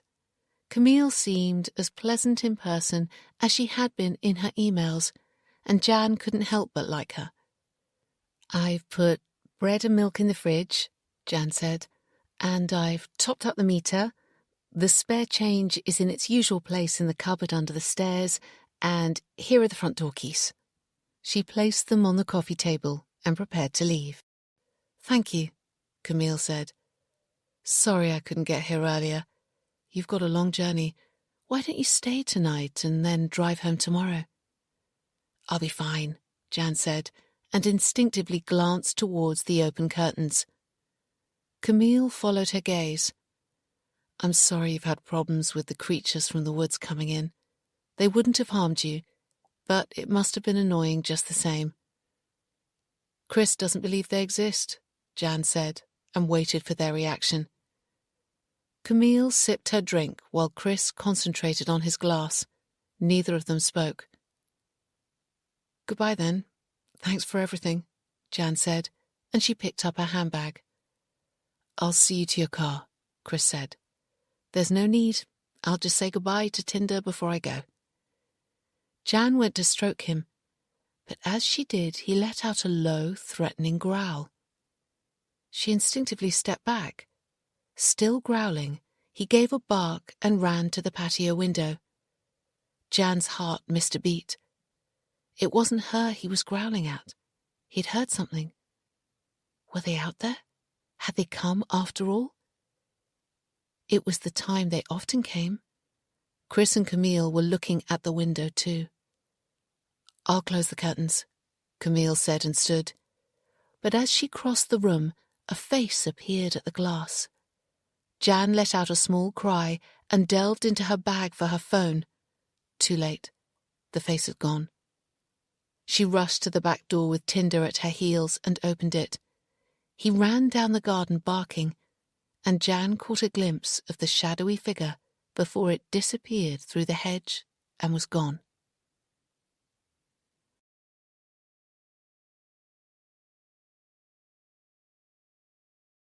Chapter 61. With blood pounding in her ears, Jan returned to the living room, her phone still in her hand. She looked at Camille and Chris. Neither of them spoke. Camille continued to the windows and purposely drew the curtains. Chris concentrated on his glass of scotch. Jan looked from one to the other. Were they planning on ignoring what had just happened? The silence was deafening. "Well?" Jan asked after a moment. Camille returned to her chair and looked at her. "Do you still have any photographs or film of them?" she asked. "No, Chris saw to that," Jan said sharply. "But you're surely not going to deny they exist?" "No," Camille said quietly. "Sit down, Jan. We need to talk. Are you sure you don't want a drink?" "Perfectly." Jan sat on the sofa, upright with her bag still on her shoulder, ready to make a run for it if necessary. She didn't feel safe with the two of them alone in the cottage. They were clearly colluding, and the air was charged with secrecy and foreboding. Perhaps she should leave now while she had the chance, but then she'd never know what was really going on. "You obviously want an explanation," Camille said, and took a sip of her drink.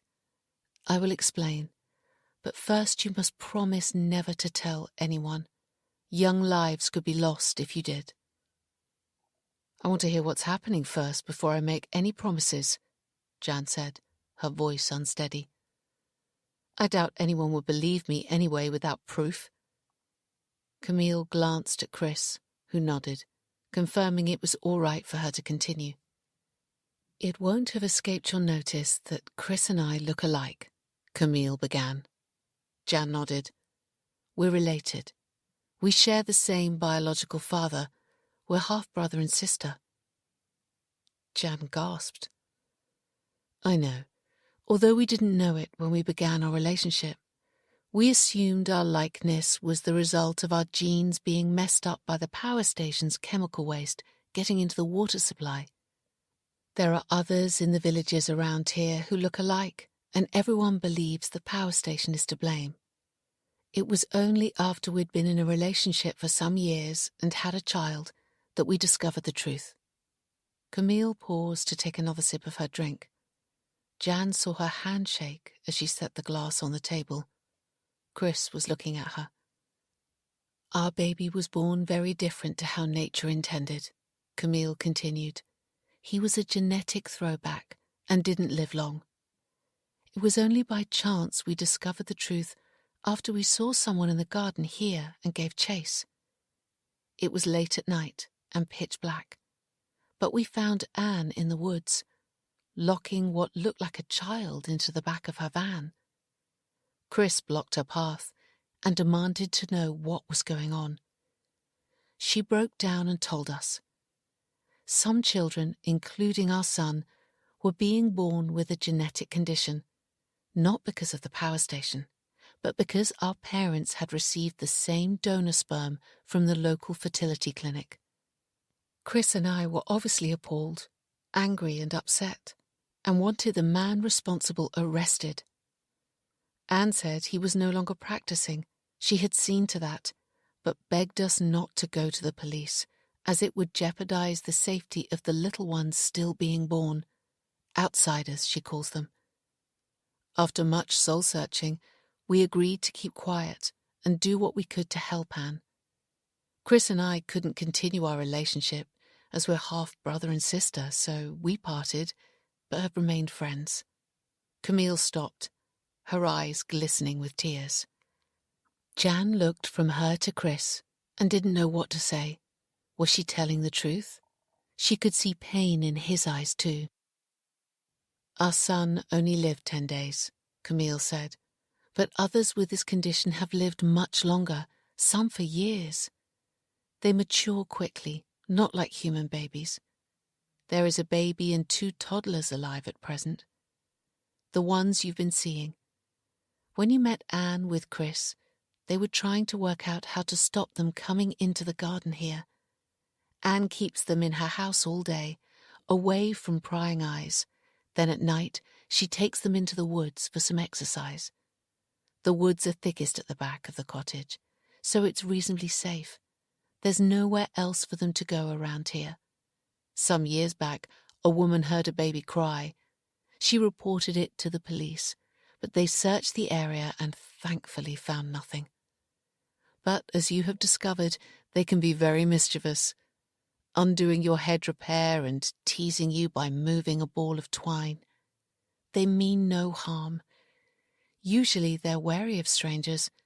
They would probably have lost interest had you not started leaving food out. Anne feeds them well, but they can't resist tempting treats. I'm sorry, Jan found herself saying. It's not your fault. I now realize it was a stupid idea to rent out the cottage. Chris warned me there might be problems, but I wanted to take the contract abroad and I needed someone to look after Tinder. I really didn't think they would bother you. They know me well, but I thought they would stay clear of a stranger, which, according to Chris, they did at first. Jan nodded. Then it seems they got braver and braver as they got used to you. I switched off the motion sensor light upstairs just in case they came to explore, but you turned it on again and saw them. Sorry, Jan said again. I'm not blaming you. They obviously felt safe and knew you wouldn't harm them. Well, not in a physical sense. But of course, what they can't appreciate is that they would be harmed dreadfully if news of their existence got out. Anne has tried to tell them, but they don't understand. They're only children. Camille stopped. That's it, really. Jan took a moment before she spoke. Did she believe them? Yes. I knew something weird was going on, but never in a million years would I have guessed what it was. What happens now? We continue as we have been. Who else knows about them? Jan asked. Until recently, just Chris, myself and Anne, but Ian Jennings, a father to one of them, has found out and is taking steps to close the clinic permanently. He can be trusted. He understands no one must ever find out, as I hope you do. Does Lillian know? Jan asked, looking at Chris. No, he replied. She and my brother believe our child was stillborn, and that's what broke up Camille and me. No one can know, for the sake of these little ones, and those like them who haven't been born yet. There will be others? Jan asked, horrified. There will be, until all those who have been affected have stopped having children. Ian is contacting them all now. And what will happen to those children who haven't been born yet? Jan asked. Some will die straight away, Camille said sadly, and Anne will look after those who survive. Chris, Ian and I will do what we can to help. Jan nodded solemnly. It was an incredible story, and if she hadn't seen the children herself, she would never have believed it. But she accepted the explanation she'd been given. Anne won't be able to take them into the woods when your new tenant is here, Jan said. It'll be too risky. Anne is my new tenant, Camille replied. It makes sense to have her live here, in the middle of nowhere, without fear of being discovered. When I return from my contract abroad, I will help look after them. Anne will be able to spend time in her own house again, without the constant worry of being found out. How did Anne get involved? Jan asked. As a midwife, she was seeing and hearing of children being born with the condition. She became suspicious and started asking about the history. She discovered that all the grandparents of the babies had used the same fertility clinic. Jan nodded. These babies are born a lot earlier than human babies. Some are stillborn, but others can survive. Instead of leaving them to die, Anne began taking them away and looking after them for however long they had. She's a saint in my eyes, but if anyone found out, she would be prosecuted. I dread to think what would happen to the little ones then. I won't tell anyone, Jan said. No one would believe me anyway. They fell silent for a moment, and then, glancing at Chris, Camille said, I'm sorry things didn't work out for you two. Chris is a good man. He was only trying to protect me. He was upset when you told him Tinder had got into our baby's clothes. I kept one outfit, and the rest I got rid of. Those clothes belong to your baby? Jan asked. Yes. I'm sorry. I had no idea. I put them back carefully and made sure that Tinder never went in there again. Thank you, Camille said. They're all I have to remember him by. There was silence again, and then Jan said, I think I should be going now. She stood. Are you sure you won't stay the night? Camille asked. No, but be reassured your secret is safe with me. Thank you, and thanks for the flowers. I'll see you to your car, Chris said. Jan petted Tinder one last time, said goodbye to Camille, and went with Chris to the front door. Outside, the clouds had parted to reveal a full moon. Jan unlocked her car door and got in. Goodbye, Jan, Chris said, one hand on the open door. Look after yourself. I will, and you, she smiled. Perhaps once you're settled at your mother's I could text you? Yes, I'd like that. He ducked his head in and kissed her cheek. Drive carefully. I'll be in touch. Chris closed her car door. Jan started the engine and slowly pulled away.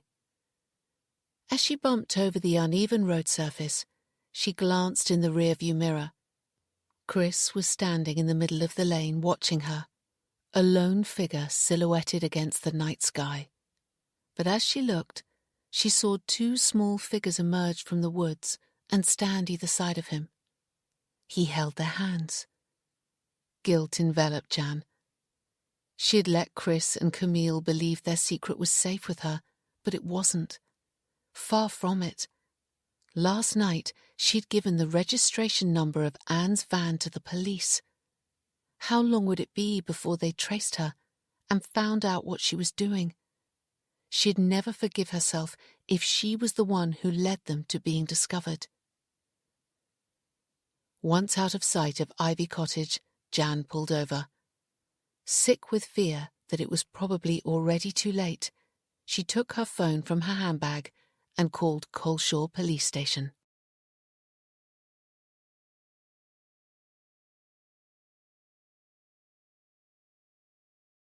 Chapter 62. It's Jan Hamlin. I used to be the tenant in Ivy Cottage, she said. I phoned last night and reported a prowler in Coleshaw Woods behind the cottage. Yes, I remember, the officer said. I took your call. I was on duty last night. How can I help you? I made a mistake. I gave you the registration number of a van I thought I'd seen leaving the woods, but I was wrong. No, I think it checked out. Surely not. It was a mistake. Her stomach churned. I'm certain the matter's been dealt with, but if you'd like to hold the line, I'll find out. Yes, please. Tears stung her eyes and panic gripped her. Please let him be wrong, she thought. What was she going to do if the matter had been dealt with? Say nothing and continue home, or return and alert Chris and Camille? Was there still time for Anne to escape with the children? She doubted it. Sitting there with the full moon shimmering through the trees, she could picture those strange children being captured like animals as Anne tried to protect them. Then what? A media circus, a secure hospital to be tested, analysed and experimented on, and it was all her fault. "Hello," the duty officer said, coming back on the line. "You were right. The lady who owned the van was traced and she has been spoken to." "Spoken to? Why?" Jan gasped. "I was wrong." "No, you weren't. She owns dangerous dogs and hasn't been keeping them under proper control. That's what's been getting onto your property." "Oh, I see. She keeps dogs," Jan repeated, hardly daring to believe. "Yes. An officer has spoken to her and she'll be given a formal warning in writing that they need to be kept on a leash at all times or she will be prosecuted. It's an offence not to keep dogs under control, so thank you for bringing it to our attention. We're always grateful to members of the public for helping us in our job." "Thank you," Jan said, and ended the call. Relief flooded through her. Thank goodness. The police believed Anne kept dangerous dogs, so all she would receive was a written warning. She'd be free to continue her work, and those little ones could live out their short lives in her loving care.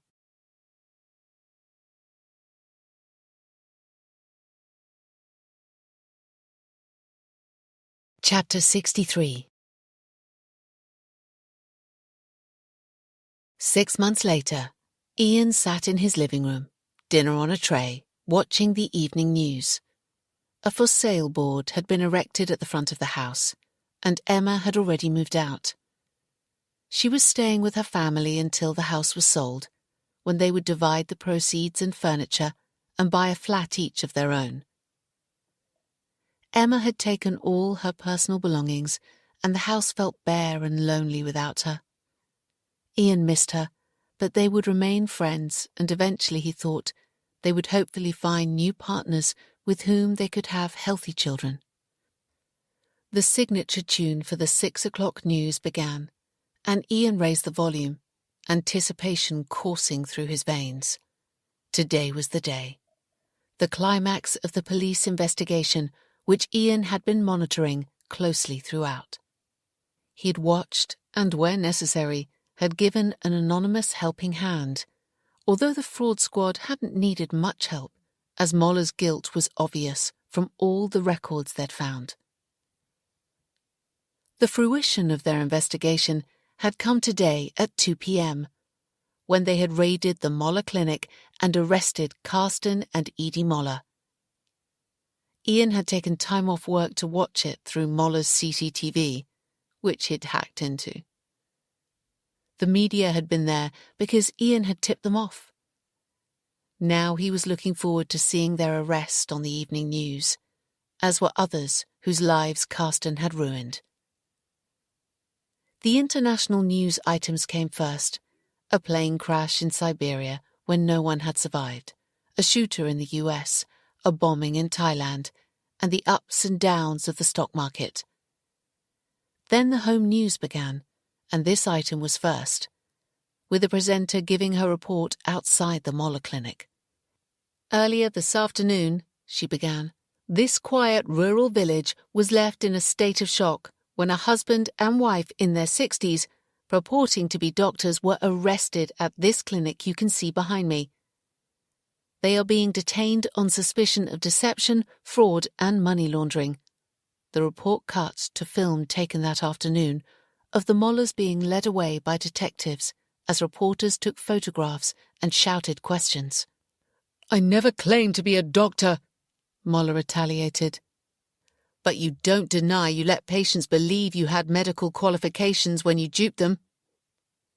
Any reply was lost in the barrage of questions and jeers from onlookers as the Mollers were put in separate police cars and driven away. The presenter came on screen again. Carsten and Edie Moller ran a fertility clinic from their home here for decades. But instead of using donor sperm as they told their patients, they used Carsten Moller's own sperm, charging clients and growing rich on the proceeds.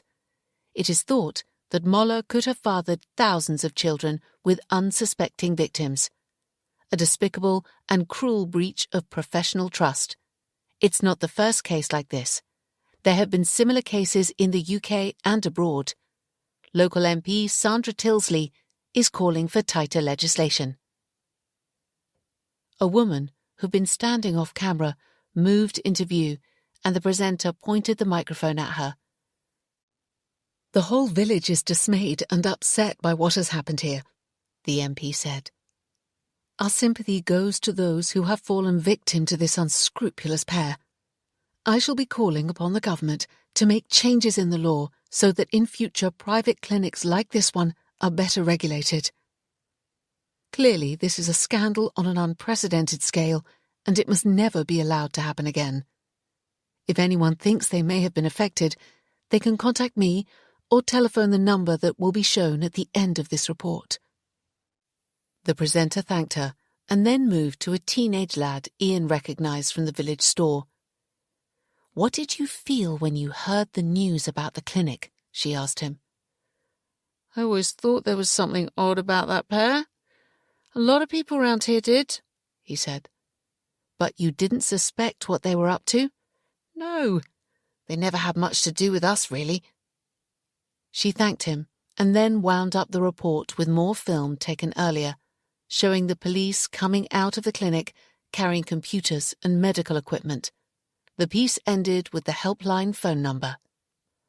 Satisfied, Ian switched off the television, picked up his knife and fork and continued to eat his dinner. He knew there was sufficient evidence to convict Moller without implicating Anne or giving away the existence of the outsiders she protected and cared for. Ian had seen to that. He'd removed all traces of the second-generation file from Moller's computer and had tweaked others. The great advantage of his job was that in keeping hackers out, he knew exactly how they got in and the damage they could do. Tomorrow he would visit David one last time and then try to pick up the pieces of his life. David had outlived their expectations, and Ian had seen him every week since Anne had told him. Not at her home in Dell's Lane, but at Ivy Cottage, where she now stayed.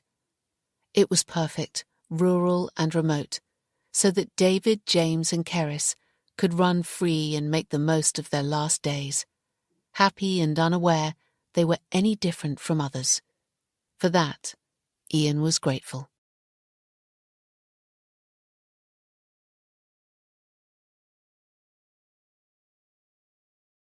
Chapter 64. "Have you heard the news?" Beth asked the following morning as she slipped into her office chair. Matt looked up from his computer screen and frowned questioningly. "You must have. The raid on the Moller clinic." "Oh, yeah, I did. You can't miss it. But why are you looking so concerned?"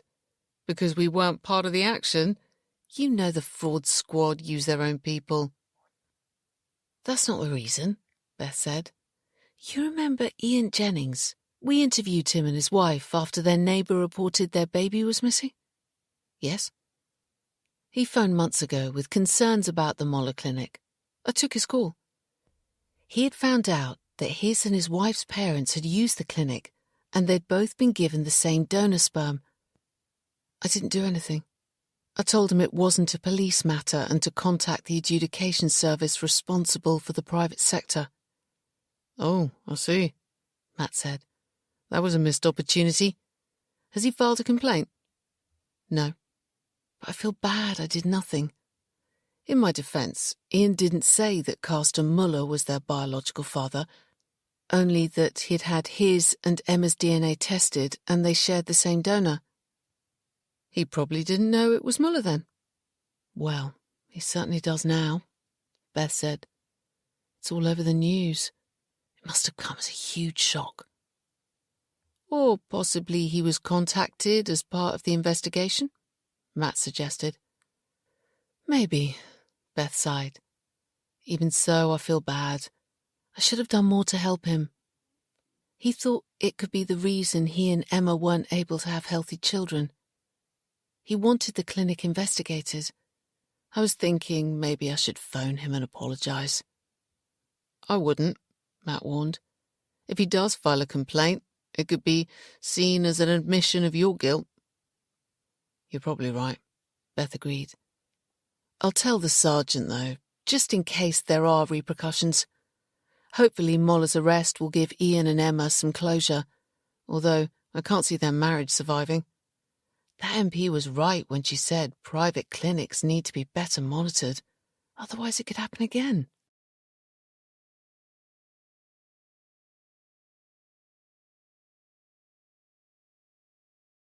Chapter 65.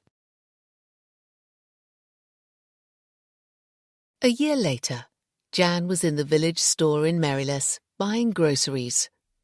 How are you feeling? Lillian asked as she scanned the items into the till. Good, now the morning sickness has stopped. Only it wasn't just in the morning, but all day. I know, Chris said. You poor dear. But at least it's passed, and it will have been worth it in the end. Yes, Jan agreed. I've got to have another scan this afternoon. They think I might have my dates wrong, as the baby isn't as big as it should be. They can also determine the sex of the baby from this scan. Do you want to know its sex? Lillian asked. I guess it makes sense, Jan said, putting the items into her shopping bag. It means we can plan ahead and think about names. Lillian smiled. I'm so pleased you two got together in the end. I always thought you were well suited. I know, you said, Jan laughed. I'm pleased too. You're good for him. Any plans to marry? You sound just like my mother, Jan said. Maybe after the baby is born, but no rush. We've shown our commitment by living together.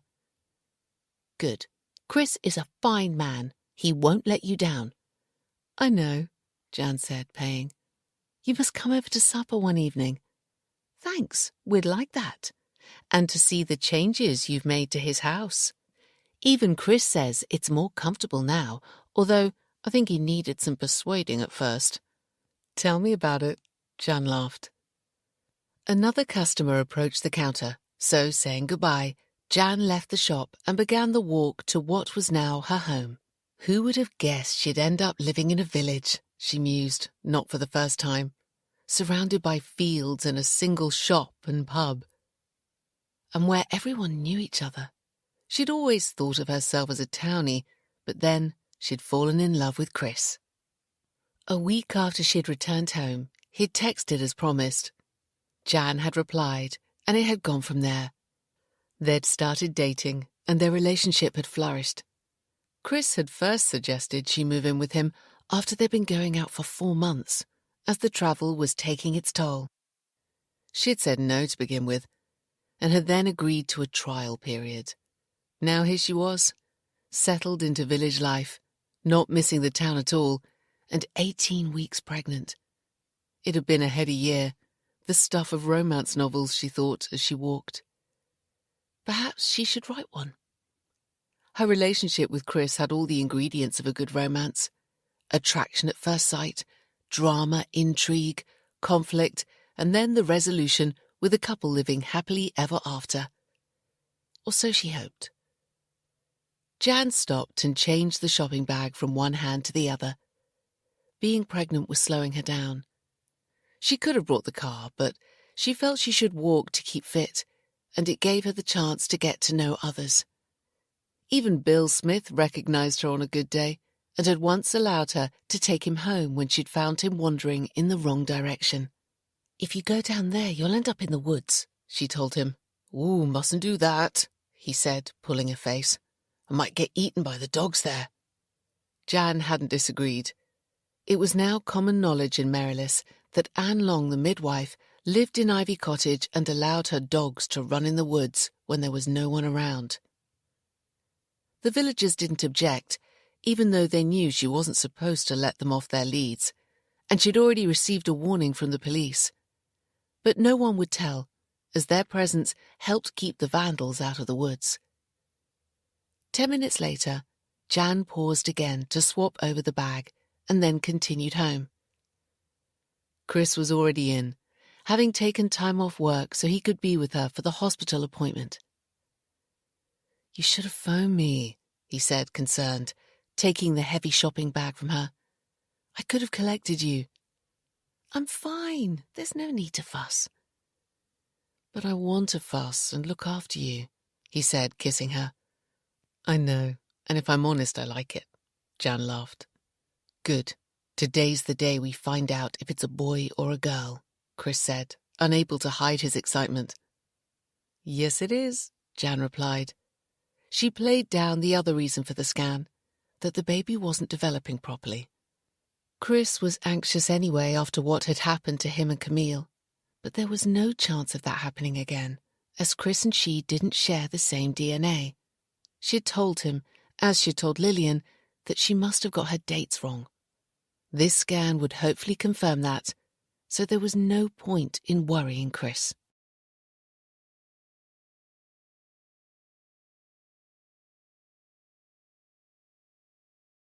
Chapter 66.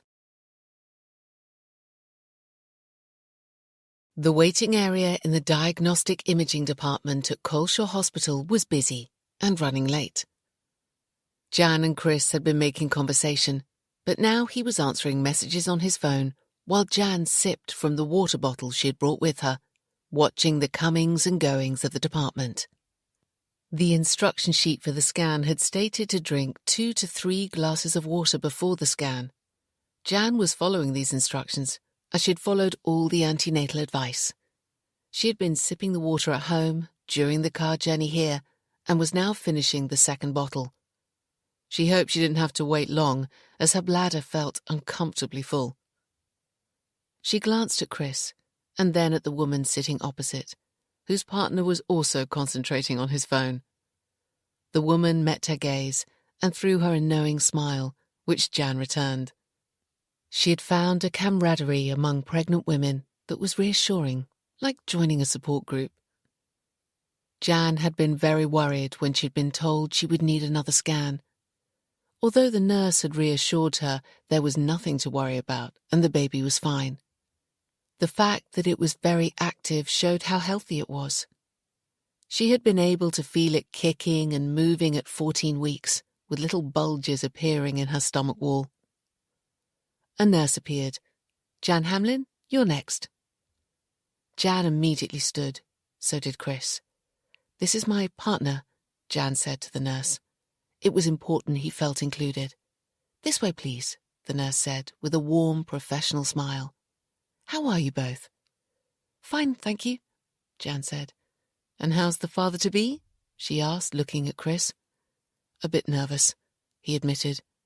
"Like all dads are." She showed them into one of the scan rooms, closed the door and asked Jan to lie on the couch. Jan knew the routine from the previous scans. Chris helped her onto the couch and then drew up a chair to sit beside her. Jan pulled down the top of her trousers and pants to expose her stomach, now showing a reasonable-sized baby bulge, of which she was proud. "The gel can feel a bit cold," the nurse said as she squirted some onto Jan's stomach. Jan turned her head so she could see the monitor as the nurse began moving the transducer over her stomach, up and down and around, pressing on her full bladder. Chris was concentrating on the screen too. He had a better view, sitting rather than lying as she was. While they had been delighted by the first scan, proof she was pregnant, it hadn't really shown much. A pulsing, indistinct image of a developing fetus with an oversized head, lying on its back in a dark uterus. This scan was far more detailed. The room was silent except for an irregular click as the nurse took photos of what she was seeing on screen. Jan glanced from the screen to the nurse. Her expression was one of concentration. Jan could see the image of her baby clearly, but had no idea what the nurse was making of it. "How far gone are you?" she asked. 18 weeks, I think, Jan replied. The nurse moved the transducer to a different position on Jan's stomach. Chris gave her hand a squeeze. He was holding it quite tightly as he too concentrated on the screen. "Is everything all right?" he asked after a moment.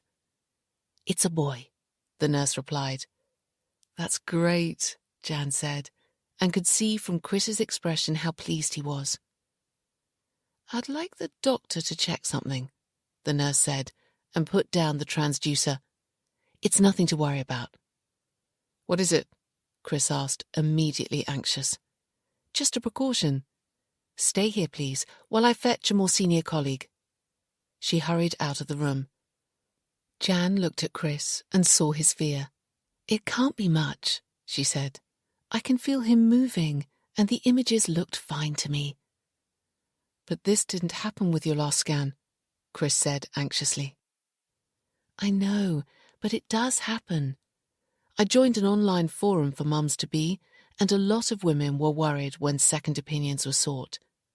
The nurses do it to cover themselves. I had to have my urine double-checked at the doctor's when I was first pregnant." "You didn't tell me that," Chris said, no less worried. "There was nothing to tell. I gave another sample and everything was okay. It happens. I'm sure your son is fine." Chris's face gave way to a small smile at the mention of his son. "You're probably right. Sorry. I'm not very good at this, am I?" "You're doing okay," Jan said. But as the minutes ticked by, she began to share Chris's concern. What was taking the nurse so long? Was she discussing what she'd found before coming back into the room? Could it be so bad that it had to be discussed away from them? The door abruptly opened, and the nurse returned with a colleague. "Hello, I'm Dr. Carter, a consultant radiologist here," he said. "Sorry to have kept you waiting. We're very busy today." He threw them a reassuring smile and then began looking at the recorded images on the screen. Jan and Chris watched him carefully as he clicked the mouse to move from one image to the next. The nurse pointed to some areas on the photos, and Jan assumed that was in relation to what was causing the problem and that it had already been discussed outside of the room. Chris gave her hand another reassuring squeeze as the consultant turned to them. "You have a son. Congratulations," he said. "Your baby's heart and lungs are fine. He's a little on the small side, but will probably make it up. You're eating well and taking plenty of fluids?" "Yes," Jan said. "He appears to have a slight irregularity in the formation of his feet, but it's nothing to worry about and can be fixed with an operation once he's born." "An irregularity? Is it serious?" Chris asked. "It doesn't appear to be. You've heard of a clubfoot. It's similar to that." "What caused it?" Jan asked. "We don't really know, but it is correctable. We'll keep an eye on it and scan again in 4 weeks." "Should we be worried?" Jan asked. "No, it's minor." He smiled and touched her arm reassuringly. "I'll leave you with the nurse now." With another smile, he left the room. "Better to be safe than sorry," the nurse said brightly. "How many photos would you like?" 3, please, Jan said, while Chris said nothing and looked deep in thought.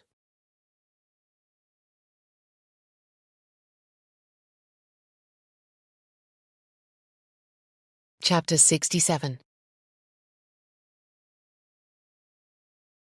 The following morning, Chris stopped by Lillian's store on his way to work. He didn't want to buy anything, but he needed to talk to her. He waited as she finished serving a customer and then stepped forward. "Lovely to see you," she said. "Everything okay? Jan was in here yesterday. How did the scan go?" "It's a boy," Chris said proudly. "I've brought a scan photo to show you." He took the photo from his pocket and handed it to her. "Wonderful. Congratulations," Lillian said, genuinely pleased. "Thank you," What's the matter? You seem worried. Does he look all right to you? Chris asked. I mean, I know the image isn't wonderful, but does he look like a baby should at 18 weeks? I didn't go with Camille for her scan, so I've got no idea. Yes, of course. Why shouldn't he? The doctor said he isn't as big as he should be, so they're going to scan again in 4 weeks. It happens, Lillian said stoically. When I was expecting my youngest, I was told the same. He was 8 pounds when he was born. They catch up. That's what the doctor said, but they also think he may need an operation on his feet. It seems there's an irregularity in the formation of his feet. Lillian peered more closely at the photo. Well, I suppose they know what they're talking about, but I can't see much wrong. She looked up.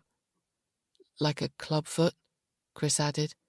Well, that's not serious, is it? I don't think so. She held his gaze. Chris, the baby looks fine to me. Stop worrying. I know you struggled after what happened to you and Camille, but that won't happen again. Very few pregnancies are completely straightforward. There's always something. I know, I've had 4. Blood pressure too high, too much fluid, baby too small, not in the right position, and so on. If there's something wrong, it's correctable, so buck up. Jan needs you. She handed back the photo. Yes, you're probably right, although Jan seems to be taking it better than me. That's understandable. She's a woman. Lillian smiled.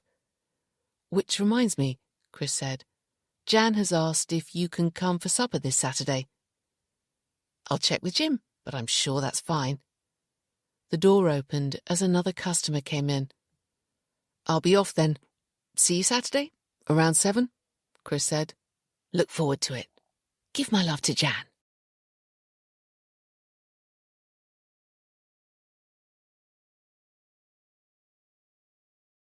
Chapter 68. Chris returned to his van. He really must get a move on now. He was halfway through rewiring a house in the next village and had finished early yesterday to take Jan for the scan. Now he was late. He texted the couple to say he would be with them soon with apologies. After a restless night, he'd needed the sound voice of reason from Lillian, and she'd done her best. He started the van but didn't drive off. He stared through the windscreen, deep in thought. If Jan was worried, she wasn't showing it. Probably for his sake, he decided. Engine still running, he took the scan photo from his pocket. Pity he didn't have a digital copy that he could have enlarged, but that hadn't been offered at the hospital. He supposed he could ask for another, but Jan would want to know the reason, especially if there was already another scan scheduled in 4 weeks' time. Returning the photo to his pocket, he drove away. It wasn't so much his son's low weight that was worrying him. The doctor, nurse, Jan's online friends, and now Lillian all agreed that babies usually made up any shortfall in their weight before birth. No, what was really worrying Chris was the malformation of his baby's feet. He told himself he was anxious because their child could be left with a limp or possibly never walk at all. That's what he kept telling himself, but it wasn't true. A lay-by appeared and Chris pulled over. Cutting the engine, he took the scan photo and his phone from his pocket.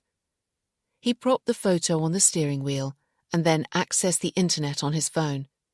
He put clubfoot into a search engine and soon learned that the term covered a number of conditions. Photos and X-rays appeared alongside articles. He glanced between the images on his phone and the scan photo of his baby, comparing them. There were some similarities, but there were also many differences. The lower leg bones seemed longer in the scan photo of his baby than those of a human child, even allowing for the malformation, although he couldn't be sure. He searched again, this time using the more general leg and foot deformities in an unborn baby.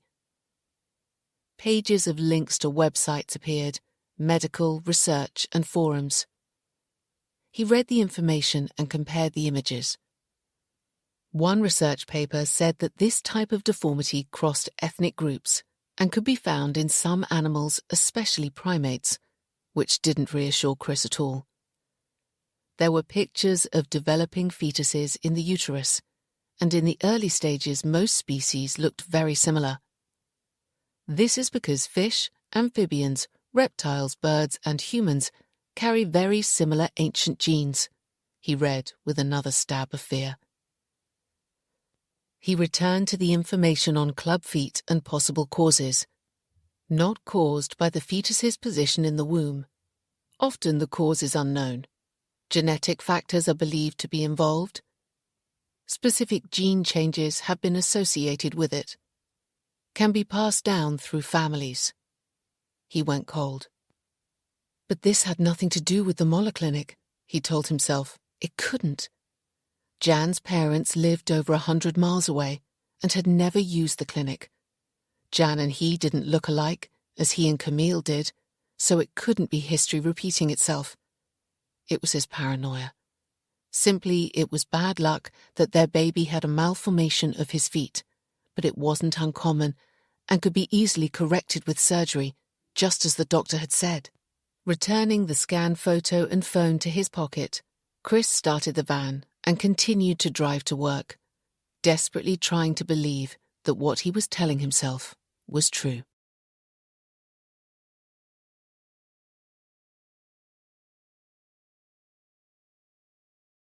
Chapter 69. Ian Jennings. Speaking. It's Chris Giles. Hi, how are you? I'm fine. And yourself? Not bad. We sold our house, but Emma and I are still in touch. I'm sorry to trouble you, but... Chris paused and took a deep breath. God, he hoped he was doing the right thing. I need to ask you something, and I'd appreciate it if you kept it to yourself. Sure. What is it? Sounds a bit ominous. Ian tried a small laugh. Hopefully it's nothing. I think you may know that I'm in a relationship with Jan Hamlin, who used to be the tenant at Ivy Cottage. Yes, Anne mentioned it. We're expecting a baby. Congratulations. Thank you. Chris paused again and steeled himself to ask the question. Ian, do you still have the records for the Moleclinic? No, I don't. After I emailed all those on the list, I deleted all my records, just in case the police came knocking on my door. I see. But you emailed everyone on the list first? Chris asked. Yes. Some were old email addresses and the email bounced back, so I did my best to trace them. I guess a few of the emails might have gone into junk mail, but there was no way of following that up. Why? Our baby has a slight deformity of his feet that could be genetic. I guess I'm overreacting, but I was going to ask you to check to make sure Jan's parents weren't on the list. There, he'd said it. Chris thought. He'd voiced his worst fear. If Jan didn't receive an email, then you can assume they weren't, Ian replied. That's what I thought. Thank you. Sorry to disturb your evening. No problem. I can understand why you're worried after what happened to us, but I'm sure it's fine. Yes, thanks. It was 9:30 p.m. and Jan was already upstairs. She was often tired in the evening now and went up to bed before him. She'd left her laptop on the coffee table, charging. Chris looked away. Back again. Then picking it up, he lifted the lid. It sprang into life. It wasn't password protected. Jan said she didn't have any secrets from him, so she saw no need for passwords on her laptop or phone. He hesitated, and then continued. Ian had said that some of the emails he'd sent had gone to old email addresses. Chris knew that Jan had an old email account she never used. How often did she check it? He had no idea. He followed the icon to the old mailbox, and his mouth went dry. There were dozens of unopened emails from stores, holiday companies, websites where she was a customer, offering special offers. At least 2 a week, sometimes more. Chris began scrolling down. Last week, last month, last year. Checking each email. He found a couple she might want to keep and left them.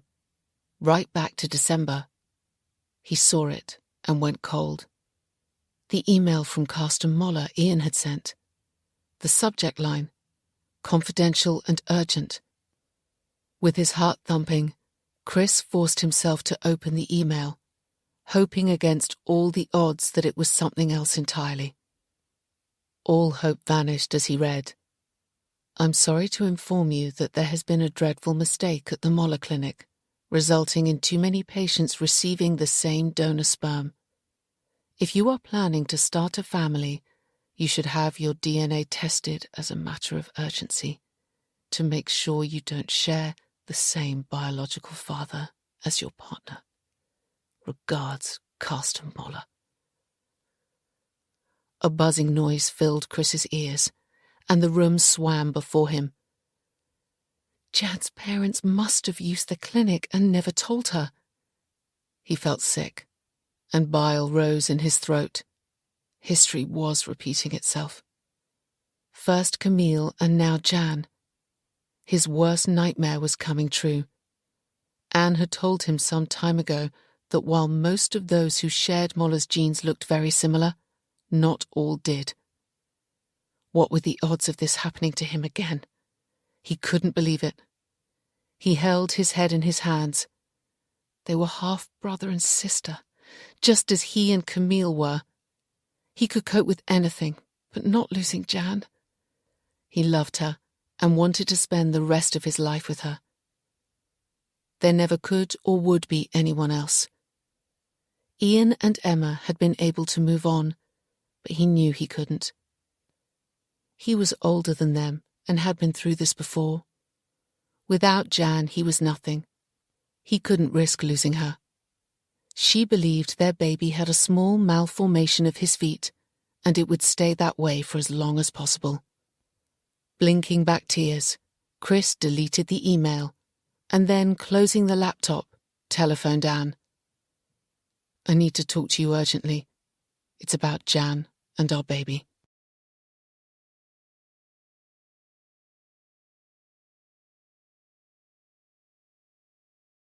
Chapter 70. If you really want a home birth, then it's fine with me, Jan said, kissing Chris's cheek. It's not a problem. Although, shouldn't I still go for the next scan? No need, Chris said. Anne can do it at home here. She's highly experienced and has all the equipment she needs, including a portable ultrasound scanner. I'll feel much happier with Anne taking care of you after what happened to Camille. Jan looked at him with compassion.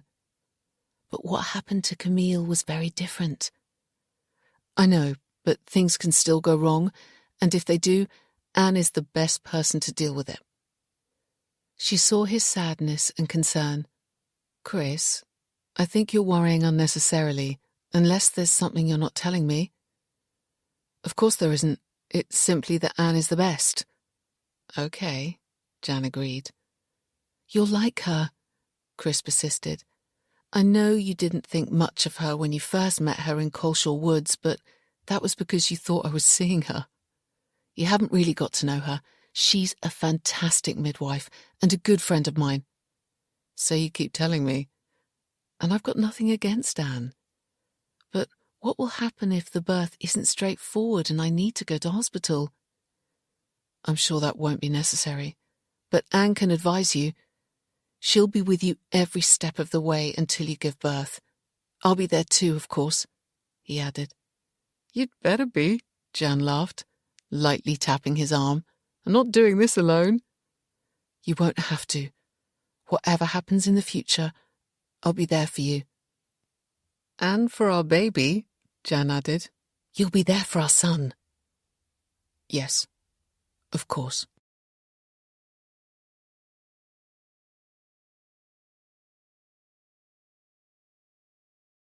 Chapter 71. 3 months later, Jan was at home with the back door open, gazing out on another beautiful sunny morning. The chickens Chris kept were in their coop at the very bottom of the garden, clucking. Anne had just left, having given her another routine checkup.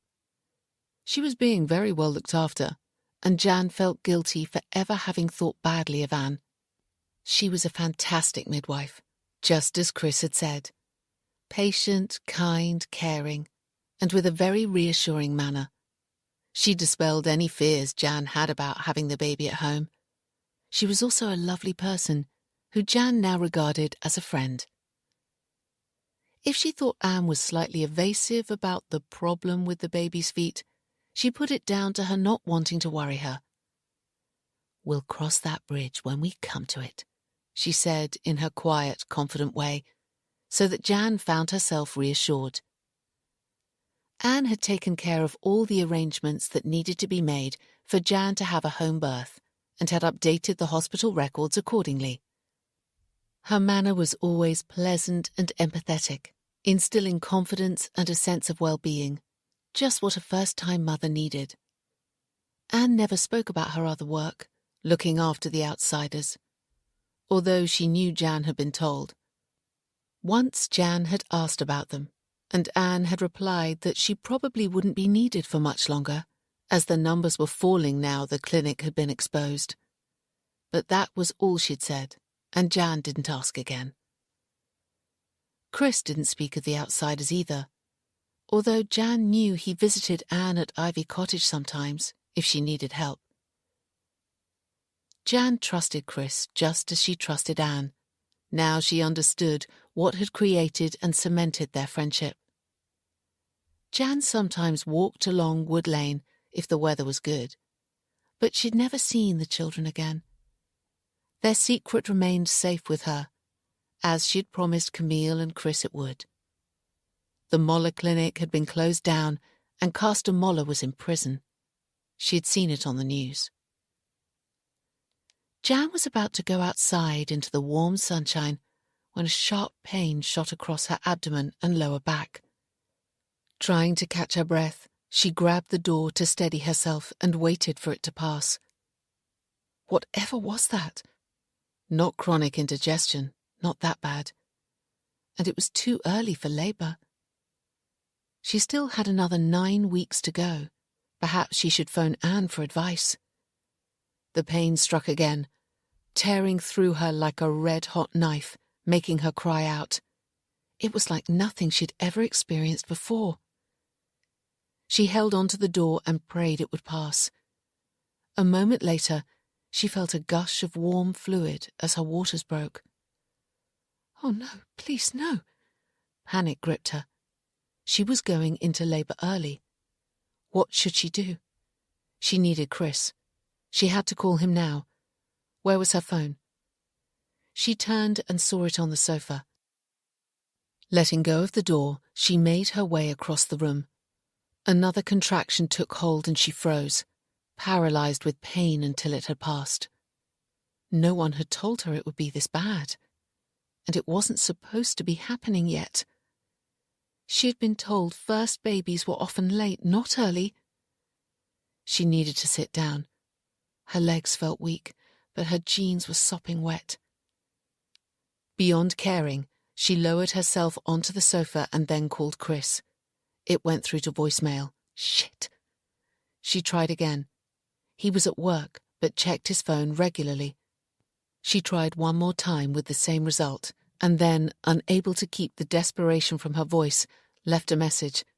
Chris, I think I'm in labour. Come quickly, please. I'll call Anne, but I need you here. She braced herself as another contraction took hold and tried to remember her deep breathing. It didn't help, but eventually the pain eased. Surely the contractions were coming too regularly for the first stage of labour. Fumbling with her phone, she called Anne. It rang and rang.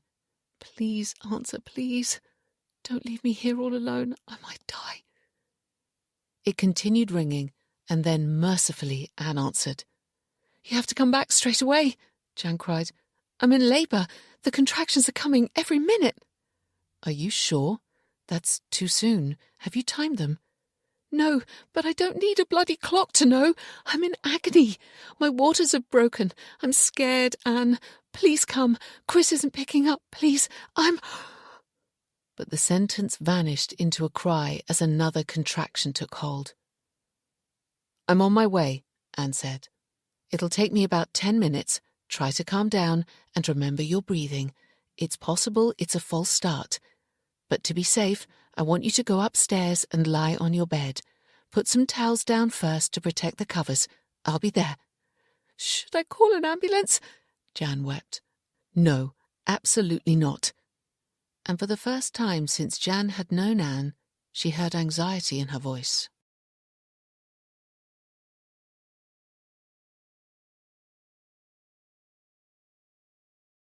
Chapter 72.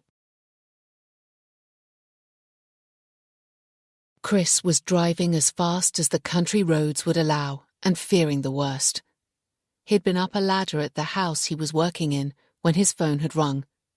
He'd finished what he was doing before coming down, never dreaming it could be Jan in labour. When he'd listened to her message, he'd immediately phoned her. She hadn't answered, and then when he'd called Anne straight after, neither had she. He now tried them again as he drove, but voicemail cut in on both their phones. God, he was worried, and blamed himself for not checking his phone sooner. He knew that these babies were born earlier than others, but there'd been no sign of labour beginning that morning, nor when he'd called Jan at 9 a.m. when he'd just arrived at work. Anne was supposed to be visiting her for a checkup and had said she'd phone him straight after, but that hadn't happened. He was sure something had gone badly wrong, or Anne would have been in touch. He accelerated and then had to brake hard as a car rounded the bend. The driver sounded his horn angrily as he passed. "Calm down," Chris told himself. "Only another 2 miles to go." Usually the birth of these babies was straightforward, Anne had reassured him. But not always, he thought, as he and Camille had found out.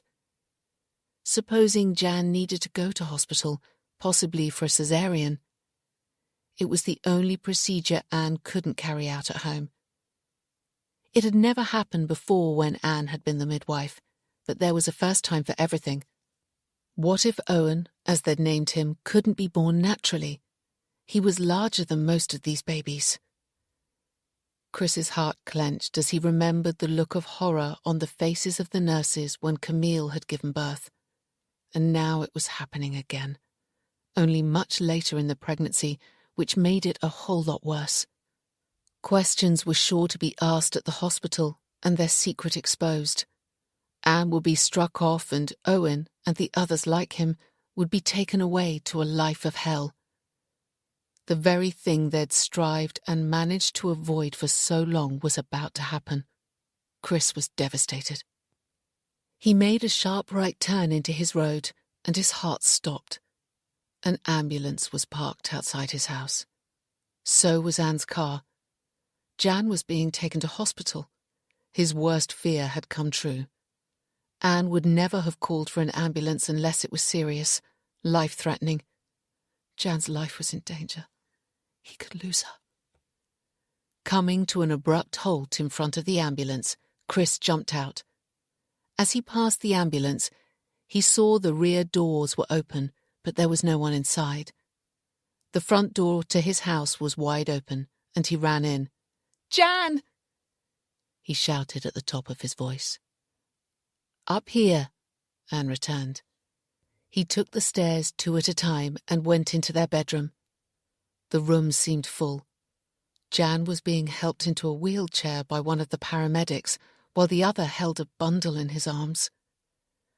"Jan, my love," he cried, going to her. "I'm so sorry." He didn't dare look at the baby. She's all right, Anne said. He took Jan's hand, and she gave a weak smile. I'm exhausted, she said. We're going to the hospital now, Anne said. I was going to ride with them in the ambulance, but now you're here, you can, and I'll follow in my car. She seemed very calm, Chris thought, and looked from her to the paramedics, not really understanding what was going on. There was no sign of horror on their faces, and Jan looked worn out but not distraught. We need to get going now, the paramedic holding the baby said. Go on, Chris, Anne told him. Go with Jan. He went to speak, but Anne said, It'll be fine. Your son was early, but the problem with his feet is no worse than expected. I'll explain at the hospital. She held his gaze. Chris nodded dumbly and followed the paramedics out of the room. They paused on the landing. If you could hold your baby, the paramedic said, turning to Chris, I can help carry the chair with your partner in downstairs.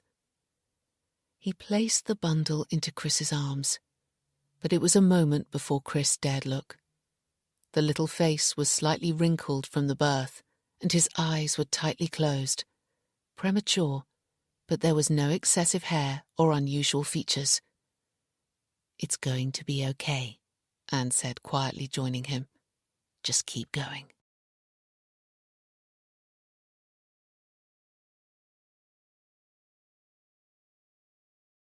Chapter 73. The journey in the ambulance to hospital seemed to take forever, Chris thought, although they were on a blue light. He sat on one of the seats opposite Jan, who was lying on the couch. He had Owen cradled in his arms, but he was concentrating on Jan. She was dozing, exhausted from the birth and from the pethidine Anne had given her. Chris sat in a trance, unable to take in what was happening. It was going to be okay, Anne had said. She was now in her car following the ambulance. Did that mean his baby was going to be able to live a normal life? He dared to hope. It can be a bit overwhelming to begin with, the paramedic riding with them said, seeing his expression. Is this your first child?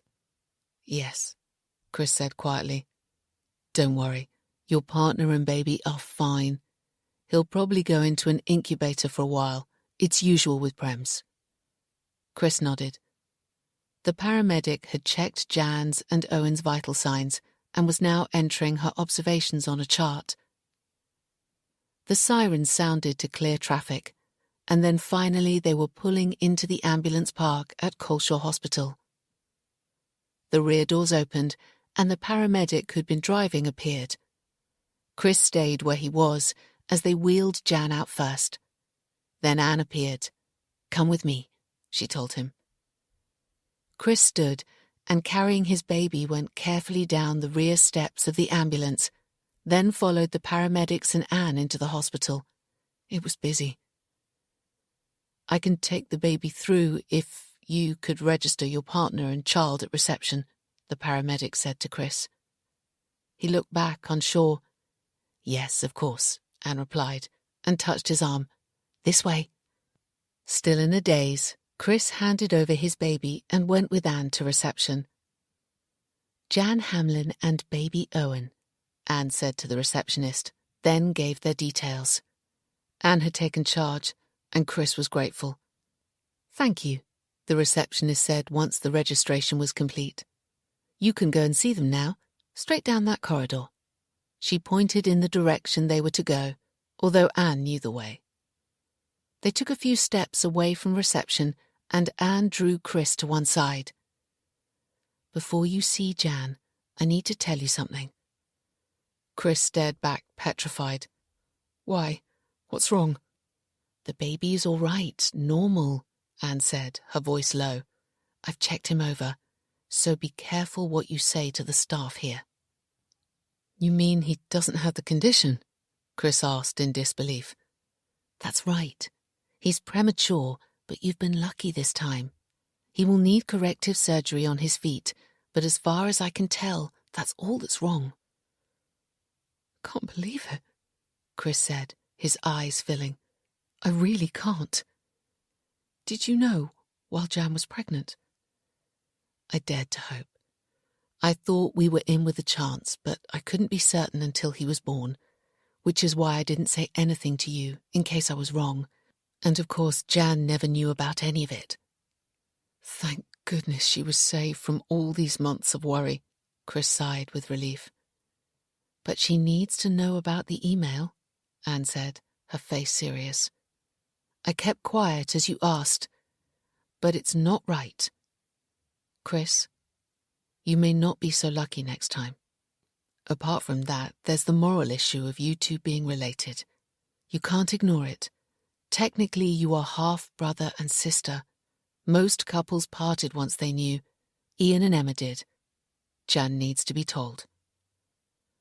"But I couldn't bear to lose her," Chris said. "That's why I haven't told her. She's my life. It feels so right being with her. I can't tell her now and risk losing her. We have a child." "You must," Anne said. "She has to know. It's not right to keep it from her. Supposing you have another child and it has the condition. We won't have any more children. Chris, I won't be part of your deception any longer. If you don't tell Jan, I will."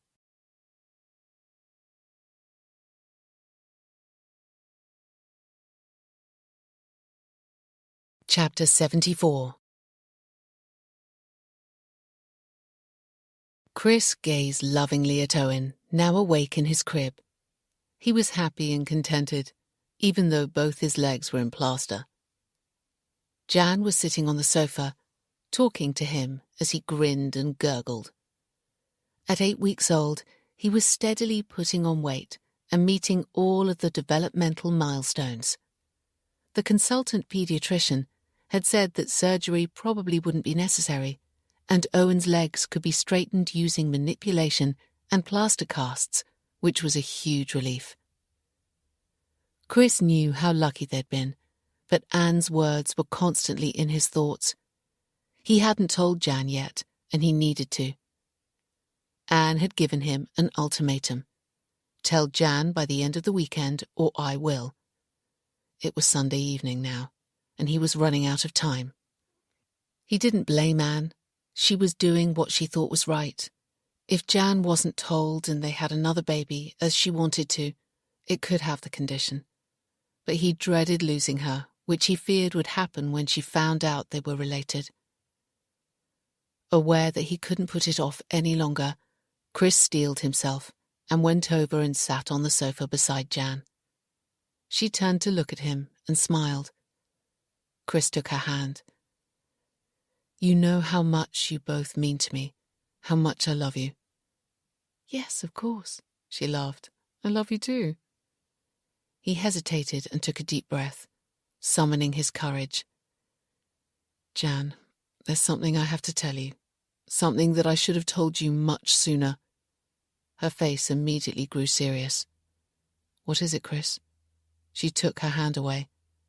"You're not having an affair?" "No, of course not. Nothing like that." He hesitated again. "You remember I told you about Ian Jennings, in connection with the Moller Clinic? He emailed all those on Moller's list to warn them they could be affected and tell them to get their DNA checked." "Yes, vaguely, but what's that got to do with us?"